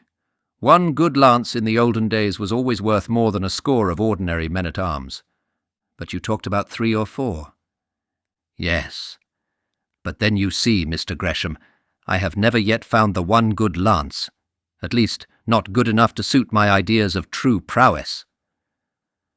What could Frank do but declare that he was ready to lay his own in rest, now and always in her behalf?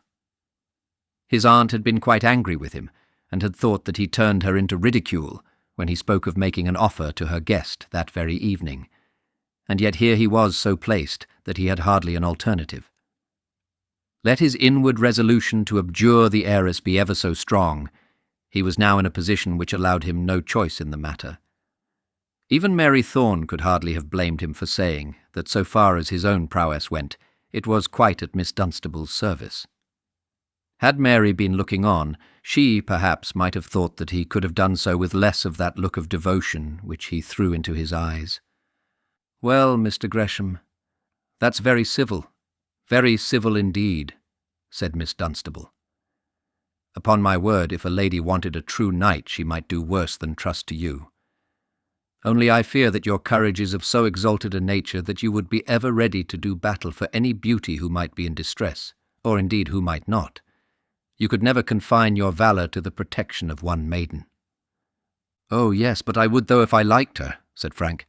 "There isn't a more constant fellow in the world than I am in that way. You try me, Miss Dunstable."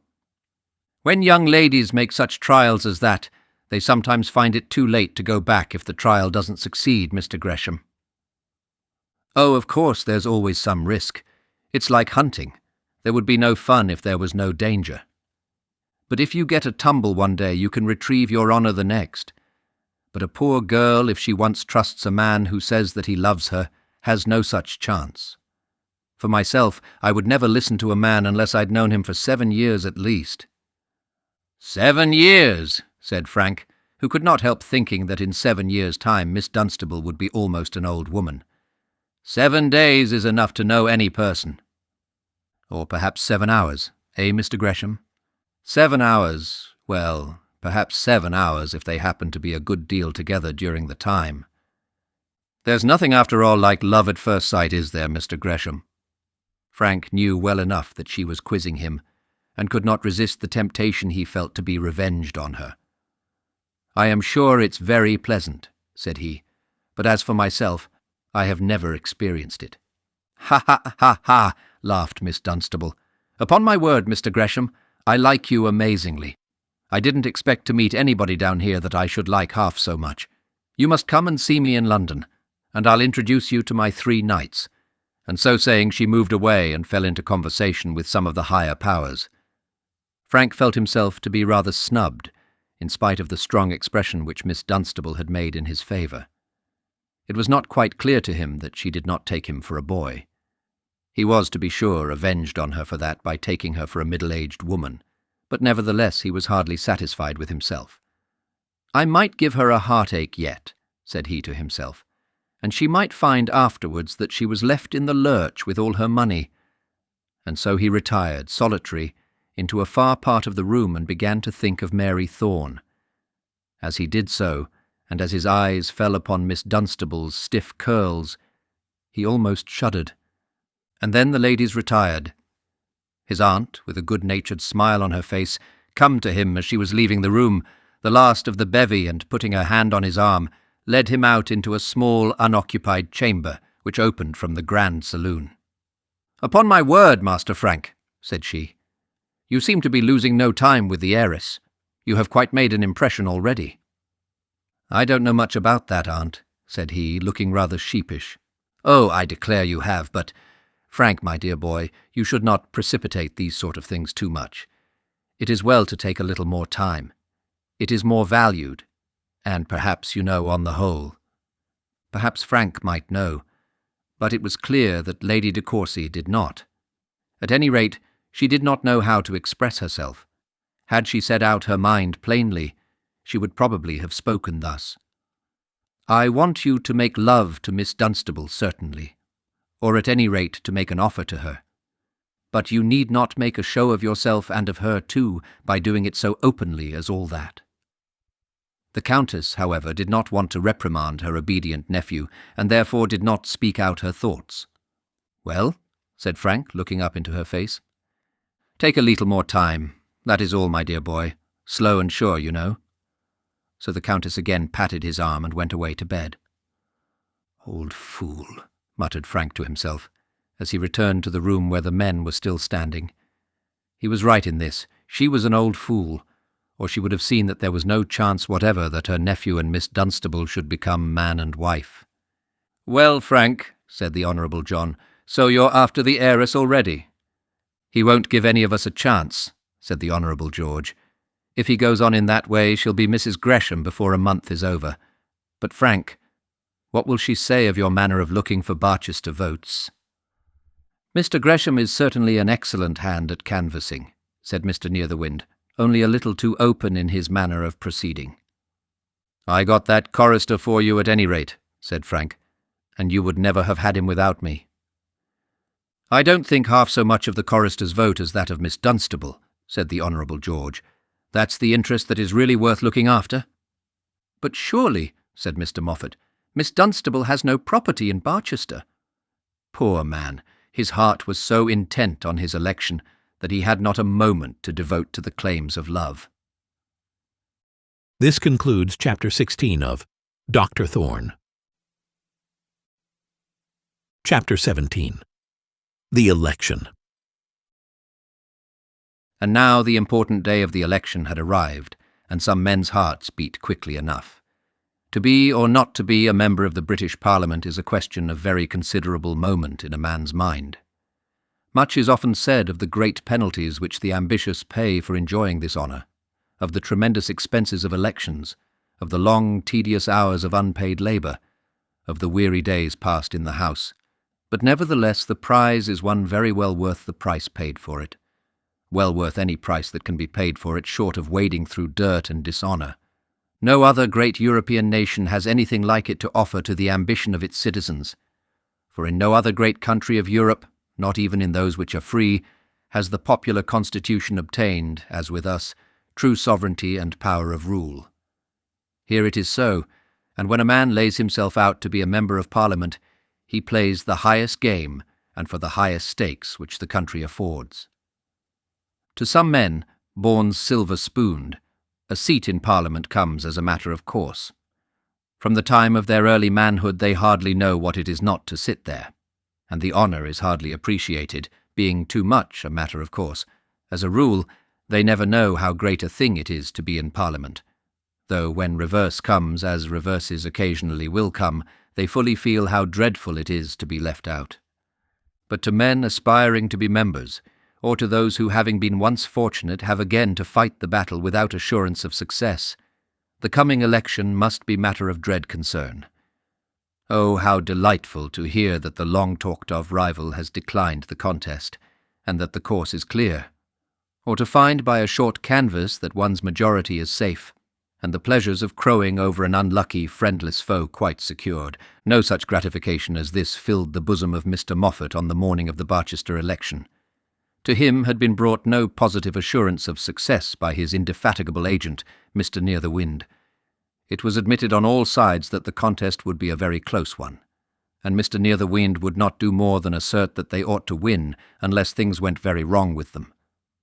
Mr. Near-the-Wind had other elections to attend to, and had not been remaining at Courcy Castle ever since the coming of Miss Dunstable. But he had been there, and at Barchester, as often as possible, and Mr. Moffat was made greatly uneasy by reflecting how very high the bill would be. The two parties had outdone each other in the loudness of their assertions, that each would on his side conduct the election in strict conformity to law. There was to be no bribery. Bribery! Who, indeed, in these days would dare to bribe? To give absolute money for an absolute vote, and pay for such an article in downright palpable sovereigns? No. Purity was much too rampant for that, and the means of detection too well understood. But purity was to be carried much further than this. There should be no treating, no hiring of 200 voters to act as messengers at 20 shillings a day in looking up some 400 other voters. No bands were to be paid for, no carriages furnished, no ribbons supplied. British voters were to vote, if vote they would, for the love and respect they bore to their chosen candidate. If so actuated, they would not vote. They might stay away. No other inducement would be offered. So much was said loudly, very loudly, by each party. But nevertheless Mr. Moffat, early in these election days, began to have some misgivings about the bill. The proclaimed arrangement had been one exactly suitable to his taste, for Mr. Moffat loved his money. He was a man in whose breast the ambition of being great in the world and of joining himself to aristocratic people was continually at war with the great cost which such tastes occasioned. His last election had not been a cheap triumph. In one way or another, money had been dragged from him for purposes which had been to his mind unintelligible. And when, about the middle of his first session, he had, with much grumbling, settled all demands, he had questioned with himself whether his whistle was worth its cost. He was therefore a great stickler for purity of election, although, had he considered the matter, he should have known that with him money was his only passport into that Elysium in which he had now lived for 2 years.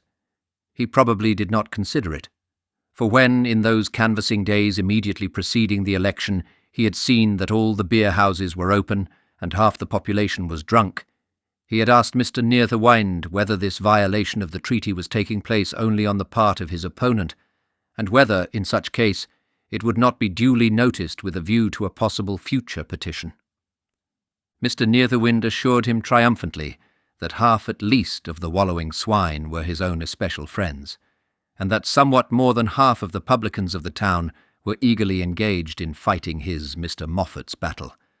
Mr. Moffat groaned and would have expostulated had Mr. Near-the-Wind been willing to hear him, but that gentleman's services had been put into requisition by Lord de Courcy rather than by the candidate. For the candidate he cared but little. To pay the bill would be enough for him. He, Mr. Near-the-Wind, was doing his business as he well knew how to do it, and it was not likely that he should submit to be lectured by such as Mr. Moffat on a trumpery score of expense. It certainly did appear on the morning of the election as though some great change had been made in that resolution of the candidates to be very pure. From an early hour, rough bands of music were to be heard in every part of the usually quiet town. Carts and gigs, omnibuses and flies, all the old carriages from all the inn-yards, and every vehicle of any description which could be pressed into the service were in motion. If the horses and postboys were not to be paid for by the candidates, the voters themselves were certainly very liberal in their mode of bringing themselves to the poll. The election district of the city of Barchester extended for some miles on each side of the city, so that the omnibuses and flys had enough to do. Beer was to be had at the public houses, almost without question, by all who chose to ask for it, and rum and brandy were dispensed to select circles within the bars with equal profusion. As for ribbons, the mercers' shops must have been emptied of that article, as far as scarlet and yellow were concerned. Scarlet was Sir Roger's colour, while the friends of Mr. Moffat were decked with yellow. Seeing what he did see, Mr. Moffat might well ask whether there had not been a violation of the Treaty of Purity. At the time of this election there was some question whether England should go to war with all her energy, or whether it would not be better for her to save her breath to cool her porridge, and not meddle more than could be helped with foreign quarrels. The last view of the matter was advocated by Sir Roger, and his motto of course proclaimed the merits of domestic peace and quiet. "Peace abroad and a big loaf at home," was consequently displayed on 4 or 5 huge scarlet banners and carried waving over the heads of the people. But Mr. Moffat was a staunch supporter of the government, who were already inclined to be belligerent, and England's honour was therefore the legend under which he selected to do battle. It may, however, be doubted whether there was in all Barchester one inhabitant, let alone one elector, so fatuous as to suppose that England's honour was in any special manner dear to Mr. Moffat, or that he would be a whit more sure of a big loaf than he was now, should Sir Roger happily become a member of the legislature. And then the fine arts were resorted to, seeing that language fell short in telling all that was found necessary to be told. Poor Sir Roger's failing as regards the bottle was too well known, and it was also known that in acquiring his title he had not quite laid aside the rough mode of speech which he had used in his early years. There was, consequently, a great daub painted up on sundry walls, on which a navvy with a pimply, bloated face was to be seen standing on a railway bank, leaning on a spade, holding a bottle in one hand, while he invited a comrade to drink. "Come, Jack, shall us have a drop of summat short?" were the words coming out of the navvy's mouth, and under this was painted in huge letters, "The last new baronet." But Mr. Moffat hardly escaped on easier terms. The trade by which his father had made his money was as well known as that of the railway contractor, and every possible symbol of tailordom was displayed in graphic portraiture on the walls and hoardings of the city. He was drawn with his goose, with his scissors, with his needle, with his tapes. He might be seen measuring, cutting, stitching, pressing, carrying home his bundle, and presenting his little bill. And under each of these representations was repeated his own motto, "England's honour." Such were the pleasant little amenities with which the people of Barchester greeted the 2 candidates who were desirous of the honour of serving them in Parliament. The polling went on briskly and merrily. There were somewhat above 900 registered voters, of whom the greater portion recorded their votes early in the day. At 2 o'clock, according to Sir Roger's committee, the numbers were as follows: Scatcherd, 275, Moffat, 268. Whereas by the light afforded by Mr. Moffat's people, they stood in a slightly different ratio to each other, being written thus: Moffat, 277, Scatcherd, 269. This naturally heightened the excitement and gave additional delight to the proceedings. At 2:30 it was agreed by both sides that Mr. Moffat was ahead, the Moffatites claiming a majority of 12 and the Scatcherdites allowing a majority of 1. But by 3 o'clock sundry good men and true belonging to the railway interest had made their way to the booth in spite of the efforts of a band of roughs from Courcy, and Sir Roger was again leading by 10 or a dozen according to his own showing. One little transaction which took place in the earlier part of the day deserves to be recorded. There was in Barchester an honest publican, honest as the world of publicans goes, who not only was possessed of a vote, but possessed also of a son who was a voter. He was one Readypalm, and in former days, before he had learned to appreciate the full value of an Englishman's franchise, he had been a declared Liberal and an early friend of Roger Scatcherd's. In latter days he had governed his political feelings with more decorum, and had not allowed himself to be carried away by such foolish fervour as he had evinced in his youth. On this special occasion, however, his line of conduct was so mysterious as for a while to baffle even those who knew him best. His house was apparently open in Sir Roger's interest. Beer, at any rate, was flowing there as elsewhere, and scarlet ribbons going in, not perhaps in a state of perfect steadiness, came out more unsteady than before. Still had Mr. Reddypalm been deaf to the voice of that charmer, closer still, though he had charmed with all his wisdom. Mr. Reddypalm had stated first his unwillingness to vote at all. He had, he said, given over politics, and was not inclined to trouble his mind again with the subject. Then he had spoken of his great devotion to the Duke of Omnium, under whose grandfathers his grandfather had been bred. Mr. Nearthewinde had, as he said, been with him, and proved to him beyond a shadow of a doubt that it would show the deepest ingratitude on his part to vote against the Duke's candidate. Mr. Closerstill thought he understood all this, and sent more, and still more men to drink beer. He even caused, taking infinite trouble to secure secrecy in the matter, 3 gallons of British brandy to be ordered and paid for as the best French. But nevertheless, Mr. Reddypalm made no sign to show that he considered that the right thing had been done. On the evening before the election, he told one of Mr. Closerstill's confidential men that he had thought a good deal about it, and that he believed he should be constrained by his conscience to vote for Mr. Moffat. We have said that Mr. Closerstill was accompanied by a learned friend of his, one Mr. Romer, a barrister, who was greatly interested in Sir Roger, and who, being a strong Liberal, was assisting in the canvass with much energy.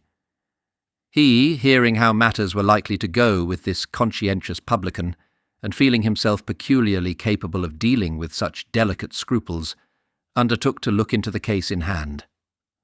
Early, therefore, on the morning of the election, he sauntered down the cross-street in which hung out the sign of the Brown Bear, and, as he expected, found Mr. Reddypalm near his own door. Now it was quite an understood thing that there was to be no bribery.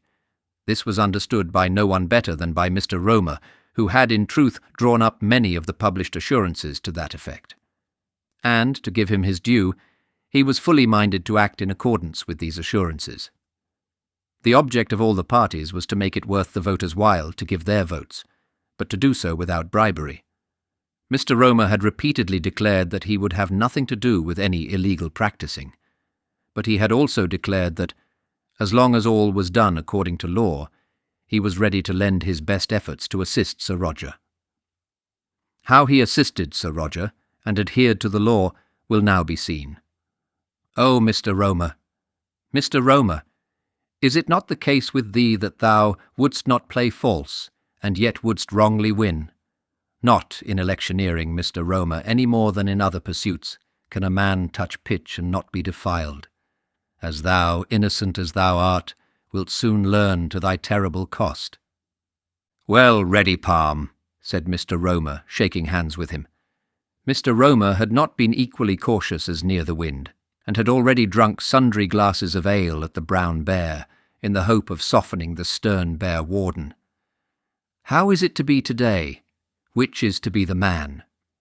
If anyone knows that, Mr. Romer, you must be the man. A poor numbskull like me knows nothing of them matters. How should I? All I looks to, Mr. Romer, is selling a trifle of drink now and then. Selling it and getting paid for it, you know, Mr. Romer. Yes, that's important, no doubt. But come, Reddypalm, such an old friend of Sir Roger as you are, a man he speaks of as one of his intimate friends, I wonder how you can hesitate about it. Now, with another man, I should think that he wanted to be paid for voting. Oh, Mr. Romer, fie, fie, fie. I know it's not the case with you. It would be an insult to offer you money, even if money were going. I should not mention this, only as money is not going, neither on our side nor on the other, no harm can be done. Mr. Romer, if you speak of such a thing, you'll hurt me. I know the value of an Englishman's franchise too well to wish to sell it. I would not demean myself so low. No, not though £25 a vote was going as there was in the good old times, and that's not so long ago neither. I am sure you wouldn't, Reddypalm, I'm sure you wouldn't. But an honest man like you should stick to old friends. Now tell me. And putting his arm through Reddypalm's, he walked with him into the passage of his own house. Now, tell me, is there anything wrong? It's between friends, you know. Is there anything wrong?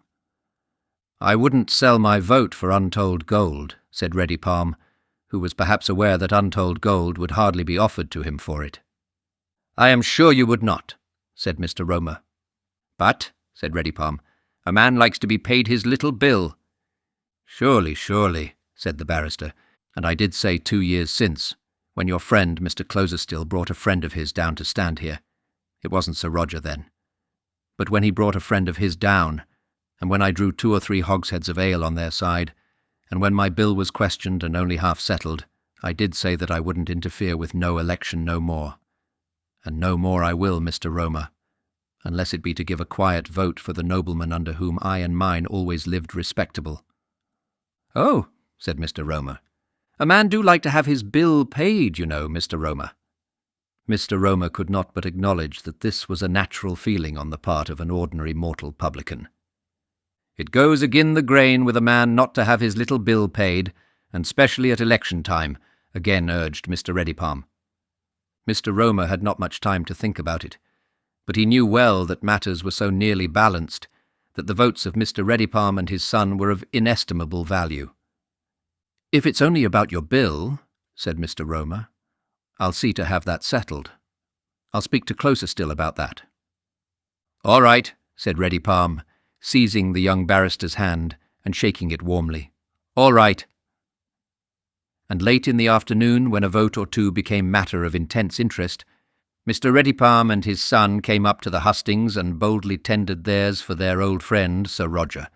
There was a great deal of eloquence heard in Barchester on that day. Sir Roger had by this time so far recovered as to be able to go through the dreadfully hard work of canvassing and addressing the electors from 8 in the morning till near sunset. A very perfect recovery, most men will say. Yes, a perfect recovery as regarded the temporary use of his faculties, both physical and mental, though it may be doubted whether there can be any permanent recovery from such disease as his. What amount of brandy he consumed to enable him to perform this election work, and what lurking evil effect the excitement might have on him. Of these matters no record was kept in the history of those proceedings. Sir Roger's eloquence was of a rough kind, but not perhaps the less operative on those for whom it was intended. The aristocracy of Barchester consisted chiefly of clerical dignitaries, bishops, deans, prebendaries, and such like. On them and theirs it was not probable that anything said by Sir Roger would have much effect. Those men would either abstain from voting or vote for the railway hero, with the view of keeping out the de Courcy candidate. Then came the shopkeepers, who might also be regarded as a stiff-necked generation, impervious to electioneering eloquence. They would generally support Mr. Moffat, but there was an inferior class of voters, £10 freeholders and such like, who, at this period, were somewhat given to have an opinion of their own, and over them it was supposed that Sir Roger did obtain some power by his gift of talking. "Now, gentlemen, will you tell me this," said he, bawling at the top of his voice from off the portico, which graced the door of the Dragon of Wantley, at which celebrated inn Sir Roger's committee sat. "Who is Mr. Moffat, and what has he done for us? There have been some picture-makers about the town this week past. The Lord knows who they are. I don't. These clever fellows do tell you who I am, and what I've done. I ain't very proud of the way they've painted me, though there's something about it I ain't ashamed of either. See here," and he held up on one side of him one of the great daubs of himself. "Just hold it there till I can explain it." And he handed the paper to one of his friends. "That's me," said Sir Roger, putting up his stick and pointing to the pimply-nosed representation of himself. "Hurrah! Hurrah! More power to you. We all know who you are, Roger. You're the boy. When did you get drunk last?"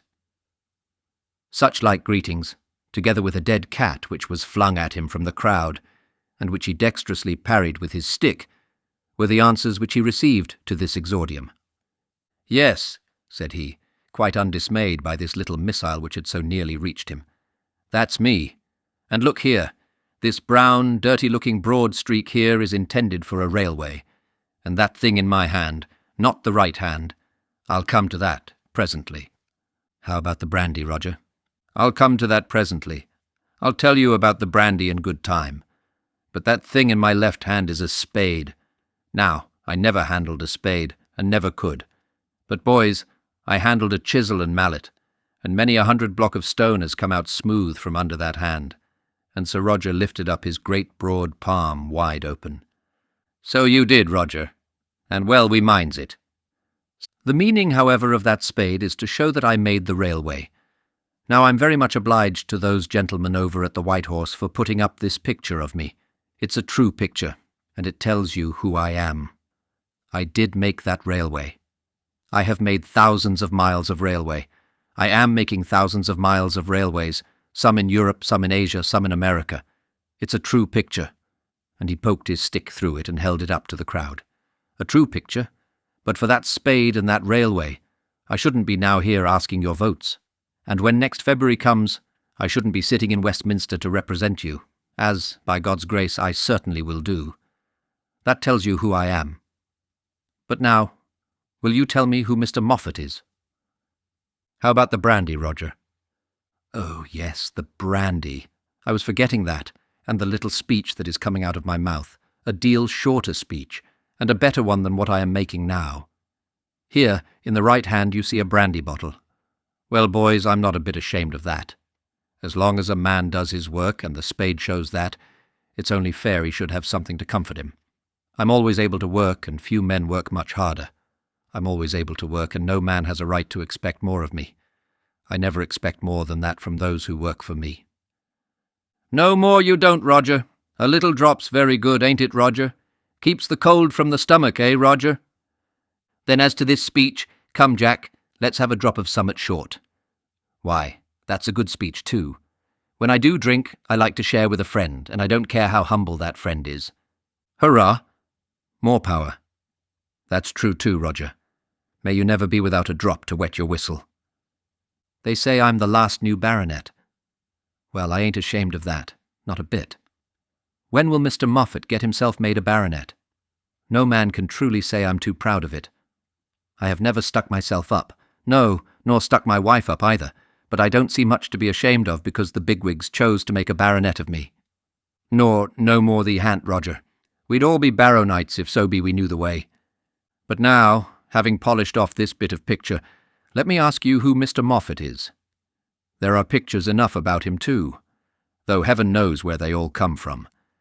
I think Sir Edwin Landseer must have done this one of the goose. It is so deadly natural. Look at it, there he is. Upon my word, whoever did that ought to make his fortune at some of these exhibitions. Here he is again with a big pair of scissors. He calls himself England's Honour. What the deuce England's honour has to do with tailoring, I can't tell you. Perhaps Mr. Moffat can. But mind you, my friends, I don't say anything against tailoring. Some of you are tailors, I dare say. Yes, we be, said a little squeaking voice from out of the crowd. And a good trade it is. When I first knew Barchester, there were tailors here could lick any stonemason in the trade. I say nothing against tailors. But it isn't enough for a man to be a tailor unless he's something else along with it. You're not so fond of tailors that you'll send one up to Parliament merely because he is a tailor.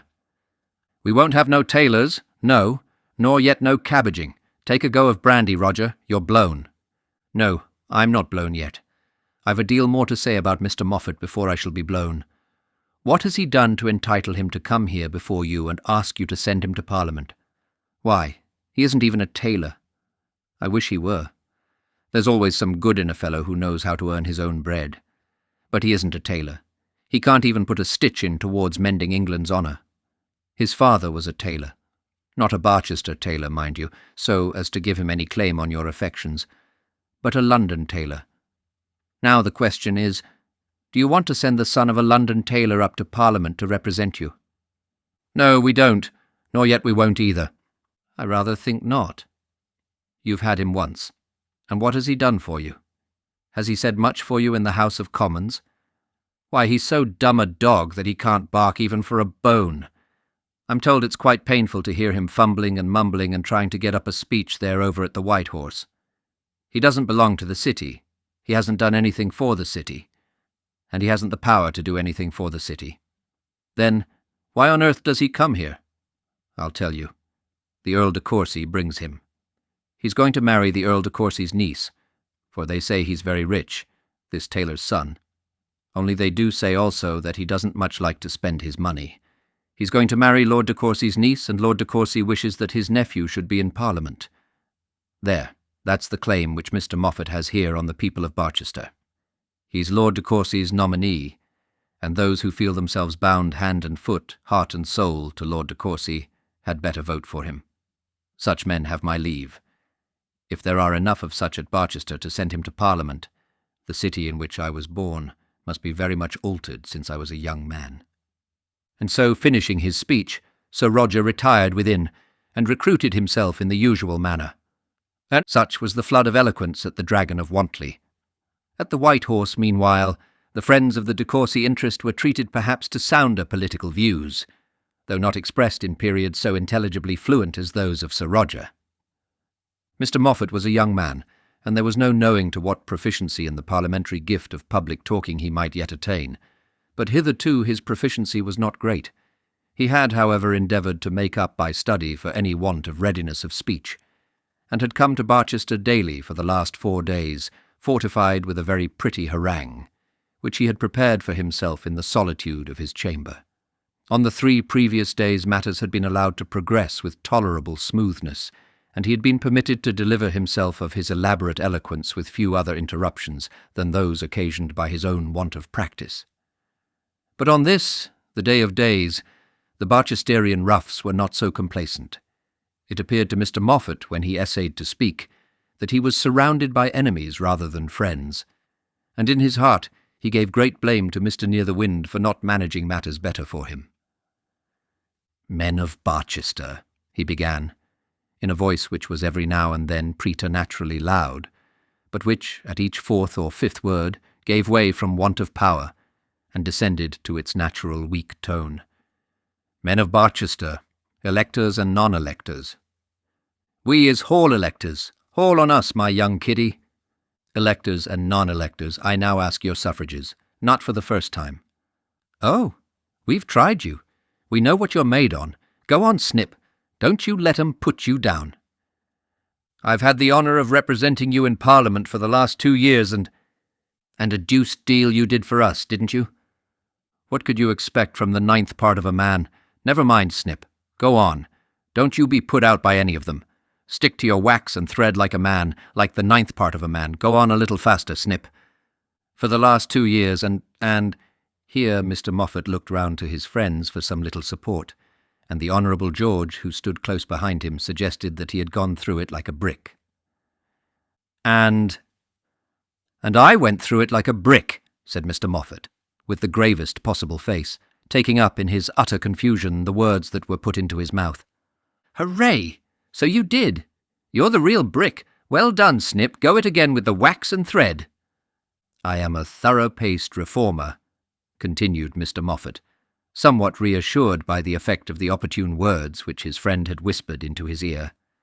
"A thorough-paced reformer. A thorough-paced reformer. Go on, Snip. We all know what that means." "A thorough-paced reformer. Never mind your paces, man, but get on. Tell us something new. We're all reformers, we are." Poor Mr. Moffat was a little thrown back. It wasn't so easy to tell these gentlemen anything new, harnessed as he was at this moment. So he looked back at his honourable supporter for some further hint. "Say something about their daughters," whispered George, whose own flights of oratory were always on that subject. Had he counselled Mr. Moffat to say a word or two about the tides, his advice would not have been less to the purpose. "Gentlemen," he began again, "you all know that I am a thorough-paced reformer." "Oh, drat your reform. He's a dumb dog. Go back to your goose, Snippy. You never were made for this work. Go to Courcy Castle and reform that." Mr. Moffat, grieved in his soul, was becoming inextricably bewildered by such faceti as these. When an egg, and it may be feared not a fresh egg, flung with unerring precision, struck him on the open part of his well-plaited shirt, and reduced him to speechless despair. An egg is a means of delightful support when properly administered, but it is not calculated to add much spirit to a man's eloquence, or to ensure his powers of endurance when supplied in the manner above described. Men there are, doubtless, whose tongues would not be stopped even by such an argument as this, but Mr. Moffat was not one of them, As the insidious fluid trickled down beneath his waistcoat, he felt that all further powers of coaxing the electors out of their votes, by words flowing from his tongue sweeter than honey, was for that occasion denied to him. He could not be self-confident, energetic, witty and good-humoured with a rotten egg drying through his clothes. He was forced, therefore, to give way, and with sadly disconcerted air retired from the open window at which he had been standing. It was in vain that the Honourable George, Mr. Near-the-Wind, and Frank endeavoured again to bring him to the charge. He was like a beaten prize-fighter whose pluck has been cowed out of him, and who, if he stands up, only stands up to fall. Mr. Moffat got sulky also, and when he was pressed said that Barchester and the people in it might be damned. "With all my heart," said Mr. Near-the-Wind. "That wouldn't have any effect on their votes." But in truth, it mattered very little whether Mr. Moffat spoke or whether he didn't speak. 4 o'clock was the hour for closing the poll, and that was now fast coming. Tremendous exertions had been made about 3:30 by a safe emissary sent from Near-the-Wind to prove to Mr. Reddypalm that all manner of contingent advantages would accrue to the Brown Bear if it should turn out that Mr. Moffat should take his seat for Barchester. No bribe was, of course, offered or even hinted at. The purity of Barchester was not contaminated during the day by one such curse as this. But a man and a publican would be required to do some great deed in the public line, to open some colossal tap, to draw beer for the million, and no one would be so fit as Mr. Reddypalm, if only it might turn out that Mr. Moffat should, in the coming February, take his seat as member for Barchester. But Mr. Reddypalm was a man of humble desires whose ambitions soared no higher than this, that his little bills should be duly settled. It is wonderful what love an innkeeper has for his bill in its entirety. An account with a respectable total of £5 or £6 is brought to you, and you complain but of one article: that fire in the bedroom was never lighted, or that second glass of brandy and water was never called for. You desire to have the shilling expunged, and all your host's pleasure in the whole transaction is destroyed. Oh, my friends, pay for the brandy and water, though you never drank it. Suffer the fire to pass, though it never warmed you. Why make a good man miserable for such a trifle? It became notified to Reddypalm with sufficient clearness that his bill for the past election should be paid without further question, and therefore at 5 o'clock the Mayor of Barchester proclaimed the results of the contest in the following figures: Scatcherd, 378. Moffat, 376. Mr. Reddypalm's 2 votes had decided the question. Mr. Near-the-Wind immediately went up to town, and the dinner party at Courcy Castle that evening was not a particularly pleasant meal. This much, however, had been absolutely decided before the Yellow Committee concluded their labour at the White Horse. There should be a petition. Mr. Near-the-Wind had not been asleep, and already knew something of the manner in which Mr. Reddypalm's mind had been quieted.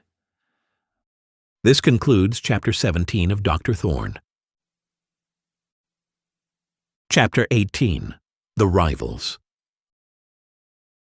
The intimacy between Frank and Miss Dunstable grew and prospered. That is to say, it prospered as an intimacy, though perhaps hardly as a love affair.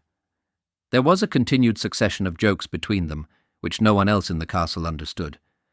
But the very fact of there being such a good understanding between them rather stood in the way of, than assisted, that consummation which the Countess desired. People, when they are in love with each other, or even when they pretend to be, do not generally show it by loud laughter. Nor is it frequently the case that a wife with £200,000 can be won without some little preliminary despair. Now there was no despair at all about Frank Gresham. Lady de Courcy, who thoroughly understood that portion of the world in which she herself lived, saw that things were not going quite as they should do, and gave much and repeated advice to Frank on the subject. She was the more eager in doing this, because she imagined Frank had done what he could to obey her first precepts. He had not turned up his nose at Miss Dunstable's curls, nor found fault with her loud voice. He had not objected to her as ugly, nor even shown any dislike to her age. A young man who had been so amenable to reason was worthy of further assistance, and so Lady de Courcy did what she could to assist him. "Frank, my dear boy," she would say, "you are a little too noisy, I think. I don't mean for myself, you know. I don't mind it. But Miss Dunstable would like it better if you were a little more quiet with her." "Would she, aunt?" said Frank, looking demurely up into the Countess's face. "I rather think she likes fun and noise and that sort of thing. You know she's not very quiet herself." "Ah! But, Frank, there are times, you know, when that sort of thing should be laid aside. Fun, as you call it, is all very well in its place. Indeed, no one likes it better than I do. But that's not the way to show admiration. Young ladies like to be admired. And if you'll be a little more soft-mannered with Miss Dunstable, I'm sure you'll find it will answer better." And so the old bird taught the young bird how to fly, very needlessly. For in this matter of flying, nature gives her own lessons thoroughly, and the ducklings will take the water, even though the maternal hen warned them against the perfidious element never so loudly. Soon after this, Lady de Courcy began to be not very well pleased in the matter.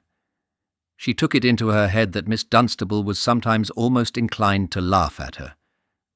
And on one or two occasions it almost seemed as though Frank was joining Miss Dunstable in doing so. The fact indeed was that Miss Dunstable was fond of fun, and endowed as she was with all the privileges which £200,000 may be supposed to give to a young lady, did not very much care at whom she laughed.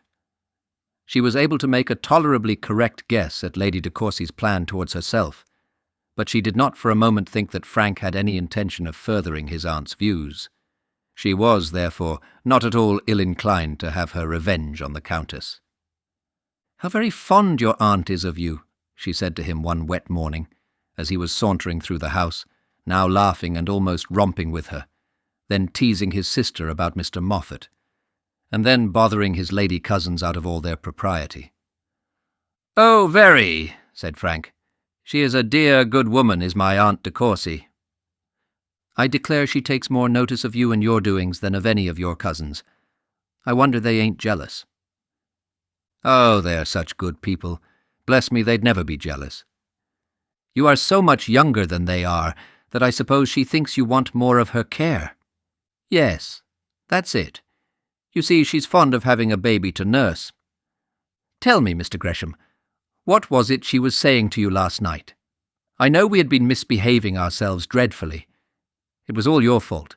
You would make me laugh so." "That's just what I said to her." "She was talking about me, then? How on earth should she talk of anyone else as long as you are here? Don't you know that all the world is talking about you?" "Is it? Dear me, how kind, but I don't care a straw about any world just at present but Lady de Courcy's world. What did she say?" "She said you were very beautiful." "Did she? How good of her." "No, I forgot. It was I that said that, and she said— What was it she said? She said that after all beauty was but skin deep, and that she valued you for your virtues and prudence rather than your good looks." "Virtues and prudence? She said I was prudent and virtuous?" "Yes." "And you talked of my beauty. That was so kind of you. You didn't either of you say anything about other matters?" "What other matters?" "Oh, I don't know. Only some people are sometimes valued rather for what they've got than for any good qualities belonging to themselves intrinsically." "That can never be the case with Miss Dunstable, especially not at Courcy Castle," said Frank, bowing easily from the corner of the sofa over which he was leaning. "Of course not," said Miss Dunstable, and Frank at once perceived that she spoke in a tone of voice differing much from that half-bantering, half-good-humoured manner that was customary with her. "Of course not. Any such idea would be quite out of the question with Lady de Courcy." She paused for a moment, and then added in a tone different again, and unlike any that he had yet heard from her, "It is at any rate out of the question with Mr. Frank Gresham. Of that I am quite sure." Frank ought to have understood her and have appreciated the good opinion which she intended to convey, but he did not entirely do so. He was hardly honest himself towards her, and he could not at first perceive that she intended to say that she thought him so. He knew very well that she was alluding to her own huge fortune, and was alluding also to the fact that people of fashion sought her because of it.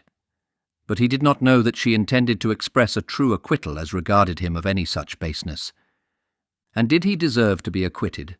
Yes, upon the whole he did, to be acquitted of that special sin.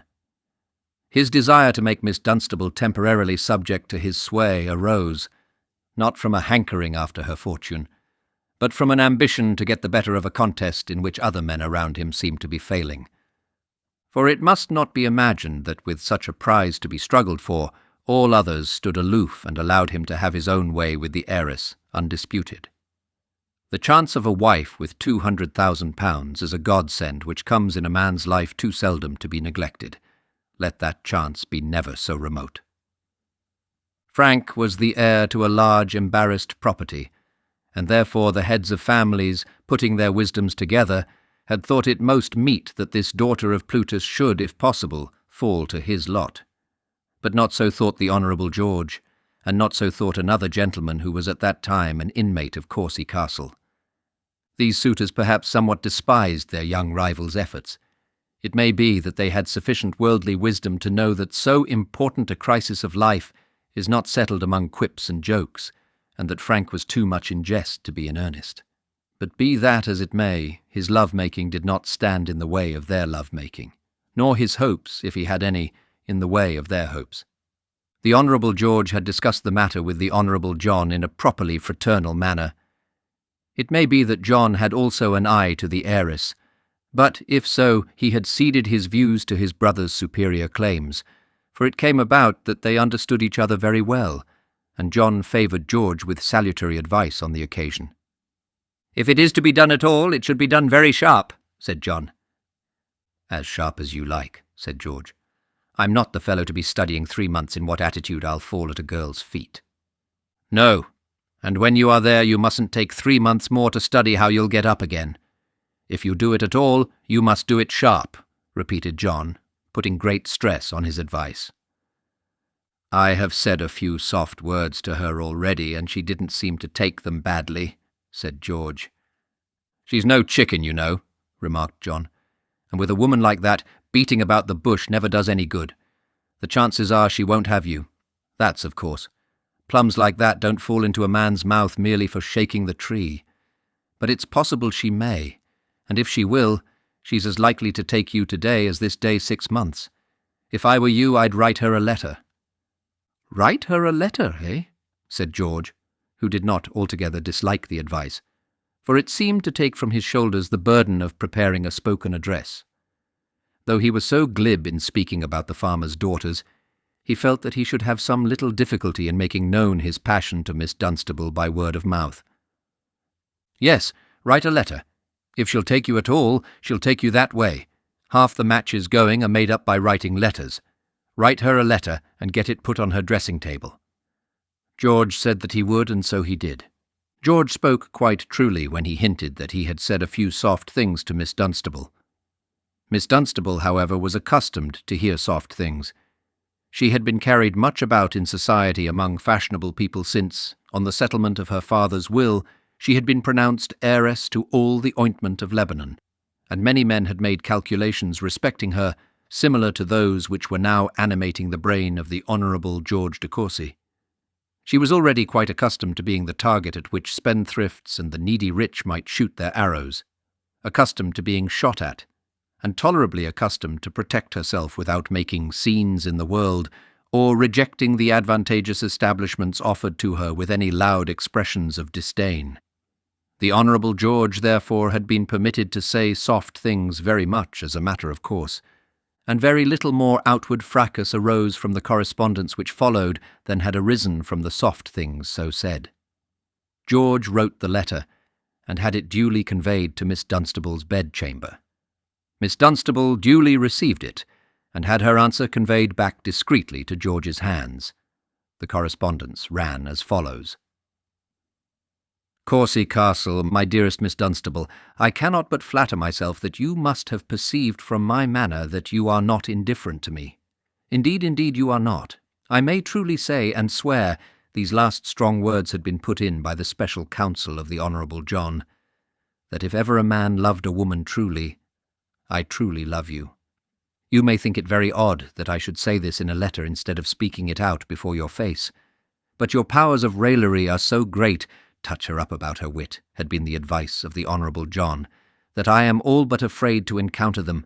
Dearest, dearest Martha, Oh, do not blame me for so addressing you. If you will trust your happiness to me, you shall never find that you have been deceived.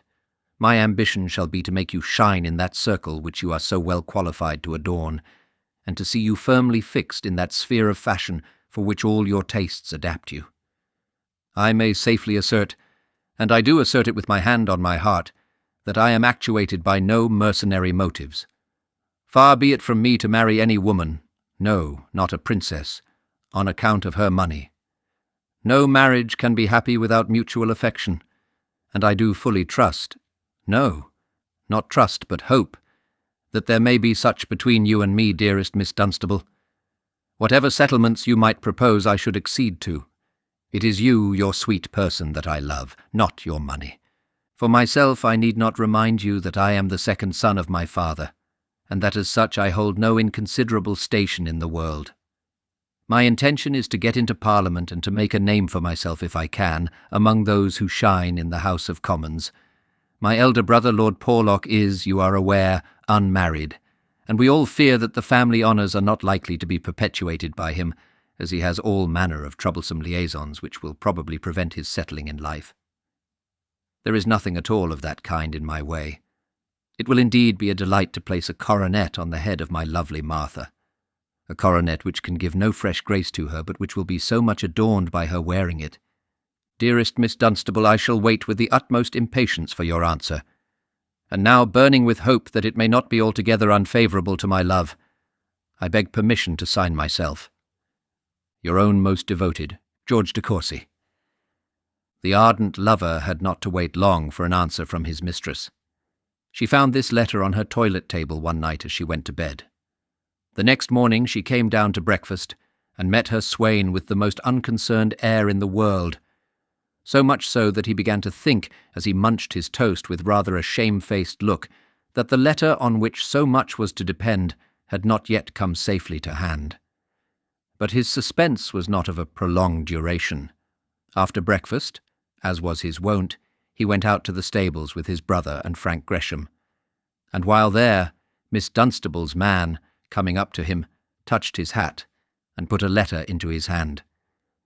Frank, who knew the man, glanced at the letter and looked at his cousin, but he said nothing. He was, however, a little jealous, and felt that an injury was done to him by any correspondence between Miss Dunstable and his cousin George. Miss Dunstable's reply was as follows, and it may be remarked that it was written in a very clear and well-penned hand, and one which certainly did not betray much emotion of the heart. My dear Mr. de Courcy, I am sorry to say that I had not perceived from your manner that you entertained any peculiar feelings towards me, as, had I done so, I should at once have endeavoured to put an end to them. I am much flattered by the way in which you speak of me, but I am in too humble a position to return your affection, and can, therefore, only express a hope that you may be soon able to eradicate it from your bosom. A letter is a very good way of making an offer, and as such I do not think it at all odd. But I certainly did not expect such an honour last night. As to my raillery, I trust it has never yet hurt you. I can assure you it never shall. I hope you will soon have a worthier ambition than that to which you allude, for I am well aware that no attempt will ever make me shine anywhere. I am quite sure you have had no mercenary motives. Such motives in marriage are very base, and quite below your name and lineage. Any little fortune that I may have must be a matter of indifference to one who looks forward, as you do, to put a coronet on his wife's brow. Nevertheless, for the sake of the family, I trust that Lord Porlock, in spite of his obstacles, may live to do the same for a wife of his own some of these days. I am glad to hear that there is nothing to interfere with your own prospects of domestic felicity. Sincerely hoping that you may be perfectly successful in your proud ambition to shine in Parliament, and regretting extremely that I cannot share that ambition with you, I beg to subscribe myself with very great respect. Your sincere well-wisher, Martha Dunstable. The Honourable George, with that modesty which so well became him, accepted Miss Dunstable's reply as a final answer to his little proposition, and troubled her with no further courtship. As he said to his brother John, no harm had been done, and he might have better luck next time. But there was an inmate of Courcy Castle who was somewhat more pertinacious in his search after love and wealth. This was no other than Mr. Moffat, a gentleman whose ambition was not satisfied by the cares of his Barchester contest, or the possession of one affianced bride. Mr. Moffat was, as we have said, a man of wealth, but we all know from the lessons of early youth how the love of money increases and gains strength by its own success. Nor was he a man of so mean a spirit as to be satisfied with mere wealth. He desired also place and station and gracious countenance among the great ones of the earth. Hence had come his adherence to the de Courcys, hence his seat in Parliament, and hence also his perhaps ill-considered match with Miss Gresham. There is no doubt but that the privilege of matrimony offers opportunities to money-loving young men which ought not to be lightly abused. Too many young men marry without giving any consideration to the matter whatever. It is not that they are indifferent to money, but that they recklessly miscalculate their own value and omit to look around and see how much is done by those who are more careful. A man can be young but once, and, except in cases of a special interposition of Providence, can marry but once. The chance once thrown away may be said to be irrevocable.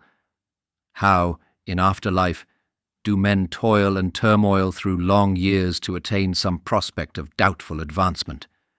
Half that trouble, half that care, a tithe of that circumspection would, in early youth, have probably secured to them the enduring comfort of a wife's wealth. You will see men labouring night and day to become bank directors, and even a bank direction may only be the road to ruin. Others will spend years in degrading subserviency to obtain a niche in a will, and the niche, when at last obtained and enjoyed, is but a sorry payment for all that has been endured. Others again struggle harder still, and go through even deeper waters. They make wills for themselves, forge stock shares, and fight with unremitting, painful labour to appear to be the thing that they are not. Now, in many of these cases, all this might have been spared had the men made adequate use of those opportunities which youth and youthful charms afford once, and once only. There is no road to wealth so easy and respectable as that of matrimony. That is, of course, provided that the aspirant declines the slow course of honest work. But then, we can so seldom put old heads on young shoulders. In the case of Mr. Moffat, we may perhaps say that a specimen was produced of this bird, so rare in the land. His shoulders were certainly young, seeing that he was not yet 26, but his head had ever been old. From the moment when he was first put forth to go alone, at the age of 21, his life had been one calculation how he could make the most of himself. He had allowed himself to be betrayed into no folly by an unguarded heart. No youthful indiscretion had marred his prospects.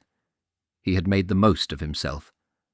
Without wit or depth or any mental gift, without honesty of purpose or industry for good work, he had been for 2 years sitting member for Barchester, was the guest of Lord de Courcy, was engaged to the eldest daughter of one of the best commoners' families in England, and was, when he first began to think of Miss Dunstable, sanguine that his re-election to Parliament was secure.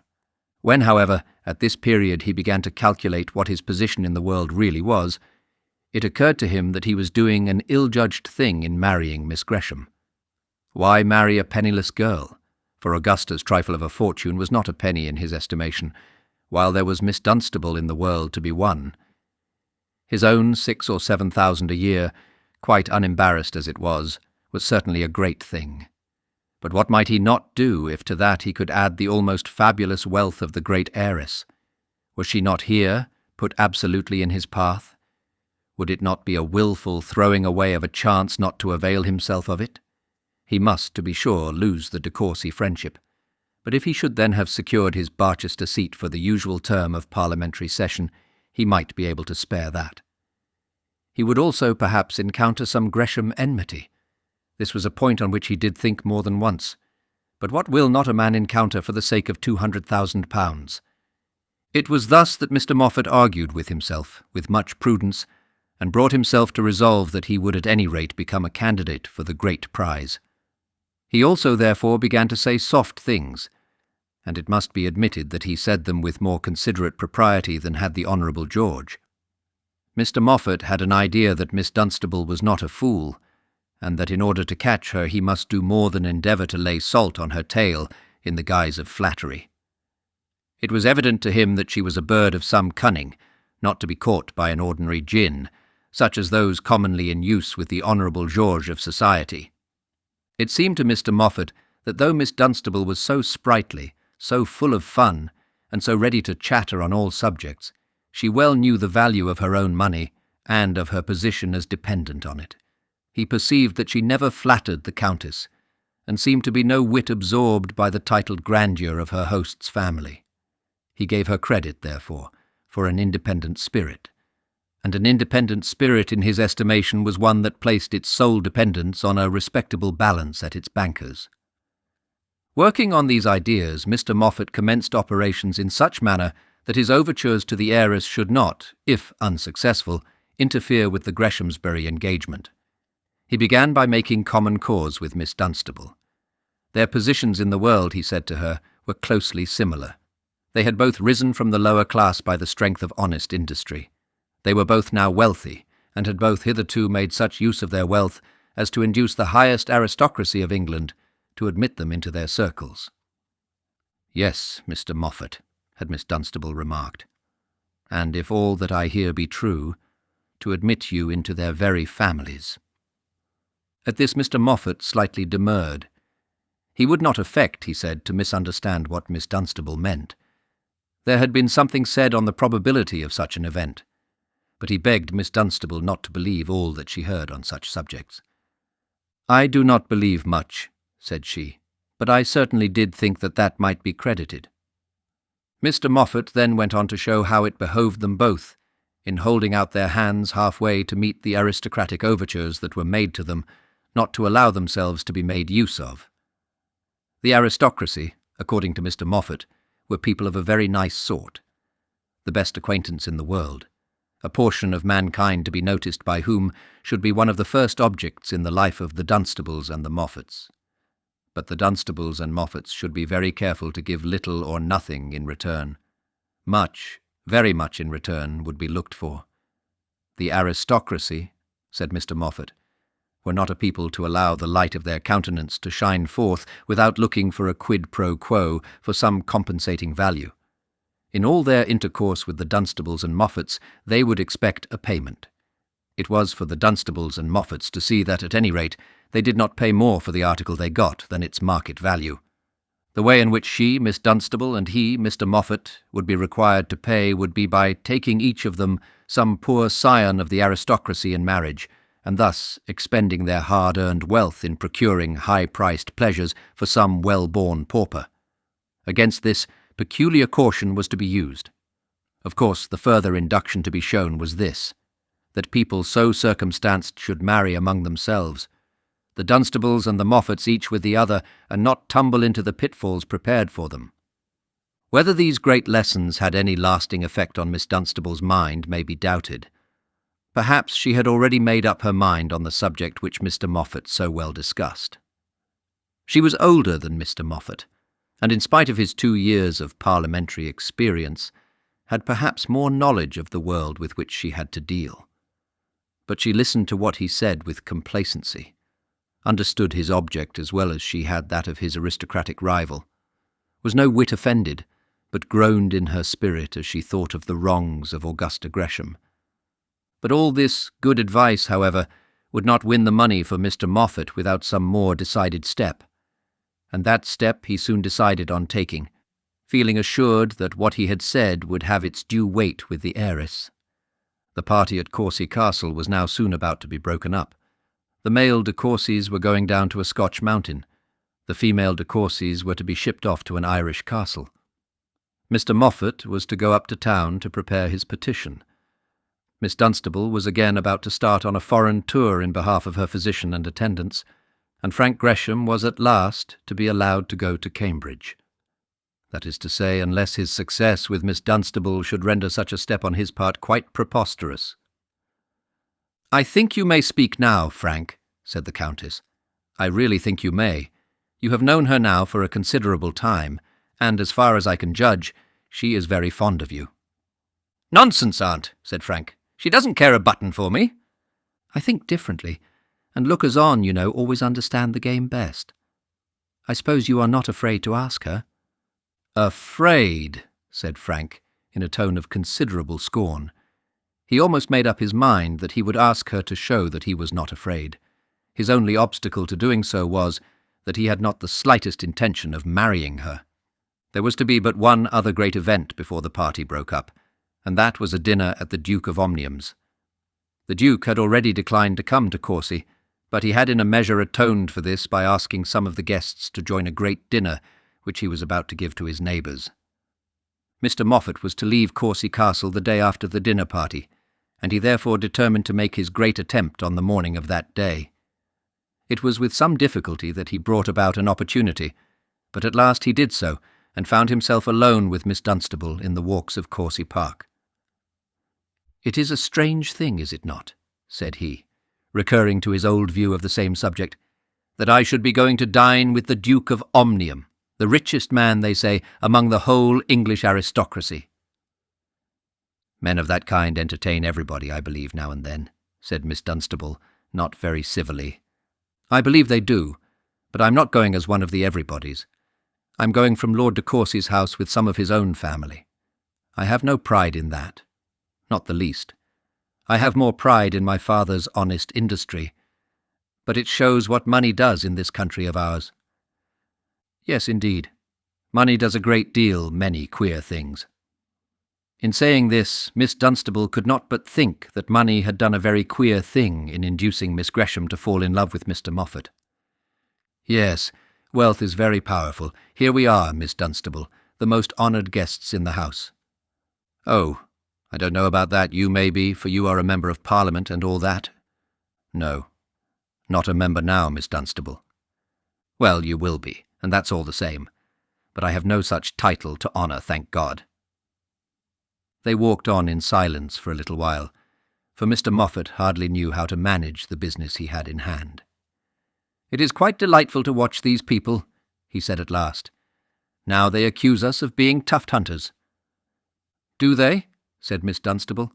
"Upon my word, I didn't know that anybody ever so accused me." "I didn't mean you and me personally." "Oh, I'm glad of that." "But that is what the world says of persons of our class. Now it seems to me that the toadying is all on the other side. The Countess here does toady you, and so do the young ladies." "Do they? If so, upon my word, I didn't know it. But to tell the truth, I don't think much of such things. I live mostly to myself, Mr. Moffat." "I see that you do, and I admire you for it. But, Miss Dunstable, you cannot always live so." And Mr. Moffat looked at her in a manner which gave her the first intimation of his coming burst of tenderness. "That's as may be, Mr. Moffat," said she. He went on beating about the bush for some time, giving her to understand how necessary it was that persons situated as they were should live either for themselves or for each other, and that, above all things, they should beware of falling into the mouths of voracious aristocratic lions who go about looking for prey, till they came to a turn in the grounds, at which Miss Dunstable declared her determination of going in. She had walked enough, she said. As by this time Mr. Moffat's immediate intentions were becoming visible, she thought it prudent to retire. "Don't let me take you in, Mr. Moffat, but my boots are a little damp, and Dr. Easyman will never forgive me if I do not hurry in as fast as I can." "Your feet damp?" "I hope not. I do hope not," said he, with a look of the greatest solicitude. "Oh, it's nothing to signify, but it's well to be prudent, you know. Good morning, Mr. Moffat. Miss Dunstable?" Yes." And Miss Dunstable stopped in the grand path. "I won't let you return with me, Mr. Moffat, because I know you are not coming in so soon." "Miss Dunstable, I shall be leaving this tomorrow." "Yes, and I go myself the day after." "I know it. I am going to town and you are going abroad. It may be long, very long, before we meet again." "About Easter," said Miss Dunstable. "That is, if the doctor doesn't knock up on the road. And I had wished to say something before we part for so long a time, Miss Dunstable." "Stop! Mr. Moffat, let me ask you one question. I'll hear anything that you have got to say, but on one condition. That is, that Miss Augusta Gresham shall be by while you say it. Will you consent to that?" "Miss Augusta Gresham," said he, "has no right to listen to my private conversation." "Has she not, Mr. Moffat? Then I think she should have. I, at any rate, will not so far interfere with what I look on as her undoubted privileges as to be a party to any secret in which she may not participate. But, Miss Dunstable, and to tell you fairly, Mr. Moffat, any secret that you do tell me, I shall most undoubtedly repeat to her before dinner. Good morning, Mr. Moffat. My feet are certainly a little damp, and if I stay a moment longer, Dr. Easyman will put off my foreign trip for at least a week." And so she left him standing alone in the middle of the gravel walk. For a moment or two Mr. Moffat consoled himself in his misfortune by thinking how he might best avenge himself on Miss Dunstable. Soon, however, such futile ideas left his brain. Why should he give over the chase because the rich galleon had escaped him on this, his first cruise in pursuit of her? Such prizes were not to be won so easily. Her present objection clearly consisted in his engagement to Miss Gresham, and in that only. Let that engagement be at an end, notoriously and publicly broken off, and this objection would fall to the ground. Yes, ships so richly freighted were not to be run down in one summer morning's plain sailing. Instead of looking for his revenge on Miss Dunstable, it would be more prudent in him, more in keeping with his character, to pursue his object, and overcome such difficulties as he might find in his way. This concludes Chapter 18 of Dr. Thorne. Chapter 19. The Duke of Omnium. The Duke of Omnium was, as we have said, a bachelor. Not the less on that account did he on certain rare gala days entertain the beauty of the county at his magnificent rural seat, or the female fashion of London in Belgrave Square. But on this occasion the dinner at Gatherum Castle, for such was the name of his mansion, was to be confined to the lords of the creation. It was to be one of those days on which he collected round his board all the notables of the county, in order that his popularity might not wane or the established glory of his hospitable house become dim. On such an occasion it was not probable that Lord de Courcy would be one of the guests. The party, indeed, who went from Courcy Castle was not large, and consisted of the Honourable George, Mr. Moffat, and Frank Gresham. They went in a tax-cart, with a tandem horse, driven very knowingly by George de Courcy, and the fourth seat on the back of the vehicle was occupied by a servant, who was to look after the horses at Gatherum. The Honourable George drove either well or luckily, for he reached the Duke's house in safety, but he drove very fast. Poor Miss Dunstable! What would have been her lot had anything but good happened to that vehicle, so richly freighted with her three lovers? They did not quarrel as to the prize, and all reached Gatherum Castle in good humour with each other. The castle was a new building of white stone, lately erected at an enormous cost by one of the first architects of the day. It was an immense pile, and seemed to cover ground enough for a moderate-sized town, but, nevertheless, report said that when it was completed the noble owner found that he had no rooms to live in, and that on this account, when disposed to study his own comfort, he resided in a house of perhaps 1/10 the size, built by his grandfather in another county. Gatherum Castle would probably be called Italian in its style of architecture, though it may, I think, be doubted whether any such edifice or anything like it was ever seen in any part of Italy. It was a vast edifice, irregular in height, or it appeared to be so, having long wings on each side too high to be passed over by the eye as mere adjuncts to the mansion, and a portico so large as to make the house behind it look like another building of a greater altitude. This portico was supported by Ionic columns, and was in itself doubtless a beautiful structure. It was approached by a flight of steps, very broad and very grand, but as an approach by a flight of steps hardly suits an Englishman's house, to the immediate entrance of which it is necessary that his carriage should drive, there was another front door in one of the wings which was commonly used. A carriage, however, could on very stupendously grand occasions, the visits, for instance, of queens and kings and royal dukes, be brought up under the portico, as the steps had been so constructed as to admit of a road, with a rather stiff ascent, being made close in front of the wing up into the very porch. Opening from the porch was the grand hall, which extended up to the top of the house. It was magnificent indeed, being decorated with many-coloured marbles and hung round with various trophies of the house of Omnium. Banners were there, and armour. The sculptured busts of many noble progenitors, full-length figures in marble of those who had been especially prominent, and every monument of glory that wealth, long years, and great achievements could bring together. If only a man could but live in his hall and be forever happy there. But the Duke of Omnium could not live happily in his hall, and the fact was that the architect, in contriving this magnificent entrance for his own honour and fame, had destroyed the Duke's house as regards most of the ordinary purposes of residence. Nevertheless, Gatherum Castle is a very noble pile, and standing as it does on an eminence, has a very fine effect when seen from many a distant knoll and verdant wooded hill. At 7 o'clock Mr. de Courcy and his friends got down from their drag at the smaller door, for this was no day on which to mount up under the portico. Nor was that any suitable vehicle to have been entitled to such honour. Frank felt some excitement a little stronger than that usual to him at such moments, for he had never yet been in company with the Duke of Omnium, and he rather puzzled himself to think on what points he would talk to the man who was the largest landowner in that county in which he himself had so great an interest.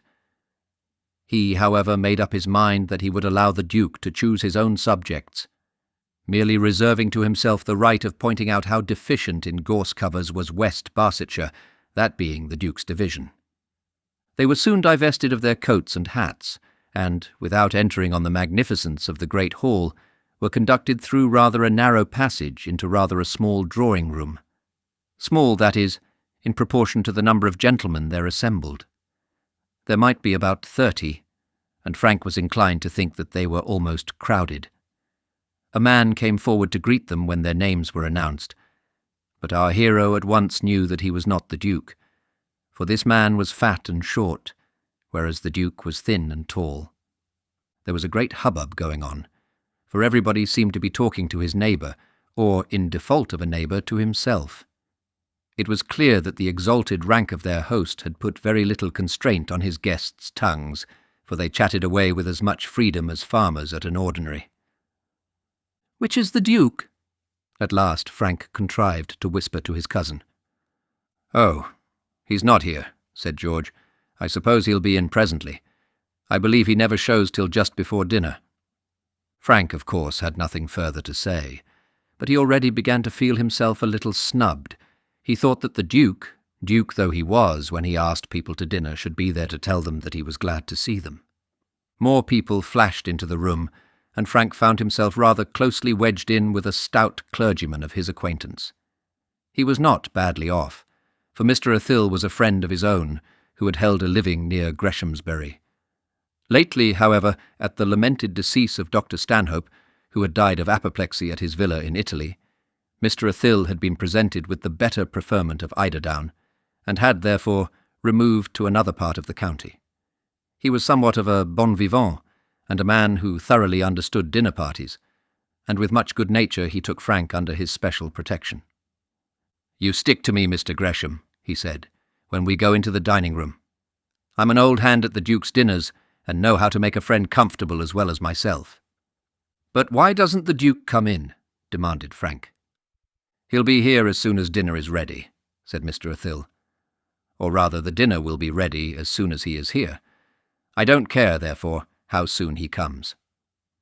Frank did not understand this, but he had nothing to do but to wait and see how things went. He was beginning to be impatient, for the room was now nearly full, and it seemed evident that no other guests were coming, when suddenly a bell rang and a gong was sounded, and at the same instant a door that had not yet been used flew open, and a very plainly dressed, plain, tall man entered the room. Frank at once knew that he was at last in the presence of the Duke of Omnium. But his Grace, late as he was in commencing the duties as host, seemed in no hurry to make up for lost time. He quietly stood on the rug, with his back to the empty grate, and spoke one or two words in a very low voice to one or two gentlemen who stood nearest to him. The crowd in the meanwhile became suddenly silent. Frank, when he found that the Duke did not come and speak to him, felt that he ought to go and speak to the Duke, but no one else did so, and when he whispered his surprise to Mr. Athil, that gentleman told him that this was the Duke's practice on all such occasions. "Fothergill," said the Duke, and it was the only word he had yet spoken out loud, "I believe we are ready for dinner."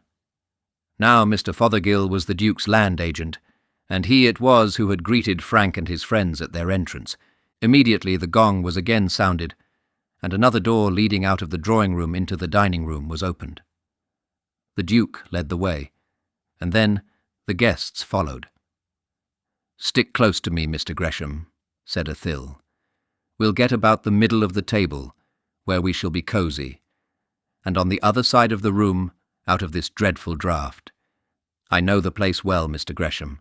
Stick to me." Mr. Athil, who was a pleasant, chatty companion, had hardly seated himself, and was talking to Frank as quickly as he could, when Mr. Fothergill, who sat at the bottom of the table, asked him to say grace. It seemed to be quite out of the question that the Duke should take any trouble with his guests whatever. Mr. Athil consequently dropped the word he was speaking, and uttered a prayer, if it was a prayer, that they might all have grateful hearts for that which God was about to give them. If it was a prayer. As far as my own experience goes, such utterances are seldom prayers, seldom can be prayers, and if not prayers, what then? To me it is unintelligible that the full tide of glibbest chatter can be stopped at a moment in the midst of profuse good living, and the giver thanked becomingly in words of heartfelt praise. Setting aside for the moment what one daily hears and sees, may not one declare that a change so sudden is not within the compass of the human mind? But then to such reasoning one cannot but add what one does hear and see. One cannot but judge of the ceremony by the manner in which one sees it performed, uttered, that is, and listened to. Clergymen there are, one meets them now and then, who endeavour to give to the dinner-table grace some of the solemnity of a church ritual. And what is the effect? Much the same as though one were to be interrupted for a minute in the midst of one of our church liturgies to hear a drinking song. And it will be argued that a man need be less thankful because at the moment of receiving he utters no thanksgiving? Or will it be thought that a man is made thankful because what is called a grace is uttered after dinner? It can hardly be imagined that anyone will so argue or so think. Dinner graces are probably the last remaining relic of certain daily services which the Church in olden days enjoined. Nonnies, complines, and vespers were others. Of the nonnies and complines we have happily got quit, and it might be well if we could get rid of the dinner graces also. Let any man ask himself whether, on his own part, they are acts of prayer and thanksgiving, and if not that, what then? When the large party entered the dining-room, one or two gentlemen might be seen to come in from some other door and set themselves at the table near to the Duke's chair. These were guests of his own, who were staying in the house, his particular friends, the men with whom he lived. The others were strangers whom he fed, perhaps once a year, in order that his name might be known in the land as that of one who distributed food and wine hospitably through the county. The food and wine, the attendance also, and the view of the vast repository of plate he vouchsafed willingly to his county neighbours. But it was beyond his good nature to talk to them. To judge by the present appearance of most of them, they were quite as well satisfied to be left alone. Frank was altogether a stranger there, but Mr. Athil knew everyone at the table. "That's Apjohn," said he. "Don't you know Mr. Apjohn, the attorney from Barchester? He's always here. He does some of Fothergill's law business and makes himself useful. If any fellow knows the value of a good dinner, he does. You'll see that the Duke's hospitality will not be thrown away on him." "It's very much thrown away upon me, I know," said Frank, who could not at all put up with the idea of sitting down to dinner without having been spoken to by his host. "Oh, nonsense," said his clerical friend. "You'll enjoy yourself amazingly by and by. There is not such champagne in any other house in Barsetshire. And then the claret." And Mr. Athil pressed his lips together and gently shook his head, meaning to signify by the motion that the claret of Gatherum Castle was sufficient atonement for any penance which a man might have to go through in his mode of obtaining it. "Who's that funny little man sitting there next but one to Mr. de Courcy? I never saw such a queer fellow in my life." "Don't you know old Bolus? Well, I thought everyone in Barsetshire knew Bolus. You especially should do so, as he is such a dear friend of Dr. Thorne." "A dear friend of Dr. Thorne?" "Yes. He was apothecary at Scarrington in the old days, before Dr. Filgrave came into vogue. I remember when Bolus was thought to be a very good sort of doctor." Is he, whispered Frank, "is he by way of a gentleman?" "Ha! Well, I suppose we must be charitable, and say that he is quite as good, at any rate, as many others there are here." And Mr. Athill, as he spoke, whispered into Frank's ear, "You see, there's Finney here, another Barchester attorney. Now, I really think where Finney goes, Bolus may go too." "The more the merrier, I suppose," said Frank. "Well, something a little like that. I wonder why Thorne is not here. I'm sure he was asked. Perhaps he did not particularly wish to meet Finney and Bolus. Do you know, Mr. Athill, I think he was quite right not to come. As for myself, I wish I was anywhere else." "Ha! You don't know the Duke's ways yet, and what's more, you're young, you happy fellow. But Thorne should have more sense. He ought to show himself here." The gormandizing was now going on at a tremendous rate. Though the volubility of their tongues had been for a while stopped by the first shock of the Duke's presence, the guests seemed to feel no such constraint upon their teeth. They fed, one may almost say rabidly, and gave their orders to the servants in an eager manner, much more impressive than that usual at smaller parties. Mr. Apjohn, who sat immediately opposite to Frank, had, by some well-planned manoeuvre, contrived to get before him the jowl of a salmon. But unfortunately, he was not for a while equally successful in the article of sauce. A very limited portion, so at least thought Mr. Apjohn, had been put on his plate, and a servant, with a huge sauce tureen, absolutely passed behind his back, inattentive to his audible requests. Poor Mr. Apjohn, in his despair, turned round to arrest the man by his coat-tails. But he was a moment too late, and all but fell backwards on the floor. As he righted himself, he muttered an anathema, and looked with a face of anguish at his plate. "Anything the matter, Apjohn?" said Mr. Fothergill kindly, seeing the utter despair written on the poor man's countenance. "Can I get anything for you?" "The sauce," said Mr. Apjohn, in a voice that would have melted a hermit. And as he looked at Mr. Fothergill, he pointed at the now distant sinner, who was dispensing his melted ambrosia at least 10 heads upwards, away from the unfortunate supplicant. Mr. Fothergill, however, knew where to look for balm for such wounds, and in a minute or two Mr. Apjohn was employed quite to his heart's content. "Well," said Frank to his neighbour, "it may be very well once in a way, but I think that on the whole Dr. Thorne is right." "My dear Mr. Gresham, see the world on all sides," said Mr. Athill, who had also been somewhat intent on the gratification of his own appetite, though with an energy less evident than that of the gentleman opposite. "See the world on all sides if you have an opportunity, and believe me, a good dinner now and then is a very good thing."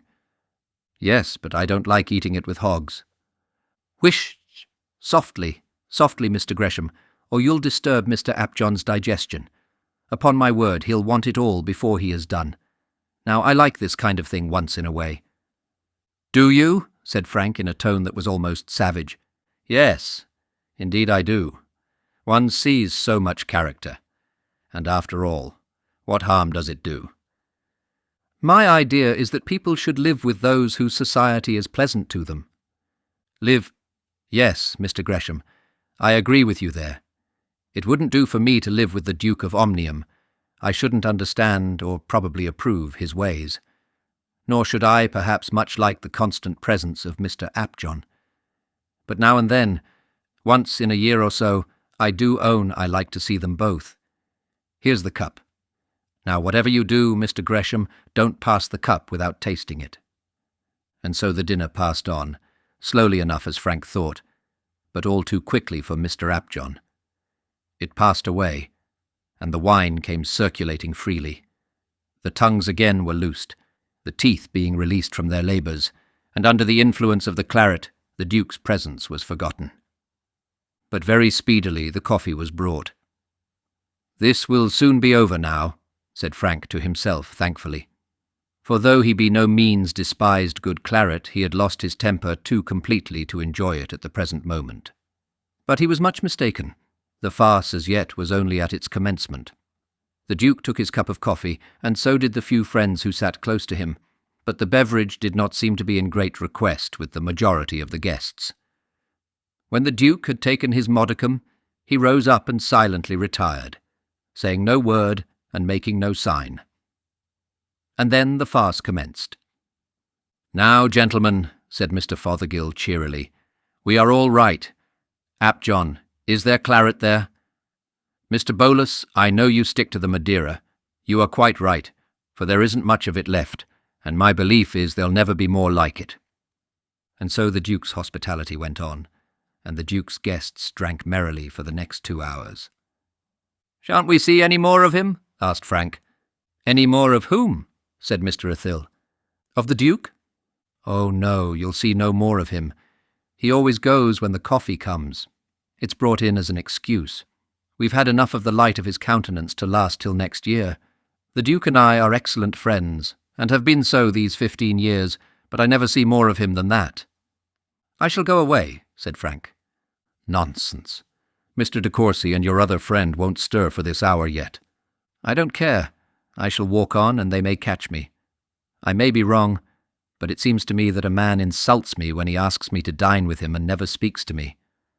I don't care if he be 10 times Duke of Omnium, he can't be more than a gentleman, and as such I am his equal." And then, having thus given vent to his feelings in somewhat high-flown language, he walked forth and trudged away along the road towards Courcy.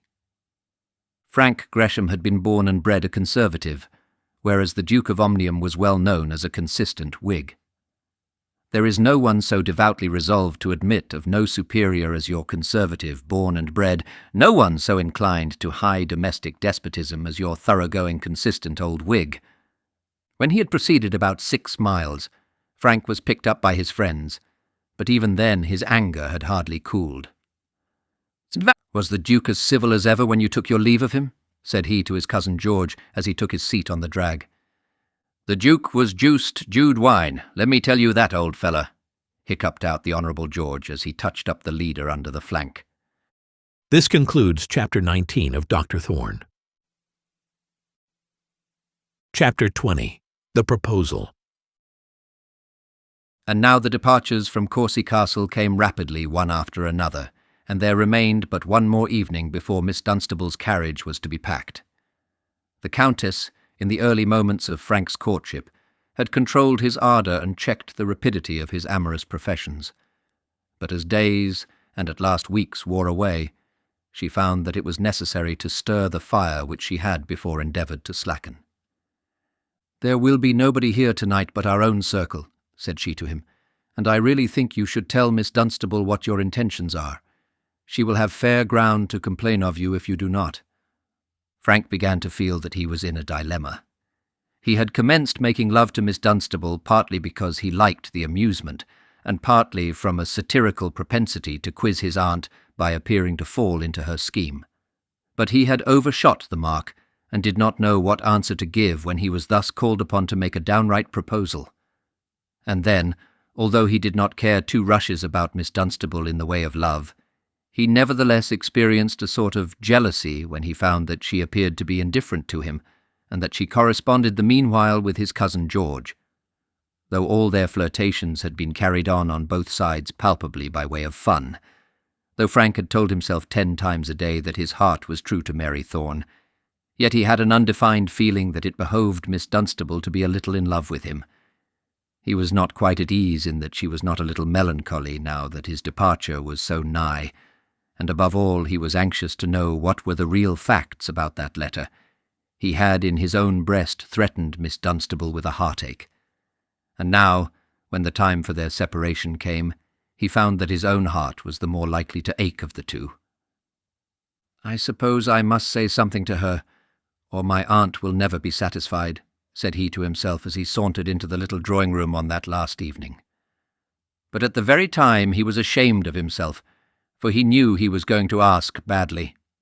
His sister and one of his cousins were in the room, but his aunt, who was quite on the alert, soon got them out of it, and Frank and Miss Dunstable were alone. "So all our fun and all our laughter has come to an end," said she, beginning the conversation. "I don't know how you feel, but for myself I really am a little melancholy at the idea of parting." And she looked up at him with her laughing black eyes, as though she never had and never could have a care in the world. "Melancholy? Oh, yes, you look so," said Frank, who really did feel somewhat lackadaisically sentimental. "But how thoroughly glad the Countess must be that we are both going," continued she. "I declare we have treated her most infamously. Ever since we've been here we've had all the amusement to ourselves. I've sometimes thought she would turn me out of the house." "I wish with all my heart she had." "Oh, you cruel barbarian! Why on earth should you wish that?"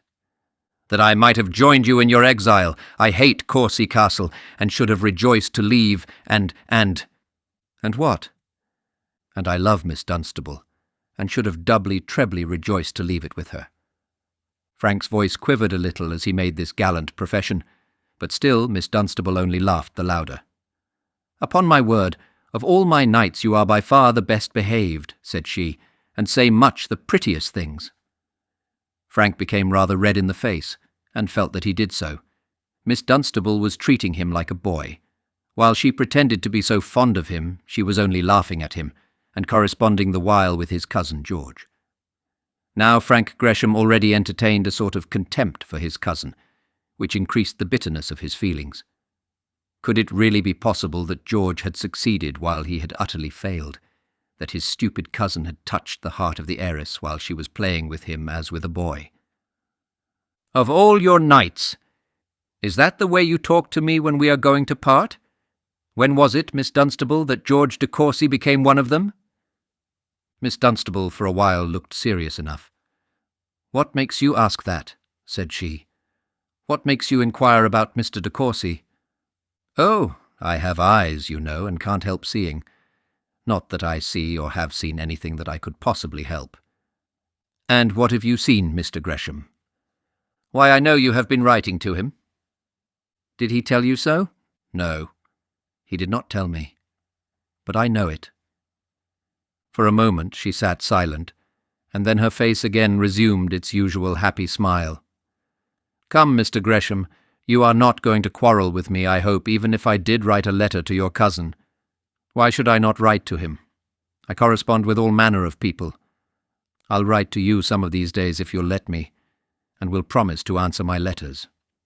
Frank threw himself back on the sofa on which he was sitting, and in doing so brought himself somewhat nearer to his companion than he had been.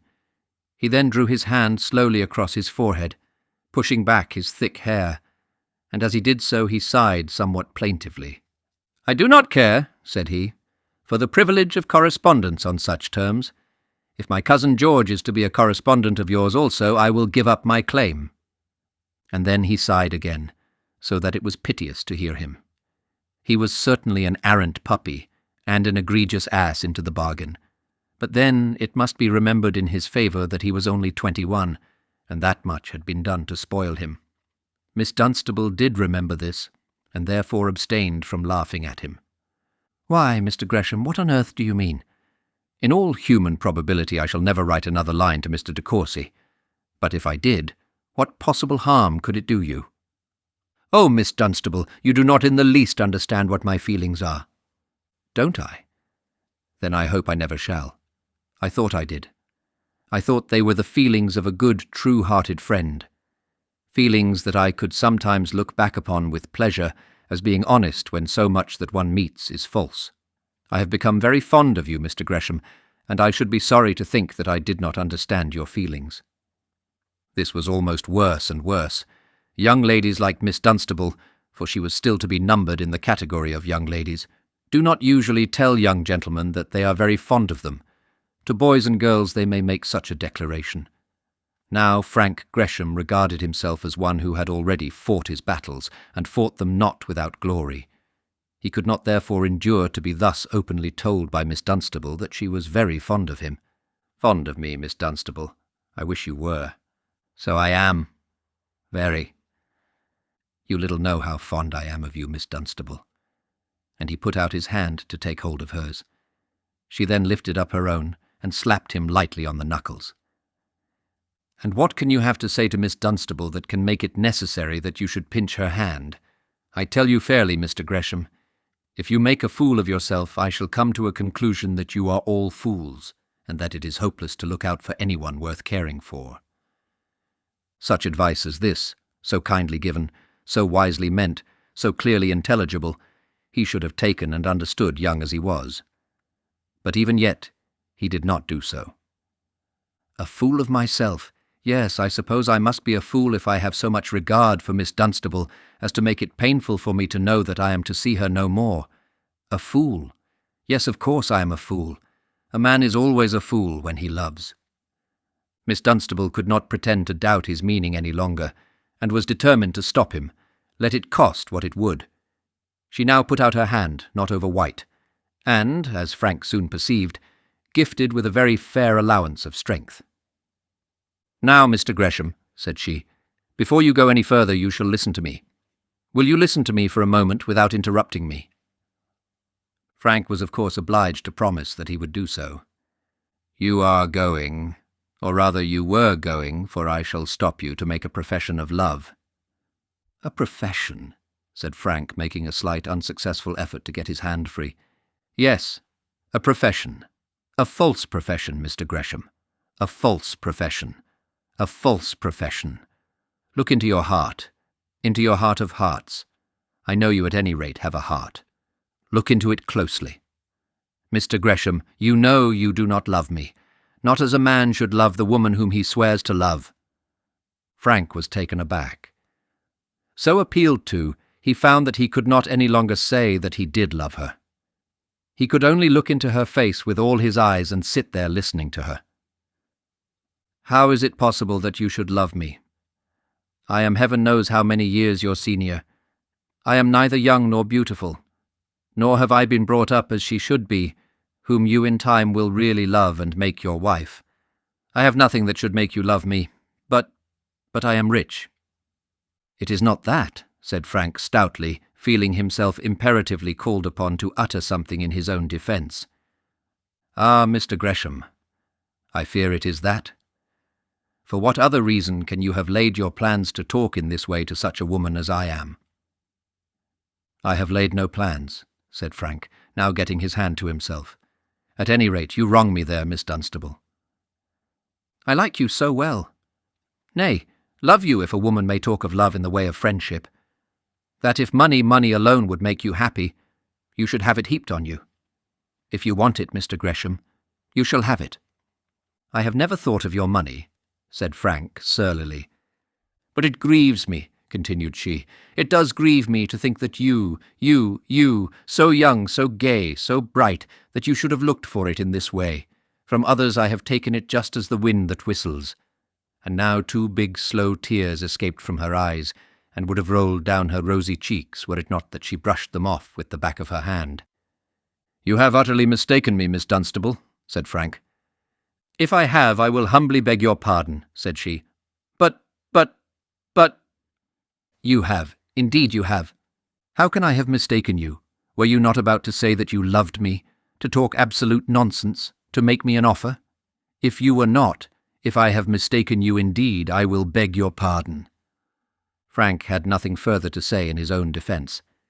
He had not wanted Miss Dunstable's money. That was true. But he could not deny that he had been about to talk that absolute nonsense of which she spoke with so much scorn. "You would almost make me think that there are none honest in this fashionable world of yours. I well know why Lady de Courcy has had me here. How could I help knowing it? She has been so foolish in her plans that 10 times a day she has told her own secret. But I have said to myself 20 times that if she were crafty, you were honest. And am I dishonest? I have laughed in my sleeve to see how she played her game, and to hear others around playing theirs, all of them thinking that they could get the money of the poor fool who had come at their beck and call. But I was able to laugh at them as long as I thought that I had one true friend to laugh with me. But one cannot laugh with all the world against one. "I am not against you, Miss Dunstable. Sell yourself for money. Why, if I were a man, I would not sell one jot of liberty for mountains of gold. What? Tie myself in the heyday of my youth to a person I could never love for a price. Perjure myself, destroy myself, and not only myself but her also, in order that I might live idly. Oh, heavens, Mr. Gresham, can it be that the words of such a woman as your aunt have sunk so deeply in your heart, have blackened you so foully as to make you think of such vile folly as this? Have you forgotten your soul, your spirit, your man's energy, the treasure of your heart, and you so young? For shame, Mr. Gresham, for shame, for shame. Frank found the task before him by no means an easy one. He had to make Miss Dunstable understand that he had never had the slightest idea of marrying her, and that he had made love to her merely with the object of keeping his hand in for the work, as it were, with that object and the other equally laudable one of interfering with his cousin George. And yet there was nothing for him but to get through this task as best he might. He was goaded to it by the accusations which Miss Dunstable brought against him, and he began to feel that though her invective against him might be bitter when he had told the truth, they could not be so bitter as those she now kept hinting at under her mistaken impression as to his views. He had never had any strong propensity for money-hunting, but now that offence appeared in his eyes abominable, unmanly, and disgusting. Any imputation would be better than that. Miss Dunstable, I never for a moment thought of doing what you accuse me of. On my honour, I never did. I have been very foolish, very wrong, idiotic, I believe, but I have never intended that. Then, Mr. Gresham, what did you intend? This was rather a difficult question to answer, and Frank was not very quick in attempting it. I know you will not forgive me, he said at last, and indeed I do not see how you can. I don't know how it came about, but this is certain, Miss Dunstable. I have never for a moment thought about your fortune. That is, thought about it in the way of coveting it. You never thought of making me your wife, then? Never, said Frank, looking boldly into her face. You never intended really to propose to go with me to the altar, and then make yourself rich by one great perjury? Never for a moment, said he. You have never gloated over me as the bird of prey gloats over the poor beast that is soon to become carrion beneath its claws? You have not counted me out as equal to so much land, and calculated on me as a balance at your bankers? Ah, Mr. Gresham, she continued, seeing that he stared as though struck almost with awe by her strong language, you little guess what a woman situated as I am has to suffer. I have behaved badly to you, Miss Dunstable, and I beg your pardon, but I have never thought of your money. Then we will be friends again, Mr. Gresham, won't we? It is so nice to have a friend like you. There, I think I understand it now. You need not tell me. It was half by way of making a fool of my aunt, said Frank, in an apologetic tone. There is merit in that, at any rate, said Miss Dunstable. I understand it all now. You thought to make a fool of me in real earnest. Well, I can forgive that. At any rate, it is not mean. It may be that Miss Dunstable did not feel much acute anger at finding that this young man had addressed her with words of love in the course of an ordinary flirtation, although that flirtation had been unmeaning and silly. This was not the offence against which her heart and breast had found peculiar cause to arm itself. This was not the injury from which she had hitherto experienced suffering. At any rate, she and Frank again became friends, and before the evening was over, they perfectly understood each other. Twice during this long tete-a-tete Lady de Courcy came into the room to see how things were going on, and twice she went out almost unnoticed. It was quite clear to her that something uncommon had taken place, was taking place, or would take place, and that should this be for weal or for woe, no good could now come from her interference. On each occasion, therefore, she smiled sweetly on the pair of turtle doves, and glided out of the room as quietly as she had glided into it. But at last it became necessary to remove them, for the world had gone to bed. Frank, in the meantime, had told to Miss Dunstable all his love for Mary Thorne, and Miss Dunstable had enjoined him to be true to his vows.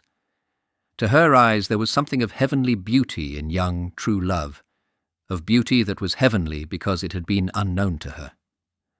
"Mind you let me hear, Mr. Gresham," said she. Mind you do. And Mr. Gresham, never forget her for one moment. Not for one moment, Mr. Gresham." Frank was about to swear that he never would, again when the Countess, for the third time, sailed into the room. "Young people," said she, "do you know what o'clock it is?" "Dear me, Lady de Courcy, I declare it is past 12. I really am ashamed of myself. How glad you will be to get rid of me tomorrow." No, indeed we shan't. Shall we, Frank?" And so Miss Dunstable passed out. Then once again the aunt tapped her nephew with her fan. It was the last time in her life that she did so. He looked up in her face, and his look was enough to tell her that the acres of Greshamsbury were not to be reclaimed by the ointment of Lebanon. Nothing further on the subject was said. On the following morning Miss Dunstable took her departure, not much heeding the rather cold words of farewell which her hostess gave her. And on the following day Frank started for Greshamsbury. This concludes Chapter 20 of Dr. Thorne. Please like this video and subscribe to our channel. Your support is appreciated. Chapter 21. Mr. Moffat falls into trouble. We will now, with the reader's kind permission, skip over some months in our narrative. Frank returned from Courcy Castle to Greshamsbury, and having communicated to his mother, much in the same manner as he had to the Countess, the fact that his mission had been unsuccessful, he went up after a day or two to Cambridge. During his short stay at Greshamsbury, he did not even catch a glimpse of Mary. He asked for her, of course, and was told that it was not likely that she would be at the house just at present. He called at the doctor's, but she was denied to him there. She was out, Janet said, probably with Miss Oriel. He went to the parsonage and found Miss Oriel at home, but Mary had not been seen that morning. He then returned to the house, and having come to the conclusion that she had not thus vanished into air otherwise than by preconcerted arrangement, he boldly taxed Beatrice on the subject. Beatrice looked very demure, declared that no one in the house had quarrelled with Mary, confessed that it had been thought prudent that she should for a while stay away from Greshamsbury, and of course ended by telling her brother everything, including all the scenes that had passed between Mary and herself. "It is out of the question your thinking of marrying her, Frank," said she. "You must know that nobody feels it more strongly than poor Mary herself."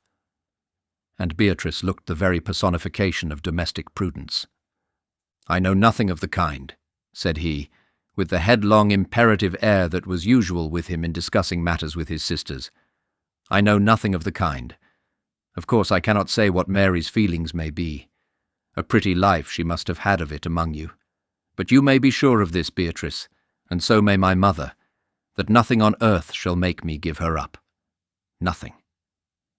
And Frank, as he made the protestation, strengthened his own resolution by thinking of all the counsel that Miss Dunstable had given him. The brother and sister could hardly agree, as Beatrice was dead against the match. Not that she would not have liked Mary Thorne for a sister-in-law, but that she shared to a certain degree the feeling which was now common to all the Greshams, that Frank must marry money. It seemed at any rate to be imperative that he should either do that or not marry at all. Poor Beatrice was not very mercenary in her views. She had no wish to sacrifice her brother to any Miss Dunstable, but yet she felt, as they all felt, Mary Thorne included, that such a match as that of the young heir with the doctor's niece was not to be thought of, not to be spoken of as a thing that was in any way possible. Therefore Beatrice, though she was Mary's great friend, though she was her brother's favourite sister, could give Frank no encouragement. Poor Frank. Circumstances had made but one bride possible to him. He must marry money. His mother said nothing to him on the subject. When she learnt that the affair with Miss Dunstable was not to come off, she merely remarked that it would perhaps be best for him to return to Cambridge as soon as possible.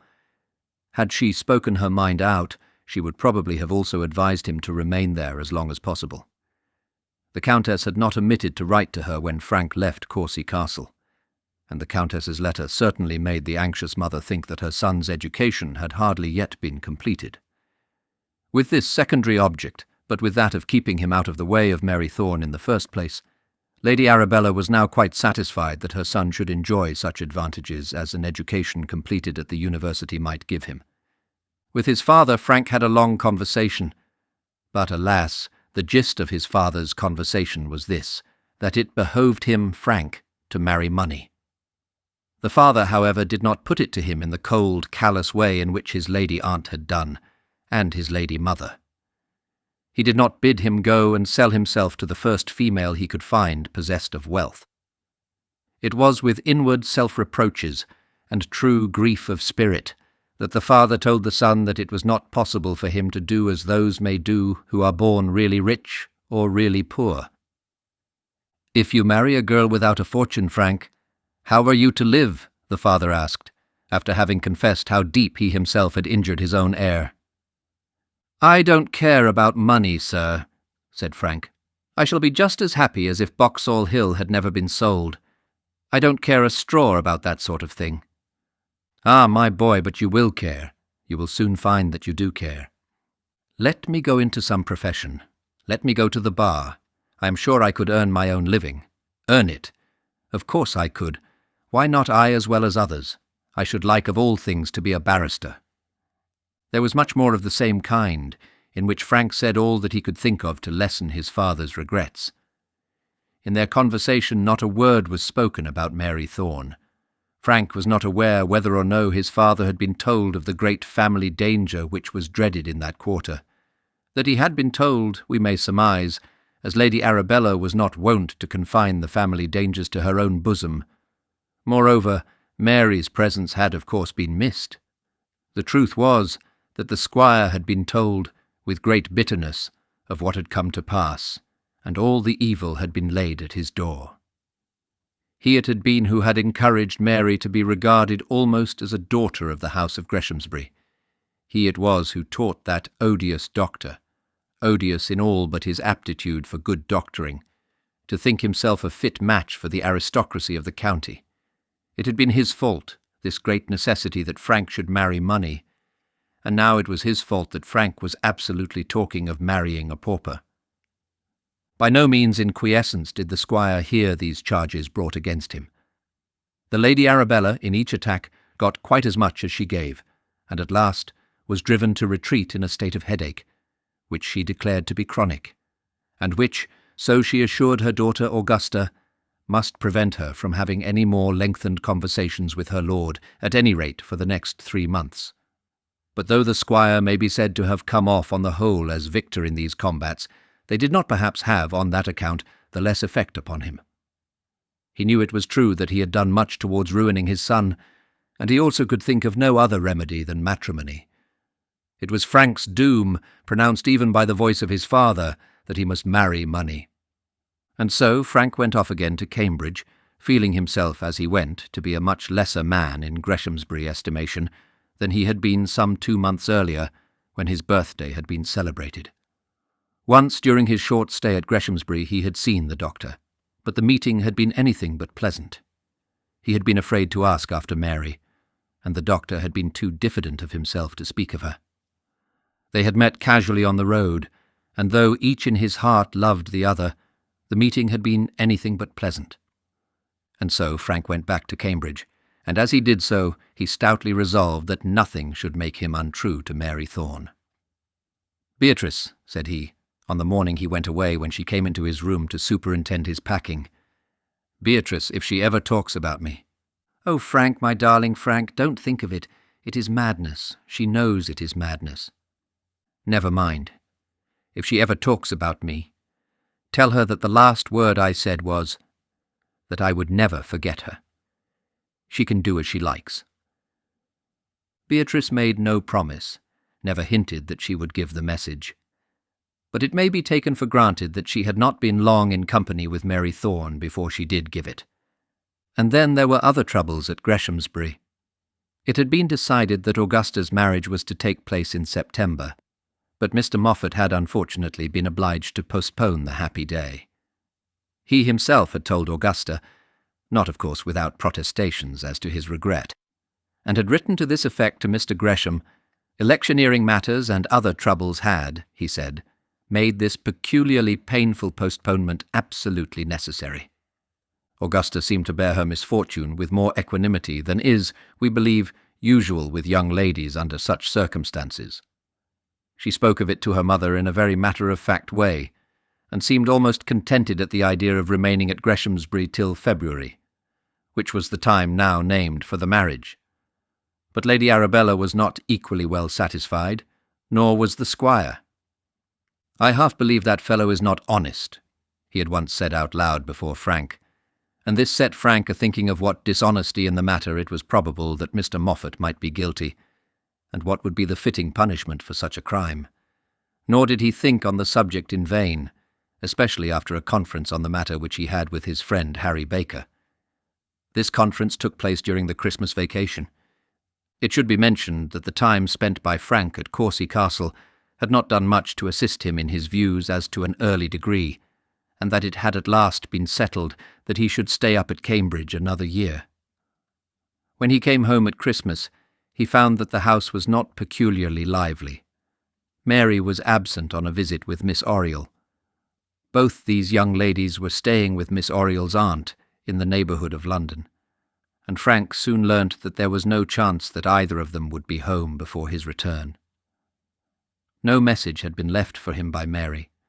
None at least had been left with Beatrice, and he began in his heart to accuse her of coldness and perfidy, not certainly with much justice, seeing that she had never given him the slightest encouragement.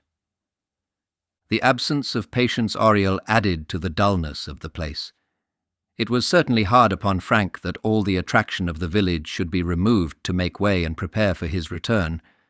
Harder, perhaps, on them. For, to tell the truth, Miss Oriel's visit had been entirely planned to enable her to give Mary a comfortable way of leaving Greshamsbury during the time that Frank should remain at home. Frank thought himself cruelly used. But what did Mr. Oriel think when doomed to eat his Christmas pudding alone, because the young squire would be unreasonable in his love? What did the doctor think as he sat solitary by his deserted hearth? The doctor, who no longer permitted himself to enjoy the comforts of the Greshamsbury dining table. Frank hinted and grumbled, talked to Beatrice of the determined constancy of his love, and occasionally consoled himself by a stray smile from some of the neighbouring belles. The black horse was made perfect. The old grey pony was by no means discarded, and much that was satisfactory was done in the sporting line. But still the house was dull, and Frank felt that he was the cause of its being so. Of the doctor he saw but little. He never came to Greshamsbury unless to see Lady Arabella as doctor, or to be closeted with the squire. There were no social evenings with him, no animated confabulations at the doctor's house, no discourses between them, as there had wont to be, about the merits of the different covers and the capacities of the different hounds. These were dull days on the whole for Frank, and sad enough, we may say, for our friend the doctor. In February, Frank again went back to college, having settled with Harry Baker certain affairs which weighed on his mind.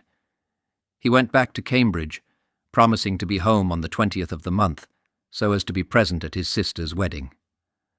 A cold and chilling time had been named for these hymeneal joys, but one not altogether unsuited to the feelings of the happy pair. February is certainly not a warm month, but with the rich it is generally a cosy, comfortable time. Good fires, winter cheer, groaning tables, and warm blankets make a fictitious summer, which to some tastes is more delightful than the long days and the hot sun, and some marriages are especially winter matches. They depend for their charm on the same substantial attractions. Instead of heart beating to heart in sympathetic unison, purse chinks to purse. The rich new furniture of the new abode is looked to instead of the rapture of a pure embrace. The new carriage is depended on rather than the new heart's companion, and the first bright gloss, prepared by the upholsterer's hands, stands in lieu of the rosy tints which young love lends to his true votaries. Mr. Moffat had not spent his Christmas at Greshamsbury. That eternal election petition, those eternal lawyers, the eternal care of his well-managed wealth, forbade him the enjoyment of any such pleasures. He could not come to Greshamsbury for Christmas, nor yet for the festivities of the New Year, but now and then he wrote prettily worded notes, sending occasionally a silver-gilt pencil case or a small brooch, and informed Lady Arabella that he looked forward to the 20th of February with great satisfaction. But in the meanwhile the squire became anxious, and at last went up to London, and Frank, who was at Cambridge, bought the heaviest cutting whip to be found in that town, and wrote a confidential letter to Harry Baker. Poor Mr. Moffat! It is well known that none but the brave deserve the fair, but thou, without much excuse for bravery, had secured for thyself one who, at any rate, was fair enough for thee. Would it not have been well hadst thou looked into thyself to see what real bravery might be in thee, before thou hadst prepared to desert this fair one thou hadst already won? That last achievement, one may say, did require some special courage. Poor Mr. Moffat! It is wonderful that as he sat in that gig, going to Gatherum Castle, planning how he would be off with Miss Gresham and afterwards on with Miss Dunstable, it is wonderful that he should not then have cast his eye behind him, and looked at that stalwart pair of shoulders which were so close to his own back. As he afterwards pondered on his scheme while sipping the Duke's claret, it is odd that he should not have observed the fiery pride of purpose and power of wrath which was so plainly written on that young man's brow, or when he matured and finished and carried out his purpose, that he did not think of that keen grasp which had already squeezed his own hand with somewhat too warm a vigour, even in the way of friendship. Poor Mr. Moffat! It is probable that he forgot to think of Frank at all as connected with his promised bride. It is probable that he looked forward only to the squire's violence and the enmity of the house of Courcy, and that he found from inquiry at his heart's pulses that he was man enough to meet these. Could he have guessed what a whip Frank Gresham would have bought at Cambridge? Could he have divined what a letter would have been written to Harry Baker? It is probable, nay, we think we may say certain, that Miss Gresham would have become Mrs. Moffat. Miss Gresham, however, never did become Mrs. Moffat. About 2 days after Frank's departure for Cambridge, it is just possible that Mr. Moffat was so prudent as to make himself aware of the fact, but just 2 days after Frank's departure, a very long, elaborate, and clearly explanatory letter was received at Greshamsbury. Mr. Moffat was quite sure that Miss Gresham and her very excellent parents would do him the justice to believe that he was not actuated, etc., etc., etc. The long and the short of this was that Mr. Moffat signified his intention of breaking off the match without offering any intelligible reason. Augusta again bore her disappointment well, not indeed without sorrow and heartache and inward hidden tears, but still well. She neither raved nor fainted, nor walked about by moonlight alone. She wrote no poetry, and never once thought of suicide. When indeed she remembered the rosy-tinted lining, the unfathomable softness of that Longacre carriage, her spirit did for one moment give way, but on the whole, she bore it as a strong-minded woman and a de Courcy should do. But both Lady Arabella and the squire were greatly vexed. The former had made the match, and the latter, having consented to it, had incurred deeper responsibilities to enable him to bring it about. The money which was to have been given to Mr. Moffat was still to the fore, but alas, how much that he could ill spare had been thrown away on bridal preparations. It is, moreover, an unpleasant thing for a gentleman to have his daughter jilted. Perhaps peculiarly so to have her jilted by a tailor's son. Lady Arabella's woe was really piteous. It seemed to her as though cruel fate were heaping misery after misery upon the wretched house of Greshamsbury. A few weeks since things were going so well with her. Frank then was all but the accepted husband of almost untold wealth, so at least she was informed by her sister-in-law, whereas Augusta was the accepted wife of wealth, not indeed untold, but of dimensions quite sufficiently respectable to cause much joy in the telling. Where now were her golden hopes? Where now the splendid future of her poor duped children?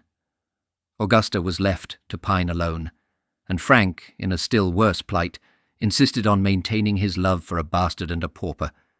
For Frank's affair she had received some poor consolation by laying all the blame on the squire's shoulders. What she had then said was now repaid to her with interest, for not only had she been the maker of Augusta's match, but she had boasted of the deed with all a mother's pride. It was from Beatrice that Frank had obtained his tidings. This last resolve on the part of Mr. Moffat had not altogether been unsuspected by some of the Greshams. though altogether unsuspected by the Lady Arabella. Frank had spoken of it as a possibility to Beatrice, and was not quite unprepared when the information reached him. He consequently bought his big cutting whip and wrote his confidential letter to Harry Baker. On the following day, Frank and Harry might have been seen, with their heads nearly close together, leaning over one of the tables in the large breakfast room at the Tavistock Hotel in Covent Garden. The ominous whip, to the handle of which Frank had already made his hand well accustomed, was lying on the table between them, and ever and anon Harry Baker would take it up and feel its weight approvingly. Oh, Mr. Moffat, poor Mr. Moffat! Go not out into the fashionable world today. Above all, go not to that club of thine in Pall Mall. But oh, especially go not there, as is thy wont to do at 3 o'clock in the afternoon. With much care did those two young generals lay their plans of attack. Let it not for a moment be thought that it was ever in the minds of either of them that two men should attack one. But it was thought that Mr. Moffat might be rather coy in coming out from his seclusion to meet the proffered hand of his once-intended brother-in-law when he should see that hand armed with a heavy whip. Baker, therefore, was content to act as a decoy duck, and remarked that he might no doubt make himself useful in restraining the public mercy, and, probably, in controlling the interference of policemen. "It will be deuced hard if I can't get 5 or 6 shies at him," said Frank, again clutching his weapon almost spasmodically. "Oh, Mr. Moffat, 5 or 6 shies with such a whip and such an arm! For myself, I would sooner join in a second balaclava gallop than encounter it." At 10 minutes before 4, these two heroes might be seen walking up Pall Mall towards the club. Young Baker walked with an eager, disengaged air. Mr. Moffat did not know his appearance. He had, therefore, no anxiety to pass along unnoticed. But Frank had in some mysterious way drawn his hat very far over his forehead, and had buttoned his shooting coat up round his chin. Harry had recommended to him a great coat, in order that he might the better conceal his face, but Frank had found that the great coat was an encumbrance to his arm. He put it on, and when thus clothed he had tried the whip. He found that he cut the air with much less potency than in the lighter garment. He contented himself, therefore, with looking down on the pavement as he walked along, letting the long point of the whip stick up from his pocket, and flattering himself that even Mr. Moffat would not recognize him at the first glance. Poor Mr. Moffat, if he had but had the chance! And now, having arrived at the front of the club, the two friends for a moment separate. Frank remains standing on the pavement, under the shade of the high stone area railing, while Harry jauntily skips up 3 steps at a time, and with a very civil word of inquiry of the hall porter, sends in his card to Mr. Moffat.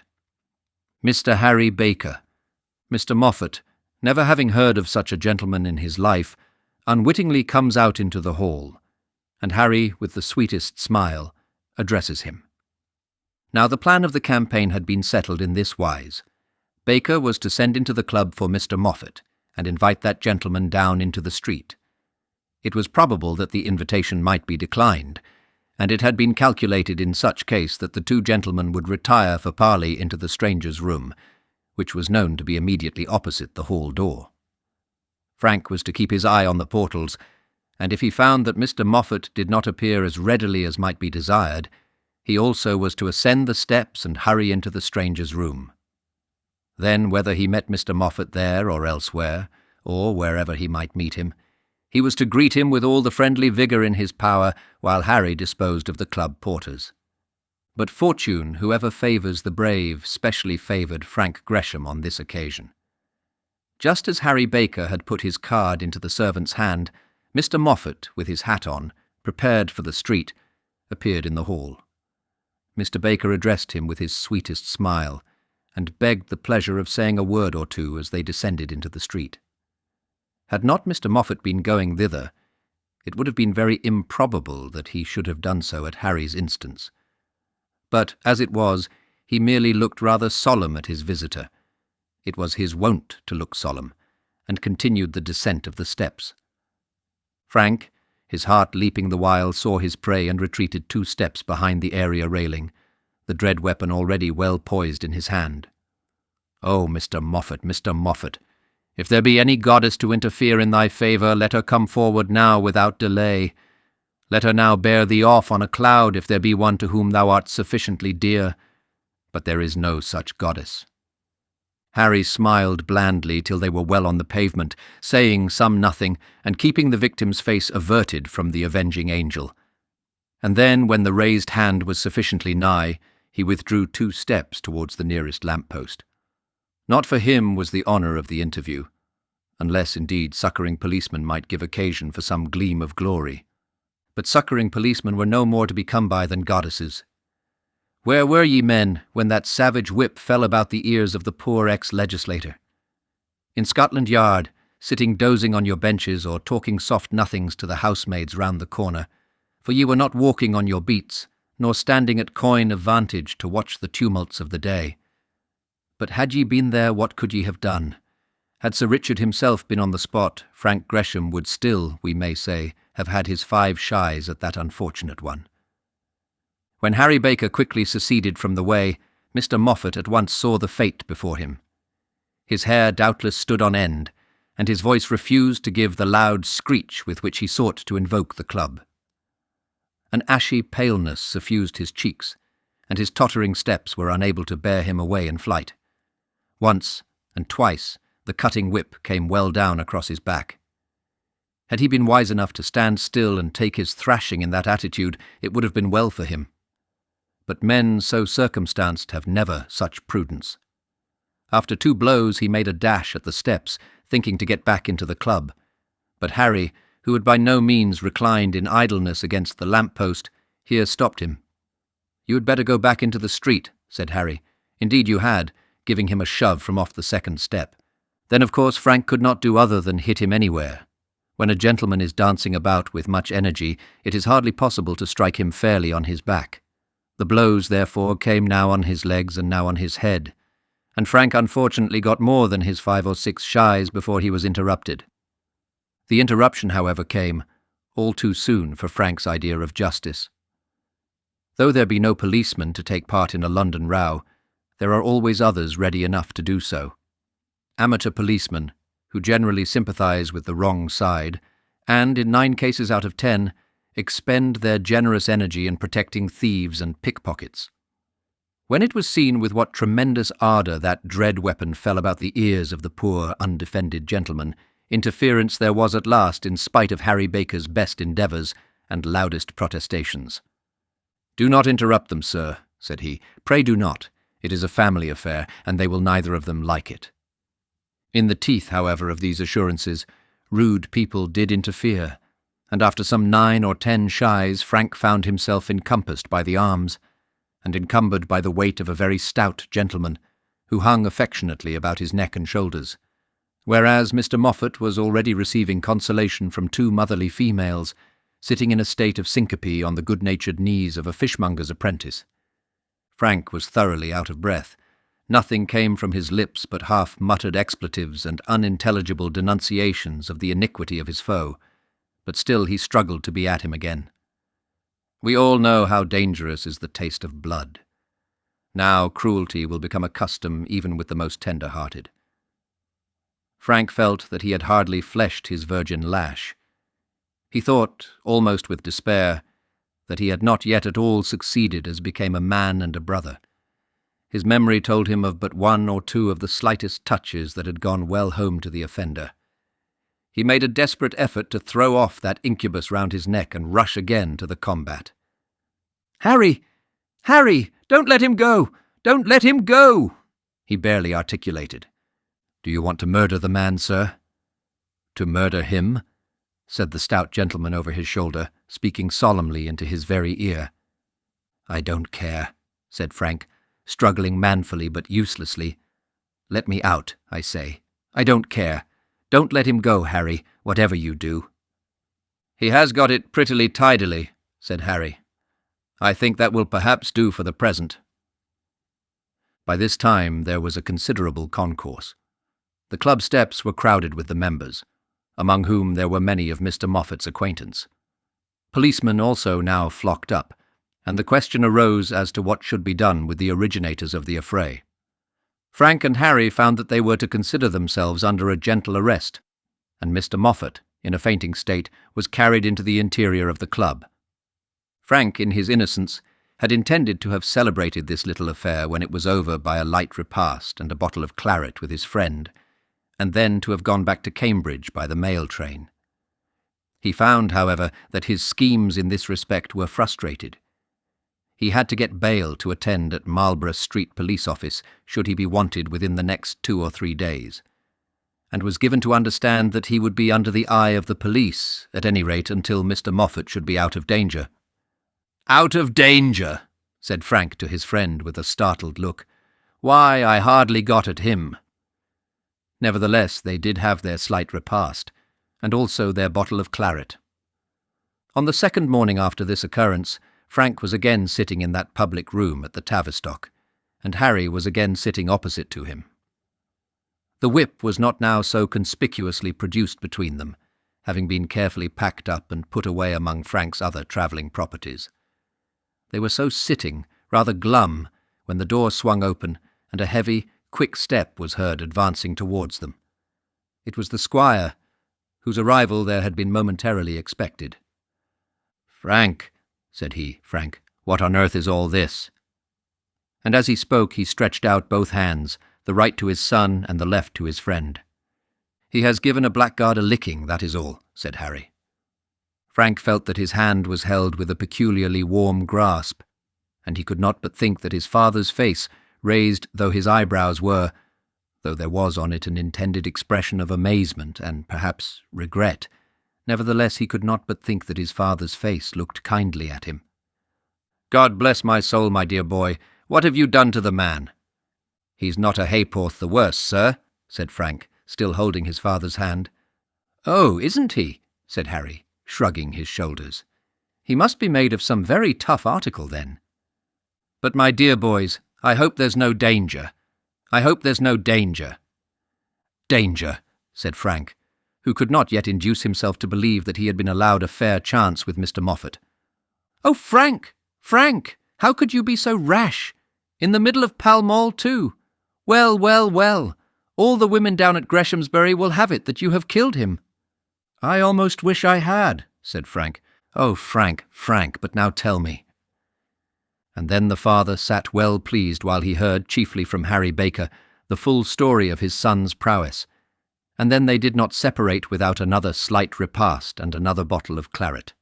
Mr. Moffat retired to the country for a while and then went abroad, having doubtless learnt that the petition was not likely to give him a seat for the city of Barchester. And this was the end of the wooing with Miss Gresham. This concludes Chapter 21 of Dr. Thorne. Chapter 22. Sir Roger is unseated. After this, little occurred at Greshamsbury, or among Greshamsbury people, which it will be necessary for us to record. Some notice was, of course, taken of Frank's prolonged absence from his college, and tidings, perhaps exaggerated tidings of what had happened in Pall Mall, were not slow to reach the High Street of Cambridge. But that affair was gradually hushed up, and Frank went on with his studies. He went back to his studies. It then being an understood arrangement between him and his father that he should not return to Greshamsbury till the summer vacation. On this occasion, the squire and Lady Arabella had, strange to say, been of the same mind. They both wished to keep their son away from Miss Thorne, and both calculated that at his age and with his disposition, it was not probable that any passion would last out a 6 months' absence. "And when the summer comes, it will be an excellent opportunity for us to go abroad," said Lady Arabella. "Poor Augusta will require some change to renovate her spirits." To this last proposition the squire did not assent. It was, however, allowed to pass over, and this much was fixed, that Frank was not to return home till midsummer. It will be remembered that Sir Roger Scatcherd had been elected as sitting member for the city of Barchester. But it will also be remembered that a petition against his return was threatened. Had that petition depended solely on Mr. Moffat, Sir Roger's seat no doubt would have been saved by Frank Gresham's cutting whip. But such was not the case. Mr. Moffat had been put forward by the de Courcy interest. And that noble family with its dependents was not to go to the wall because Mr. Moffat had had a thrashing. No, the petition was to go on, and Mr. Nearthewinde declared that no petition in his hands had half so good a chance of success. "Chance, no, but certainty," said Mr. Nearthewinde. For Mr. Nearthewinde had learnt something with reference to that honest publican and the payment of his little bill. The petition was presented and duly backed. The recognizances were signed, and all the proper formalities formally executed, and Sir Roger found that his seat was in jeopardy. His return had been a great triumph to him, and unfortunately he had celebrated that triumph as he had been in the habit of celebrating most of the very triumphant occasions of his life. Though he was then hardly yet recovered from the effects of his last attack, he indulged in another violent drinking bout, and strange to say did so without any immediate visible bad effects. In February he took his seat amidst the warm congratulations of all men of his own class, and early in the month of April his case came on for trial. Every kind of electioneering sin known to the electioneering world was brought to his charge. He was accused of falseness, dishonesty, and bribery of every sort. He had, it was said in the paper of indictment, bought votes, obtained them by treating, carried them off by violence, conquered them by strong drink, polled them twice over, counted those of dead men, stolen them, forged them, and created them by every possible fictitious contrivance. There was no description of wickedness appertaining to the task of procuring votes of which Sir Roger had not been guilty, either by himself or by his agents.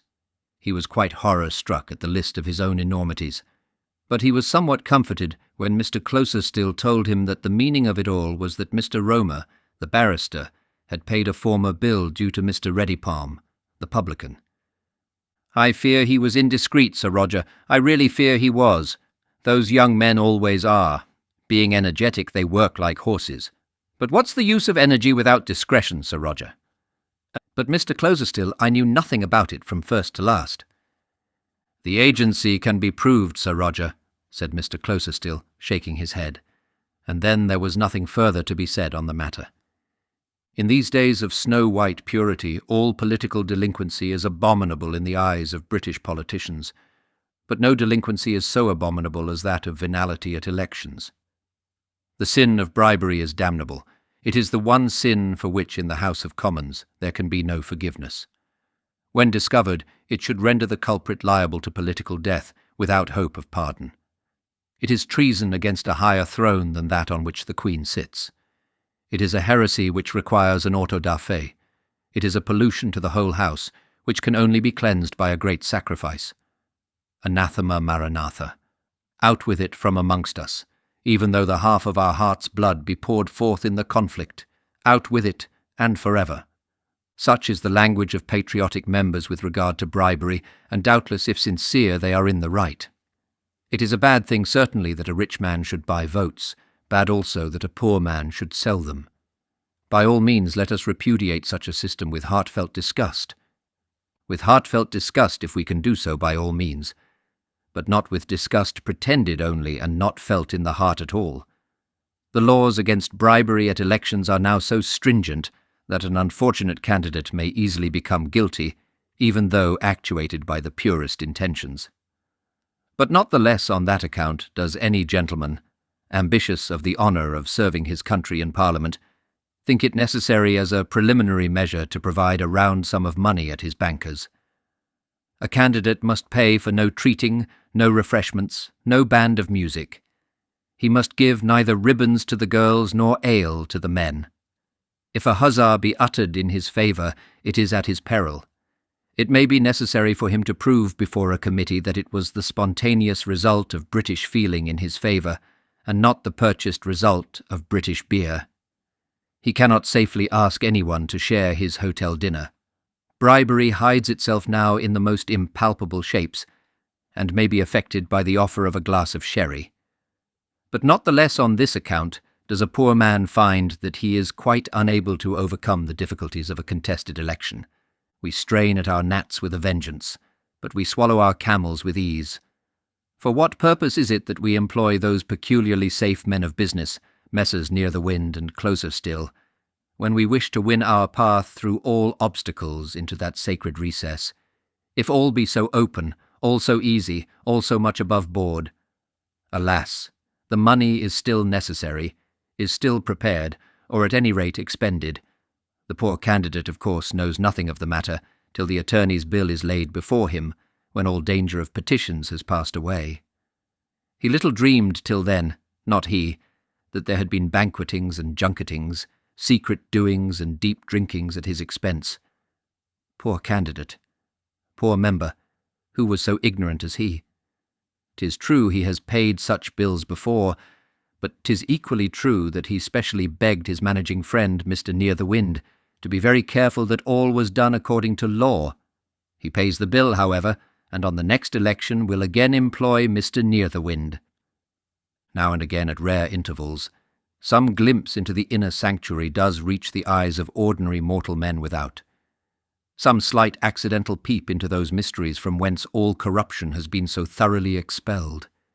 And then, how delightfully refreshing is the sight, when perhaps some ex-member hurled from his paradise like a fallen peri reveals the secret of that pure heaven, and in the agony of his despair tells us all that it cost him to sit through those few halcyon years. But Mr. Near-the-Wind is a safe man, and easy to be employed with but little danger. All these stringent bribery laws only enhance the value of such very safe men as Mr. Near-the-Wind. To him, stringent laws against bribery are the strongest assurance of valuable employment. Were these laws of a nature to be evaded with ease, any indifferent attorney might manage a candidate's affairs and enable him to take his seat with security. It would have been well for Sir Roger if he had trusted solely to Mr. Closerstill. Well also for Mr. Romer had he never fished in those troubled waters.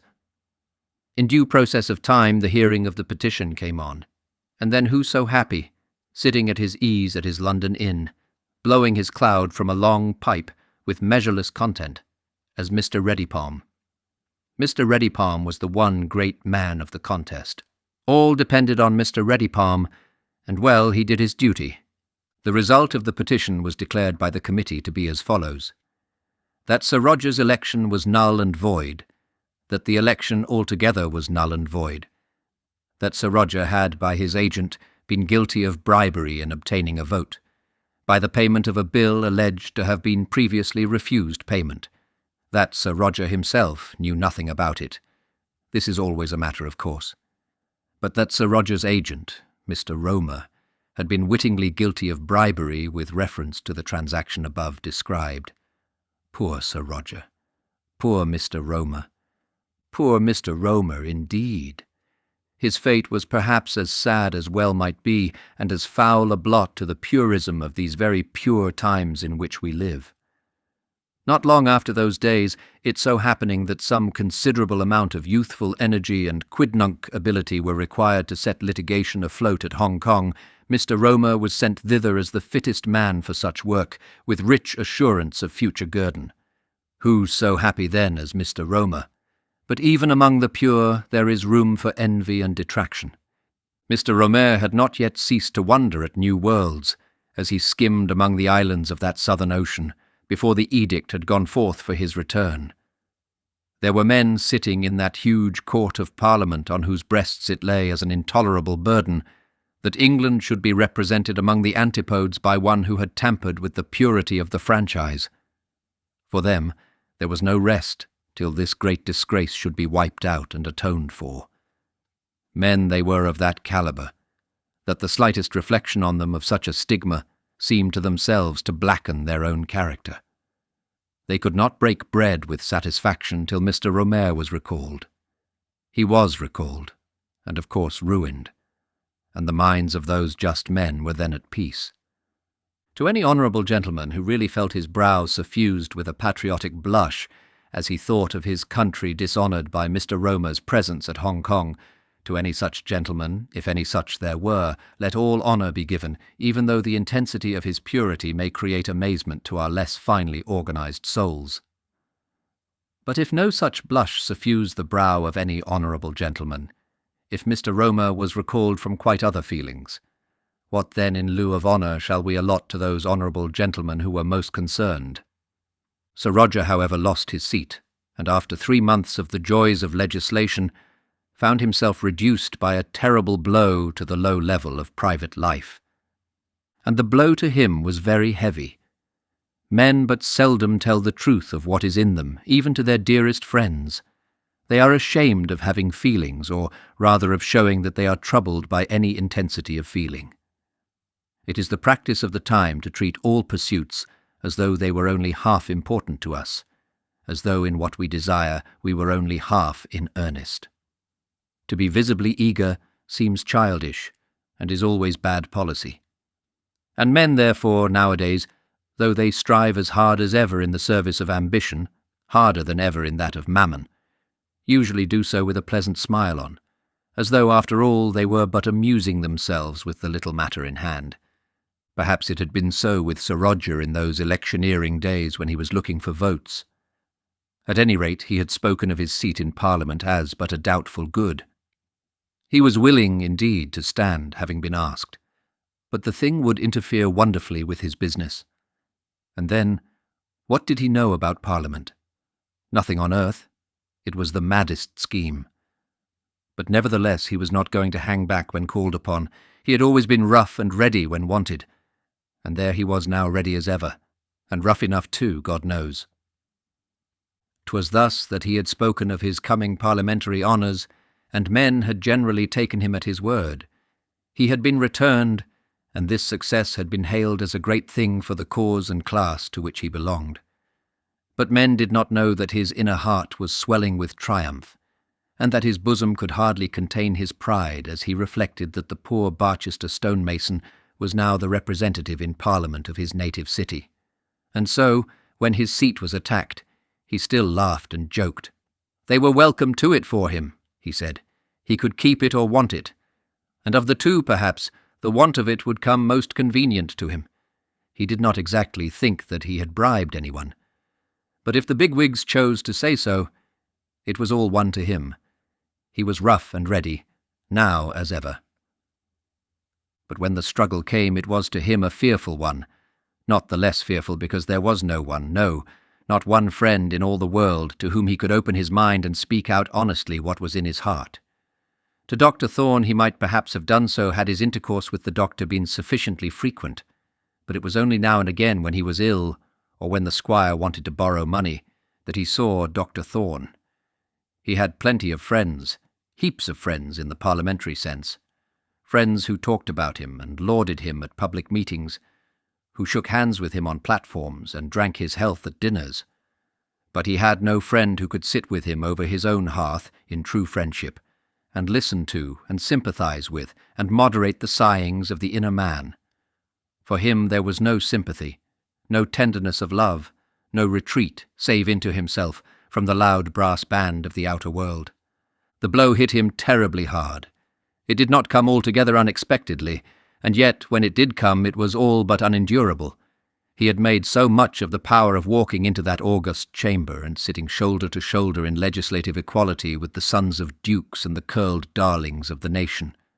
Money had given him nothing but the mere feeling of brute power. With his £300,000 he had felt himself to be no more palpably near to the goal of his ambition than when he had chipped stones for 3 shillings and 6pence a day. But when he was led up and introduced at that table, when he shook the old Premier's hand on the floor of the House of Commons, when he heard the honourable member for Barchester alluded to in grave debate as the greatest living authority on railway matters, then, indeed, he felt that he had achieved something. And now this cup was ravished from his lips, almost before it was tasted. When he was first told as a certainty that the decision of the committee was against him, he bore up against the misfortune like a man. He laughed heartily and declared himself well rid of a very profitless profession, cut some little joke about Mr. Moffat and his thrashing, and left on those around him an impression that he was a man so constituted, so strong in his own resolves, so steadily pursuant of his own work, that no little contentions of this kind could affect him.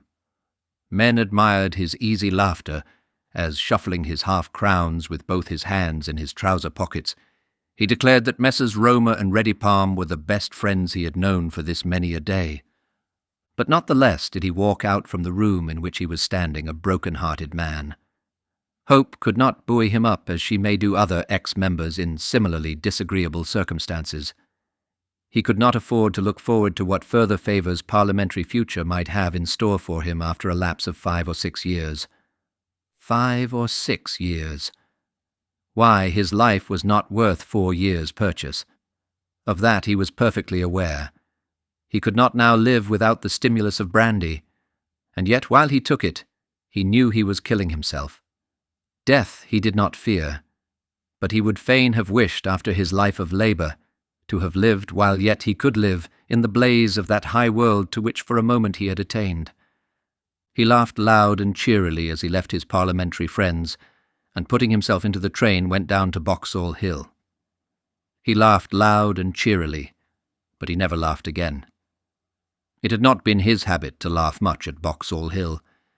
It was there he kept his wife, and Mr. Winterbones, and the brandy bottle behind his pillow.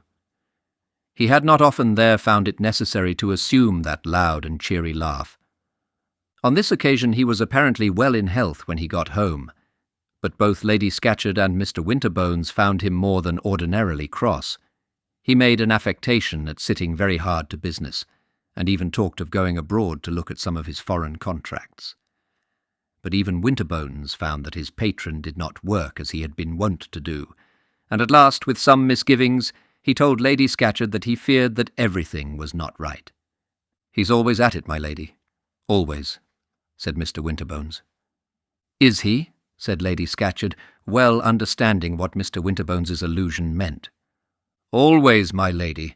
I never saw nothing like it. Now there's me, I can always go my half-hour when I've had my drop, but why, he don't go 10 minutes, not now." This was not cheerful to Lady Scatcherd, but what was the poor woman to do? When she spoke to him on any subject he only snarled at her, and now that the heavy fit was on him she did not dare even to mention the subject of his drinking.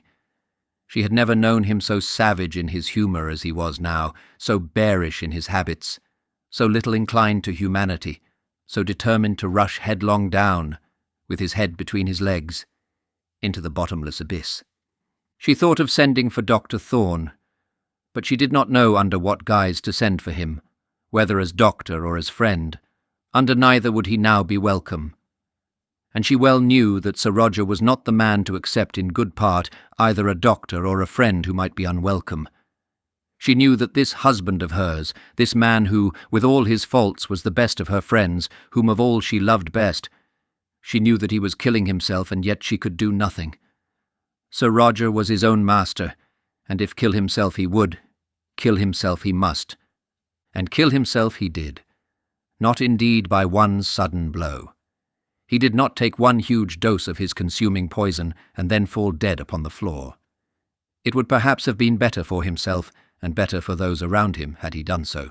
No, the doctors had time to congregate around his bed. Lady Scatcherd was allowed a period of nurse-tending.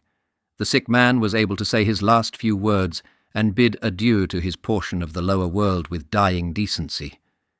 As these last words will have some lasting effect upon the surviving personages of our story, the reader must be content to stand for a short while by the side of Sir Roger's sick-bed, and help us to bid him Godspeed on the journey which lies before him.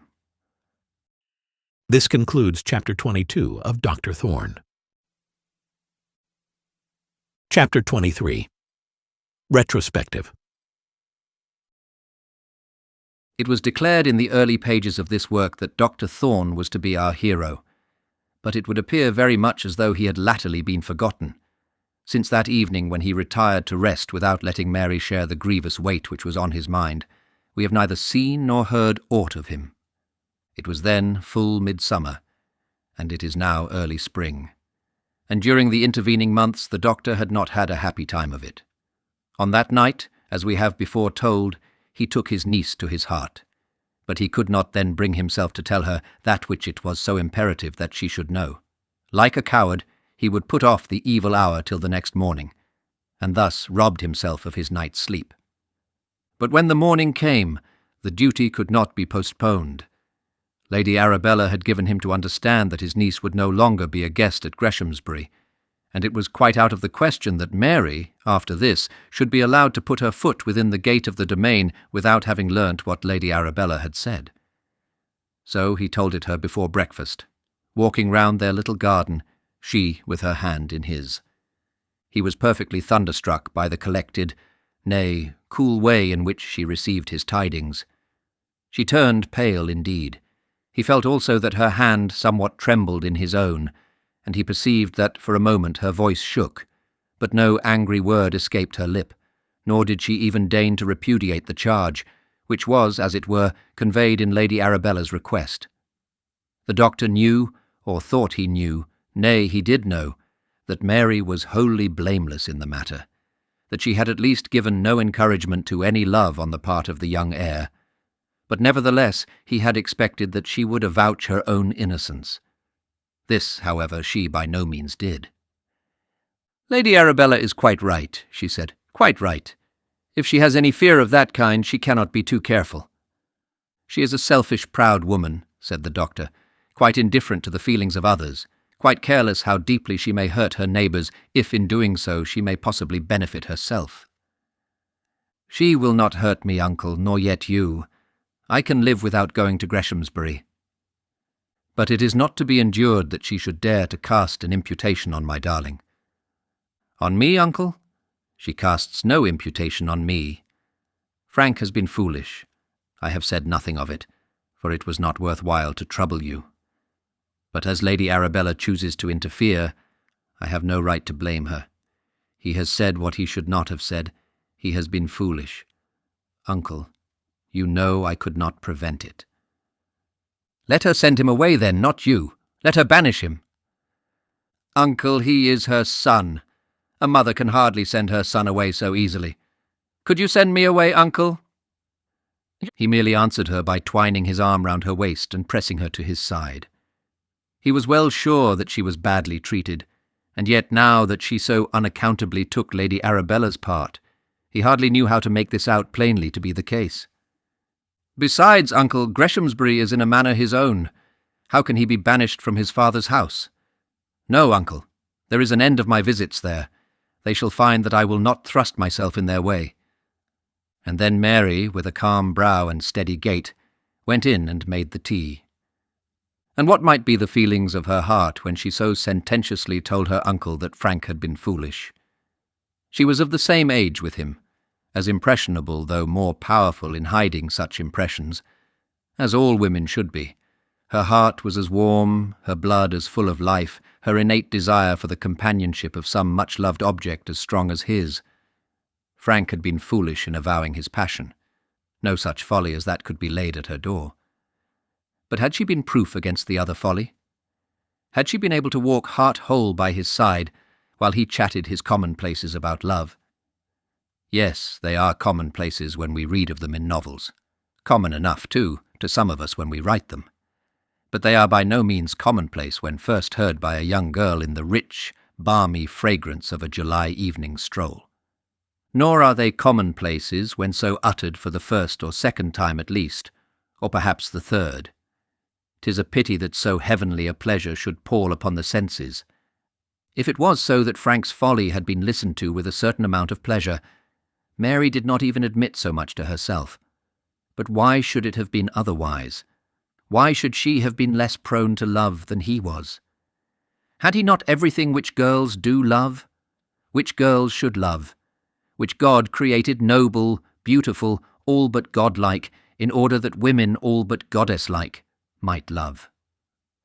To love thoroughly, truly, heartily, with her whole body, soul, heart and strength, should not that be counted for a merit in a woman?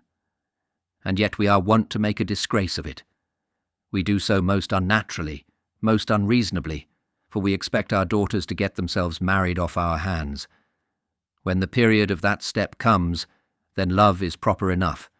But up to that, before that, as regards all those preliminary passages which must, we suppose, be necessary, in all those it becomes a young lady to be icy-hearted as a river god in winter. "Oh, whistle and I'll come to you, my lad. Oh, whistle and I'll come to you, my lad. Though father and mither and a should go mad, oh, whistle and I'll come to you, my lad." This is the kind of love which a girl should feel before she puts her hand proudly in that of her lover, and consents that they two shall be made one flesh. Mary felt no such love as this. She too had some inner perception of that dread destiny by which it behoved Frank Gresham to be forewarned. She too, though she had never heard so much said in words, had an almost instinctive knowledge that his fate required him to marry money. Thinking over this in her own way, she was not slow to convince herself that it was out of the question that she should allow herself to love Frank Gresham. However well her heart might be inclined to such a feeling, it was her duty to repress it. She resolved, therefore, to do so, and she sometimes flattered herself that she had kept her resolution. These were bad times for the doctor, and bad times for Mary too. She had declared that she could live without going to Greshamsbury. But she did not find it so easy. She had been going to Greshamsbury all her life, and it was as customary with her to be there as at home. Such old customs are not broken without pain. Had she left the place it would have been far different, but, as it was, she daily passed the gates, daily saw and spoke to some of the servants, who knew her as well as they did the young ladies of the family, was in hourly contact, as it were, with Greshamsbury. It was not only that she did not go there, but that everyone knew that she had suddenly discontinued doing so. Yes, she could live without going to Greshamsbury, but for some time she had but a poor life of it. She felt, nay, almost heard, that every man and woman, boy and girl in the village was telling his and her neighbour that Mary Thorne no longer went to the house because of Lady Arabella and the young squire. But Beatrice, of course, came to her. What was she to say to Beatrice? The truth. Nay, but it is not always so easy to say the truth even to one's dearest friends. "But you'll come up now he has gone," said Beatrice. "No, indeed," said Mary. "That would hardly be pleasant to Lady Arabella, nor to me either. No, Trishie, dearest, my visits to dear old Greshamsbury are done, done, done. Perhaps in some 20 years' time I may be walking down the lawn with your brother, and discussing our childish days.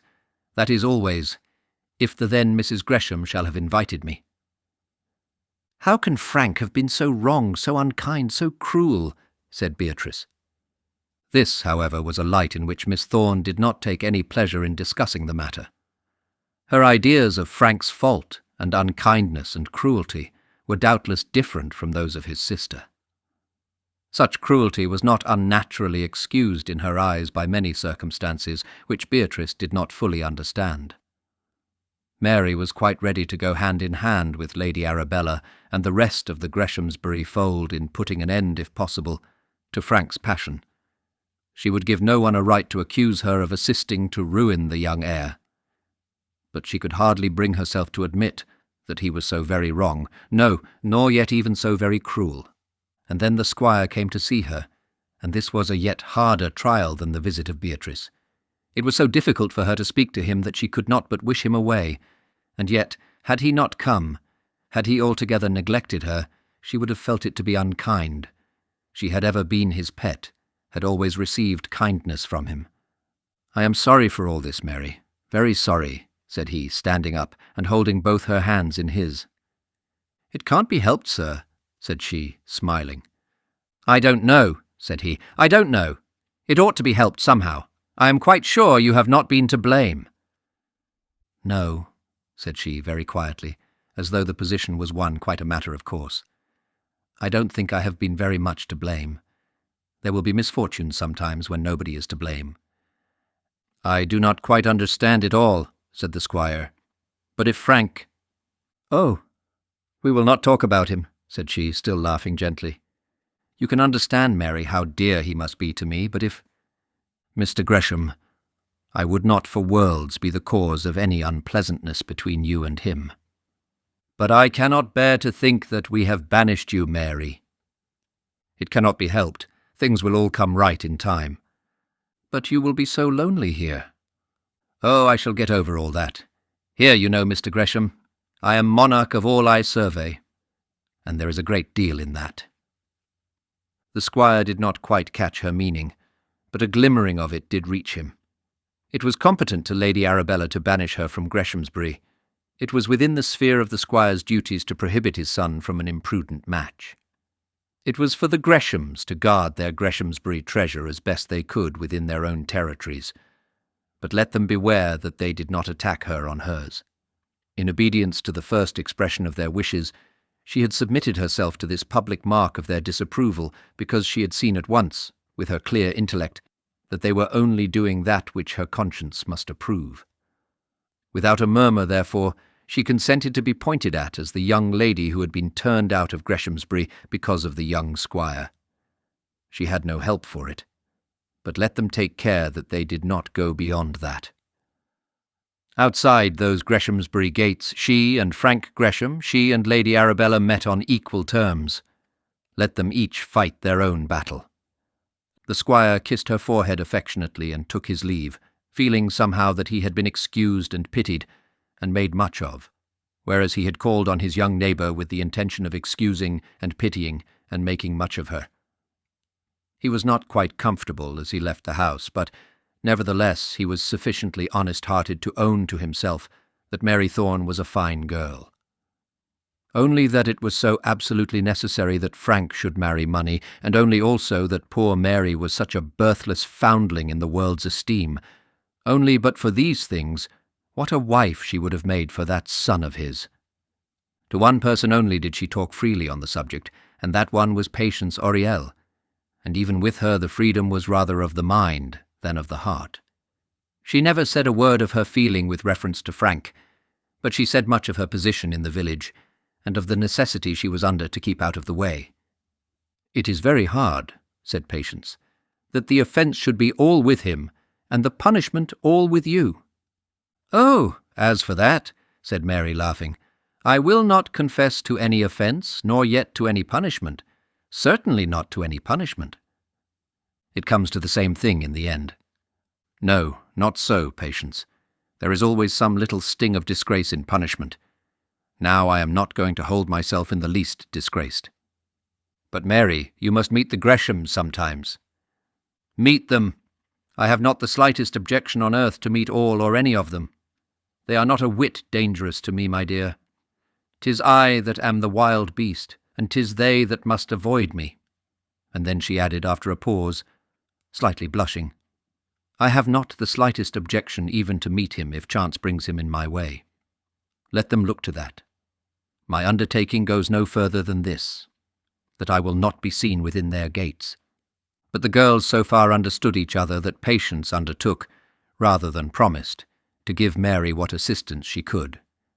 And despite Mary's bravado, she was in such a position that she much wanted the assistance of such a friend as Miss Oriel. After an absence of some 6 weeks, Frank, as we have seen, returned home. Nothing was said to him except by Beatrice as to these new Greshamsbury arrangements, and he, when he found Mary was not at the place, went boldly to the doctor's house to seek her. But it has been seen also that she discreetly kept out of his way. This she had thought fit to do when the time came, although she had been so ready with her boast that she had no objection on earth to meet him. After that there had been the Christmas vacation, and Mary had again found discretion to be the better part of valour. This was doubtless disagreeable enough. She had no particular wish to spend her Christmas with Miss Oriel's aunt instead of at her uncle's fireside. Indeed, her Christmas festivities had hitherto been kept at Greshamsbury, the doctor and herself having made a part of the family circle there assembled. This was out of the question now, and perhaps the absolute change to old Miss Oriel's house was better for her than the lesser change to her uncle's drawing-room. Besides, how could she have demeaned herself when she met Frank in their parish church? All this had been fully understood by Patience, and therefore had this Christmas visit been planned. And then this affair of Frank and Mary Thorne ceased for a while to be talked of at Greshamsbury, for that other affair of Mr. Moffat and Augusta monopolized the rural attention. Augusta, as we have said, bore it well, and sustained the public gaze without much flinching. Her period of martyrdom, however, did not last long, for soon the news arrived of Frank's exploit in Pall Mall, and then the Greshamsburyites forgot to think much more of Augusta, being fully occupied in thinking of what Frank had done. The tale, as it was first told, declared that Frank had followed Mr. Moffat up into his club, had dragged him thence into the middle of Pall Mall, and had then slaughtered him on the spot. This was by degrees modified till a sobered fiction became generally prevalent, that Mr. Moffat was lying somewhere, still alive, but with all his bones in a general state of compound fracture. This adventure again brought Frank into the ascendant, and restored to Mary her former position as the Greshamsbury heroine. "One cannot wonder at his being very angry," said Beatrice, discussing the matter with Mary, very imprudently. Wonder? No. The wonder would have been if he had not been angry. One might have been quite sure that he would have been angry enough. "I suppose it was not absolutely right for him to beat Mr. Moffat," said Beatrice apologetically. "Not right, Tritchy. I think he was very right." "Not to beat him so very much, Mary." "Oh, I suppose a man can't exactly stand measuring how much he does these things. I like your brother for what he has done, and I say so frankly. Though I suppose I ought to eat my tongue out before I should say such a thing, eh, Tritchy?" "I don't know that there's any harm in that," said Beatrice demurely. "If you both liked each other, there would be no harm in that, if that were all." "Wouldn't there?" said Mary, in a low tone of bantering satire. "That is so kind, Tritchy, coming from you. From one of the family, you know." "You are well aware, Mary, that if I could have my wishes—" "Yes, I am well aware what a paragon of goodness you are. If you could have your way, I should be admitted into heaven again, shouldn't I? Only with this proviso, that if a stray angel should ever whisper to me with bated breath, mistaking me perchance for one of his own class, I should be bound to close my ears to his whispering and remind him humbly that I was only a poor mortal. You would trust me so far, wouldn't you, Tritchy?" "I would trust you in any way, Mary, but I think you are unkind in saying such things to me. Into whatever heaven I am admitted, I will go only on this understanding, that I am to be as good an angel as any of those around me." "But Mary, dear, why do you say this to me? Because, me. Why, indeed? But because I have no one else to say it to. Certainly not because you have deserved it. It seems as though you were finding fault with me." "And so I am. How can I do other than find fault? How can I help being sore? Tritchy, you hardly realize my position. You hardly see how I am treated, how I am forced to allow myself to be treated without a sign of complaint. You don't see it all. If you did, you would not wonder that I should be sore." Beatrice did not quite see it all, but she saw enough of it to know that Mary was to be pitied. So instead of scolding her friend for being cross, she threw her arms round her and kissed her affectionately. But the doctor all this time suffered much more than his niece did. He could not complain out loudly. He could not aver that his pet lamb had been ill-treated. He could not even have the pleasure of openly quarrelling with Lady Arabella. But not the less did he feel it to be most cruel that Mary should have to live before the world as an outcast, because it had pleased Frank Gresham to fall in love with her. But his bitterness was not chiefly against Frank. That Frank had been very foolish he could not but acknowledge. But it was a kind of folly for which the doctor was able to find excuse. For Lady Arabella's cold propriety he could find no excuse. With the squire he had spoken no word on the subject up to this period of which we are now writing. With her ladyship he had never spoken on it since that day when she had told him that Mary was to come no more to Greshamsbury. He never now dined or spent his evenings at Greshamsbury, and seldom was to be seen at the house, except when called in professionally. The squire, indeed, he frequently met, but he either did so in the village, or out on horseback, or at his own house. When the doctor first heard that Sir Roger had lost his seat and had returned to Boxall Hill, he resolved to go over and see him. But the visit was postponed from day to day, as visits are postponed which may be made any day, and he did not in fact go till he was summoned there somewhat peremptorily. A message was brought to him one evening to say that Sir Roger had been struck by paralysis, and that not a moment was to be lost. "It always happens at night," said Mary, who had more sympathy for the living uncle whom she did know than for the other dying uncle whom she did not know. "What matters? There, just give me my scarf. In all probability I may not be home tonight. Perhaps not till late tomorrow. God bless you, Mary." And away the doctor went on his cold, bleak ride to Boxall Hill. Who will be his heir? As the doctor rode along, he could not quite rid his mind of this question. The poor man now about to die had wealth enough to make many heirs. What if his heart should have softened towards his sister's child? What if Mary should be found in a few days to be possessed of such wealth that the Greshams should be again happy to welcome her at Greshamsbury? The doctor was not a lover of money, and he did his best to get rid of such pernicious thoughts. But his longings perhaps were not so much that Mary should be rich, as that she should have the power of heaping coals of fire upon the heads of those people who had so injured her. This concludes Chapter 23 of Dr. Thorne. Chapter 24. Louis Scatcherd. When Dr. Thorne reached Boxall Hill, he found Mr. Rerechild from Barchester there before him. Poor Lady Scatcherd, when her husband was stricken by the fit, hardly knew in her dismay what adequate steps to take.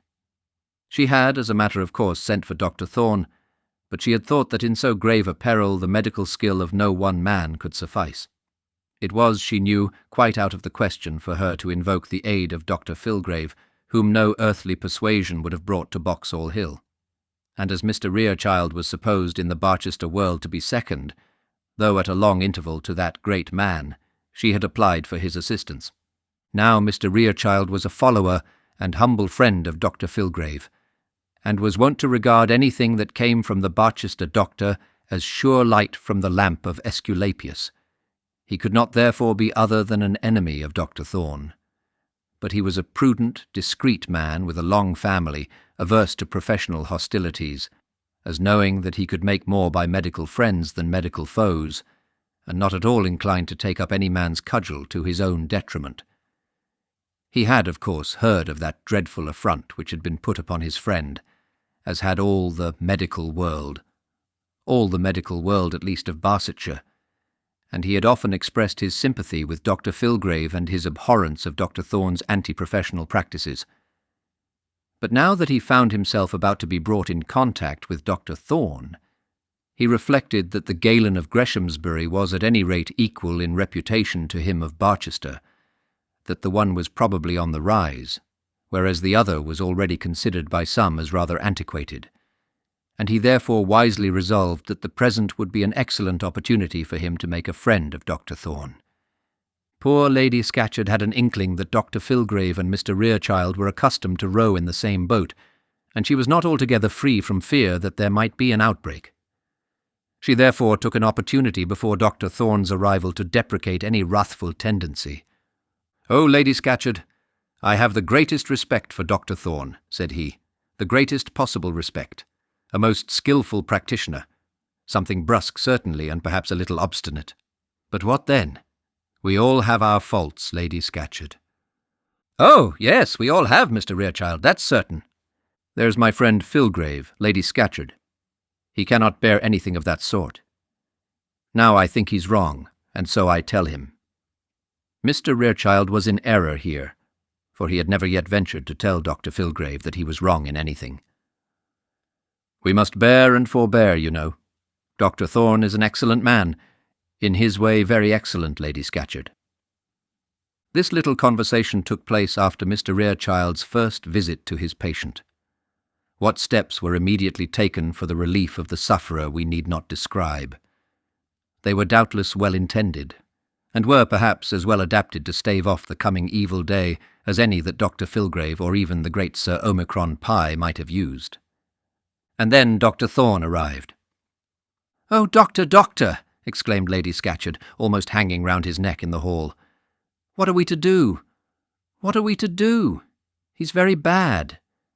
"Has he spoken?" "No, nothing like a word. He has made one or two muttered sounds, but, poor soul, you could make nothing of it. Oh, Doctor, he has never been like this before."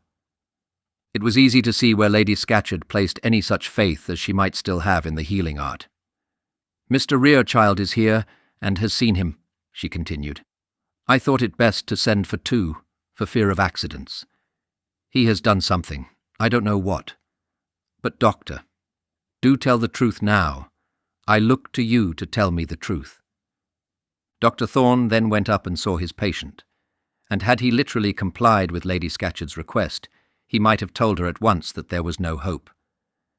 As, however, he had not the heart to do this, he mystified the case, as doctors so well know how to do, and told her that there was cause to fear, great cause for fear. He was sorry to say, very great cause for much fear. Dr. Thorne promised to stay the night there, and, if possible, the following night also. And then Lady Scatcherd became troubled in her mind as to what she should do with Mr. Rerechild. He also declared, with much medical humanity, that, let the inconvenience be what it might, he too would stay the night. The loss, he said, of such a man as Sir Roger Scatcherd was of such paramount importance as to make other matters trivial. He would certainly not allow the whole weight to fall on the shoulders of his friend Dr. Thorne. He also would stay at any rate that night by the sick man's bedside. By the following morning some change might be expected. "I say, Dr. Thorne," said her ladyship, calling the doctor into the housekeeping room, in which she and Hannah spent any time that they were not required upstairs. "Just come in, doctor. You couldn't tell him we don't want him any more, could you?" "Tell whom?" said the doctor. "Why, Mr. Rerechild, mightn't he go away, do you think?" Dr. Thorne explained that Mr. Rerechild certainly might go away if he pleased, but that it would by no means be proper for one doctor to tell another to leave the house. And so Mr. Rerechild was allowed to share the glories of the night. In the meantime the patient remained speechless, but it soon became evident that nature was using all her efforts to make one final rally. From time to time he moaned and muttered as though he was conscious, and it seemed as though he strove to speak. He gradually became awake, at any rate to suffering, and Dr. Thorne began to think that the last scene would be postponed for yet a while longer.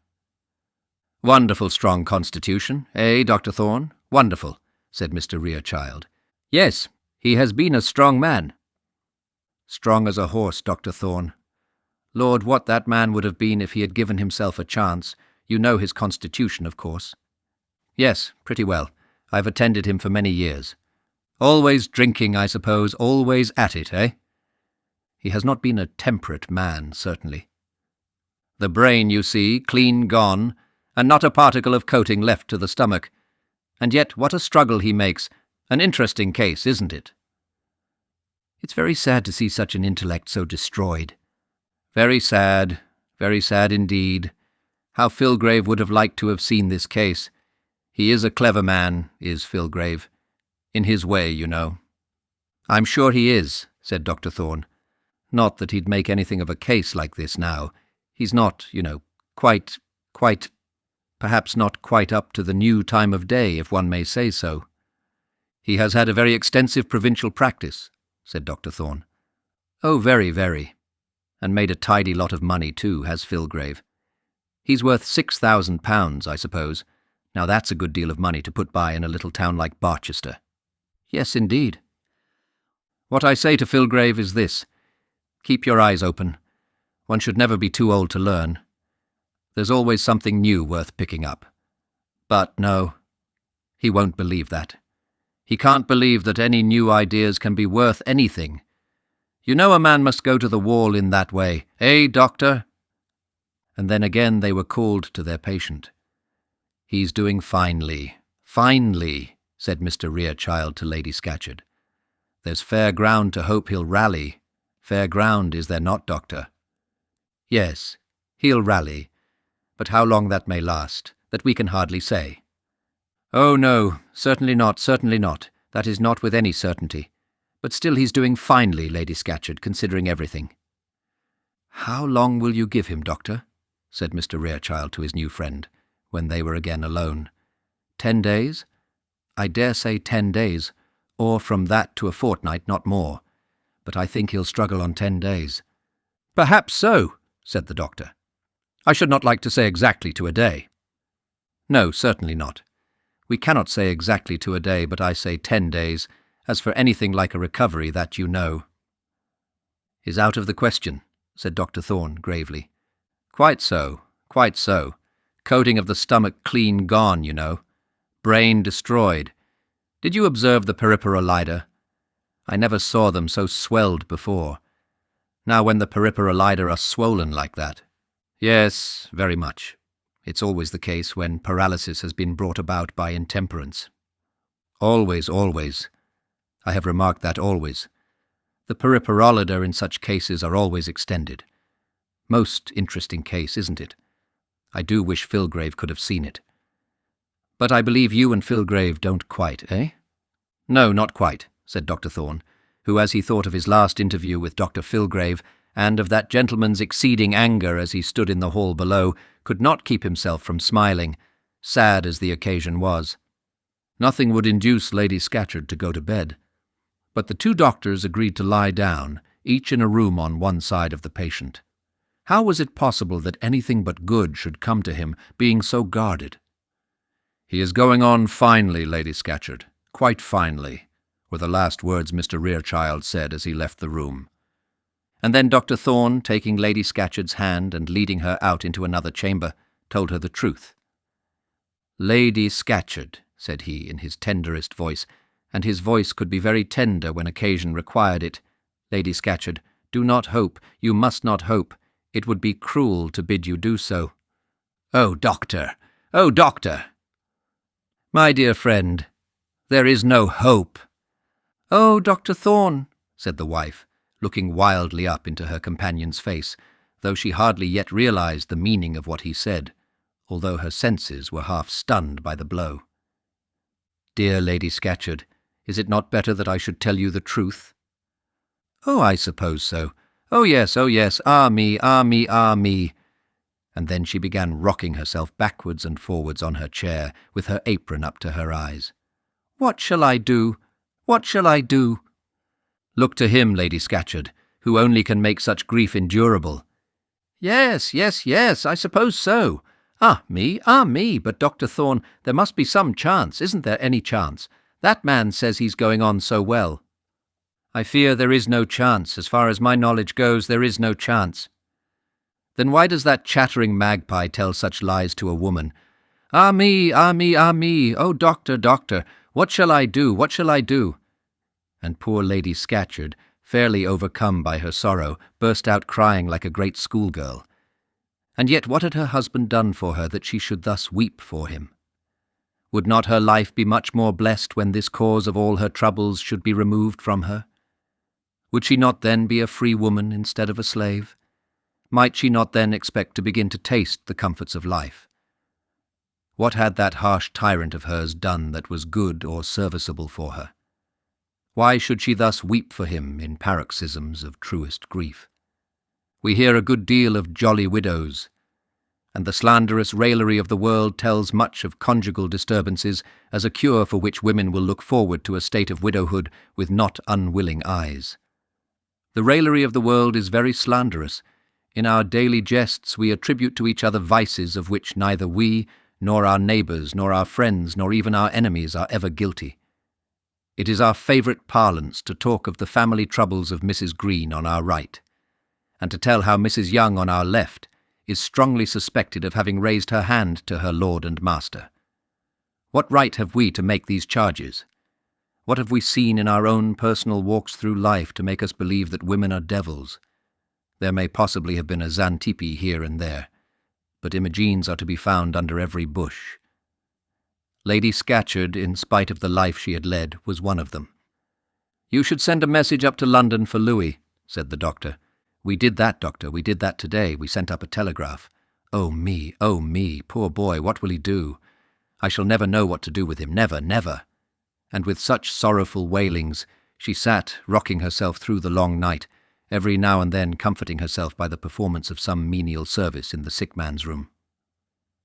Sir Roger passed the night much as he had passed the day, except that he appeared gradually to be growing nearer to a state of consciousness. On the following morning they succeeded at last in making Mr. Rerechild understand that they were not desirous of keeping him longer from his Barchester practice, and at about 12 o'clock Dr. Thorne also went, promising that he would return in the evening and again pass the night at Boxall Hill.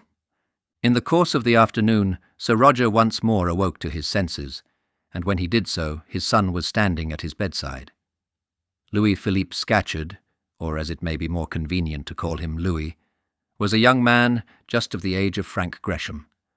But there could hardly be two youths more different in their appearance. Louis, though his father and mother were both robust persons, was short and slight, and now of a sickly frame. Frank was a picture of health and strength, but though manly in disposition, was by no means precocious either in appearance or manners. Louis Scatcherd looked as though he was 4 years the other's senior.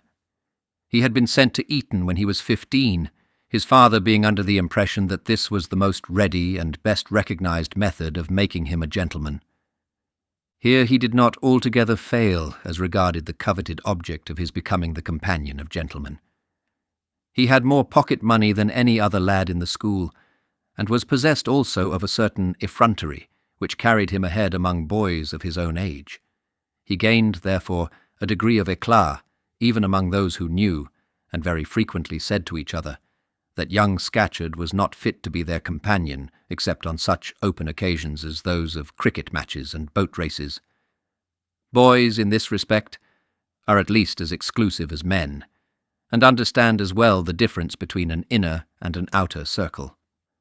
Scatcherd had many companions at school who were glad enough to go up to Maidenhead with him in his boat, but there was not one among them who would have talked to him of his sister.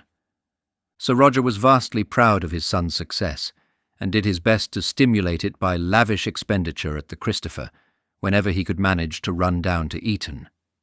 But this practice, though sufficiently unexceptionable to the boys, was not held in equal delight by the masters. To tell the truth, neither Sir Roger nor his son were favourites with these stern custodians. At last it was felt necessary to get rid of them both, and Louis was not long in giving them an opportunity by getting tipsy twice in 1 week. On the second occasion he was sent away, and he and Sir Roger, though long talked of, were seen no more at Eton.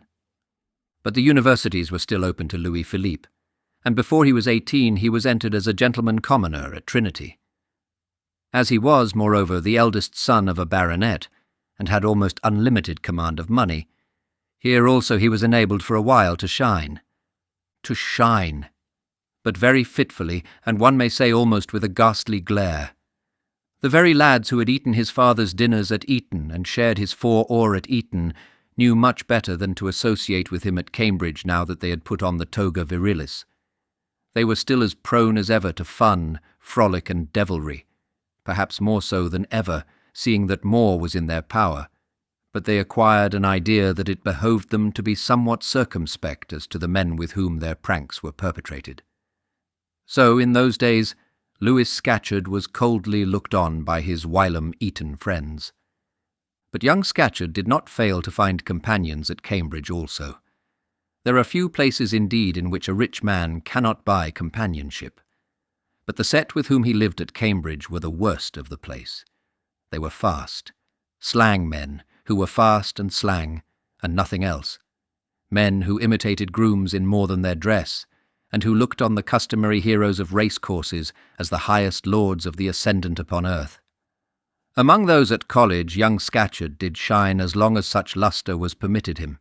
Here, indeed, his father, who had striven only to encourage him at Eton, did strive somewhat to control him. But that was not now easy. If he limited his son's allowance, he only drove him to do his debauchery on credit. There were plenty to lend money to the son of the great millionaire, and so, after 18 months' trial of a university education, Sir Roger had no alternative but to withdraw his son from his alma mater. What was he then to do with him? Unluckily, it was considered quite unnecessary to take any steps towards enabling him to earn his bread. Now, nothing on earth can be more difficult than bringing up well a young man who has not to earn his own bread, and who has no recognized station among other men similarly circumstanced. Juvenile dukes and sprouting earls find their duties and their places as easily as embryo clergymen and sucking barristers. Provision is made for their peculiar positions, and though they may possibly go astray, they have a fair chance given to them of running within the posts. The same may be said of such youths as Frank Gresham. There are enough of them in the community to have made it necessary that their well-being should be a matter of care and forethought. But there are but few men turned out in the world in the position of Louis Scatcherd, and of those few, but very few, enter the real battle of life under good auspices. Poor Sir Roger, though he had hardly time with all his multitudinous railways to look into this thoroughly, had a glimmering of it. When he saw his son's pale face and paid his wine bills and heard of his doings in horseflesh, he did know that things were not going well. He did understand that the heir to a baronetcy and a fortune of some 10,000 a year might be doing better. But what was he to do? He could not watch over his boy himself, so he took a tutor for him and sent him abroad. Louis and the tutor got as far as Berlin, with what mutual satisfaction to each other need not be specially described. But from Berlin, Sir Roger received a letter in which the tutor declined to go any further in the task which he had undertaken. He found that he had no influence over his pupil, and he could not reconcile it to his conscience to be the spectator of such a life as that which Mr. Scatcherd led. He had no power in inducing Mr. Scatcherd to leave Berlin, but he would remain there himself till he should hear from Sir Roger. So Sir Roger had to leave the huge government works which he was then erecting on the southern coast, and hurry off to Berlin to see what could be done with young Hopeful. The young Hopeful was by no means a fool, and in some matters was more than a match for his father. Sir Roger, in his anger, threatened to cast him off without a shilling. Louis, with mixed penitence and effrontery, reminded him that he could not change the descent of the title, promised amendment, declared that he had done only as do other young men of fortune, and hinted that the tutor was a straight-laced ass. The father and the son returned together to Boxall Hill, and 3 months afterwards Mr. Scatcherd set up for himself in London. And now his life, if not more virtuous, was more crafty than it had been. He had no tutor to watch his doings and complain of them, and he had sufficient sense to keep himself from absolute pecuniary ruin. He lived, it is true, where sharpers and blacklegs had too often opportunities of plucking him, but, young as he was, he had been sufficiently long about the world to take care he was not openly robbed, and as he was not openly robbed, his father, in a certain sense, was proud of him. Tidings, however, came at least in those last days, which cut Sir Roger to the quick, tidings of vice in the son which the father could not but attribute to his own example. Twice the mother was called up to the sick-bed of her only child, while he lay raving in that horrid madness by which the outraged mind avenges itself on the body. Twice he was found raging in delirium tremens, and twice the father was told that a continuance of such life must end in an early death. It may easily be conceived that Sir Roger was not a happy man. Lying there with that brandy bottle beneath his pillow, reflecting in his moments of rest that that son of his had his brandy bottle beneath his pillow, he could hardly have been happy. But he was not a man to say much about his misery. Though he could restrain neither himself nor his heir, he could endure in silence, and in silence he did endure, till, opening his eyes to the consciousness of death, he at last spoke a few words to the only friend he knew. Louis Scatcherd was not a fool, nor was he naturally perhaps of a depraved disposition, but he had to reap the fruits of the worst education which England was able to give him. There were moments in his life when he felt that a better, a higher, nay, a much happier career was open to him than that which he had prepared himself to lead. Now and then he would reflect what money and rank might have done for him.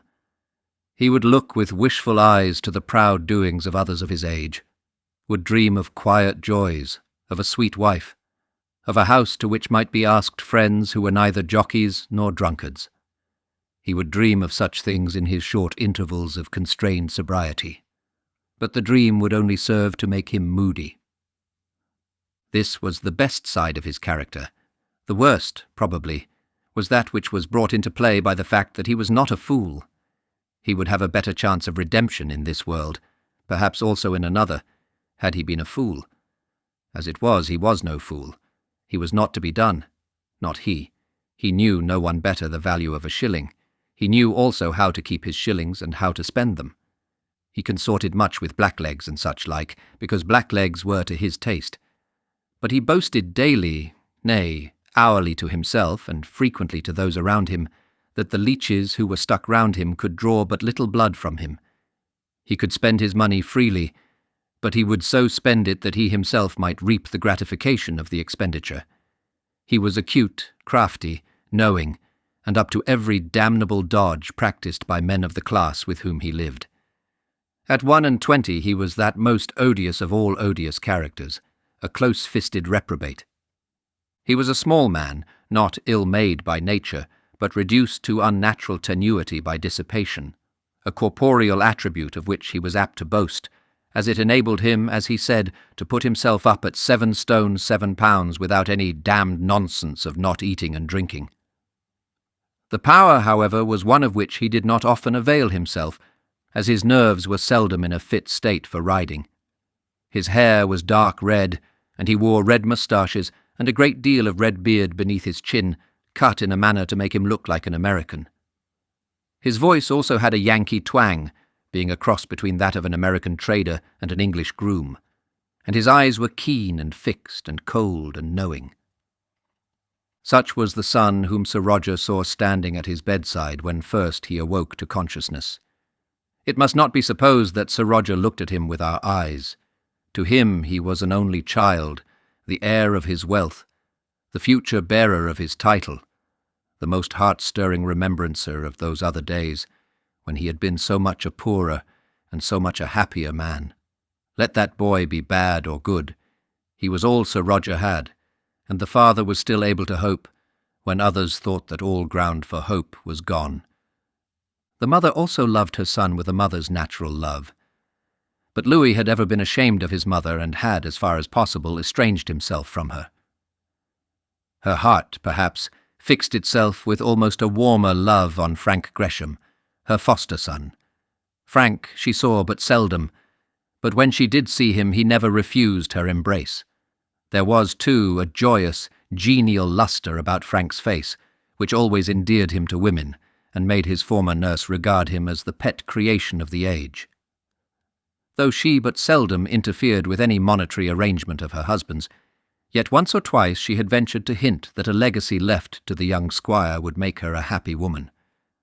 Sir Roger, however, on these occasions had not appeared very desirous of making his wife happy. "Ah, Louis, is that you?" ejaculated Sir Roger, in tones hardly more than half-formed.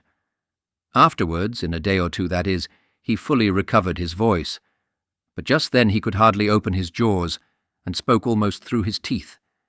He managed, however, to put out his hand and lay it on the counterpane, so that his son could take it.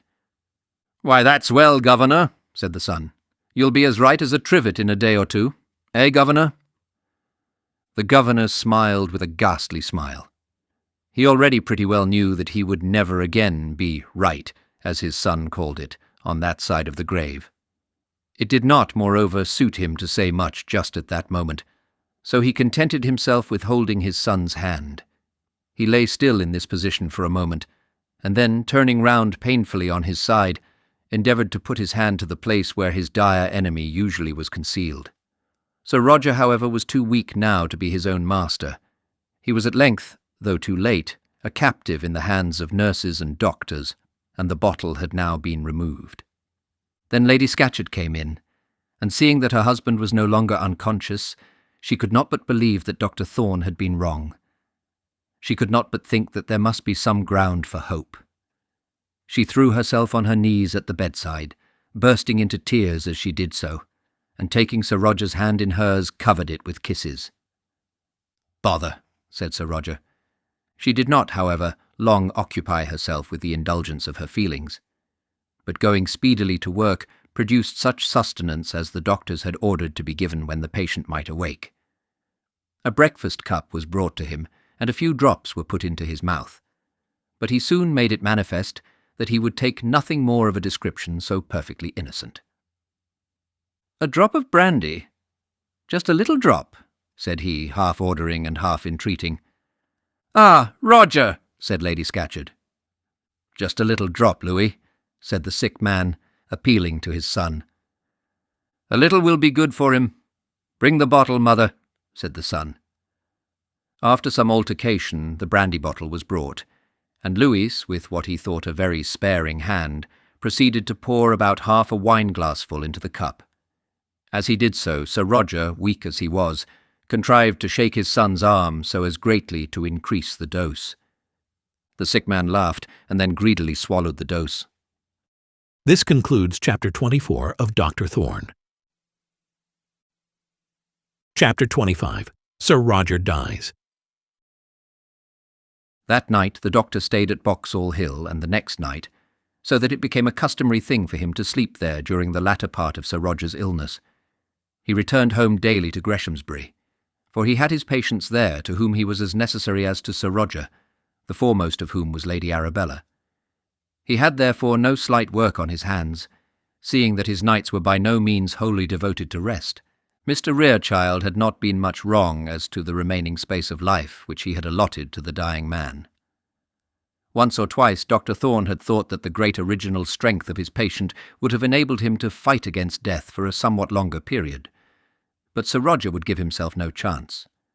Whenever he was strong enough to have a will of his own, he insisted on having his very medicine mixed with brandy, and in the hours of the doctor's absence he was too often successful in his attempts.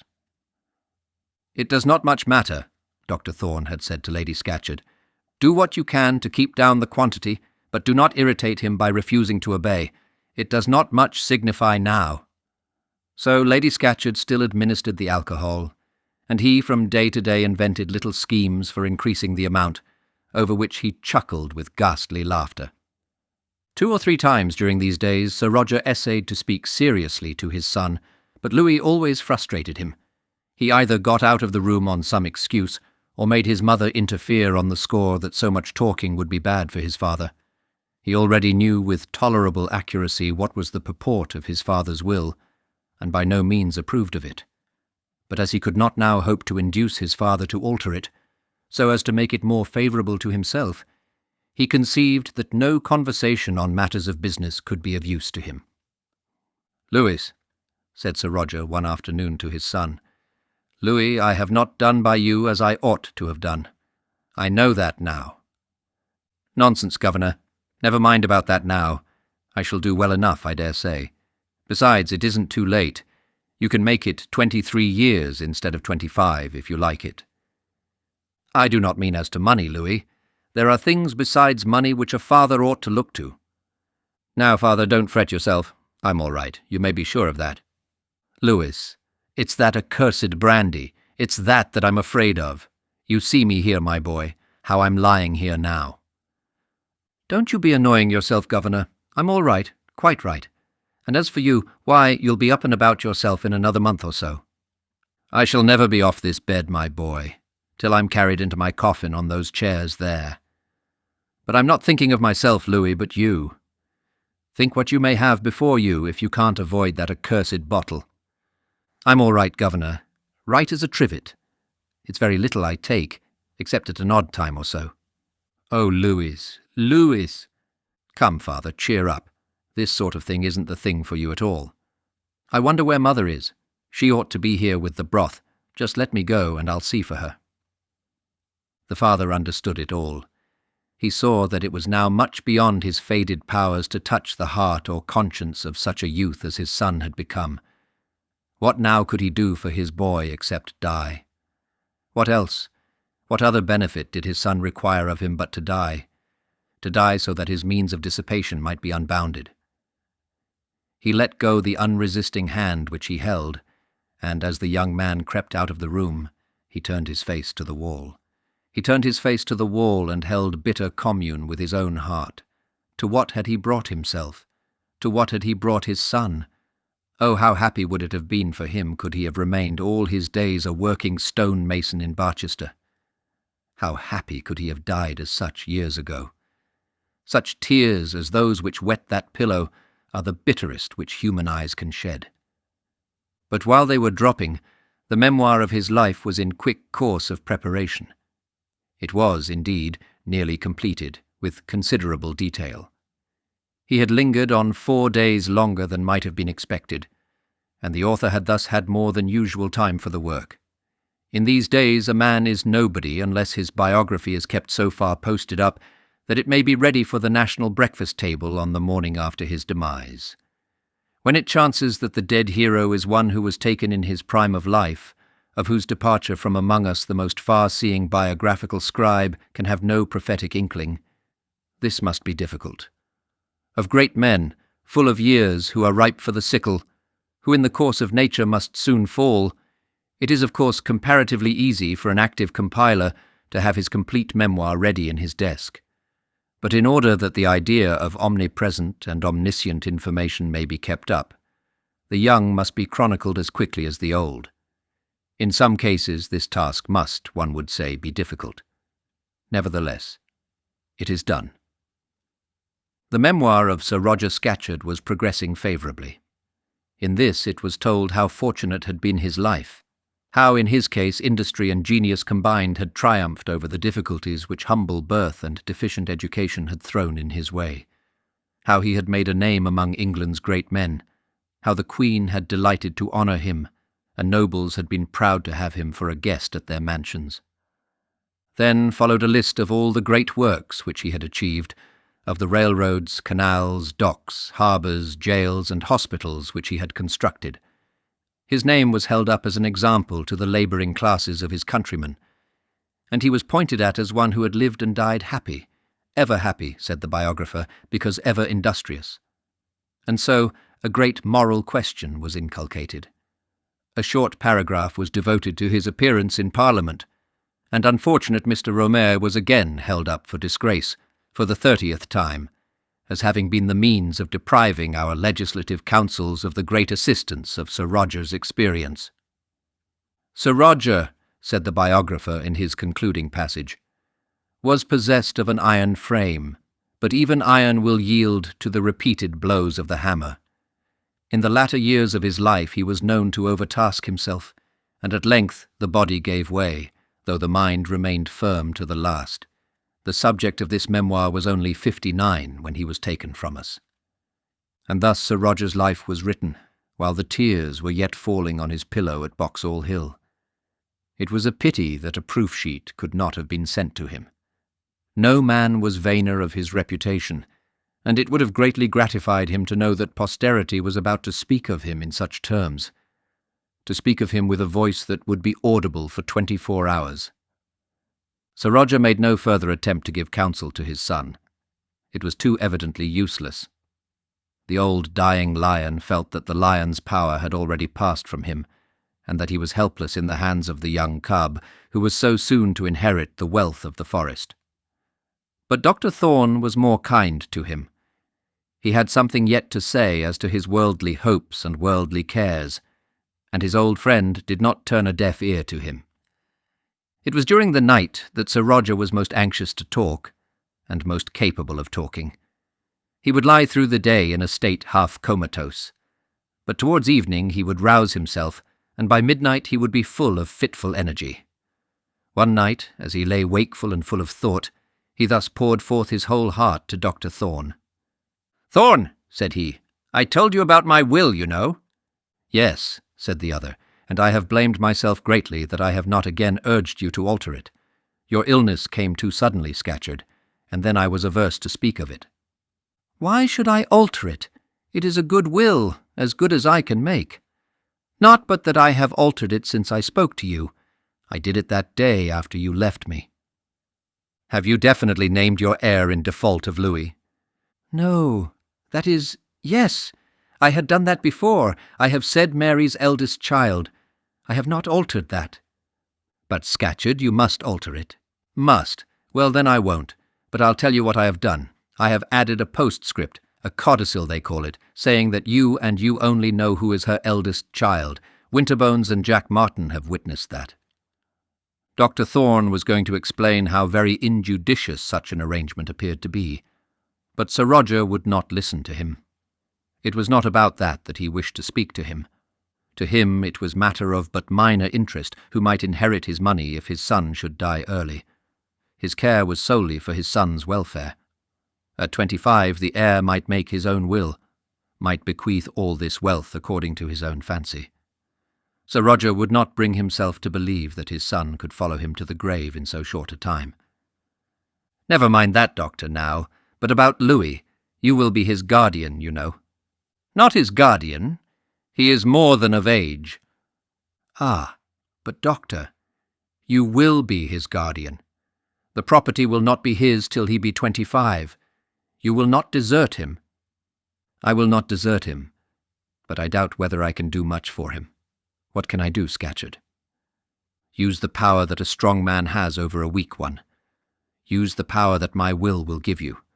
Do for him as you would for a son of your own if you saw him going in bad courses. Do as a friend should do for a friend that is dead and gone. I would do so for you, Doctor, if our places were changed." "What I can do, that I will do," said Thorne solemnly, taking as he spoke the contractor's hand in his own with a tight grasp. "I know you will. I know you will. Oh, Doctor, may you never feel as I do now. May you on your deathbed have no dread as I have, as to the fate of those you will leave behind you." Dr. Thorne felt that he could not say much in answer to this. The future fate of Louis Scatcherd was, he could not but own to himself, greatly to be dreaded. What good, what happiness could be presaged for such a one as he was? What comfort could he offer to the father? And then he was called on to compare, as it were, the prospects of this unfortunate with those of his own darling, to contrast all that was murky, foul, and disheartening, with all that was perfect. For to him she was all but perfect. To liken Louis Scatcherd to the angel who brightened his own hearthstone. How could he answer to such an appeal? He said nothing, but merely tightened his grasp of the other's hand, to signify that he would do, as best he could, all that was asked of him. Sir Roger looked up sadly into the doctor's face, as though expecting some word of consolation. There was no comfort, no consolation to come to him. "For 3 or 4 years he must greatly depend upon you," continued Sir Roger. "I will do what I can," said the doctor. "What I can do, I will do. But he is not a child, Scatcherd. At his age he must stand or fall mainly by his own conduct. The best thing for him will be to marry." "Exactly, that's just it, Thorne. I was coming to that. If he would marry, I think he would do well yet, for all that has come and gone. If he married, of course you would let him have the command of his own income. I will be governed entirely by your wishes. Under any circumstances his income will, as I understand, be quite sufficient for him, married or single." "Ah, but Thorne, I should like to think he should shine with the best of them. For what have I made the money if not for that? Now if he marries, decently that is, some woman you know that can assist him in the world, let him have what he wants. It is not to save the money that I put it into your hands. No, Scatcherd, not to save the money, but to save him. I think that while you are yet with him, you should advise him to marry." "He does not care a straw for what I advise, not one straw. Why should he? How can I tell him to be sober when I have been a beast all my life myself? How can I advise him? That's where it is. It is that now kills me. Advise! Why, when I speak to him, he treats me like a child. He fears that you are too weak, you know. He thinks that you should not be allowed to talk." "Nonsense. He knows better. You know better. Too weak. What signifies? Would I not give all that I have of strength at one blow if I could open his eyes to see as I see but for 1 minute?" And the sick man raised himself up in his bed as though he were actually going to expend all that remained to him of vigour in the energy of a moment. "Gently, Scatcherd, gently. He will listen to you yet, but do not be so unruly. Thorne, you see that bottle there? Give me half a glass of brandy." The doctor turned round in his chair, but he hesitated in doing as he was desired. "Do as I ask you, doctor. It can do no harm now. You know that well enough. Why torture me now?" "No, I will not torture you, but you will have water with it." "Water? No, the brandy by itself. I tell you I cannot speak without it. What's the use of canting now? You know it can make no difference." Sir Roger was right. It could make no difference, and Dr. Thorne gave him the half-glass of brandy. "Ah, well, you've a stingy hand, Doctor, confounded stingy. You don't measure your medicines out in such light doses. You will be wanting more before morning, you know." "Before morning. Indeed I shall. A pint or so before that. I remember the time, Doctor, when I have drunk to my own cheek above 2 quarts between dinner and breakfast. Aye, and worked all the day after it." "You have been a wonderful man, Scatcherd, very wonderful." "Aye, wonderful. Well, never mind. It's over now. But what was I saying? About Louis, Doctor. You'll not desert him?" "Certainly not. He's not strong, I know that. How should he be strong, living as he has done? Not that it seemed to hurt me when I was his age. You had the advantage of hard work. That's it. Sometimes I wish that Louis had not a shilling in the world, that he had to trudge about with an apron round his waist as I did, but it's too late now to think of that. If he would only marry, Doctor. Dr. Thorne again expressed an opinion that no step would be so likely to reform the habits of the young heir as marriage, and repeated his advice to the father to implore his son to take a wife.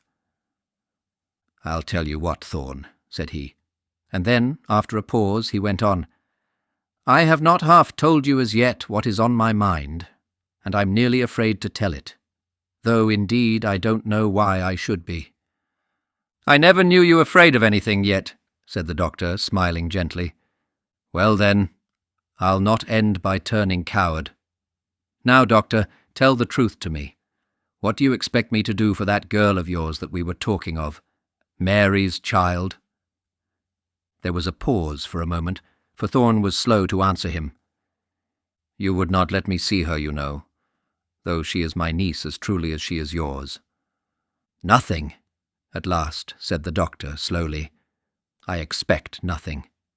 I would not let you see her, and therefore I expect nothing." "She will have it all if poor Louis should die," said Sir Roger. "If you intend it so, you should put her name into the will," said the other. "Not that I ask you or wish you to do so. Mary, thank God, can do without wealth. Thorne, on one condition I will put her name into it. I will alter it all on one condition. Let the two cousins be man and wife. Let Louis marry poor Mary's child." The proposition for a moment took away the doctor's breath, and he was unable to answer. Not for all the wealth of India would he have given up his lamb to that young wolf, even though he had had the power to do so. But that lamb though she was, had, as he well knew, a will of her own on such a matter. What alliance could be more impossible, thought he to himself, than one between Mary Thorne and Louis Scatcherd? "I will alter it all if you will give me your hand upon it that you will do your best to bring about this marriage. Everything shall be his on the day he marries her, and should he die unmarried, it shall all then be hers by name. Say the word, Thorne, and she shall come here at once. I shall yet have time to see her." But Dr. Thorne did not say the word. Just at the moment he said nothing, but he slowly shook his head. "Why not, Thorne?" "My friend, it is impossible." "Why impossible?" "Her hand is not mine to dispose of, nor is her heart." "Then let her come over herself." "What, Scatcherd, that the son might make love to her while the father is so dangerously ill? Bid her come to look for a rich husband. That would not be seemly, would it?" "No, not for that. Let her come merely that I may see her, that we may all know her. I will leave the matter then in your hands if you will promise me to do your best." "But, my friend, in this matter I cannot do my best. I can do nothing, and indeed I may say at once that it is altogether out of the question. I know." "What do you know?" said the baronet, turning on him almost angrily. "What can you know to make you say that it is impossible? Is she a pearl of such price that a man may not win her?" "She is a pearl of great price." "Believe me, doctor, money goes far in winning such pearls." "Perhaps so. I know little about it. But this I do know, that money will not win her. Let us talk of something else. Believe me, it is useless for us to think of this." "Yes, if you set your face against it obstinately. You must think very poorly of Louis if you suppose that no girl can fancy him." "I have not said so, Scatcherd." "To have the spending of 10,000 a year and be a baronet's lady. Why, doctor, what is it you expect for this girl?" "Not much indeed, not much. A quiet heart and a quiet home, not much more. Thorne, if you will be ruled by me in this, she shall be the most topping woman in this county." My friend, why thus grieve me? Why should you thus harass yourself?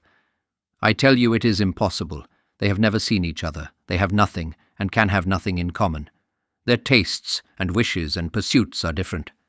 Besides, Scatcherd, marriages never answer that are so made. Believe me, it is impossible." The contractor threw himself back on his bed and lay for some 10 minutes perfectly quiet. so much so that the doctor began to think that he was sleeping. So thinking, and wearied by the watching, Dr. Thorne was beginning to creep quietly from the room, when his companion again roused himself almost with vehemence. "You won't do this thing for me, then?" said he. "Do it! It is not for you or me to do such things as that. Such things must be left to those concerned themselves." "You will not even help me?" "Not in this thing, Sir Roger." "Then, by damn, she shall not under any circumstances ever have a shilling of mine. Give me some of that stuff there." And he again pointed to the brandy bottle which stood ever within his sight. The doctor poured out and handed to him another small modicum of spirit. "Nonsense, man, fill the glass. I'll stand no nonsense now. I'll be master in my own house to the last. Give it here, I tell you. 10,000 devils are tearing me within. You could have comforted me, but you would not. Fill the glass, I tell you. I should be killing you were I to do it." "Killing me? Killing me? You are always talking of killing me. Do you suppose that I am afraid to die? Do not I know how soon it is coming? Give me the brandy, I say, or I will be out across the room to fetch it." "No, Scatcherd, I cannot give it to you, not while I am here. Do you remember how you were engaged this morning?" He had that morning taken the sacrament from the parish clergyman. "You would not wish to make me guilty of murder, would you?" "Nonsense, you are talking nonsense. Habit is second nature. I tell you I shall sink without it. Why, you know I always get it directly your back is turned. Come, I will not be bullied in my own house. Give me that bottle, I say." And Sir Roger essayed vainly enough to raise himself from the bed. "Stop, Scatcherd. I will give it you. I will help you. It may be that habit is second nature." Sir Roger, in his determined energy, had swallowed, without thinking of it, the small quantity which the doctor had before poured out for him, and still held the empty glass within his hand. This the doctor now took and filled nearly to the brim. "Come, Thorne, a bumper for this once. Whatever the drink, it a bumper must be." "You stingy fellow. I would not treat you so." Well, well. It's as full as you can hold it, Scatcherd. Try me. My hand is a rock, at least at holding liquor." And then he drained the contents of the glass, which were sufficient in quantity to have taken away the breath from any ordinary man. "Ah, I'm better now. But, Thorne, I do love a full glass. Ha, ha, ha." There was something frightful, almost sickening, in the peculiar, hoarse, guttural tone of his voice. The sounds came from him as though steeped in brandy, and told, all too plainly, the havoc which the alcohol had made. There was a fire, too, about his eyes, which contrasted with his sunken cheeks. His hanging jaw, unshorn beard, and haggard face were terrible to look at. His hands and arms were hot and clammy, but so thin and wasted. Of his lower limbs the lost use had not returned to him, so that in all his efforts at vehemence he was controlled by his own want of vitality. When he supported himself, half sitting against the pillows, he was in a continual tremor, and yet, as he boasted, he could still lift his glass steadily to his mouth. Such now was the hero of whom that ready compiler of memoirs had just finished his correct and succinct account. After he had had his brandy, he sat glaring a while at vacancy, as though he was dead to all around him, and was thinking of things in the infinite distance of the past. "Shall I go now?" said the doctor, "and send Lady Scatcherd to you?" "Wait a while, doctor. Just 1 minute longer. So you will do nothing for Louis, then?" "I will do everything for him that I can do." "Ah, yes. Everything but the one thing that will save him. Well, I will not ask you again. But remember, Thorne, I shall alter my will tomorrow." "Do so by all means. You may well alter it for the better. If I may advise you, you will have down your own business attorney from London. If you will let me send, he will be here before tomorrow night." "Thank you for nothing, Thorne. I can manage that matter myself. Now leave me, but remember you have ruined that girl's fortune." The doctor did leave him, and went not altogether happy to his room.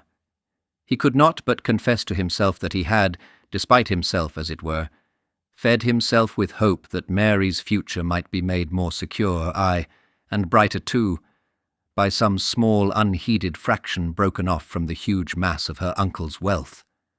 Such hope, if it had amounted to hope, was now all gone. But this was not all, nor was this the worst of it.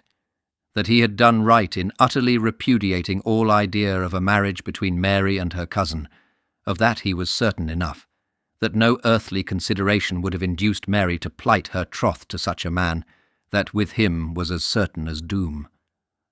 But how far had he done right in keeping her from the sight of her uncle? How could he justify it to himself if he had thus robbed her of her inheritance, seeing that he had done so from a selfish fear lest she, who was now all his own, should be known to the world as belonging to others rather than to him? He had taken upon him on her behalf to reject wealth as valueless, and yet he had no sooner done so than he began to consume his hours with reflecting how great to her would be the value of wealth. And thus, when Sir Roger told him, as he left the room, that he had ruined Mary's fortune, he was hardly able to bear the taunt with equanimity. On the next morning, after paying his professional visit to his patient, and satisfying himself that the end was now drawing near with steps terribly quickened, he went down to Greshamsbury. "How long is this to last, uncle?" said his niece with sad voice, as he again prepared to return to Boxall Hill. "Not long, Mary. Do not begrudge him a few more hours of life." "No, I do not, uncle. I will say nothing more about it. Is his son with him?" And then, perversely enough, she persisted in asking numerous questions about Louis Scatcherd. "Is he likely to marry, uncle?" "I hope so, my dear." "Will he be so very rich?" "Yes, ultimately he will be very rich." "He will be a baronet, will he not?" "Yes, my dear." "What is he like, uncle?" "Like? I never know what a young man is like. He is like a man with red hair. Uncle, you are the worst hand in describing I ever knew. If I'd seen him for 5 minutes, I'd be bound to make a portrait of him. And you, if you were describing a dog, you'd only say what colour his hair was. Well, he's a little man. Exactly, just as I should say that Mrs. Umbleby had a red-haired little dog. I wish I had known these Scatcherds, uncle. I do so admire people that can push themselves in the world. I wish I had known Sir Roger. You will never know him now, Mary." "I suppose not. I am so sorry for him. Is Lady Scatcherd nice?" "She is an excellent woman. I hope I may know her some day. You are so much there now, uncle. I wonder whether you ever mention me to them. If you do, tell her from me how much I grieve for her." That same night Dr. Thorne again found himself alone with Sir Roger. The sick man was much more tranquil, and apparently more at ease than he had been on the preceding night. He said nothing about his will, and not a word about Mary Thorne, but the doctor knew that Winterbones and a notary's clerk from Barchester had been in the bedroom a great part of the day, and as he knew also that the great man of business was accustomed to do his most important work by the hands of such tools as these, he did not doubt but that the will had been altered and remodelled. Indeed, he thought it more than probable that when it was opened it would be found to be wholly different in its provisions from that which Sir Roger had already described. "Louis is clever enough," he said. "Sharp enough, I mean. He won't squander the property." "He has good natural abilities," said the doctor. "Excellent, excellent," said the father. "He may do well, very well, if he can only be kept from this." And Sir Roger held up the empty wine-glass which stood by his bedside. What a life he may have before him, and to throw it away for this. And as he spoke he took the glass and tossed it across the room. "Oh, doctor, would that it were all to begin again." "We all wish that, I dare say, Scatcherd." "No, you don't wish it. You ain't worth a shilling, and yet you regret nothing. I am worth 500,000 in one way or the other, and I regret everything, everything, everything." "You should not think in that way, Scatcherd. You need not think so. Yesterday you told Mr. Clark that you were comfortable in your mind." Mr. Clark was the clergyman who had visited him. "Of course I did. What else could I say when he asked me? It wouldn't have been civil to have told him that his time and words were all thrown away. But, Thorne, believe me, when a man's heart is sad, sad, sad to the core. A few words from a parson at the last moment will never make it all right. May he have mercy on you, my friend. If you will think of him and look to him, he will have mercy on you. Well, I will try, Doctor, but would that it were all to do again. You'll see to the old woman for my sake, won't you? What, Lady Scatcherd? Lady Devil. If anything angers me now, it is that ladyship. Her to be my lady. Why, when I came out of jail that time, the poor creature had hardly a shoe to her foot. But it wasn't her fault, Thorne. It was none of her doing. She never asked for such nonsense. She has been an excellent wife, Scatcherd, and what is more, she is an excellent woman. She is, and ever will be, one of my dearest friends. Thank ye, Doctor, thank ye. Yes, she has been a good wife, better for a poor man than a rich one, but then that was what she was born to. You won't let her be knocked about by them, will you, Thorne? Dr. Thorne again assured him that as long as he lived, Lady Scatcherd should never want one true friend. In making this promise, however, he managed to drop all allusion to the obnoxious title. "You'll be with him as much as possible, won't you?" again asked the baronet, after lying quite silent for a quarter of an hour. "With whom?" said the doctor, who was then all but asleep. "With my poor boy, with Louis." "If he will let me, I will," said the doctor. "And, doctor, when you see a glass at his mouth, dash it down. Thrust it down, though you thrust out the teeth with it. When you see that, Thorne, tell him of his father. Tell him what his father might have been but for that. Tell him how his father died like a beast, because he could not keep himself from drink." These, reader, were the last words spoken by Sir Roger Scatcherd. As he uttered them, he rose up in bed with the same vehemence which he had shown on the former evening. But in the very act of doing so, he was again struck by paralysis, and before 9 on the following morning all was over. "Oh, my man, my own man!" exclaimed the widow, remembering in the paroxysm of her grief nothing but the loves of their early days. "The best, the brightest, the cleverest of them all." Some weeks after this, Sir Roger was buried, with much pomp and ceremony, within the precincts of Barchester Cathedral, and a monument was put up to him soon after, in which he was portrayed as smoothing a block of granite with a mallet and chisel, while his eagle eye, disdaining such humble work, was fixed upon some intricate mathematical instrument above him. Could Sir Roger have seen it himself, he would probably have declared that no workman was ever worth his salt who looked one way while he rode another. Immediately after the funeral the will was opened, and Dr. Thorne discovered that the clauses of it were exactly identical with those which his friend had described to him some months back. Nothing had been altered, nor had the document been unfolded since that strange codicil was added, in which it was declared that Dr. Thorne knew, and only Dr. Thorne, who was the eldest child of the testator's only sister.